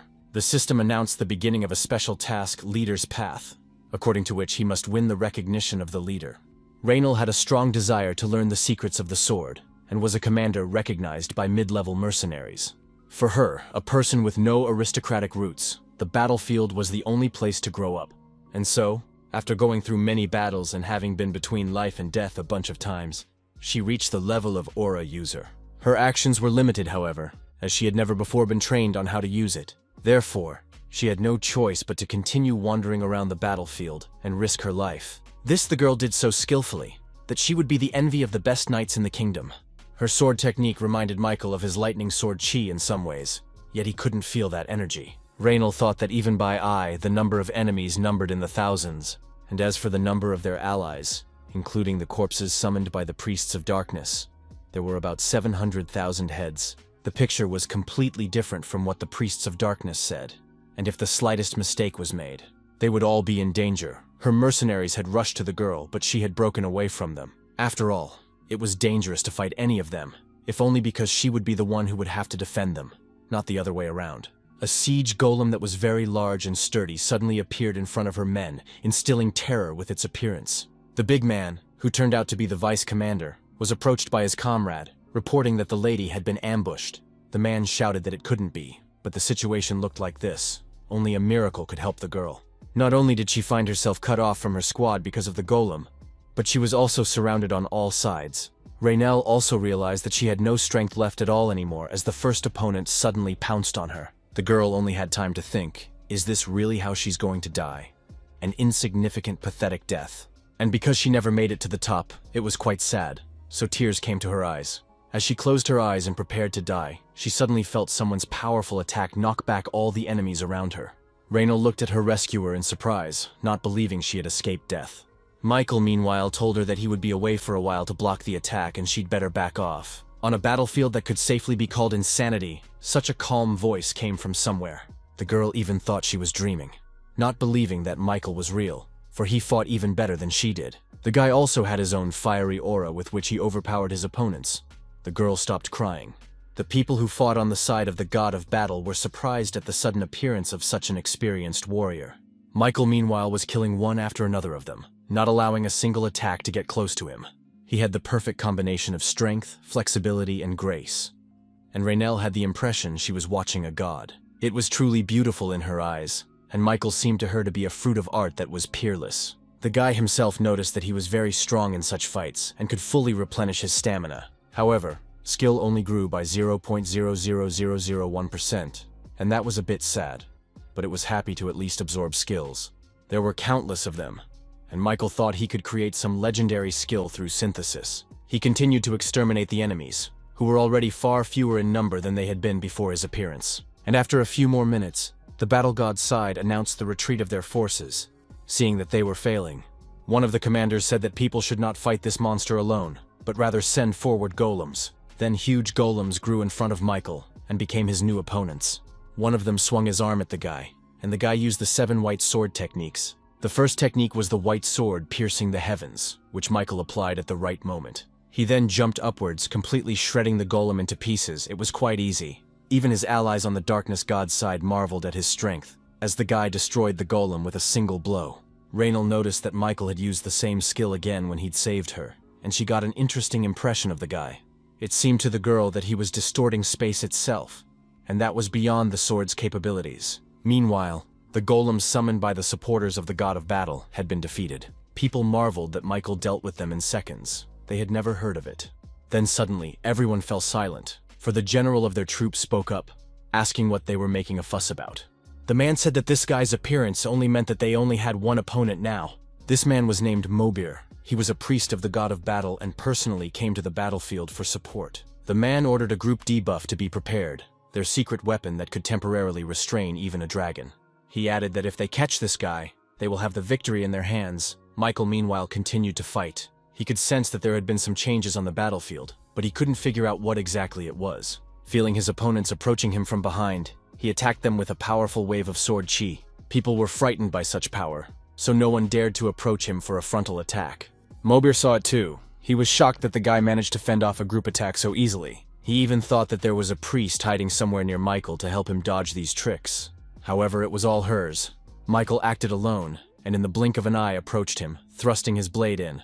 He stabbed the priest in the stomach, and he thought he didn't even have time to see the guy get close to him. Michael didn't forget about the other people who were also his opponents and aimed bloody projectiles at them. Those were confused, covering themselves with their hands. They thought Michael was a real monster, and the one decided that since he couldn't openly use blood control, he'd at least enlist that. He applied drops of blood like bullets, which, however, killed deadly as if they were fired from a firearm, especially since he had killed their priest who had come to support his men, and that had to depress the situation. As it was, the people soon realized they couldn't handle Michael, so they decided to call the bishop. They retreated, and the system reported that everyone on the battlefield had sensed his presence, and he had completed the special mission. As a result, the Invincible 1 achievement was obtained, and all of his skills increased by 4. Meanwhile, the Darkness God squad had also retreated. Michael was offered to take the best barracks. He headed toward her as he suddenly heard the same big man who had dragged him to the battlefield address him. He bowed and apologized for his behavior, but Michael told him not to worry, calling him an orc. He added that he would like to get some rest and headed for the barracks, saying that the man could go as well. Michael thought that once he defeated 1,000 opponents, everyone began to respect him and even gave him the best seat. He opened the system window because he remembered that a message had appeared there during the battle, but he didn't have time to read it. It said that he had killed many people and consumed their souls, and his talent as a god of death slowly began to develop. Suddenly, Michael remembered reading about a similar thing in a new effect of his unique characterization. It said that the data of the god of death had received enlightenment, but Michael didn't even know who he was. He was very interested in what it all meant, but for now he could only speculate. Suddenly he felt someone's presence, which clearly said that someone was watching him. Michael swung his sword at the roof of the tent, for it was from there that he sensed the strange feeling. It did not move, and in the next instant not the ground fell to Raynell, who had been watching him all this time. The girl hadn't expected to be noticed at all, but now she found herself on the ground in front of Michael, who was eager to hear her explanation. Raynell stood up, saying that the other was not to be expected of him, for the lad's senses were incredibly developed. In the meantime, the latter appreciated the girl as a warrior, and concluded that she did have some talent. Still, the guy asked what she was doing here, adding that she was lucky she hadn't died from blood loss then, but the girl replied that she was fine now. It was mostly thanks to him. Michael asked if everyone here thanked people so secretly, and Raynell was confused. She suddenly changed the subject, asking if he happened to be someone important, for she hadn't seen him among the mercenaries 5. Michael thought that was problematic. Since he stood out so much on the battlefield, the girl had already figured out what was up. Raynell added that she felt a divine presence, and ordinary mercenaries aren't capable of that. So the girl suddenly became serious, asking who he really was. Michael thought for a moment before answering, then suddenly decided to play with the girl a little. O answered her that the god of darkness had sent him, and Raynell was greatly surprised to hear this, for they were in fact his servants. Michael didn't stop there, adding that he was his apostle, justifying himself that he had no other choice. Then Raynell asked if that was really true, and he realized that he might have already guessed that he was lying herself. But suddenly the girl sank to the ground, saluting the apostle and saying that she had insulted him. She apologized, and Michael involuntarily thought he'd gone a little overboard with his alibi. He turned to the girl, saying they should keep it a secret so the spies couldn't find out anything. However, Raynell asked if he could then tell it to her. Michael replied that it was okay. After all, true comrades see each other at once. He smiled at the girl, portraying the very sincerity. And that one, hearing of true comradeship with the apostle of the god of darkness, glowed with happiness. Michael, meanwhile, has started a new special object of admiration assignment. According to him, the strongest mercenary among allies should be admired by him, and this object will be noted. After completing the task, the strongest mercenary could take command of the army. Suddenly, Michael saw a mark of some kind light up over the girl, indicating that she would be his target. Michael thought as he went through the Guide's Way task. He didn't know how he was going to manage the men of the squad. However, things looked much easier now, for with Raynell's help, he would be able to arrange it. The guy took the girl's hand and thought that this floor would probably be one of the easiest. All of his stats reached triple-digit value, averaging between 113 and 121. That was great, and Michael smiled contentedly at the fact that he felt so much stronger physically now. During this battle, he had also absorbed a bunch of skills, which now had to be organized. He opened the list of his powers and skills, intending to read in detail about each new skill. So the guy went into the tab for recently acquired skills, among them Charisma. Since he already possessed her, the rank just increased, but there were many others besides her. Except that the ones that might come in handy right now were especially absent. So there was only one option left. Michael activated his unique skill synthesis power and immediately amplified its effect with Warrior Defense. After all, this avocado added luck, and in fusion that was incredibly important. The powerful force became visible even through the tent of his barracks. Crossing skills, he sat like that until evening. However, his labors were not in vain. He received an absolute attraction of rank 1+. Also, the whole arsenal was replenished with Steps of the Wolf of Darkness. This skill was already of high minus rank. The last one was the Steel Jaws skill, which Michael also liked and decided to keep. Warrior's Defense is the power that activated last time his sword was synthesized. And come to think of it, Michael could have said he had it all. He meant sword skills. After all, there was a Sealed Blood Enhancement skill, a Soul Ego Grant, and a Soul Enhancement skill, all of which had different ranks. Michael decided to familiarize himself further with the Soul Ego Grant skill he had received from Sindal. The description said that once used, the skill was gone forever, but the guy even liked that. He decided to apply it to his swords, activating the right technique. Now he had to choose a barrier or object. After all, that's where the Soul Ego Grant would go, and Michael thought for a moment. To grant an Ega Soul Grant means to give an item a personality that supports it. It wasn't about a one-time use, so naturally Michael chose the Celestial Demon Sword. He thought it would be more appropriate to use it, as it was a growing type item. The system reported that the True Blood Heavenly Demon Sword was impregnated with the soul egg of Heavenly Demon Askold. Suddenly, Michael heard someone's voice rejoicing that he was finally back after such a long time. This was spoken by the Heavenly Demon Askold, who enjoyed universal reverence, worship, and applause. Michael thought he seemed to have put some crazy person in his sword. Meanwhile, some guy had activated a corpse mixing technique that was supposed to help in the battle. Suddenly there was a rider on horseback. Only he had an unusual appearance, for he was a dead man. The other fighters praised their comrade for such an admirable technique, and the latter thanked them. Meanwhile, Michael, who was said to be so young but was already a ruthless butcher, walked by them. He blew off the heads of 1,000 enemies, and not a single muscle on his face did not waver. His companions were uncomfortable even being around him. But Michael did not care about these conversations behind his back. He walked on, thinking what a quiet and beautiful night it was. Suddenly, however, a familiar voice addressed him, asking if he was mocking him by ignoring him. After all, he, the celestial demon Askold, was the first to speak to the guy, but the guy defiantly refuses to talk. The demon thought he'd escaped from hell, but it turns out this boring little man had become his master. Then Michael suddenly replied that it wasn't like that. He just wanted to move away to a safe distance, where no one could listen to him. The demon, on the other hand, said he had no words, for the guy didn't even know about the technique of mental communication. Askold added that he'd thought at first it looked like the guy was from the same area as him, but Michael asked if the guy was a contender too. This made Askold laugh. He said that it was absurd for someone to not know the name of a heavenly demon. Then Michael asked him to tell him what floor he had managed to get up to, and he changed his voice strangely. He replied that he had managed to get up to the 41st floor, much to Michael's surprise. But judging by the tone of his voice, it was true. In that case, Michael thought that the information he possessed must be quite significant. He also realized that he could gain a lot of benefit from dealing with this demon, but suddenly he had another thought. Michael said he's heard as if challengers who died starting on the 41st floor could be revived as admins. He wondered why Askold didn't want to be transferred as an admin. But the man replied that there was no way he'd be that loon of a tower. Such a lowly existence was not for him. He added that he couldn't stand it. Michael then said that while he was alive, he must have been an outstanding warrior. But now he was just a soul ego. He brought the sword closer to him, telling Askold not to forget this fact. But suddenly, the area around him shuddered with the power that the sword-shaped demon radiated. Michael's words had clearly hurt him. He asked if the guy thought he didn't know it himself, then Askold said he shouldn't worry. Askold figured the guy was trying to build a clear leader-subordinate relationship, so he added that would definitely help him in the fight. Even without all of his former power, Askold was a martial arts genius and a master of magic. He said he could help Michael accomplish all of his goals, and even demonstrated a bit of his power.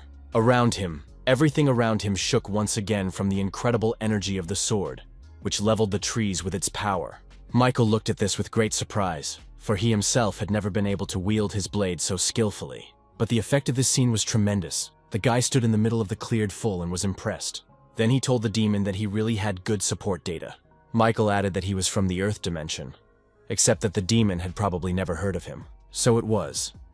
And then Askold said that the current capacity of this sword could not fully contain his soul, so it was hard for him to stay conscious for long, but he was able to sense that another person was coming this way. That was the end of their conversation, and meanwhile Michael was approached by Raynell. The girl was running and a bit squished. She apologized for distracting the guy from his training, but they were suddenly attacked by an enemy. Hearing this, Michael thought he should give credit to the Tower of Trials, for it would never let you get bored. He asked the girl to tell more about the attacking elite units of battle priests that were also pulling up to the battle. Michael himself also said he would go there immediately to assist the priests. Meanwhile, the battle raged on full blast, the soldiers protecting the priests, for if the enemies killed them, that the magic of necromancy would be dispelled.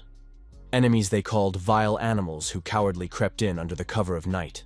Michael noticed that there weren't as many enemies compared to last time. There were somewhere around 100 in total. However, these ones were clearly of a higher level, for they used powers that were definitely divinity-based. Though it was a trifle by his standards, the enemies meanwhile continued to close in on the priests. When Raynell arrived at the scene of the battle, she was surprised to find that quite a few people had already died. She saw that there was a very strong aura coming from some of the enemies, and realized that those were clearly highly ranked fighters. But Michael, who suddenly put his hand on her shoulder, asked if he could ask the girl for a favor.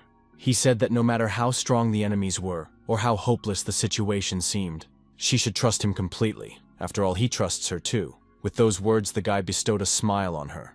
The girl even blushed a little at hearing such a thing, but Michael said it deliberately. And then Michael rushed into battle, calling Raynell with him and saying that they should protect the priests. After all, a temple can only be built if they are available, and the girl agreed. She suddenly became serious and rushed into battle as well, saying that she would definitely protect her men. The system meanwhile reported that the mercenary Raynell deeply admired him, so the special assignment was done. Now the fighting spirit of the allied camp is internalized, and careful command keeps the ranks from breaking up. Michael heard the girl wish him luck, saying that if they ever saw each other again, she would treat him to some embroidery. Michael replied that it was the nicest thing he had ever heard, so he gladly accepted her invitation. The guy activated the steps of the Wolf of Darkness skill because the time of day was just perfect. It was a walking technique that mimicked the movements of the Wolf of Darkness, a legendary creature. Its effect was to increase mobility by a factor of 2 in the dark, and Michael quickly internalized it. He had killed many opponents already, noticing that not all of them were highly ranked. One man, who had interrupted a dozen of their men, was surprised to feel that the line had reached him as well. Michael was rushing at him from behind, saying they would regret daring to attack their camp at night. Meanwhile, near the entrance to the garrison of troops, things were somewhat worse. But the men were not wondering. The enemy had already broken through their equipment and were moving toward the main camp where the command was located. The big guy, whose name was Dean, shouted for his comrades not to panic in close ranks. The onslaught of the enemies was difficult to contain, but they had the advantage, for they were on the defensive. Therefore, if they scattered now, they would only face a miserable death that would end everything. But unfortunately, so far that was the case in many cases. His men lacked combat experience. Suddenly, Dean felt himself being kicked in the stomach as well, but he remained standing on his feet. He only grimaced in pain and marveled that he couldn't spot his opponent's attacks in time. But fortunately, and the man was already being rushed for help, the rider Raynell herself was running to save him. The girl swung her sword. In a flash, she was near her opponent. She killed him with one accurate strike. Michael was surprised that her blade possessed divinity. Also, the girl's swordsmanship skills were astounding. Dean was surprised by this as well, though he'd videoed Mistress in battle many times before. But each new fight felt different. The girl meanwhile turned to him, asking if the man was going to play sick. After all, he'd only been punched in the stomach, and Dean replied that of course he hadn't even thought about it. Raynell stopped suddenly snorting. She felt like a sort of squad leader again. So the girl shouted, giving the command to form up, leaving only the tankers in the vanguard. The girl ordered them to take a defensive position, and they immediately followed her orders. Next, Raynell moved on to the archers, saying that they are their main fighting force, will be standing behind the tankers, and the melee damagers would be left to defend the healers. The morale of all the soldiers increased in an instant. Now they were all ready to fight back against the enemy, who still had quite a few men left. However, camping, the enemy also had a few rounds up their sleeves, for their opponents looked on with a smirk. They rushed to attack, saying they would glorify their temple, while the side of the god of darkness prepared for defense. The archers drew their bowstrings and opened fire on the advancing army, but the tankers stood firm. First of all, the people of the battle god wanted to kill the girl in the center, because they immediately realized that she was in charge. Hearing this, the tankers tensed up but continued to stay in formation, not letting the enemy troops through. The people behind Raynell's back said they wouldn't last long at this rate.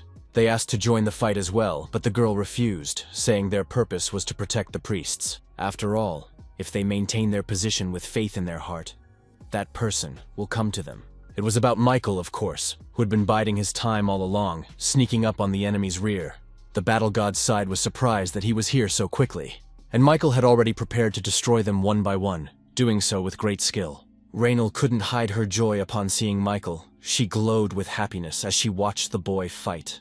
Meanwhile, Michael used his Bloodseeker skill, forming new targets to attack. They turned out to be bloody rods that bound all the enemies in a flash, taking them hostage. Suddenly, Askold turned to him, asking how dare he use it not in battle, but like this. However, he admitted that he had taken a liking to the way the guy mercilessly chopped down his enemies. The demon suddenly added that Michael would be a great swordsman if he came from Murim. And the guy himself felt the sword suddenly filled with mana, which spoke of the demon's presence. Michael thought that this was the technique of mental communication.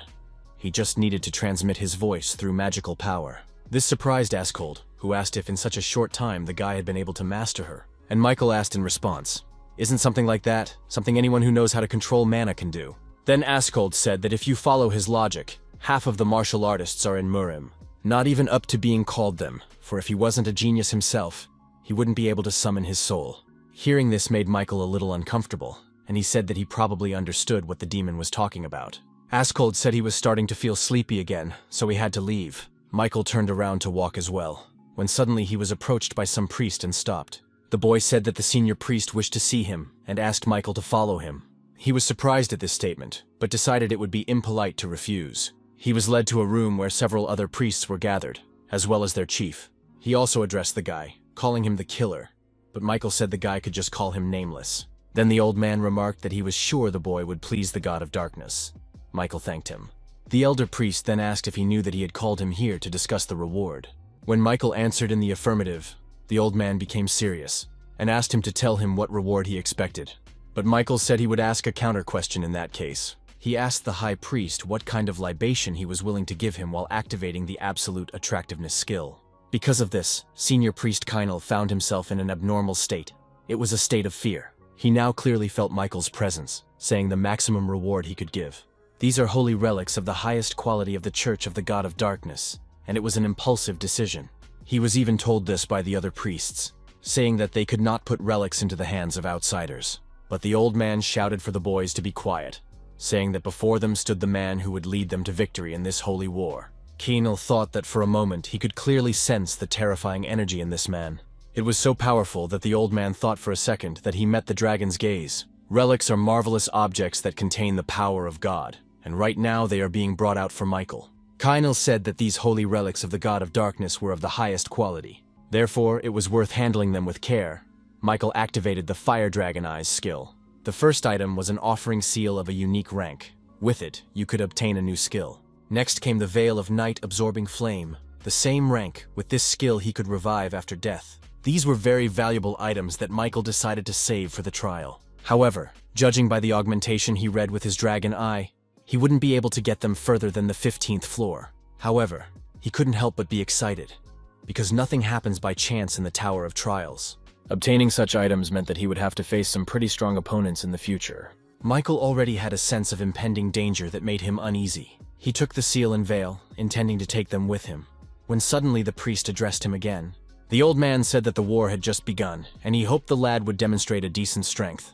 But Michael replied that they didn't have to worry about that, because he had already earned Mrs. Raynell's trust.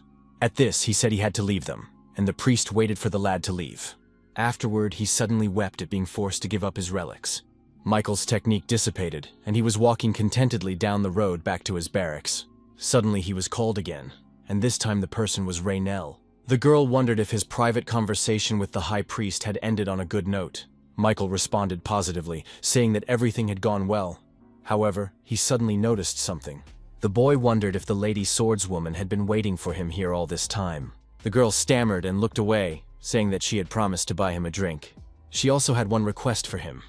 Raynell said it so embarrassed that Michael smiled involuntarily. However, when he heard of the request, he became serious, for it could even mean a new special assignment. A few mirths later, they were already sitting at one of the tables, and the girl was drinking even more than Michael.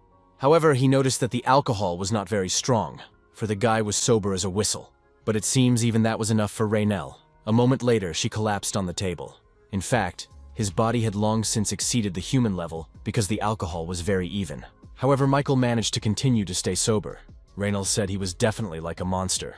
Michael replied that the most important thing was that the drink had a wonderful flavor, and then reminded the girl of the request. He said she was going to ask him for something after all, so she should have done it now. For some reason, Raynell lowered her eyes and even frowned slightly, as if she was about to say something she didn't like. She suddenly remembered a situation from her childhood, when the people from the castle took away all their food. This was done for the needs of the kingdom, but countries clearly abused it and took more. She even remembered one of the knights hitting her daddy and how she pounced on him, beating him with her fists. Then she was kicked painfully in the stomach, which made the girl burst into tears and cry. At that moment, she faced the injustice of this life for the first time, and the man who hit her said that if she was jealous of them, then let her become a knight too. Her parents were annoyed by this behavior of the king's servants, but they knew there was nothing they could do about it. And now those memories flooded into Raynell's mind, and she made a decision for herself. Suddenly the girl looked straight into Michael's eyes and asked him to be her teacher. She wanted him to learn her swordsmanship, and Michael wasn't ready for it. He even stopped drinking, setting the mug aside, and quickly began weighing the pros and cons. For secretly the lad hoped the request would be to his advantage, but it was a simple and personal request. Michael completed the special assignment, became an object of admiration, and thus got everything he could from Raynell. Paying more attention to the characters of the World Tower recreated was just a waste of time, so he got up from the table saying he was refusing, and turned around to leave. He told Raynell that she should get a good night's rest, as the fight would continue tomorrow. However, the girl had no intention of letting him go so easily. She suddenly snapped to attention again. Raynell said she had to get stronger at any cost, though it sounded quiet but confident. Suddenly, she too rose from her seat and approached Michael, then surprised him with her determination. The girl fell to her knees and bowed, her face right on the ground. Michael looked at her differently, now interested in why she wanted it so badly. Raynell, meanwhile, continued to plead with him, saying that no one but him could help her with this. She was just bound to learn from him, so she was willing to do whatever he told her to do. Then Michael smiled involuntarily and thought that a little fun couldn't hurt. After a while, they were already standing on the makeshift training ground. The first step was a stand-up, but Mike immediately said the girl didn't need to be so serious. It was good that she was trying her best, but if she overdid it, she would become too conniving. She also lacked combat experience right now, so the girl needed to strengthen her mana network. Michael added that they would practice her aura a bit now, and turned Raynell around with her back to him. He then activated the Fire Dragon Eye skill and stimulated the girl's chakra points. Raynell thought he was showing her the path of mana, as if telling her to follow him. In essence, it was similar to her method, but there was one difference. Michael's way was more refined. To put it more accurately, he was gorgeous, but Raynell didn't understand how one could achieve such a thing. Michael, meanwhile, said that it was her personalized mana pathway that he had created based on her needs. He added that a girl should train her aura every day using this method. That was the end of their session, and soon he was sitting in his barracks again, deciding to check his awards. The guy pulled out a bag he had gotten from Beatty. It held all the awards for helping Great Britain. He stuck his hand into the bag, which was actually much larger inside than it was outside, and pulled out the first item.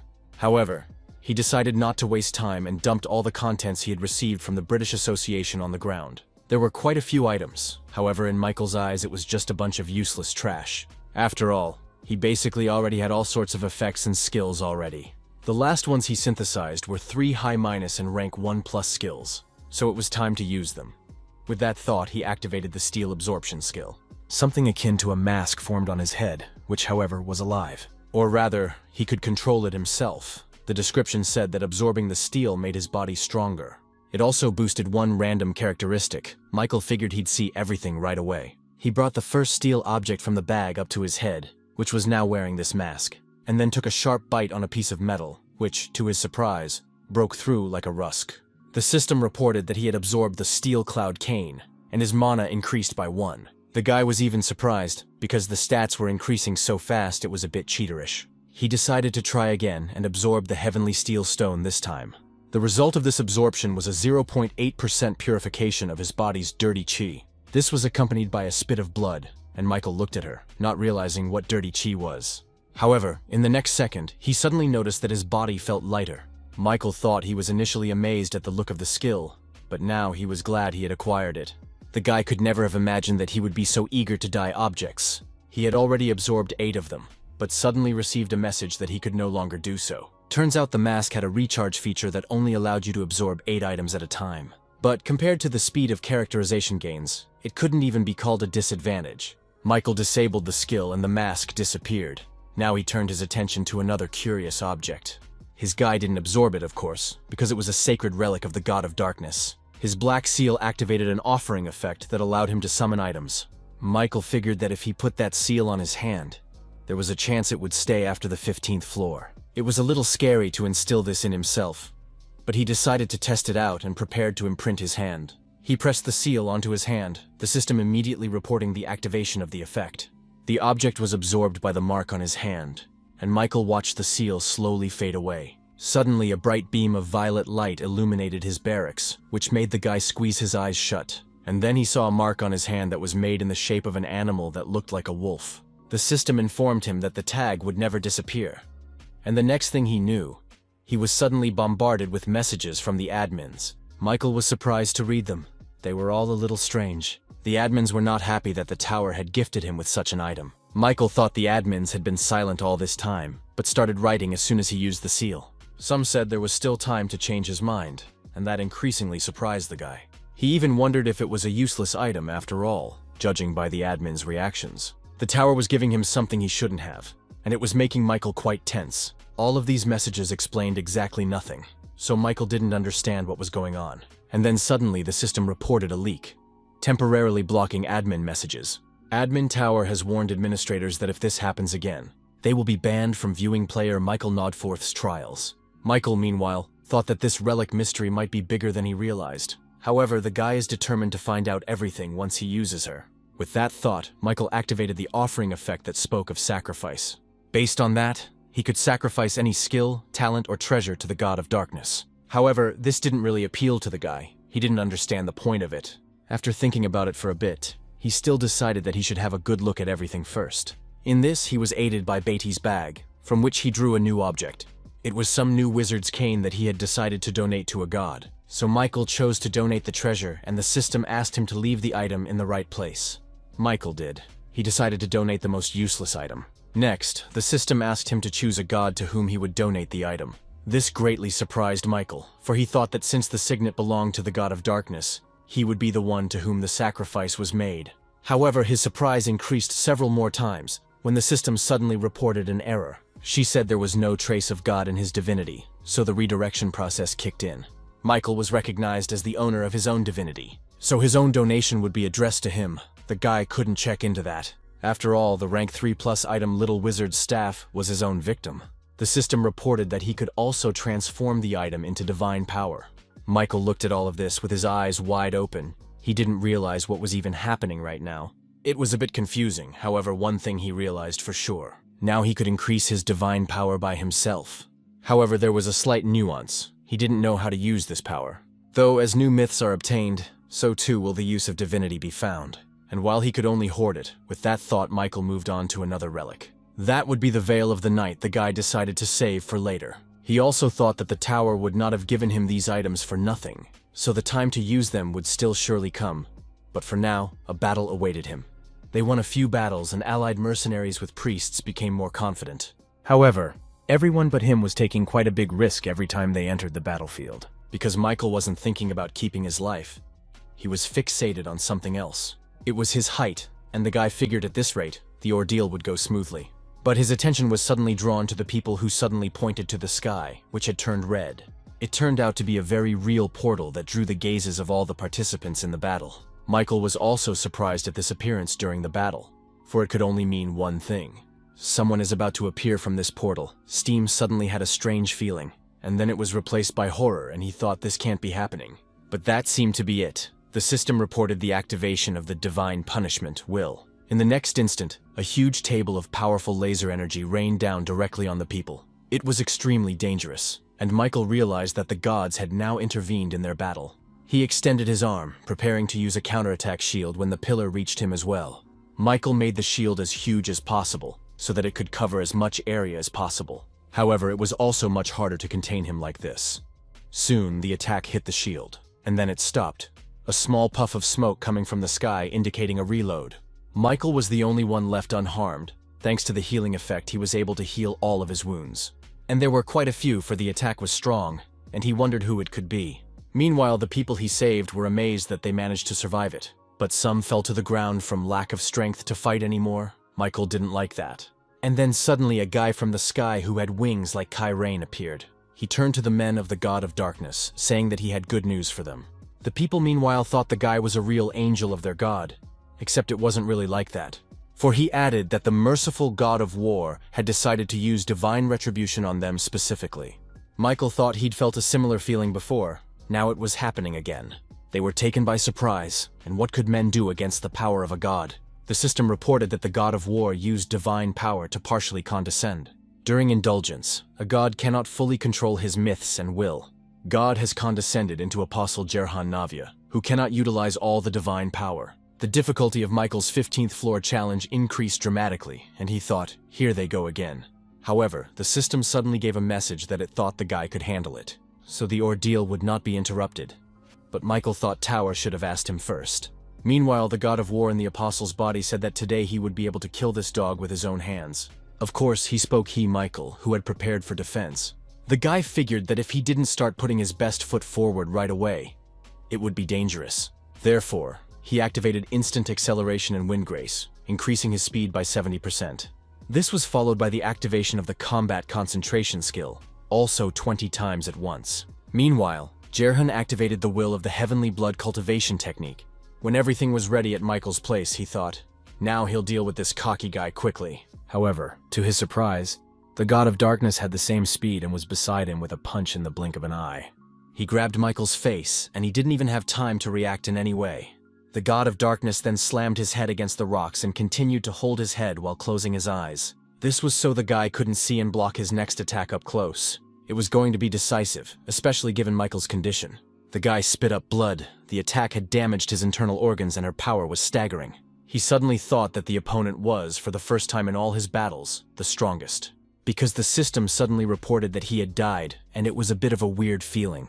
It was as if he was floating in the air, unconscious. But he could feel his body being destroyed. Michael slowly opened his eyes. He thought it was all just a dream.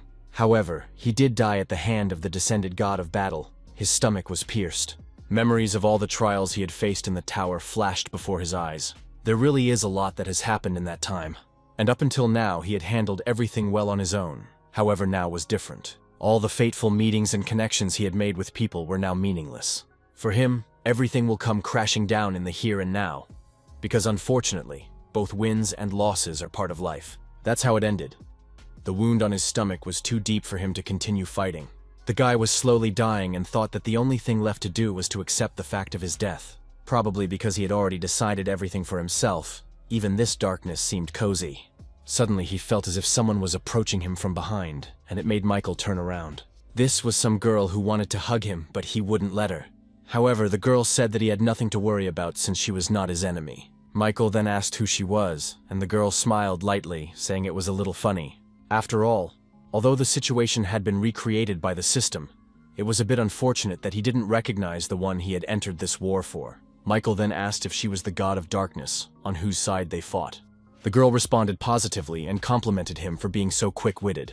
She wanted to pet him, but Michael again wouldn't allow it. He stopped her hand. The guy told the girl not to touch him, and the girl suddenly agreed to that too. She replied that it wasn't time yet, but that he would soon figure it out for himself, that she wasn't his enemy. And now that Tower had made a mess, the girl suggested moving on. She added that the guy should humor her properly, since she had lent him her power. Suddenly, Michael felt the wound in his stomach begin to heal, and the girl continued. She said that from the moment he opens his eyes, everything around him will change. At first, Michael only realized that she had helped him heal his injury. Suddenly, a sword appeared in front of him, which he gripped tightly, and the god of darkness smiled as she looked at him. She allowed him to utilize the blessing of apostleship that had been bestowed upon him. Michael still lay motionless, but the god of war realized that he was still alive. The price a man deserves for daring to defy the position of God was death. The people who saw this cried out that they were now doomed. This caught Jerhan's attention, and he glanced in their direction. And a while back, a guy named Michael Nodfort used the magic shield. This meant that his power was now greatly reduced because there was now no one who could protect these people. The god thought he would finally destroy them all this time, and suddenly Raynell ran up to Michael. The girl saw only the guy's weapon, to which one of the relics was strapped, and soon she saw Michael himself. Noticing the wound on his stomach, she thought it couldn't be, for that one was fatal. Plus, it hadn't lingered yet, since all of this was happening while Michael was talking to the god of darkness. Jerhan, meanwhile, flew off to the right distance to deal with all the humans on the side of the god of darkness. He thought that, as expected, the body of the future apostle was unable to withstand the coming. It was an extremely weak body, which annoyed the god of war, but there was no other option. He had to cancel his adventuring, but even without it, he was incredibly powerful. Suddenly he screamed from the power that overwhelmed his body. Now this was the future apostle Zerhan, and the lad wondered if the coming of his god had been delayed. He would have died of a broken heart, but through it he received God's grace. His divine power became stronger, and the guy thought that he had become the strongest being under this heaven. The god of battle commanded the future apostle to stop talking nonsense and quickly prepare a force. It was the power of heavenly punishment, and the guy suddenly felt the wrath of his god for procrastinating. A column of powerful energy suddenly descended from the sky again, falling directly on the place where Michael was lying. Everything was up in smoke, so it was hard to see anything. But Zerhan realized it wasn't good. It was actually the activation of the exclusive Veil of Night effect. In a little while, there was to be a complete revival under her influence. The system also added that an apostolization state entry was made, and a moment later, Michael was reborn. The qualities of the god of death manifested more strongly, loudly announcing his presence, and challenger Michael Nodforth recognized as quasi-divine for the duration of his tenure as an apostle. He had 3 key divine words: death, darkness, and immortality. This greatly surprised Zerhan, who realized that the coming of the god of darkness had now occurred. However, there were no apostles on her side, and that didn't please the guy. He pounced on Michael. The guy screamed that he would rip him to shreds and pointed a huge trident at him. But Michael didn't even blink an eye as he collapsed on top of him, now possessing a new power. Michael used it to activate a new absorption effect that worked perfectly. The guy's appearance had also changed. His body was now covered in unknown armor, and he was wearing a mask. It all looked more like a masquerade costume, but Michael was focused on his opponent. His aura also changed and turned black. It filled the space around him. Zerhan was surprised to notice that underneath the mask of this new creature was the same guy, who was defeated by his god a couple minutes ago, and Michael noticed him too. He remembered that this man was his enemy, so he prepared to attack him. Then the guy, clearly not wanting to get involved in this battle, headed away from it. But Michael had already pulled out his sword, which looked somewhat larger than it had originally. He took aim and realized that it was about 70 meters away from the fleeing future apostle of the god of darkness. Michael then used the divinity Death, and his strength increased by leaps and bounds. The true blood heavenly demon sword he possessed also poured with a new ball. It was an incredibly powerful energy that he sent as a chi attack at the guy, and the guy was chopped in two. Zerhan couldn't even scream. He was only greatly surprised that he had been hit from such a distance. Michael thought that this attack was better than the clumsy chi used by Akutagawa. The guy activated a more powerful effect, the serene mind power. Now the condition had stabilized a bit, but the problem was the coming of the god of battle. Looking at the body of the future apostle cut in half, Michael thought there was nothing more to worry about.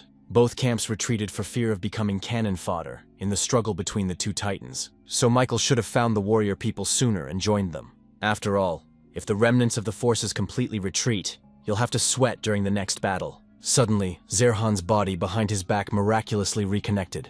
The battle god said that even though the guy was recreated, he was his future apostle, so he shouldn't have been killed. At least now he and Michael can fight in earnest and finally decide who is stronger. The god of battle re-entered the body of his future apostle and shouted that he would grant Michael death from now on, and this time it would be real, and he tensed up hearing it, but didn't show it. He only had 12 minutes to complete his apostolization, and in the meantime, the god of battle attacked him. He used powerful spikes that he aimed at the guy, and the guy prepared to defend himself. Michael thought that earlier he had been killed by a single spear, but now there were several at once. he activated the indomitable will and battle-hardened warrior skill. As a result, his stats increased by as much as 118 and even activated a special buff. It increased stats by an additional 18 units, and now Michael felt incredibly strong.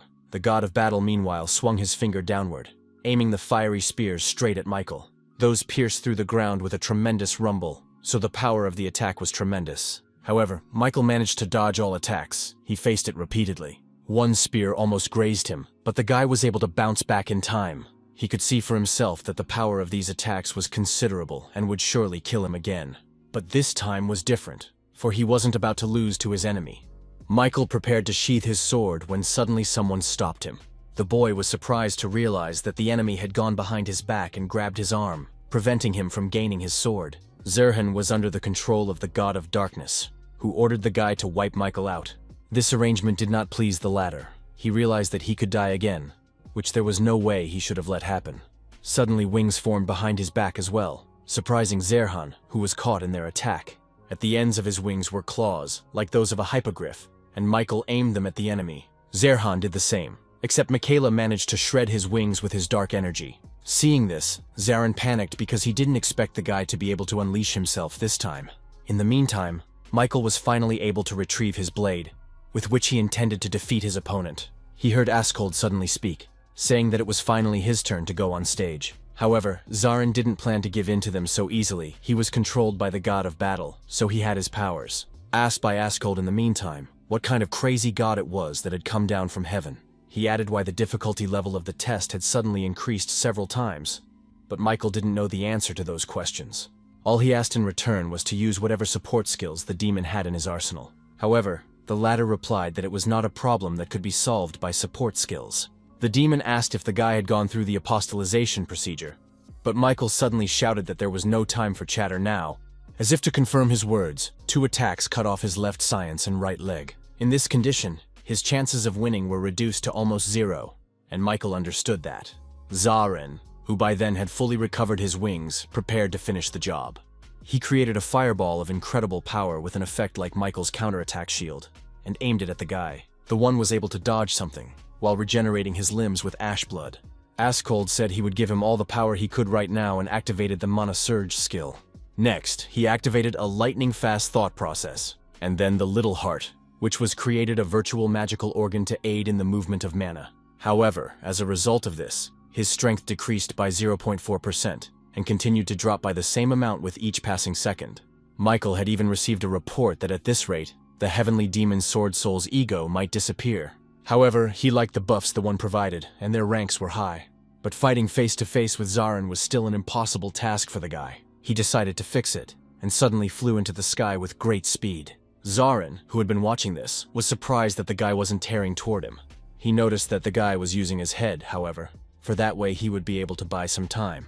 Meanwhile, Michael had flown quite a distance away, and asked the demon to tell him everything he knew about the deities. Thoth said the guy should give him time to think about it, but soon replied. However, his words were incomprehensible, and he was just sifting out methods that wouldn't work, he thought. While he was doing that, the future apostle of the god of battle approached them again, who was already targeting Michael with an attack. He said that he seemed to have decided to go for the ploy, but it wouldn't work. Zarin added that this time he would tear him into tiny pieces so that he would be unable to recover. Michael told Askold that if he didn't tell him some method right now, he would lose and die. And the man replied that he had only come to the conclusion that there was no way the current Michael would defeat this monster. He should have used the power of God, for though with limitations, in his state of apostleship he could do so.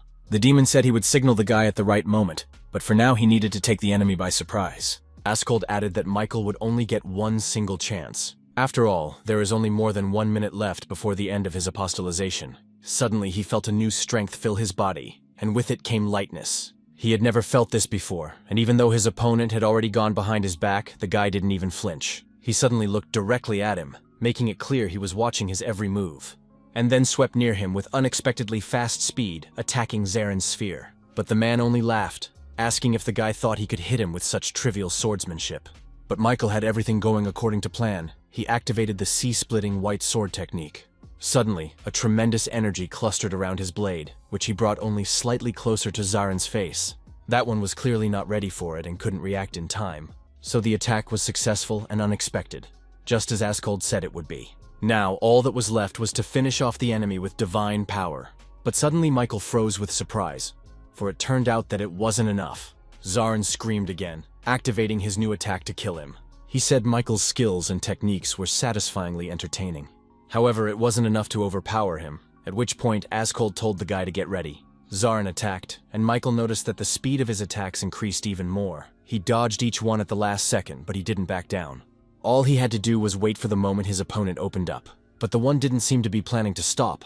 On the contrary, he added to the intensity. Then Michael decided that if not now, then never, and put his swords forward. Space itself had grabbed his swords, and now he could control it, fending off their attacks. It was the idea of the 7 white sword techniques that he had copied after only seeing it once. But Zarin asked if the man really thought he would set himself up for a hit so easily. Michael, on the other hand, thought he could break free of his grip by balancing the position with his white sword. He wanted to use the white sword creating void, but suddenly Askold told him not to. The demon asked to trust him, saying that the guy should have taken the hit of the enemy's attack. All he had to do was just stand still. A moment later the attack reached him, and Michael realized he had to hold the blow. This, however, was quite difficult to do, for the enemy used all his power. Zarin asked with a sneer. Did he really hope to block that with his power? He approached the guy, thinking he could kill him permanently, and suddenly Askold signaled. When the attack was right near Michael's eyes, he used his divinity. It was exactly what the demon had advised him to do, but so far it had had no effect. Though Zarin's attack pierced the lad's eye, the future apostle was greatly surprised. He saw that Michael had activated his divinity, and with it, his deathlock. Askold, meanwhile, explained that it wasn't to stop the blood chi. It was only necessary for the enemy to weaken their defenses. As it happened, it was now Michael's turn to attack. With his Bloodseeker skill, he bound Zarin's body, forming it into a bloody ball. He puffed up more and more, and the future apostle realized he couldn't move. However, this effect wouldn't last long, so Michael had to destroy the enemy. Because of becoming an apostle, divine power was consumed at an insane rate. Michael realized that this was only enough for him to use divinity one more time. This time he used one of his keywords, namely death, and then swung his sword, imbued with imminent death, toward Zarin. The attack went straight at the future apostle, who could not dodge in any way. Askold added that now was just the right moment for total annihilation. Michael realized it himself. He pounced on his opponent, who could only move a finger.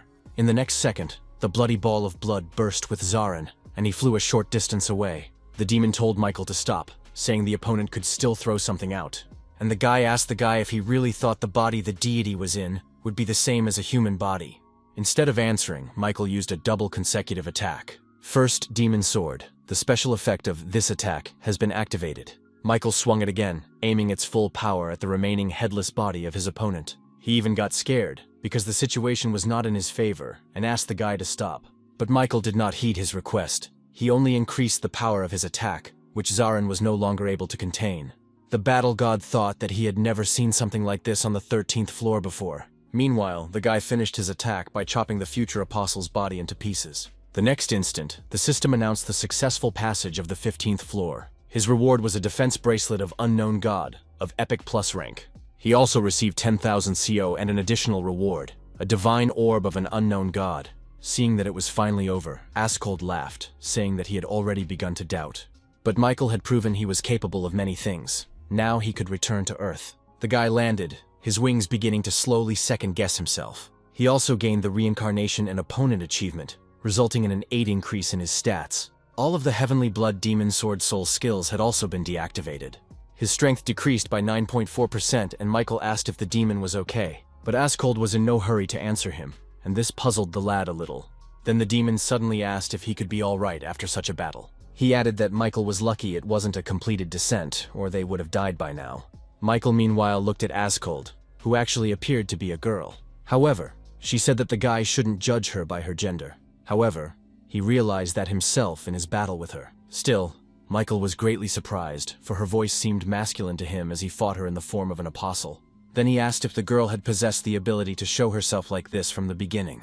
But she replied in the negative, saying that she thought Michael himself was the cause of it. Or rather, his divine power. With these words, Askold approached him. The girl said she couldn't keep this form up for long, so they should have gotten right to the point. Michael didn't understand what she was talking about, but he braced himself just in case. And Askolda suddenly reached out her hand using some sort of blood consumption power. An unknown energy pulled from her hand that reminded Michael of his Bloodseeker skill. The system reported that due to the activation of the sword's special effect, his rank had increased.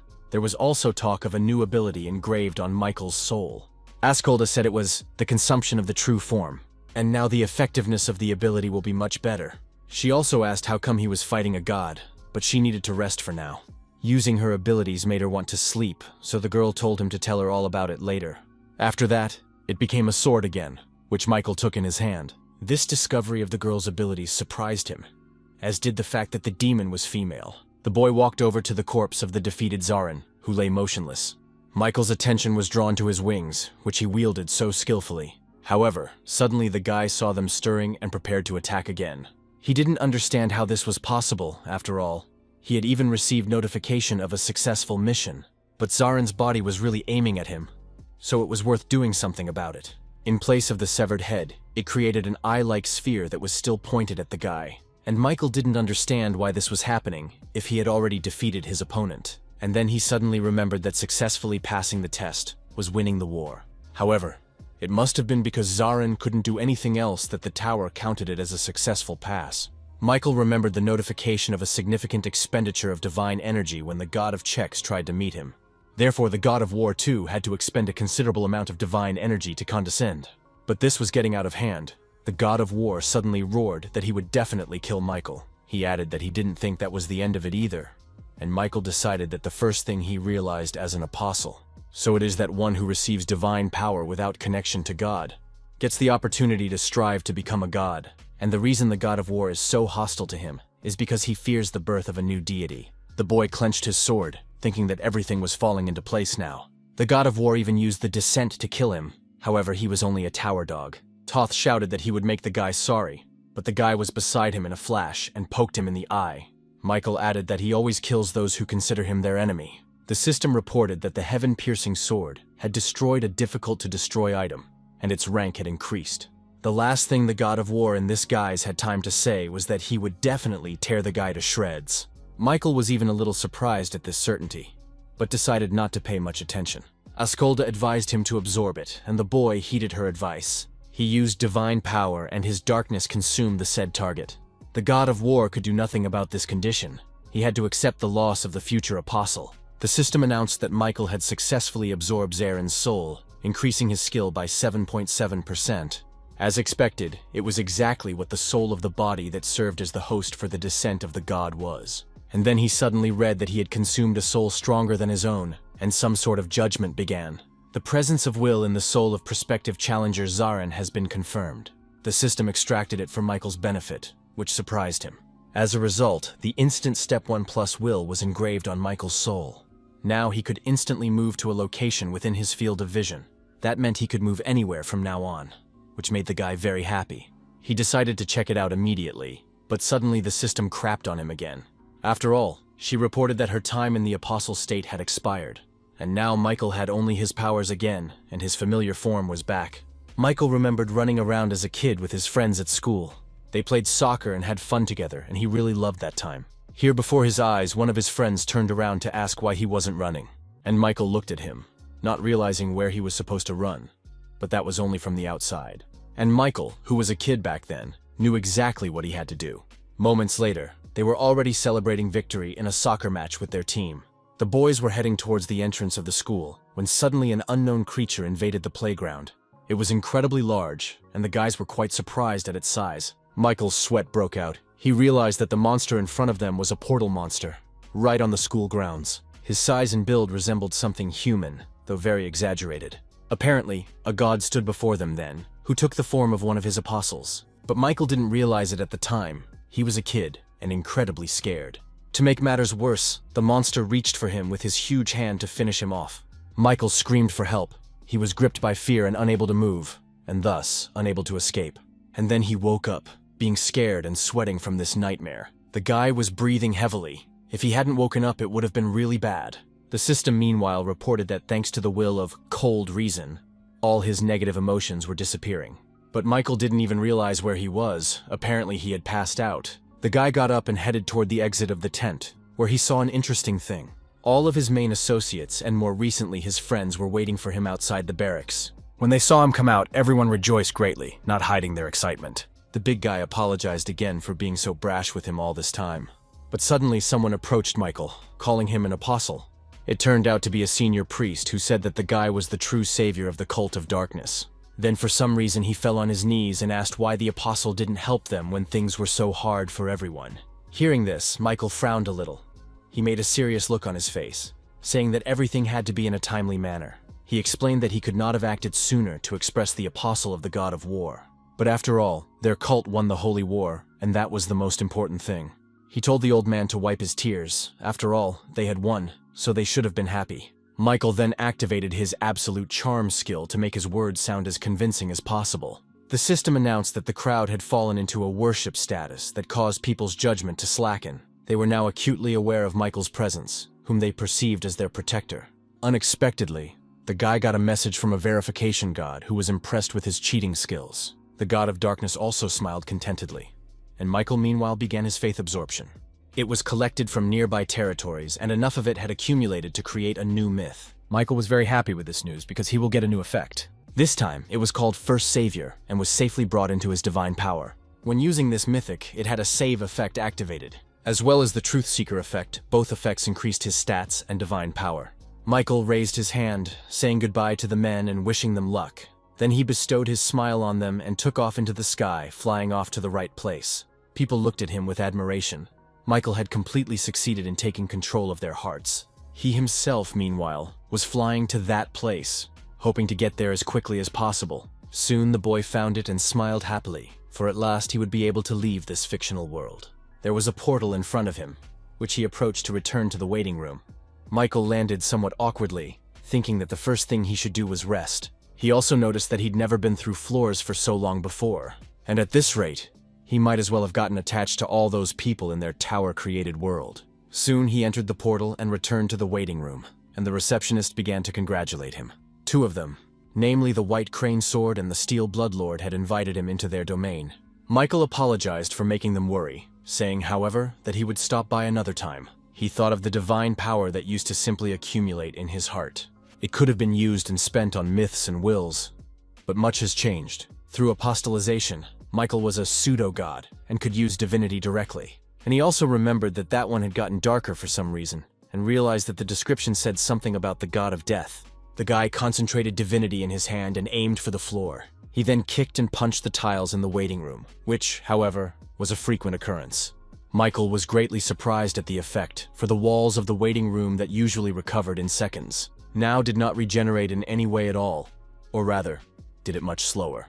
It was quite unexpected and surprising, so Michael decided that it spoke to the power of his strength as well. He then moved on to the 15th floor's rewards. The first was the defense bracelet of an unknown god. He also received a divine orb of an unknown god. Both items were worthwhile. Plus, they had to be pretty strong since they had an epic minus rank. Michael absorbed Zarin's soul and increased his stats by an average of 3 to 7 points, as well as one of the apostles' skills, the rank one, Lament of the Strong. But Michael remarked that, given his efforts, it wasn't much of a reward. He had extracted divinity from Zarin's soul, and that had been successful. Michael felt his own divinity greatly enhanced. He then opened his assignments. Looking through the requests from the admins, there were up to 87 in total, each admin wanting to give him his own special assignment. Michael was surprised to see so many assignments, however, there was nothing wrong here. Suddenly, a task from the administrator of the Soldiers of the Fallen World caught his attention. He gave out his Savior of the End quest, and the reward was the ability to put an indestructibility effect on 2 products. Such an assignment was just right for Michael, as he was thinking about how to fix the Celestial Demon Sword. The EEG of the soul had gotten him pretty stressed out, so the guy didn't hesitate to accept the assignment. The system reported the replacement of the 16th floor test with an End Savior task. It was also said that only a few administrators would be able to supervise him. The test began, and its theme was simply, Warrior was given 48 days to complete. The condition for successful passage was to make a choice he would not regret. It was a bit odd wording, but Michael figured he'd find out all about it later. Suddenly he found himself on a bed somewhere in the room and noticed that his body was unbearably sore. His gear was limited, and some items were moved to inventory. It was also said that the guy's strength exceeded the test limit, so all of his stats were set to 50. Michael got out of bed and realized he didn't feel well. It felt like he was sick. Suddenly, a gag reflex formed and the guy covered his mouth with his hand to keep from spewing it all out. He hurried out of the room he was in. For some reason, it reminded him of a fighter's barracks again. Meanwhile, some girl came up to him, saying he was finally awake.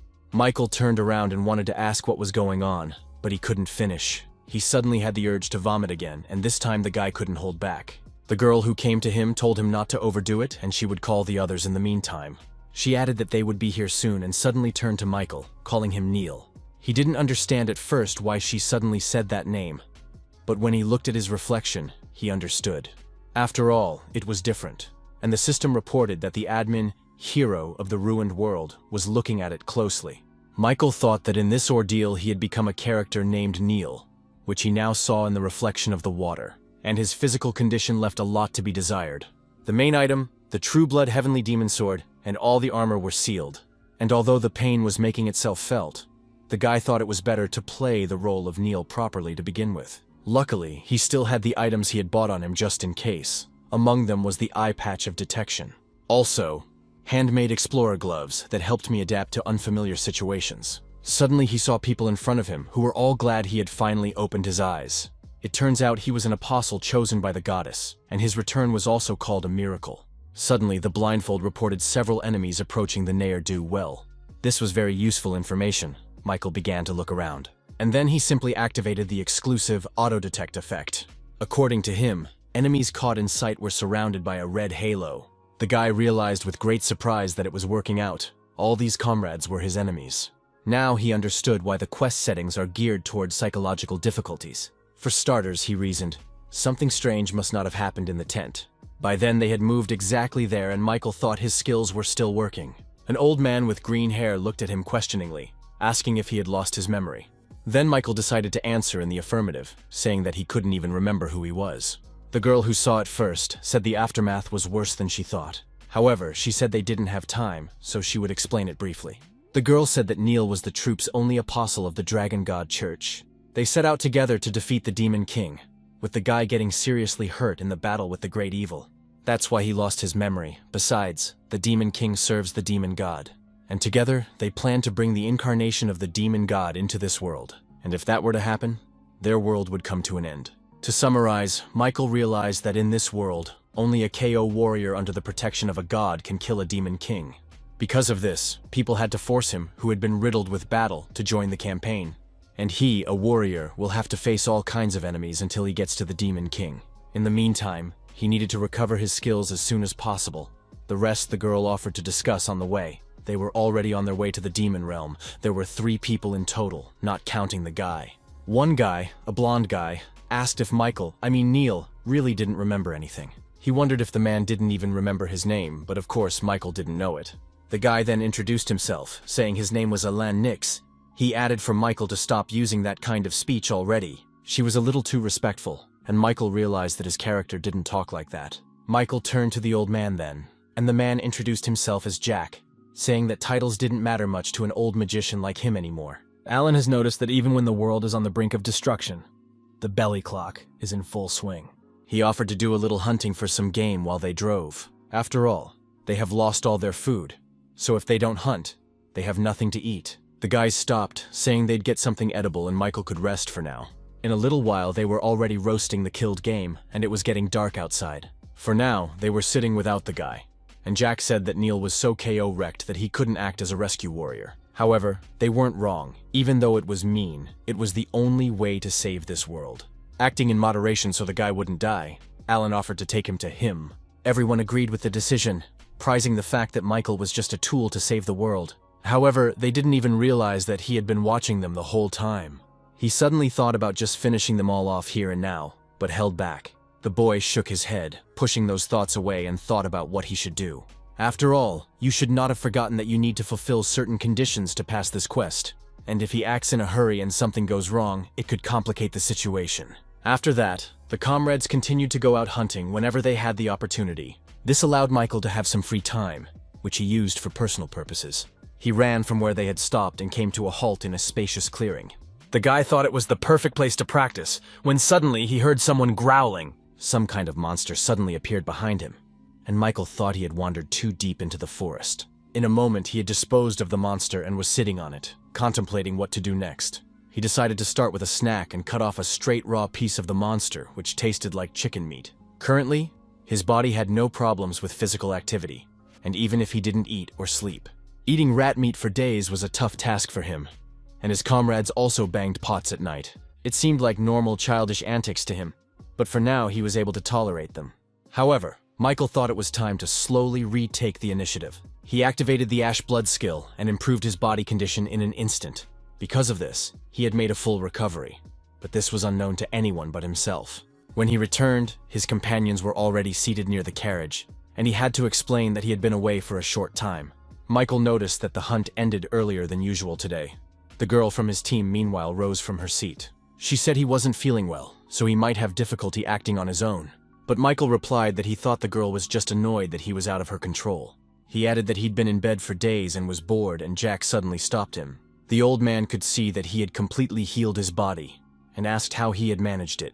Michael replied that he was just on vacation for a few days, but added that it was fun. After all, the old man had said he was not a mage specializing in healing, yet somehow he was able to realize at a glance the changes that had taken place to his body. Jack didn't know what to answer, so Alain came to his aid, telling him that they needed to hit the road. A moment later, they were once again traveling to the demonic realm. They didn't have much time left. Jack hesitantly asked the guy if it was possible that his memories had come back, but the man replied that his memory was still not recovered. He was about to add one more thing when suddenly their carriage bounced on the road. It was because the horse that was carrying her refused to go any further. So the boys got out of the carriage and looked at the place where they had arrived. The system reported that they had been exposed to an environment filled with demonic energy, and the longer they were exposed to it, the more spiritually drained they became.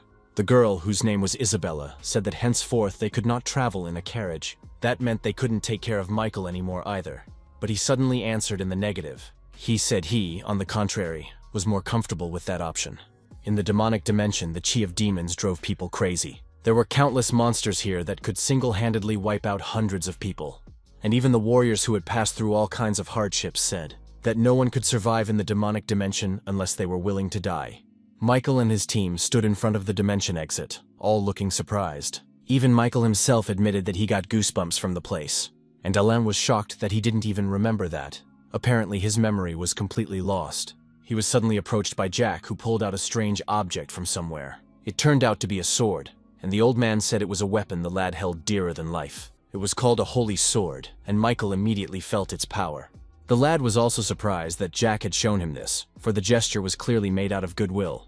Meanwhile, the monsters in the demonic dimension saw them. They prepared to attack the humans as soon as they entered their territory. All the while, the owner of this quest was watching. The administrator of the Soldier of the Fallen World thought he could handle it since it had been so long.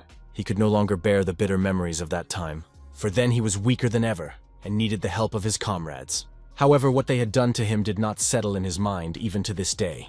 The administrator remembered this battle well, for it was because of him that he had lost his life. But now it was a quest test for Michael, who saw no obstacles in front of him. He did not depend on the support of his comrades and was the first to rush into battle. This forced Neil to just watch him, not interfering with the guy going through his test. Thoth activated the exclusive effect of his homemade gloves, and now his mind was protected. Due to the large amount of demonic chi, his mana was also increased by 2. It was remarked by his companions that though he had lost his memory, he remained as impatient. However, they thought it would be difficult for him to fight these monsters alone, and Alain offered a solution. They just pretend to help and exhaust him like he said they would. It had to be done to make the guy feel desperate, but so far Michael was only toppling his enemies. His comrades had to admit that the one was incredibly strong, and it surprised them. In fact, at this time in his past life, the real Neil wasn't actually that strong. He used his sword's ability, Sacred Light. A sphere of powerful and light energy formed at the tip of his blade, which he directed at the monsters. Those were unprepared for such a thing, and the attack was successful, flying a little ways away. There she met an obstacle in the form of the first monster she encountered. And then there was a huge explosion that severely damaged the monsters' bodies. He did so much damage to them that it made them swim. Michael realized that this blade was indeed incredibly strong. He might even have gotten some unexpected abilities. His comrades were discussing one night that he had forgotten who they were and must have lost some of his combat experience. So they had no other choice. They had to end everything during this battle. However, things looked completely different now, and Alain and Isabella didn't understand what was going on. James noticed it was strange too, for the guy fought like he'd been fighting all his life. Alain nervously asked why Neil was suddenly so strong. This was clearly not part of their plans. In the evening, they camped again to spend the night. Everyone sat in silence and munched on the yushka that had been prepared in advance. Michael glared at them all, but no one dared look him in the eye. There was an awkward silence. The guy thought he had gotten stronger and destroyed a lot of monsters, but no one was happy about it. Disgust, excitement, guilt, anxiety, and other similar feelings hovered in the air. But Michael saw only negative emotions, and it even annoyed him a little. After a few minutes, they finished their food and went to bed without further ado. He himself also lay on the bed in his barracks, thinking about the situation. The boy closed his eyes, and when Jack peeked in on him, he saw that he was asleep. However, when the old man left, Michael opened his eyes in a flash and realized what he had to do. A few minutes later, he was already flying away from the camp on his steel wings. Looking around, the lad wondered if he should go hunting alone. In front of him was a large and dense forest, and a mountain range began further away. Then he activated the instant step wheel. With 3 odor, he could move to any place in sight. The recharge time was 10 minutes, but that was enough for him. In an instant, he was over the mountain, having saved about 50 kilometers. Michael was pleased with that, for he had covered that distance in a second. He thought that this will was incredibly useful and worth cherishing. He could perform such instantaneous movements with his divinity. However, this only worked if the object was in his field of view. Accordingly, if there is some obstacle, he will not be able to jump over it. But this power will be very useful for choosing the right moment during the battle, and also for emergency exit in dangerous situations. All indications were that he had acquired amazing power, but now it was worth deciding what to do next. Michael looked around. He used the Fire Dragon Eyes skill and glanced at his sword. It was a Dragon God sword of Epic Plus rank. When divine power was injected, an exclusive Holy Light effect could be obtained. And when he prayed sincerely, he could activate the prayer, gaining power for his offering to the Dragon God. An exclusive punishment effect he could activate against demons and monsters. However, this item will disappear after breaking through challenger Michael Nodforth's personal challenge. The guy thought it was rather unfortunate, but expected nonetheless. He decided to use his sword sense to absorb the abilities of this weapon beforehand. Slashing his arm, he activated the Bloodseeker skill, and then pointed the bloody spikes toward the monsters roaming below. Those didn't understand what it was, so they couldn't even defend themselves. And the bloody torrents knocked them to the ground, piercing through their bodies. There were quite a few of them, but Michael didn't leave any alive to stay out of the way. He himself landed near them and made their bodies his lab rats, and then stuck his sword into the stone, preparing to swap it for another. He had now taken Akutagawa's destructive heavenly sword of high plus rank. He could acquire the item's exclusive effects as skills. Michael could only convert 2 of the 3 effects of the holy sword into skills. And of course, the abilities he should have chosen were the best. The first one he chose was the Holy Sword, which immediately became fully mastered. It was the same with the second one, which was the Punishment skill. The system reported that the number of uses of the Zord Sense's skill had been exhausted. Michael decided it was worth it, for the Saint Sword's abilities were too good. In particular, an effect such as Holy Light, the power of which is much higher than even a counterattack shield. And most importantly, like the shield, it can be used immediately. The guy activated the skill. Now having absorbed the effect as a skill, he could use it without a sword. It was easy enough to just put his hand out and concentrate, which he did. However, at the last second, he suddenly noticed that something had gone wrong. There was a large explosion, which however was directed in the wrong direction.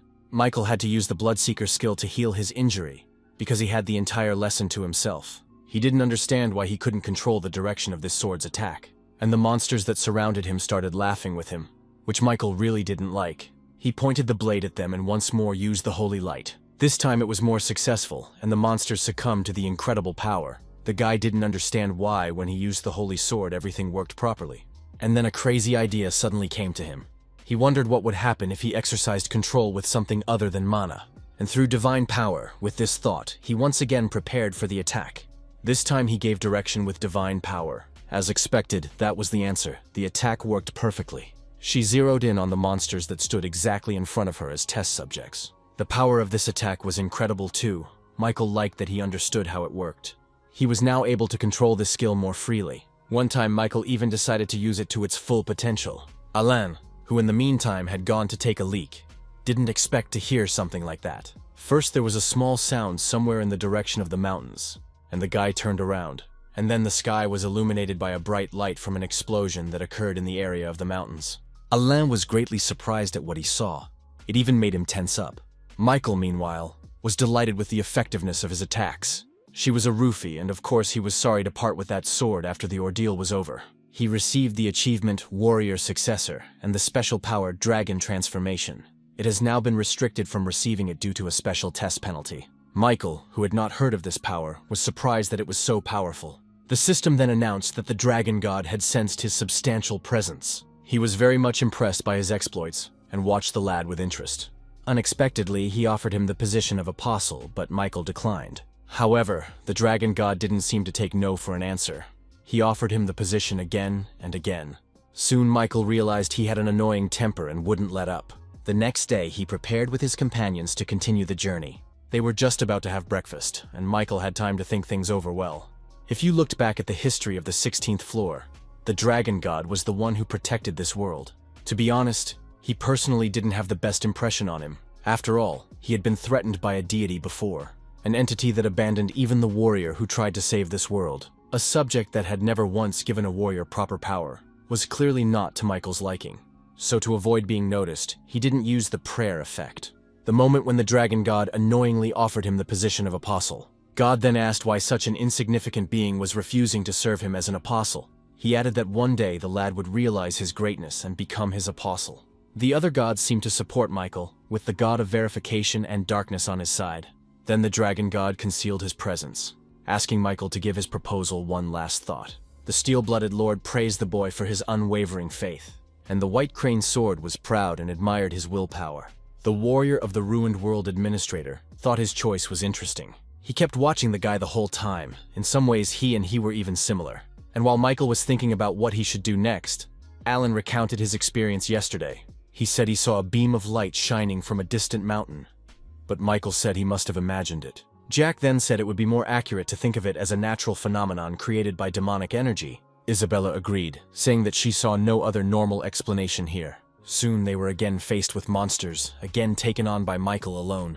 He did it because he could try out different abilities, including the new Lifesaver mythic he activated, and his stats increased. However, immediately he received a message about the special test penalty and all stats decreased again. Then Michael applied the truth-seeking effect, but he had to find followers for it. Based on that, he realized that both skills would not be fully realized here. Nevertheless, everything was going smoothly. His comrades never once got tangled up under his feet either, all because he single-handedly defeated everyone and continued to do so. His comrades really just stood idly by, waiting for him to finish. Just then, Michael killed the gatekeeper of the Demon King's castle, and they could go inside. But the more he demonstrated his power, the more grim their faces became. That was perhaps the main change he noticed in the boys. Opening the doors, they entered the castle and immediately found themselves in a rather beautiful living room. Suddenly, Michael was approached by Alain, asking if he might never have lost his memory. Michael decided to mess around a bit and asked them what they themselves thought. Then Jack came over to him with some kind of jug, saying that they should focus on the battle now. He held out the jug to him, adding that it was a rare rank reinforcement potion. And Michael used the Fire Dragon Eyes skill to test his words. Alain, meanwhile, reminded him that he would have to face the Demon King soon. So this potion was supposed to help him, and Michael wondered if they put poison in it. Then Isabella asked in reply if he doubted them, to which the guy replied in the negative, saying that he was even touched by such concern. He brought the jug up to his mouth and sipped some of the liquid from it, as suddenly the system reported that he had been dispatched by the poison of the demonic swamp sea worm. After 5 minutes, the poison would spread throughout his body, and he would no longer be able to use mana. Meanwhile, his comrades approached him. They told him not to hold a grudge, since they had no other choice, but Michael only smiled.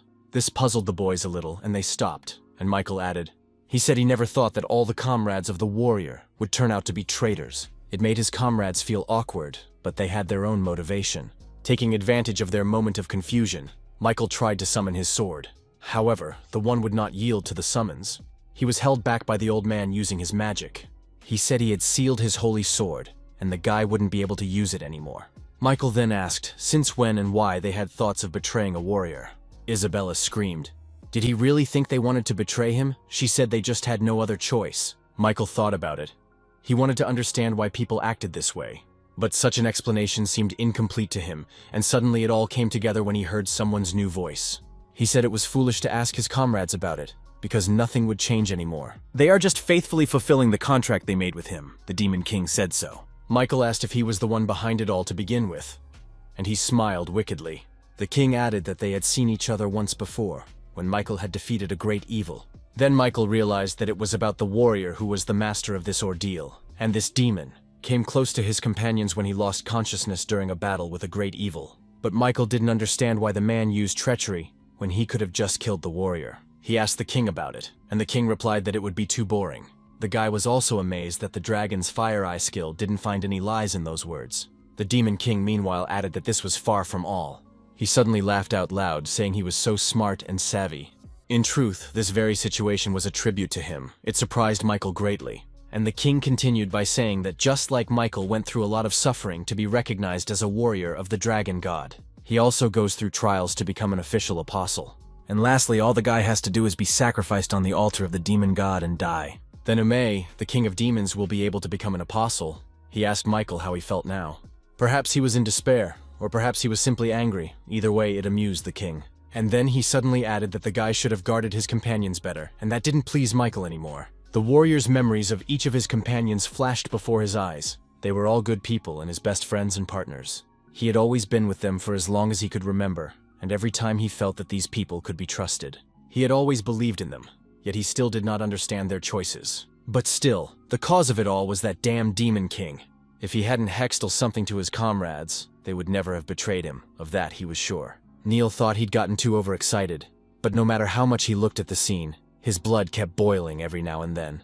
The system informed Michael that the hero of a ruined world administrator was scrutinizing his choices. He really wondered what else this guy, who probably had his own friends too, would do. The Demon King, meanwhile, activated his power with which he wanted to carry out his plan. He applied it by grabbing Michael by the throat and arms, telling him that they would now move on to the final step of the ordeal. Suddenly, huge jaws that were furnished with sharp needles hovered over the guy. The Demon King was excited to begin the sacrifice ceremony. After laying a warrior on the altar of the demon god, he will finally become an official apostle. With that thought, he pushed with his foot the lever that was responsible for the trigger mechanism. And then a huge spiked jaw came down on Michael at an incredible speed. The boy stared at the approaching spikes, but couldn't do anything about it. Suddenly, he held his breath for some reason and concentrated his energy. Except it didn't seem to help, because the spikes still fell on him and crushed him. Blood seeped from inside the altar, and the Demon King came to his senses. For it signified the activation of the ritual of the offering, and thus its apostolization. The king appealed to the demon god, saying that he had donated the blood of the warrior to him as requested. However, the system suddenly informed him that the demon god was looking at the king with pity because he had given him poisoned blood. Suddenly, behind his back, Michael said that it looked like the demon god was a little angry. With those words, he activated the Holy Light skill, saying that he wanted to make the best choice. But no matter how much he thinks about what happened, it seems this world has lost hope of salvation.